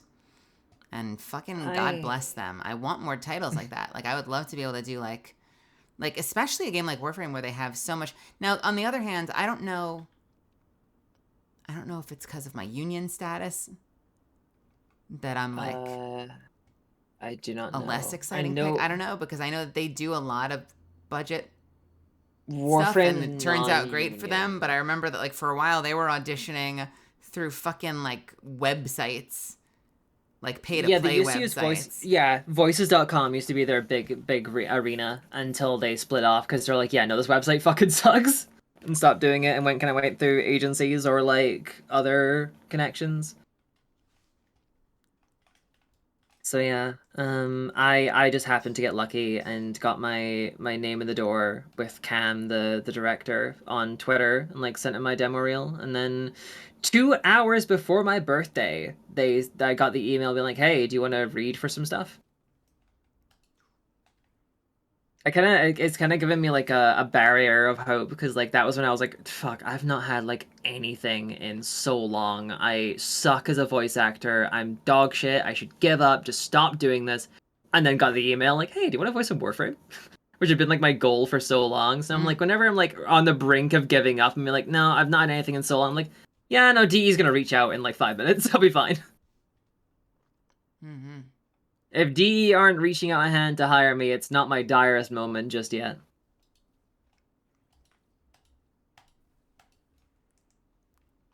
Please, God, give me Banshee. All right. You pop in some earbuds to listen to music while you work. What genre do you prefer? While I work? While I work is such a specific question. Because if I'm popping in earbuds to listen to music, it's going to be rock. But probably not to work to. Well, I guess it depends on what you're like. If it's voice acting, you're probably not listening to any real music. But if you're like editing or like sorting out some stuff, or that's what I was gonna say. Like any like, even if I'm writing, like I'm not like listening to Audio Slave while I'm working on an anime script. Like, yeah, what about like housework? Yeah, housework. Okay, in that case, then rock. There you go. Yeah, I would say that works. They have rock and metal. They are different genres. Metal's just a subset of rock. Kind of. I think metal's kind of become its own thing at this point, especially with how many different types of metal there are. I guess we'll go with rock. Because metal has more stuff that I don't like than stuff I do like, but there's plenty of stuff I do like. I love how I said, like, oh, we'll find out what you've got and I'll tell you what I've got, because it's such a departure from where I've gone, and we're still here like 2 hours later. What do you mean when you say it's a departure? As in, like, I normally get Isla, but I did not get Isla this time. And it's a big step away from Isla. Did you play around, or was this like your real answers today?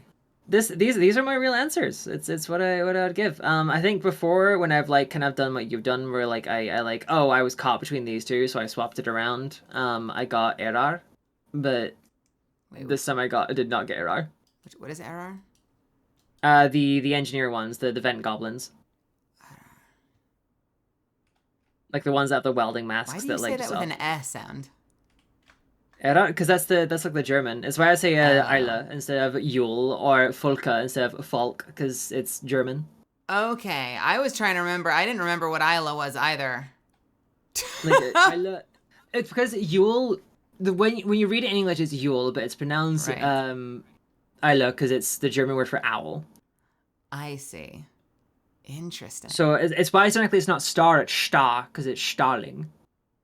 You talking about Storch? So no, those are stars, the star units. The star. Storch is like star is Starling because it's a starling, like the actual bird starling. But they would just say what Sta then? Star, yeah. Lord. And then like Storch is like a stork, but Storch is like how you say stork in German, so Storch. At least they spell that one. Mina is kind of a funny one because a mina is another actual bird, but it also was chosen for mina because it sounds like miner, as in someone who works in a mine. So that makes sense. Did I finish? It's why. Yeah. I didn't. I need one more. What character would you be in a zombie apocalypse movie? Oh, what character would be in a zombie apocalypse movie, Misfits? The optimistic one who's all about humanity altruism? No.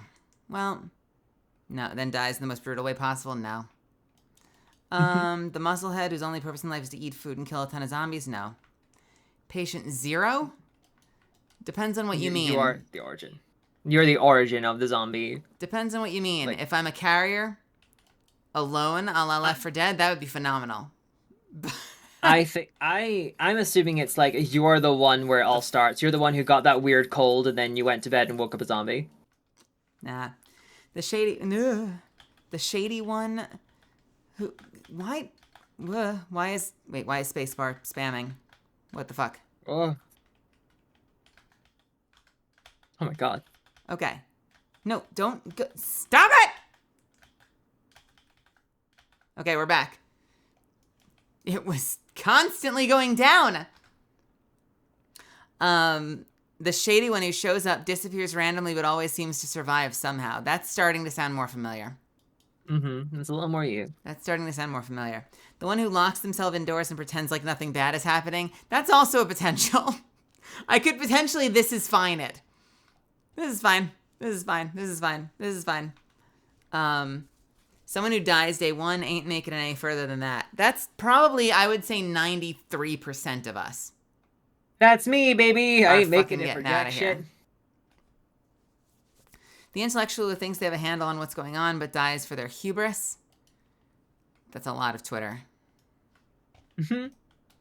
I've run simulations and I've played Project Zomboid. I think I'll be fine. The one who survives through sheer dumb luck and that's it. Honestly?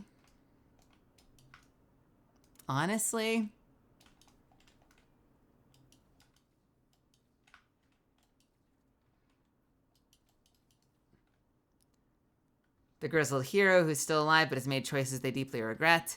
The one everyone trusts but has a slow breakdown of morals and eventually betrays the group. Oh, fuck. Yeah, I was gonna say, I think that one fits most. You think that would be... No integration to your character at all. Just, you know, the vibes. The one everyone trusts but has a slow breakdown of morals and eventually betrays the group. I would say not betrayal as in, like, you stab everyone in the back, just more a case of, like, I'm outta here. Moral betrayal. Yeah, we were like, yeah, no, y'all, like, this is what I'm fucking doing. If you don't like it, you can leave. Type shit. I'm the guy in the garage making the Mad Max bus.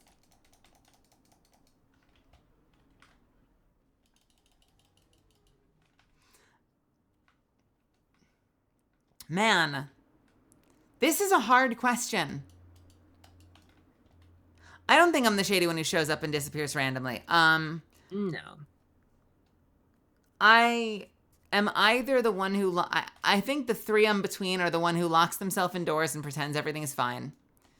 The one who survives through sheer dumb luck and that's it. And the one everyone trusts but has a slow breakdown of morals and eventually betrays the group. You know what's fascinating to me? Many of these talk about dying despite their whatever. The one who locks themselves indoors and pretends like nothing bad is happening, it does not imply that they die. True. Do they survive by just being well prepped enough and just locking the door? Yeah. I don't know. What do you think? I'm survives through sheer dumb luck. See, I dumb don't think luck you're is not dumb like. luck. Here's the thing. This is my version of dumb luck. Would not be I tripped and my knife landed on that zombie. I guess I'm fine. My version of dumb luck would be like a giant horde swept through yesterday, and that was like the day that I went for supplies and I was like 8 blocks over. Yeah. That's the dumb luck Like that you I just- you feel like could happened happen. to make a decision that worked out. And that I think could happen. God, it might be more, honestly. I think I'm the one who locks himself indoors and pretends like nothing bad is happening. Yeah, I guess Yeah, it fits. The one who ever entrusts but has a slow breakdown of morals. Would I be the one that would eventually be like, no, we've got to kill them? I can see that. Like, not as like a direct... I don't think you're going to have like a D16 moment or anything, but like... I feel like I'm also likely though to be like I might not want to engage with other people because like I played Rust that one time, you know? Like I feel like I might be like I don't trust other people, but I also don't want to hurt other people, so I need to stay the fuck away from those. Like if I see other survivors, I'm like, I'm not going near them. I don't know. I don't know what they're all about. I don't know if I trust them. It sounds like the shut-in is where you're going with it. I don't think you'd be the one who survives through sheer dumb luck, because the guy who survives through dumb luck will usually be the comic relief, and I think you might take a zombie apocalypse too seriously for that role. Makes perfect sense. Get caught in decision paralysis trying to pick out what type of nail I want to drive through my baseball bat. It's a big fucking deal.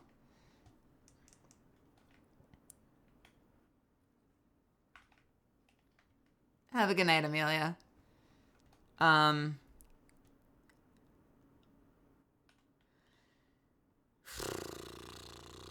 like you're the one who shuts himself there. Pretends like nothing bad is happening. That's not, you know what? Von Ziel's not wrong, though. It depends on, like, because when push comes to shove, I could totally see myself being the one who, like, who takes it way too fucking seriously. I think she would be the shadow woman that comes out, drops knowledge, and then returns to the shadows.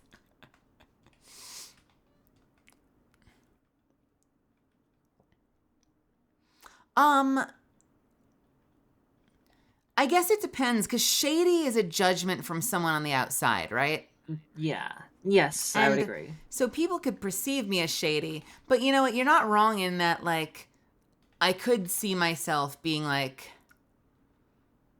I gotta find, like, a better gun, and, like, looking out the door, and it's quiet, and it's daytime, and kind of just, like, walking out without telling anyone. But in a zombie apocalypse situation, I could also easily be the person that's like, no one goes out alone. Like, we need to fucking take this seriously. Yeah, like, we need to, like, no, we stay together at all times. We don't talk if we're outside. Like, oh, shit. This is hard. All this to find out what Signalis replica you are. I took it in the span of that last question. I'm done. The grizzled hero who's still alive but has made choices they deeply regret. For me, a choice I deeply regret in a zombie apocalypse situation specifically might be that person that, like, watches people get overtaken because it's not worth engaging because it's too dangerous. Yeah, or like you made a call to go, like, hey, we're gonna go here for supplies, and then someone gets bit, and you've got to like put them out of their misery because you made the call, and you feel it's on you to like do it. Defeat Fallen with void damage. Where do I find Fallen? I need to go to the next area. Fallen, the Lost Sector in Asterian Abyss is full of Fallen. Go to sleep. I know, I should end stream soon. I should end stream very presently, actually. Based on what you said, Shady Guy potentially makes sense if you wouldn't trust a group, but you'd still want to help if you can.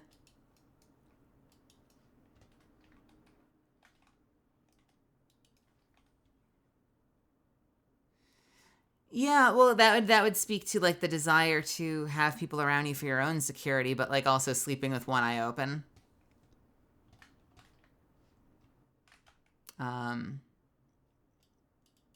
Wait, I'm up.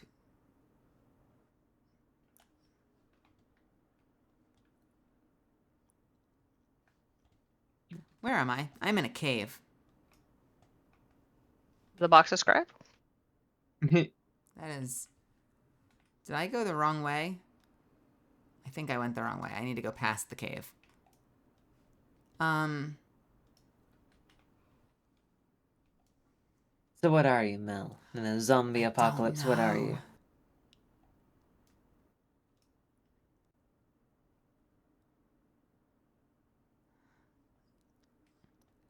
Seems to survive somehow. Shady guy shows up, disappears randomly, but always seems to survive somehow. The shady one who shows up, disappears randomly. I think I might be the shady one that shows up and disappears randomly. I can see it.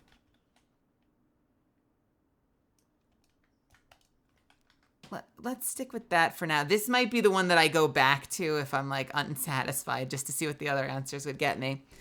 What pisses you the fuck off? Yeah, probably. What pisses you the fuck off? Really grinds your gears.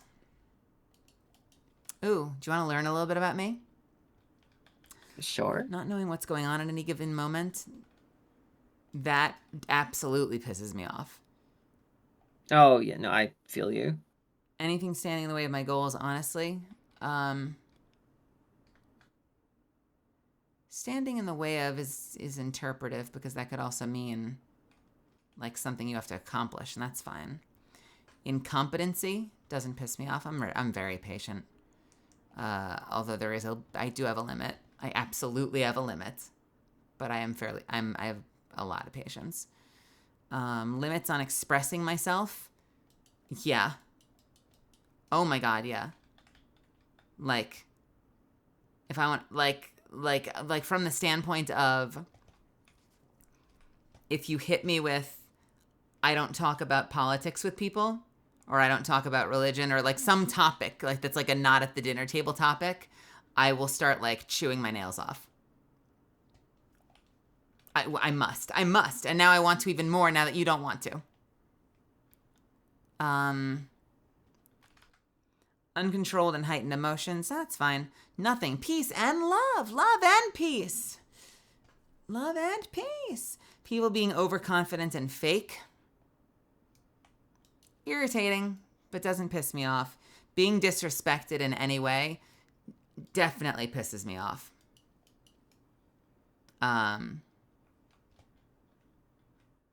Really, really grinds my gears. Because again, I'm really patient.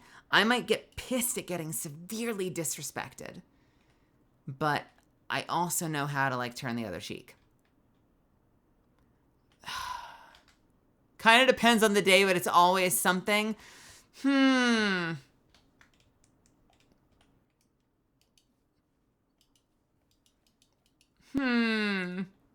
of depends on the day, but it's always something. Kind of sounds like most of my streams. I think the first time I did this, I said being disrespected in any way. At the moment, I think I'm actually torn between not knowing what's going on at any given moment and kind of depends on the day, but it's always something.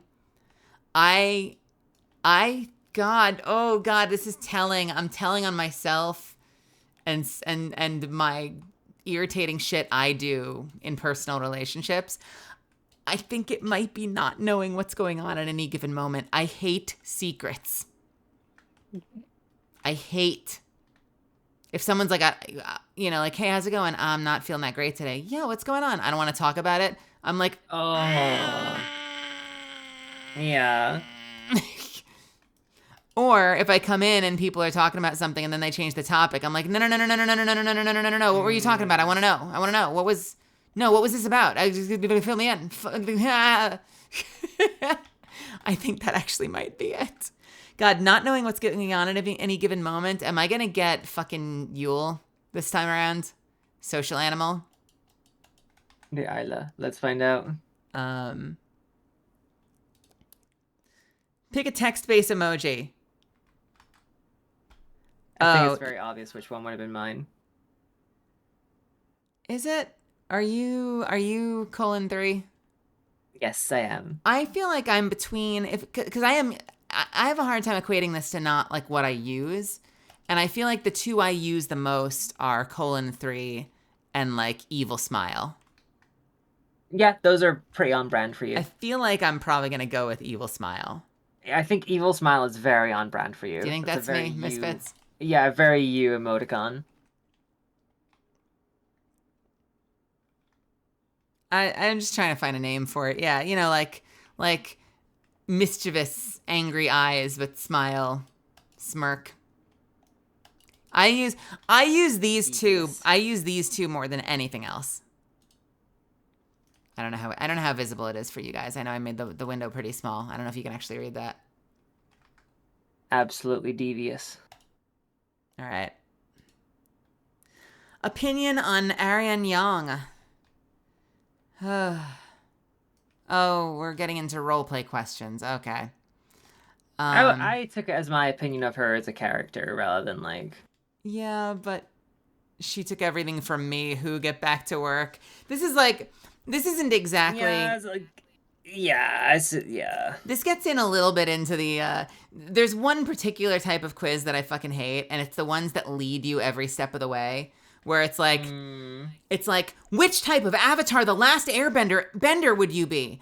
And it's what do you do on a day off? I just like to create waves with my hands and chill. I'm like, gee, I wonder which one that fucking is. Yeah. What happens when your teacher gets mad at you for something that you didn't, accuses you of something you didn't do? I get angry and I shoot fire from my face. It's like, okay, fuck this quiz. This is the self, you can be whoever you want. Like they clearly want you to just be whoever the fuck you want. And then feel good about it, I guess. What do I feel about Arian Young?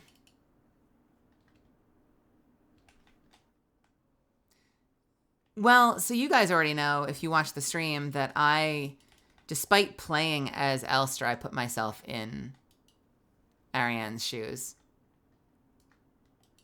That was the character I identified with. And sadly, I don't think any of them are first-person perspective. So how do I answer this? Potentially love, I guess. Do you love yourself, Mel? Do you love the aspect that you see within? I might have to do love by default, but like when I first see the question, opinion on Arian Young, I want to go for an answer that equates to loneliness, but that's not here. Like... Yeah, like that you vibe with her, but not necessarily like have an exterior I vibe as her. opinion. Yeah. What's who guys want? She seems nice. She took everything from me. Suspicious. Either she seems nice or love, I think would be either of the two options that would fit.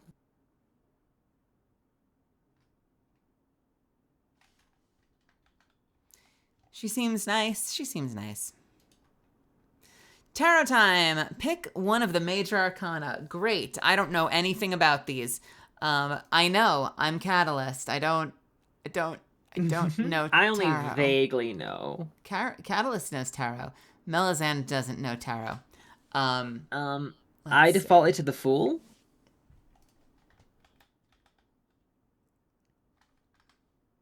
I don't want to like guide you on a meaning. I said you don't know any, and I can't tell you all of them, so I'll let you just decide based on vibes. Tower, the star, the moon, the sun, judgment, the world, temperance, death, hanged man, justice, wheel of fortune, the hermit, strength, chariot, the lovers. These were all so familiar to me, not out of like any deeper tarot like teachings. Like the wifey can do tarot stuff. Or like from Cyberpunk, where there's like a whole like side quest about tarot stuff. It's all Balatro. I remember all these from Balatro. Oh, is that where you got your learning of them? Well, as in, I recognize the names more and like understand them a little from there. Like Cyberpunk teaches you a bit. The wife has taught me a little, but the names have stuck with me purely because Balatro. No great understanding of their meaning, just purely the names of the major arcana have stuck with me because Balatro. Yeah, the Fool is compelling. The Empress is compelling. Strength is compelling. The general meaning of the Fool, and it's the one I chose. The Fool is typically the stand-in for you. Like, you are the Fool. You are the one who is starting your journey. You know nothing. You have no expectations. The journey is laid bare for you to have. All right, Google shortest possible description of each tarot card.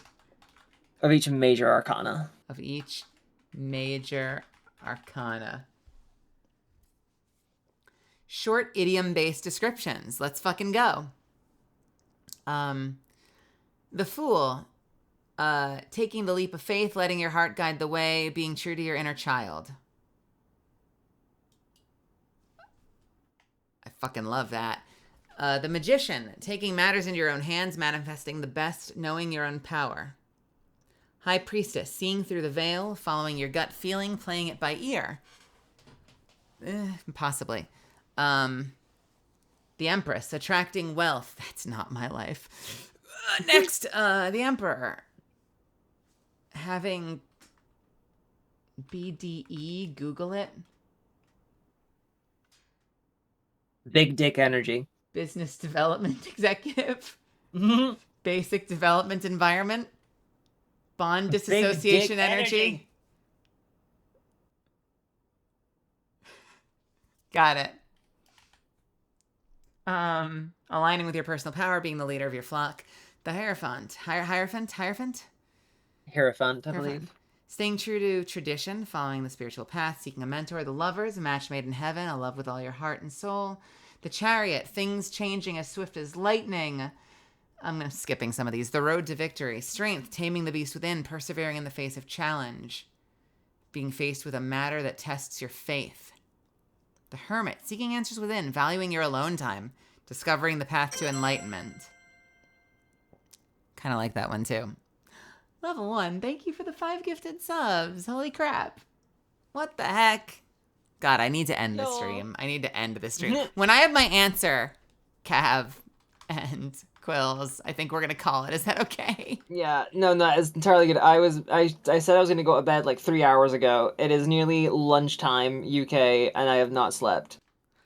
I'm so sorry. In for a penny, in for a pound. It's fine. I should have made the executive decision. Weighing matters carefully before making important decisions. Choosing what you know to be right instead of what you want to be right.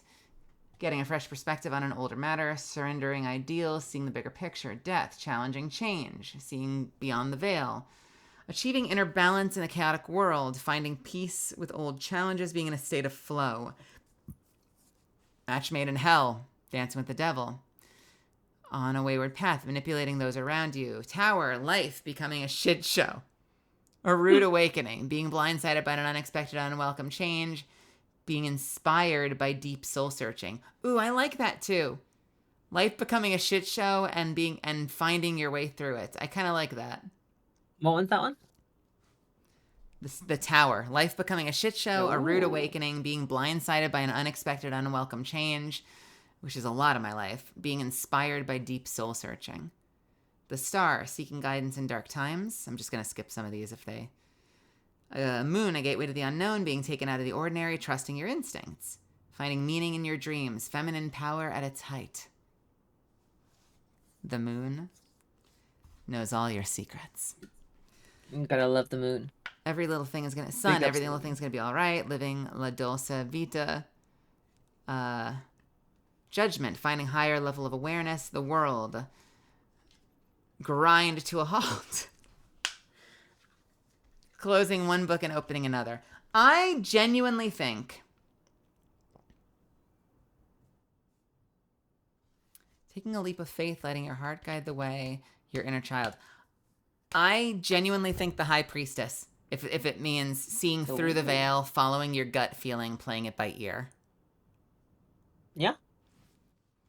I think the priestess. We're going with the high priestess. All right, high priestess. Congratulations! You're corrupted. What? What's the first thing you do? Oh, okay, so I thought that was your like, result. I was like, huh? How the fuck are you just a corrupted replica, huh? This is another role-playing question. Yeah. Sniff, snorf. I mean, kill, obviously. Sniff, So snorf. that's a stork. Yes. Because I've been told that they have a big nose. I kind of thought they just had like a giant fucking helmet, but so it goes. It's I don't know what's like the origin of the big thing, but you can, however, pre-order from Fangamer, no affiliate, I promise. The corrupted Storch plushie. I have one pre-ordered. I can't wait for it to get here. I'm gonna add it to the plush pile. And it's little sniffer. Cry, probably. Kill, but like in a manipulative way. Take off my face and barf worms. Sleep it off, but not really. I simply wouldn't be. Kill, but like in a mindless way. I wouldn't be. You're her. Mental breakdown. Hey, wait, actually, this isn't that bad. I love that one. I like that one. Mental breakdown, but hey, actually, this isn't that bad. Dig a really big hole. Which ones do you think I'm between? I don't think you would kill mindlessly. You would either kill manipulatively, or have the breakdown and be like, actually, no, this kind of fucks. I really like have a mental breakdown. Hey, actually, this isn't that bad, but I don't think it's accurate. Yeah. I think that's the what would be fun, not what would be accurate. I think kill manipulatively or not sleep. You never sleep. Because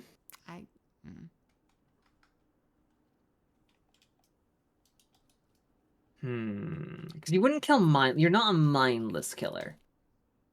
I kill with intention, baby. Yeah, exactly. Do we have a heroic public event we can do? Do we even care? Where's my actual percentage at? Are we done here? I think. When sleep.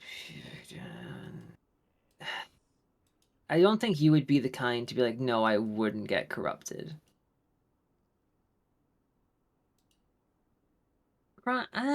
No, you don't strike me as the cry. I think kill manipulatively. Here's a question. Do you think, I guess it's up for interpretation, do you think, hey, wait, actually, this isn't that bad, is referring to the mental breakdown or the corruption? I think the corruption. Oh, that makes it more complicated. To me, that strikes as like you have a mental breakdown being corrupted and then realize, oh, fuck, this actually isn't, like, terrible. Like, that makes it more complicated because I kind of have a thing for that. I can understand that. No, I'm with you. I'm with you 100%. I kind of like one of my favorite archetypes, and it's a little hot. Although oftentimes it's not actually hot because it's usually hideous. Except I feel like you would still hear me out with it. My ears are open. My ears are open. Is one of the tropes I like is the character that gets like corrupted and turned. Like think like you're like Sarah Kerrigan. Like, you know, like you're like Kerrigan was the first thing I thought of. Yeah. But your response is like, I'm more beautiful than powerful than ever, except to the audience, they are definitely not. Yeah. They are definitely not, but they're like, I feel wonderful. I feel incredible. Yeah, no. And that's like that sign of like, oh, they're now completely unhinged. That they've now found like pleasure in this like very clearly like monstrous thing. I fucking love that trope. Look, if I fucking turned into the Queen of Blades, I'd be all fucking for it. Like, have you seen her? 63%. God, Cav, these planet ones suck.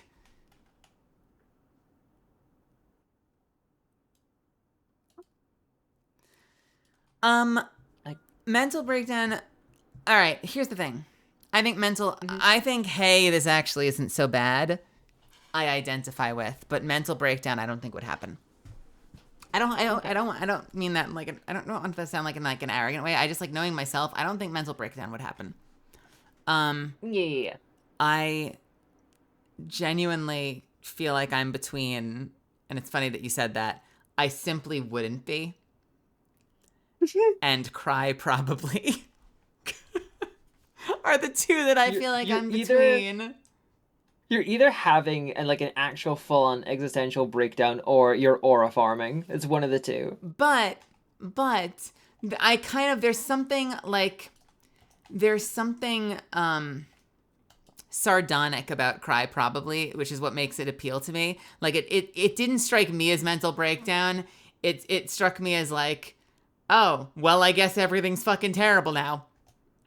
Is kind of where it struck me. Cry probably, or I simply wouldn't be. What's it gonna be? Are you gonna have a little wow, or are you gonna aura farm and be her? So, seeing as I'm the kind of person that in my flesh form, not my VTuber form, would probably try and find the vampire that was on the loose and see if I could get them to bite me. I love how when the moment you mentioned vampire, I reached the exact same fucking conclusion you did before you'd even said it.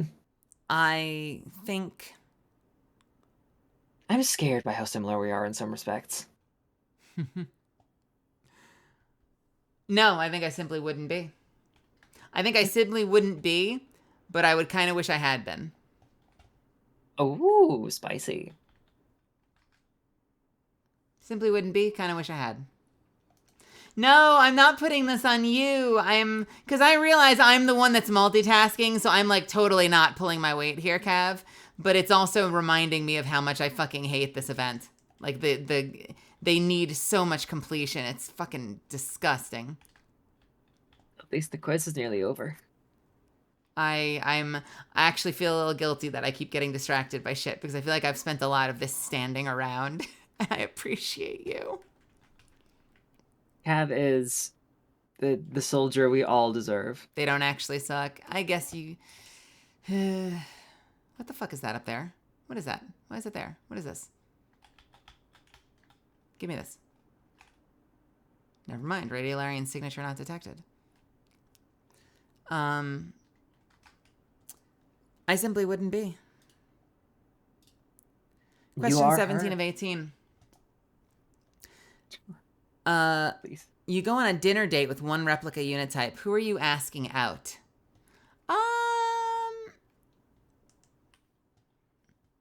Rail and I got Neomuna done in less than a minute. Impossible. How? What? How? Huh? Huh? Did something bug for like 1000x rep? What? Can we do that? I'm curious what your replica dating preferences I don't are. remember their personalities. Oh, it gives me things. Okay. I can... Mina, the easy choice. Very comfortable vibes. Listens to what you have to say. Gives good advice. Only issue... we're both doing things. Weren't hosting a stream and trying to take a quiz at the same time, you mean? Mm-hmm. I definitely have made this so much less efficient. I adore you. Let's see. Very comfortable vibes, listens to what you have to say, gives good advice. Only issue might be getting out of the friend zone, but honestly, with Mina, you feel like that's okay. It's okay being in the friend zone? Yeah, I think that's what it's saying, yeah. Like you're just chill being a good friend. Elster, a bit stiff and businesslike at first, but you can definitely work her out of her shell. If you do successfully, you're definitely in for a chill yet unforgettable night. Movies back at her place. Yeah. Yule, the one you pick if you really want to have a fun time. Alright, let's our like social. She's able to expertly carry out conversation and laughs at all your jokes. If you're lucky, she'll sing for you on the way home. Okay, so Mina is Matarakan, obviously. Elster would be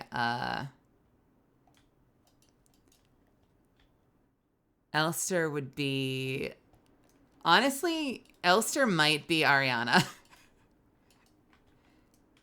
Because Ariana has two modes. She has like really passionate, exciting mode, and she occasionally goes into, and I've told her this, I say this with love and affection. I adore that woman. She occasionally goes into what I call calculator mode. Where she's very, very data focused in the way she communicates. Oh my god. So Elster might be Ariana. I'm curious who you think I am. Fun time. She's able to expertly carry out conversation, laughs at all your jokes. That might be Milky. Honestly.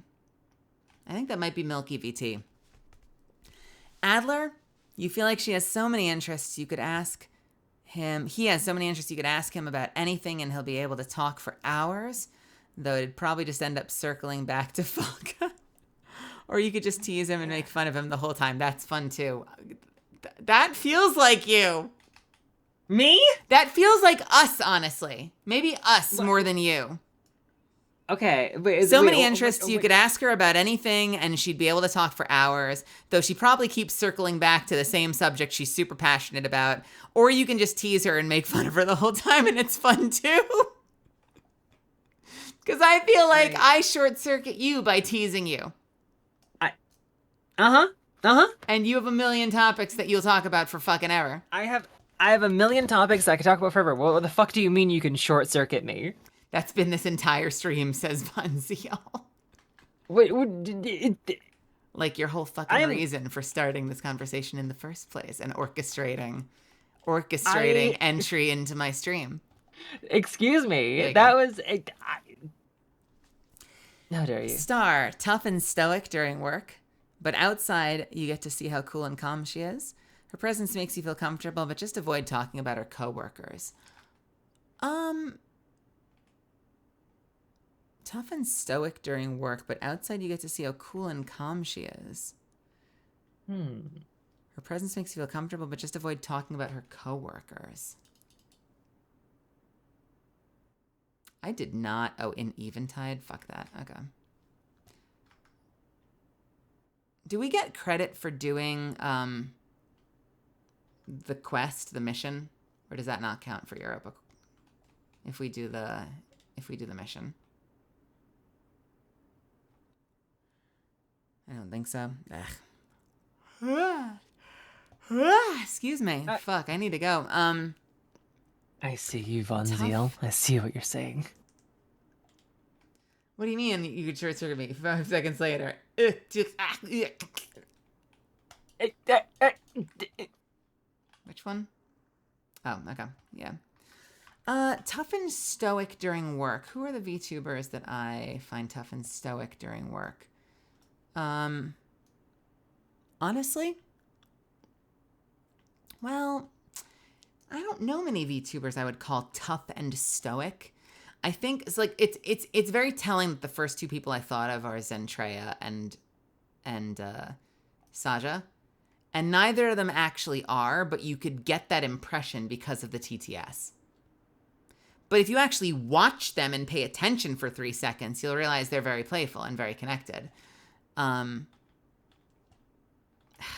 Fuck. Tough and stoic during work. Who's tough and stoic, but afterwards they're super cool and calm?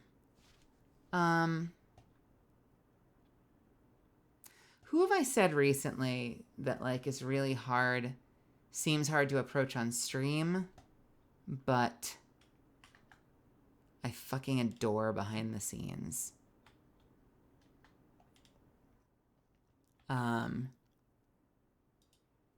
Zen has also gone through many metamorphoses.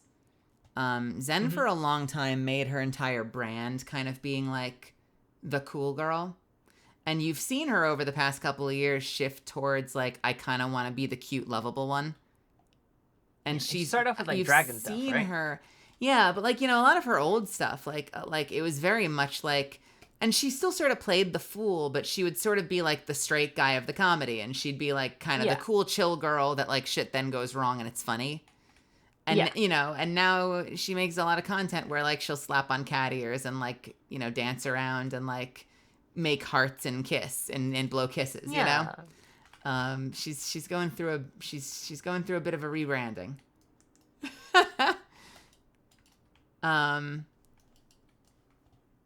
You know what my favorite part about Zen is? I've never told her this. Partially because she needs to answer her DMs more often. But so I've learned not from Zen but from Saja that the software has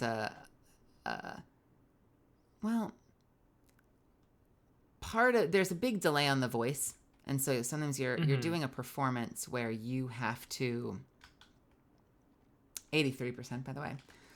You're doing a performance where you will say something and then you kind of almost have to physicalize it later.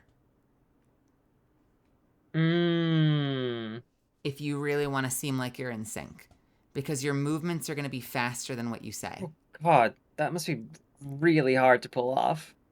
And Saja's told me that it definitely can be disorienting and that you have to learn and get used to it. And so something, and so I don't know if this is the result of that or if it's the result of like, you know, a perfectionist tendency or some kind of insecurity or who knows what. But there's this endearing thing that Zen will do where she'll want to say something cool or cute or whatever. And so, and let's imagine her in 3D, and she'll say her piece and she'll like, you know, step forward. She'll usually step forward and she'll do some sort of, you know, animation. She'll like, you know, do something with her tracking. And then she'll take a step back and think about it for a second. And then she'll try again. And then I wish I could perform this. If I were 3D, I would demonstrate it for you right now. I can do it with my model a little bit. So she'll be 3D on screen and like imagine like me doing this, but also kind of like making a heart with my hands or doing some sort of like a curtsy or something. And and you know, we both talk with our hands. You see her because she's in 3D, but yeah, she talks with her hands a lot. So she'll be back there and she'll be like, you know, and then she'll put on a big smile and she'll be like nodding her head and like making hearts. She'll be like, I think we're going to have a really great day today. And then she'll like back up and stand there neutrally. Oh, ignore double Mel. Fuck, hang on. Let's do it over here. I'm also getting the double whammy of like hearing you say this and then seeing you miming out of the delay of having like all that on a stream that is delayed. So like while I have it muted, so it is a cacophony of movement and expression that I am vaguely understanding the meaning of. Yeah, so she'll be back there. She'll be like totally neutral stance. And then she'll like put on a big smile and she'll be really animated. She'll be like, I think we're going to have a really wonderful day today. And she'll back up. And then she's totally neutral while she like considers what she just presented to you. And then she'll step forward a bit and she'll be like, I really think it's going to be fun. And she'll step back again. And she goes back into neutral stance. And like the first time she did hearts, then she like maybe like put her hands up in the air. Now she comes in with thumbs up and she's like, I really think it's going to be an awesome day. Steps back. Yeah, I think it's going to be fun. She gives you like, sometimes you'll get like as many as like 4 different attempts at saying the same thing. I think it's adorable. It's absolutely adorable. It warms my heart. I love her for it. You could fall in love with it. You could fall in love with a girl like that. It's just very, it's very funny to me. Like to watch her like in real time make the decision to like try again and then say the same thing. Love that woman. Let's see. God, who is tough and stoic during work, but then super cool and calm? Who do I fucking adore? You know, actually, you know who that is? Nia Mocha is the star. Because Nia is very focused when she plays games. Oh, did I not fully back out? I went right back into an empty instance. I'm an asshole. I went right the fuck back in. Oh no, you're in there already. Never mind. I'm coming. I'm coming. I'm sorry. I'm coming. Never apologize for coming. She's very serious. She's very focused on what she's doing. And it helps that her model defaults to like a serious / sad face.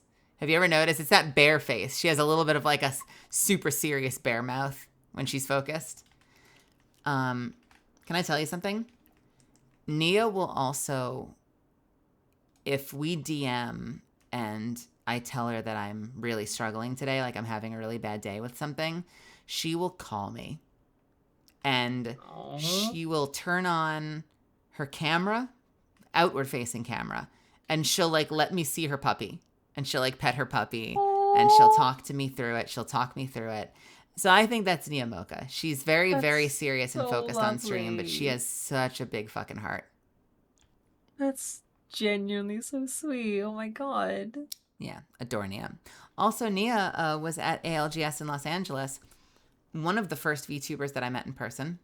I don't know, it might not have been the first. I think the first VTuber I met in person might have been Maria. Maria and I have hung out more than once. I adore her too. But we adopted each other. And like the whole weekends, like Nia Mocha and I were basically like arm in arm the whole weekend for all of ALGS. It was, and she made it so memorable. Like she was easily, and getting on stage, obviously, but she was easily like the most memorable part about going for that weekend was spending time with her. Falca. Whoa. Slow down there, bud. You've really got the audacity to ask the commander, the godlike being who rules your facility, out on a dinner date. Respect, but also good luck getting her there while avoiding Adler's knife in your back. Who would that be? Obviously, I'm Folka. I am a living goddess and deserve to be treated as such.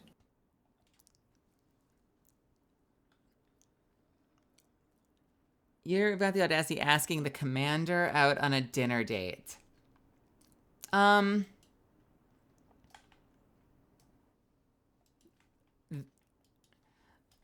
don't know if I would go as far as literal godlike being, but but the phrasing of that immediately made me think of, she never answered me either. The time that I got, I was given, because I had a great conversation with an artist at a convention, and I was given a piece of awesome art that they made of Zentrea. And I had the audacity to DM Zen with a picture of it and say, listen, I know that this is probably a no, because I know how, like, you know, private you are. But if you had a P.O. box or something, I'd be happy to get this to you. Oh, the person no one knows. person. That's more about me than about her, though. Who is the commander, the literal godlike being that... Emily, maybe? Lian Lee? No, she's too much of a fucking scuff queen. Yeah, no, true.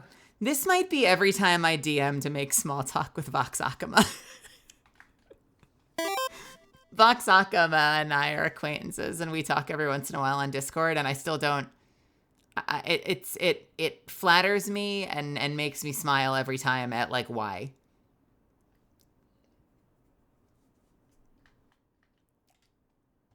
I don't know how. I don't know why. I adore that man. And he's been so supportive and so sweet and so gentle, but also why? And if you're listening, which you're not going to be, it has nothing to do with, like, there's no, like, pedestal putting here. There's just, like, it's like that, that kind of, like, game not sure why recognize game where he was like, I really, really love you in Apex. Like, this is so cool to get to meet you. And I'm like, my guy, you have 1.3 million followers. This whole social situation right now is confusing me. I'm just a little guy,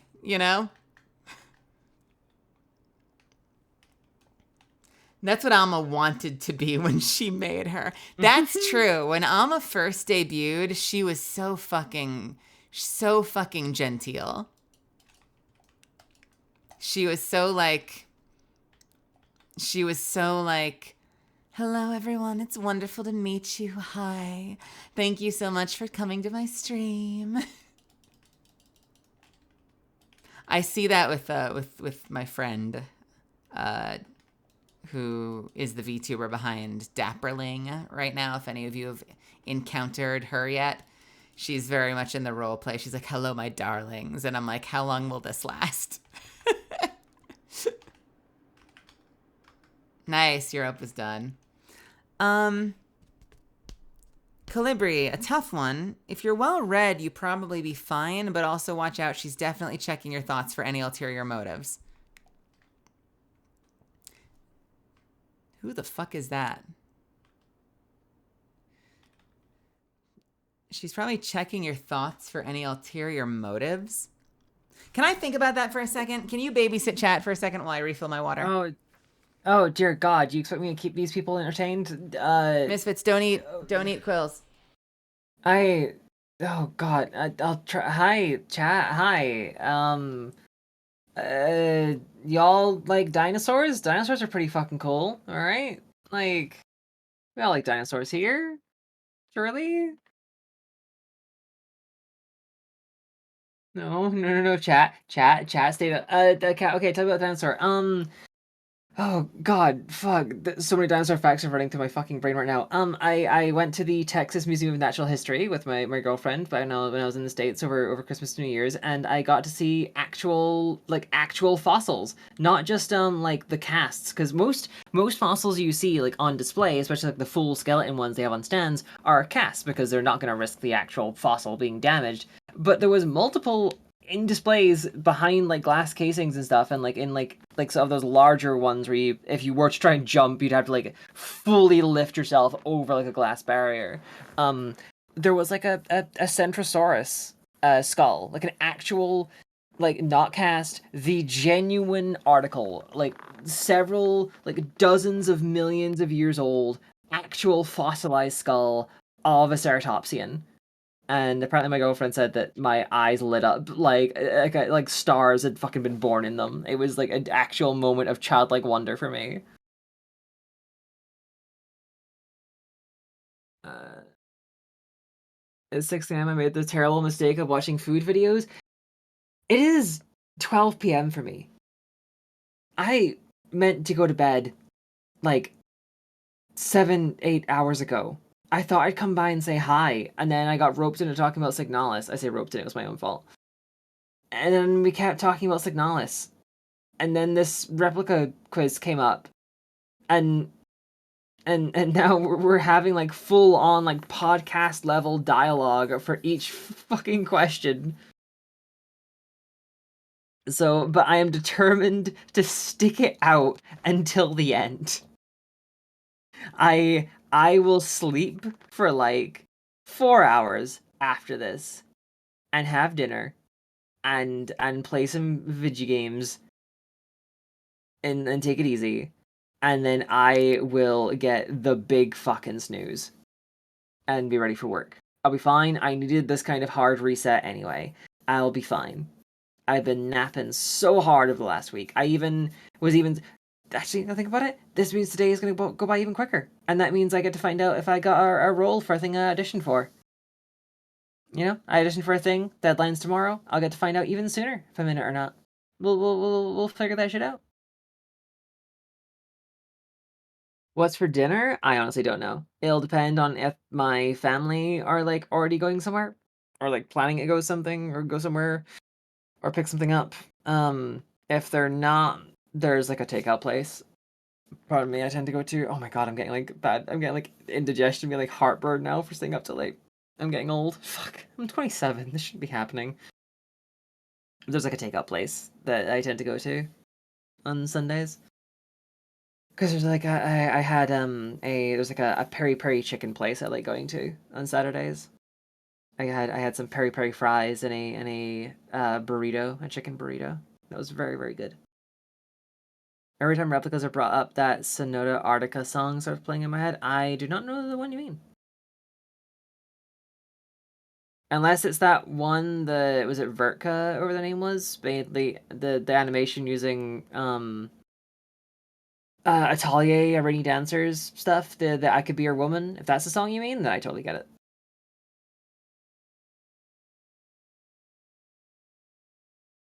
So many, yeah, there's been a lot of mistakes, yeah. Yeah. The dinosaurs taste of strawberries.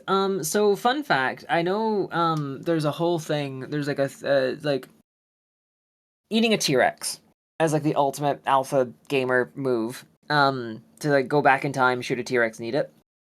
I'm afraid to say if you did that, well, one, you'd have to kill a T-Rex, which, assuming modern weaponry, easy enough. You kill the T-Rex. Nice.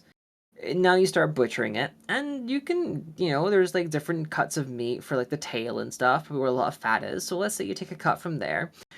You're still talking about a lizard. Lizards are very low in body fat, so it's not gonna cook great. By the time it's done cooking properly, it's gonna be like shoe leather. It's gonna be very stringy, very tough, very chewy. Also, it's a predator, and meat tends to absorb the flavors of the things the creature that is made of the meat eats. It's why we tend to eat herbivores, because herbivores eat grass and fruits and seeds and tasty things that taste nice, and that kind of marinates in them. Is a rough way of saying it. So you're better off eating a herbivorous dinosaur. But yeah, Rex jerky. Let's just say it's Rex jerky. It's very dry, it's very tough, it's very chewy. Here's where the extra problem kicks in. So, 65 million years ago, when T-Rex was running around North America, there was higher levels of cadmium. And cadmium is a heavy metal. Oh God, she's talking about dinosaurs. I am, yes. I'm. No. Don't worry. I promise. This line soon. No. This line soon. I'm on the last part of the point. I'm on the last. Bye, Cav. Cav, Basically, are you taking off? Cav, you left. Cav. I believe Cav is gone. Cav. Cadmium is a heavy metal that was way more bioavailable in the dirt and the soil 65 million years ago, which then meant it was absorbed into all the plants and all the trees and all the little fruits and stuff. So dinosaurs like Parasaurolophus, Edmontosaurus, every kind of like herbivorous dinosaur would eat the plants. And when you eat a bunch of plants that have trace amounts of cadmium in them, you build up cadmium in your body. It wasn't enough because of their sheer size for it to bother dinosaurs that much. It potentially could have caused 135, by the way. Sorry. We do know, considering we've seen a lot of it in the fossil record, that hadrosaurs do have a history of cancer, which could potentially be a mix of the either just genetics leading them to be predisposed to cancers, in a similar way like golden retrievers are predisposed to cancer, but it could also be the cadmium, the heavy metals that are in the ground. There's also this thing called biomagnification. No, I'm nearly there. Find a way to wrap up. Biomagnification is a thing where like anything that's trace amounts in the plants get magnified further and further up the food chain. So like plant-eating dinosaurs eat all the plants that have cadmium in them. That means they've got lots of cadmium in them. Predators eat those dinosaurs, so then they have cadmium in them, and all the way up the food chain to the point where you get T-Rex full of cadmium.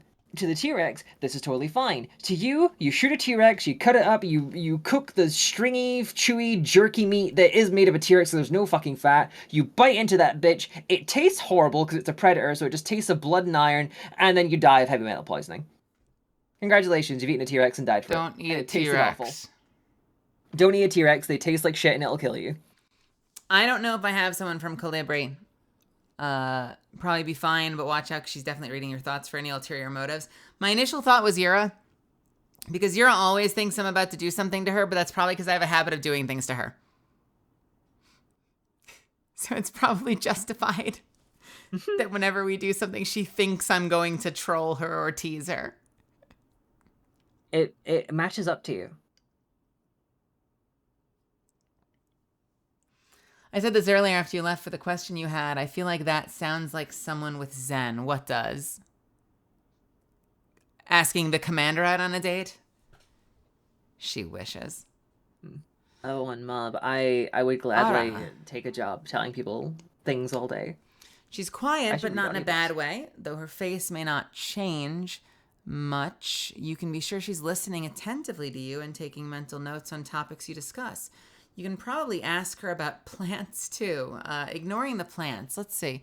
Who do I love that's very... doesn't have a super wide range of emotion, but I fucking adore? Hmm.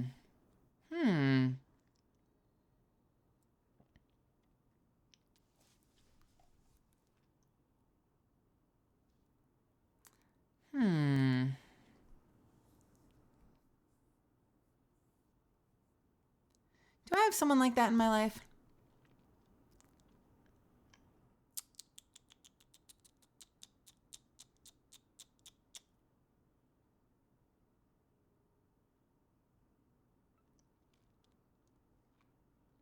I do not know. I don't know.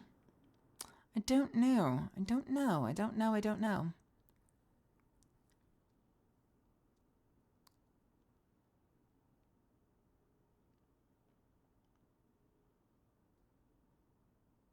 I think insisting on coming up with someone for each of these was a mistake because I'm running out of ideas. Yeah. Do you want to just pick your answer? Who would I've you run date? out of ideas. Man.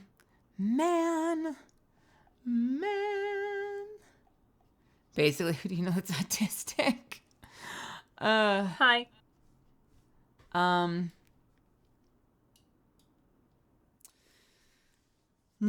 Y'all have too many problems, I swear to God. Or the storch might act cold, but if she really cares about you, that gestalt that made you uncomfortable, in the infirmary with a concussion and 16 stitches. You'll be fine just to talk to her about whatever the use and equivalent of the Roman Empire is. Jesus Christ. God, Oh my who would I God. ask out on a date?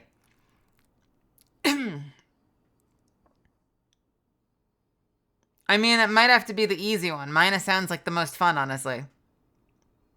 Mina or Eula?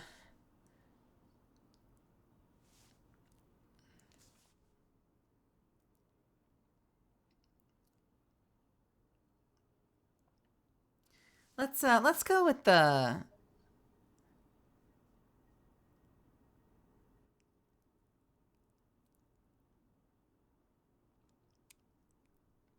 Let's go with the Mina. 18 of 18. Tell me anything about the quiz, the game, etc. It's my first U quiz, but I hope you enjoyed it. You can just skip it. You can just skip. You can just skip it. So this one time. Don't, please. Free us both. And let's do a little hide. Oh no. What do we think it is? Oh no. What do we think it is? I can hear my niece. My niece is over. Fuck.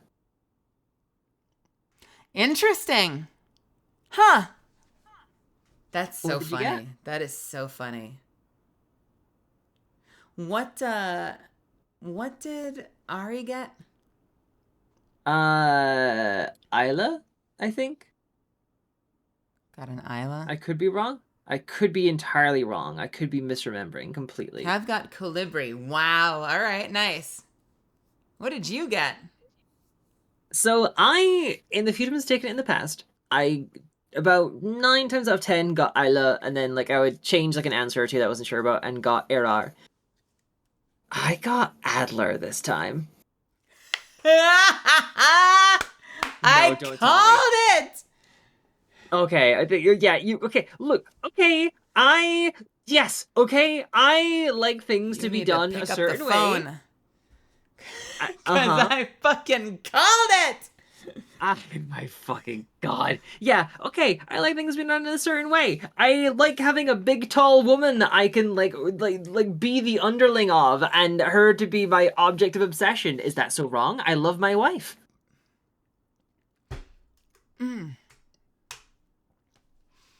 I like this one. I like this one. I like this one a lot, actually. This is so different from the one I used to get. So I got Mina the first time, right? Yes.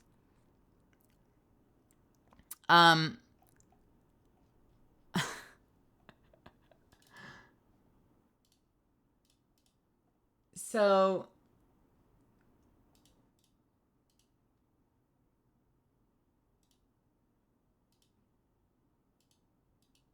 No, please. My sanity is hanging on by singular strings. Please. fucking won't unhide anymore. What the fuck? God damn it. Wait, come back. There we go. I got Star. Oh, you know what? I got Star. That tracks. That tracks. I can see that. All right, Misfits. The hot soldier lady archetype. You keep your cool, even when things are looking rough and the world is coming apart at the seams. You probably need to dial it back on the whole hierarchy thing, but otherwise you're a super badass. The calm, cool beauty, the tall Prince Charming, but with a gun and a riot shield. You're generally very laid back, able to talk a lot of shit as long as the status quo is relatively stable. Even just the thought of something new that changes the dynamic of the people you interact with regularly makes you uncomfortable. When you're able to turn off work mode, you're simply just really comfortable to be around. That tracks. You can take a lot of shit, and then yeah. It's funny. I don't think of myself as someone who's like super cool and laid back, because I know I'm very animated, but I am that person who like, yeah, I bitch as a pastime, and so I do talk a lot of shit as long as things are relatively fine. When things are not fine, I get quiet. So I go the opposite direction. And I also am, at least in my streams, it's not uncommon for like something to go slightly wrong or be slightly not the way I wanted it to be. And I hate that. I fucking hate that. Do you want to hear what the Adler one is? Let me hear. Oh, you're the guy. You're super important to the story and everything as its antagonist, but in my opinion, you're a misunderstood villain. You just want to hang out with the tall lady for eternity, and honestly, you're super real for that. You've probably got multiple sticks up your ass, but realistically, this whole operation would completely fall apart without you. You've got a lot of interests, and often branch out to try new things once you get bored of them. You're probably simping over someone right now. Assigned girl fail at birth, but you're probably doing everything in your power to beat the allegations. Assigned girl fail at birth is hilarious. Yeah, I am assigned girl fail at birth. I can't fight that one. I'm good with being a star. Isla never. I think a lot of when I got assigned Isla in the past, it was purely because I probably picked the most submissive answers possible. Like, oh, you must be this little thing. I'm like, no, that's not quite it. And then when I slightly tweaked, like, oh, you're an AR then. You're like an autistic tunnel gremlin. Like, kinda. And I buy this. So I got Mina the first time. I don't remember. I think Mina was the like really protective of her friends, but also tough as nails kind of thing. Right? Isn't that's kind of the way they would probably describe Kinda. Mina, from the way they're described in lore, they're very dependable. They're like the only replica that isn't required to write a diary to help with stabilization. They're very, very stable. The only thing you're not allowed is I believe stuffed animals. It's like the one thing, it's a big no-no for Minas. My thing on that is potentially reminding them of children. Like, the Mina, like, gestalt might have been a mother. And then they like, go baby crazy. Yeah. I'll be in my bunk. Oh my god. 4% get Falca. I want to know what that one says. It's probably fairly easy to engineer Falca, though.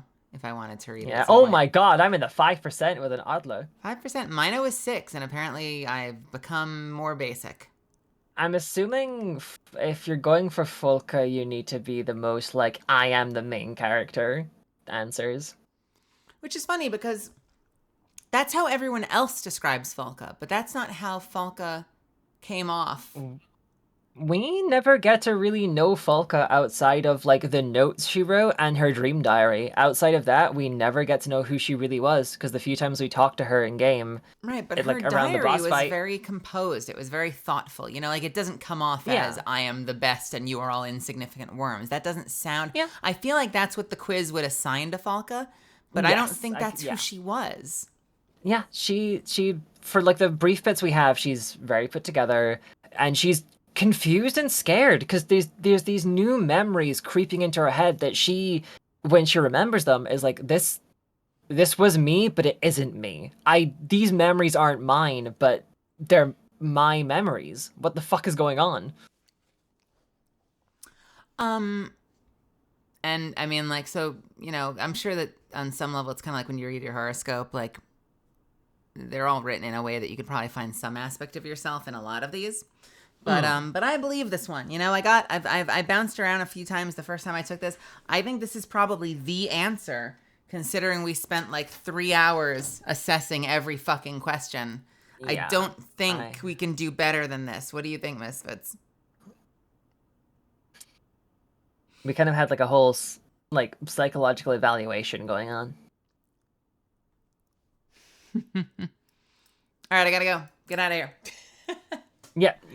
All right, rapid evacuation, everyone.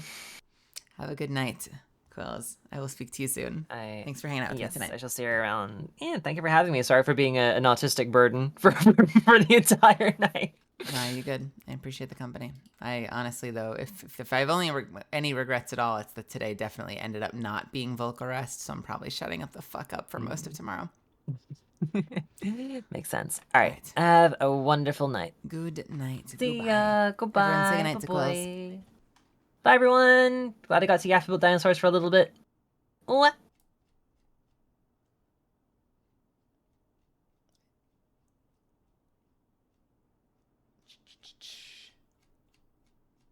Go follow Quills. She streams sometimes. You should be there. Go show her some love. Kiddos, I'm taking off. It is frighteningly late. Definitely later than I intended to be awake. But I had a lot of fun. I hope you did too. I really hope this was good for you. Thank you so much for stopping by and spending Saturday with me. I fucking love you guys. I'm tired. I'm tired. Yeah, thanks for keeping me company. Thank you for showing me support and for spending Saturday evening with me and giving me your time. If you're new and you had fun, throw me a follow. Join the Discord. I'd love to have you back. I'm building an army. I want you to be a part of it. I'm not gonna belabor the ending because I gotta go. So yeah. Thank you. Let's go. I'm gonna pop us over to Casey Mangelo. Why the fuck are you up? Why are you up? We're gonna go say hi to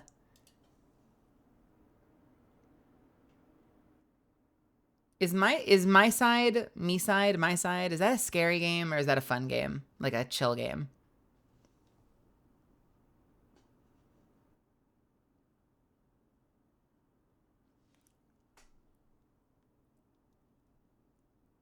It's both.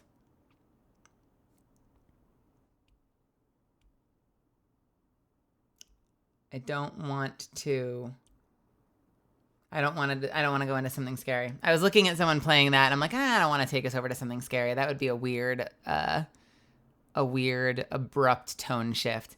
Let's go say hi to Casey. Casey is playing Orcs Must Die and is super chill and having some fun.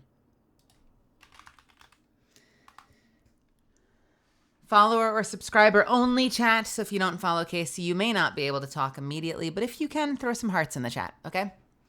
And show them some love.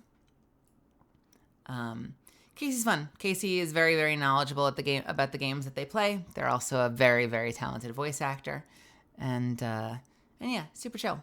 So I hope you have fun. If you stick around, I hope they take really good care of you. Otherwise, wherever you end up going, I hope you have a wonderful night.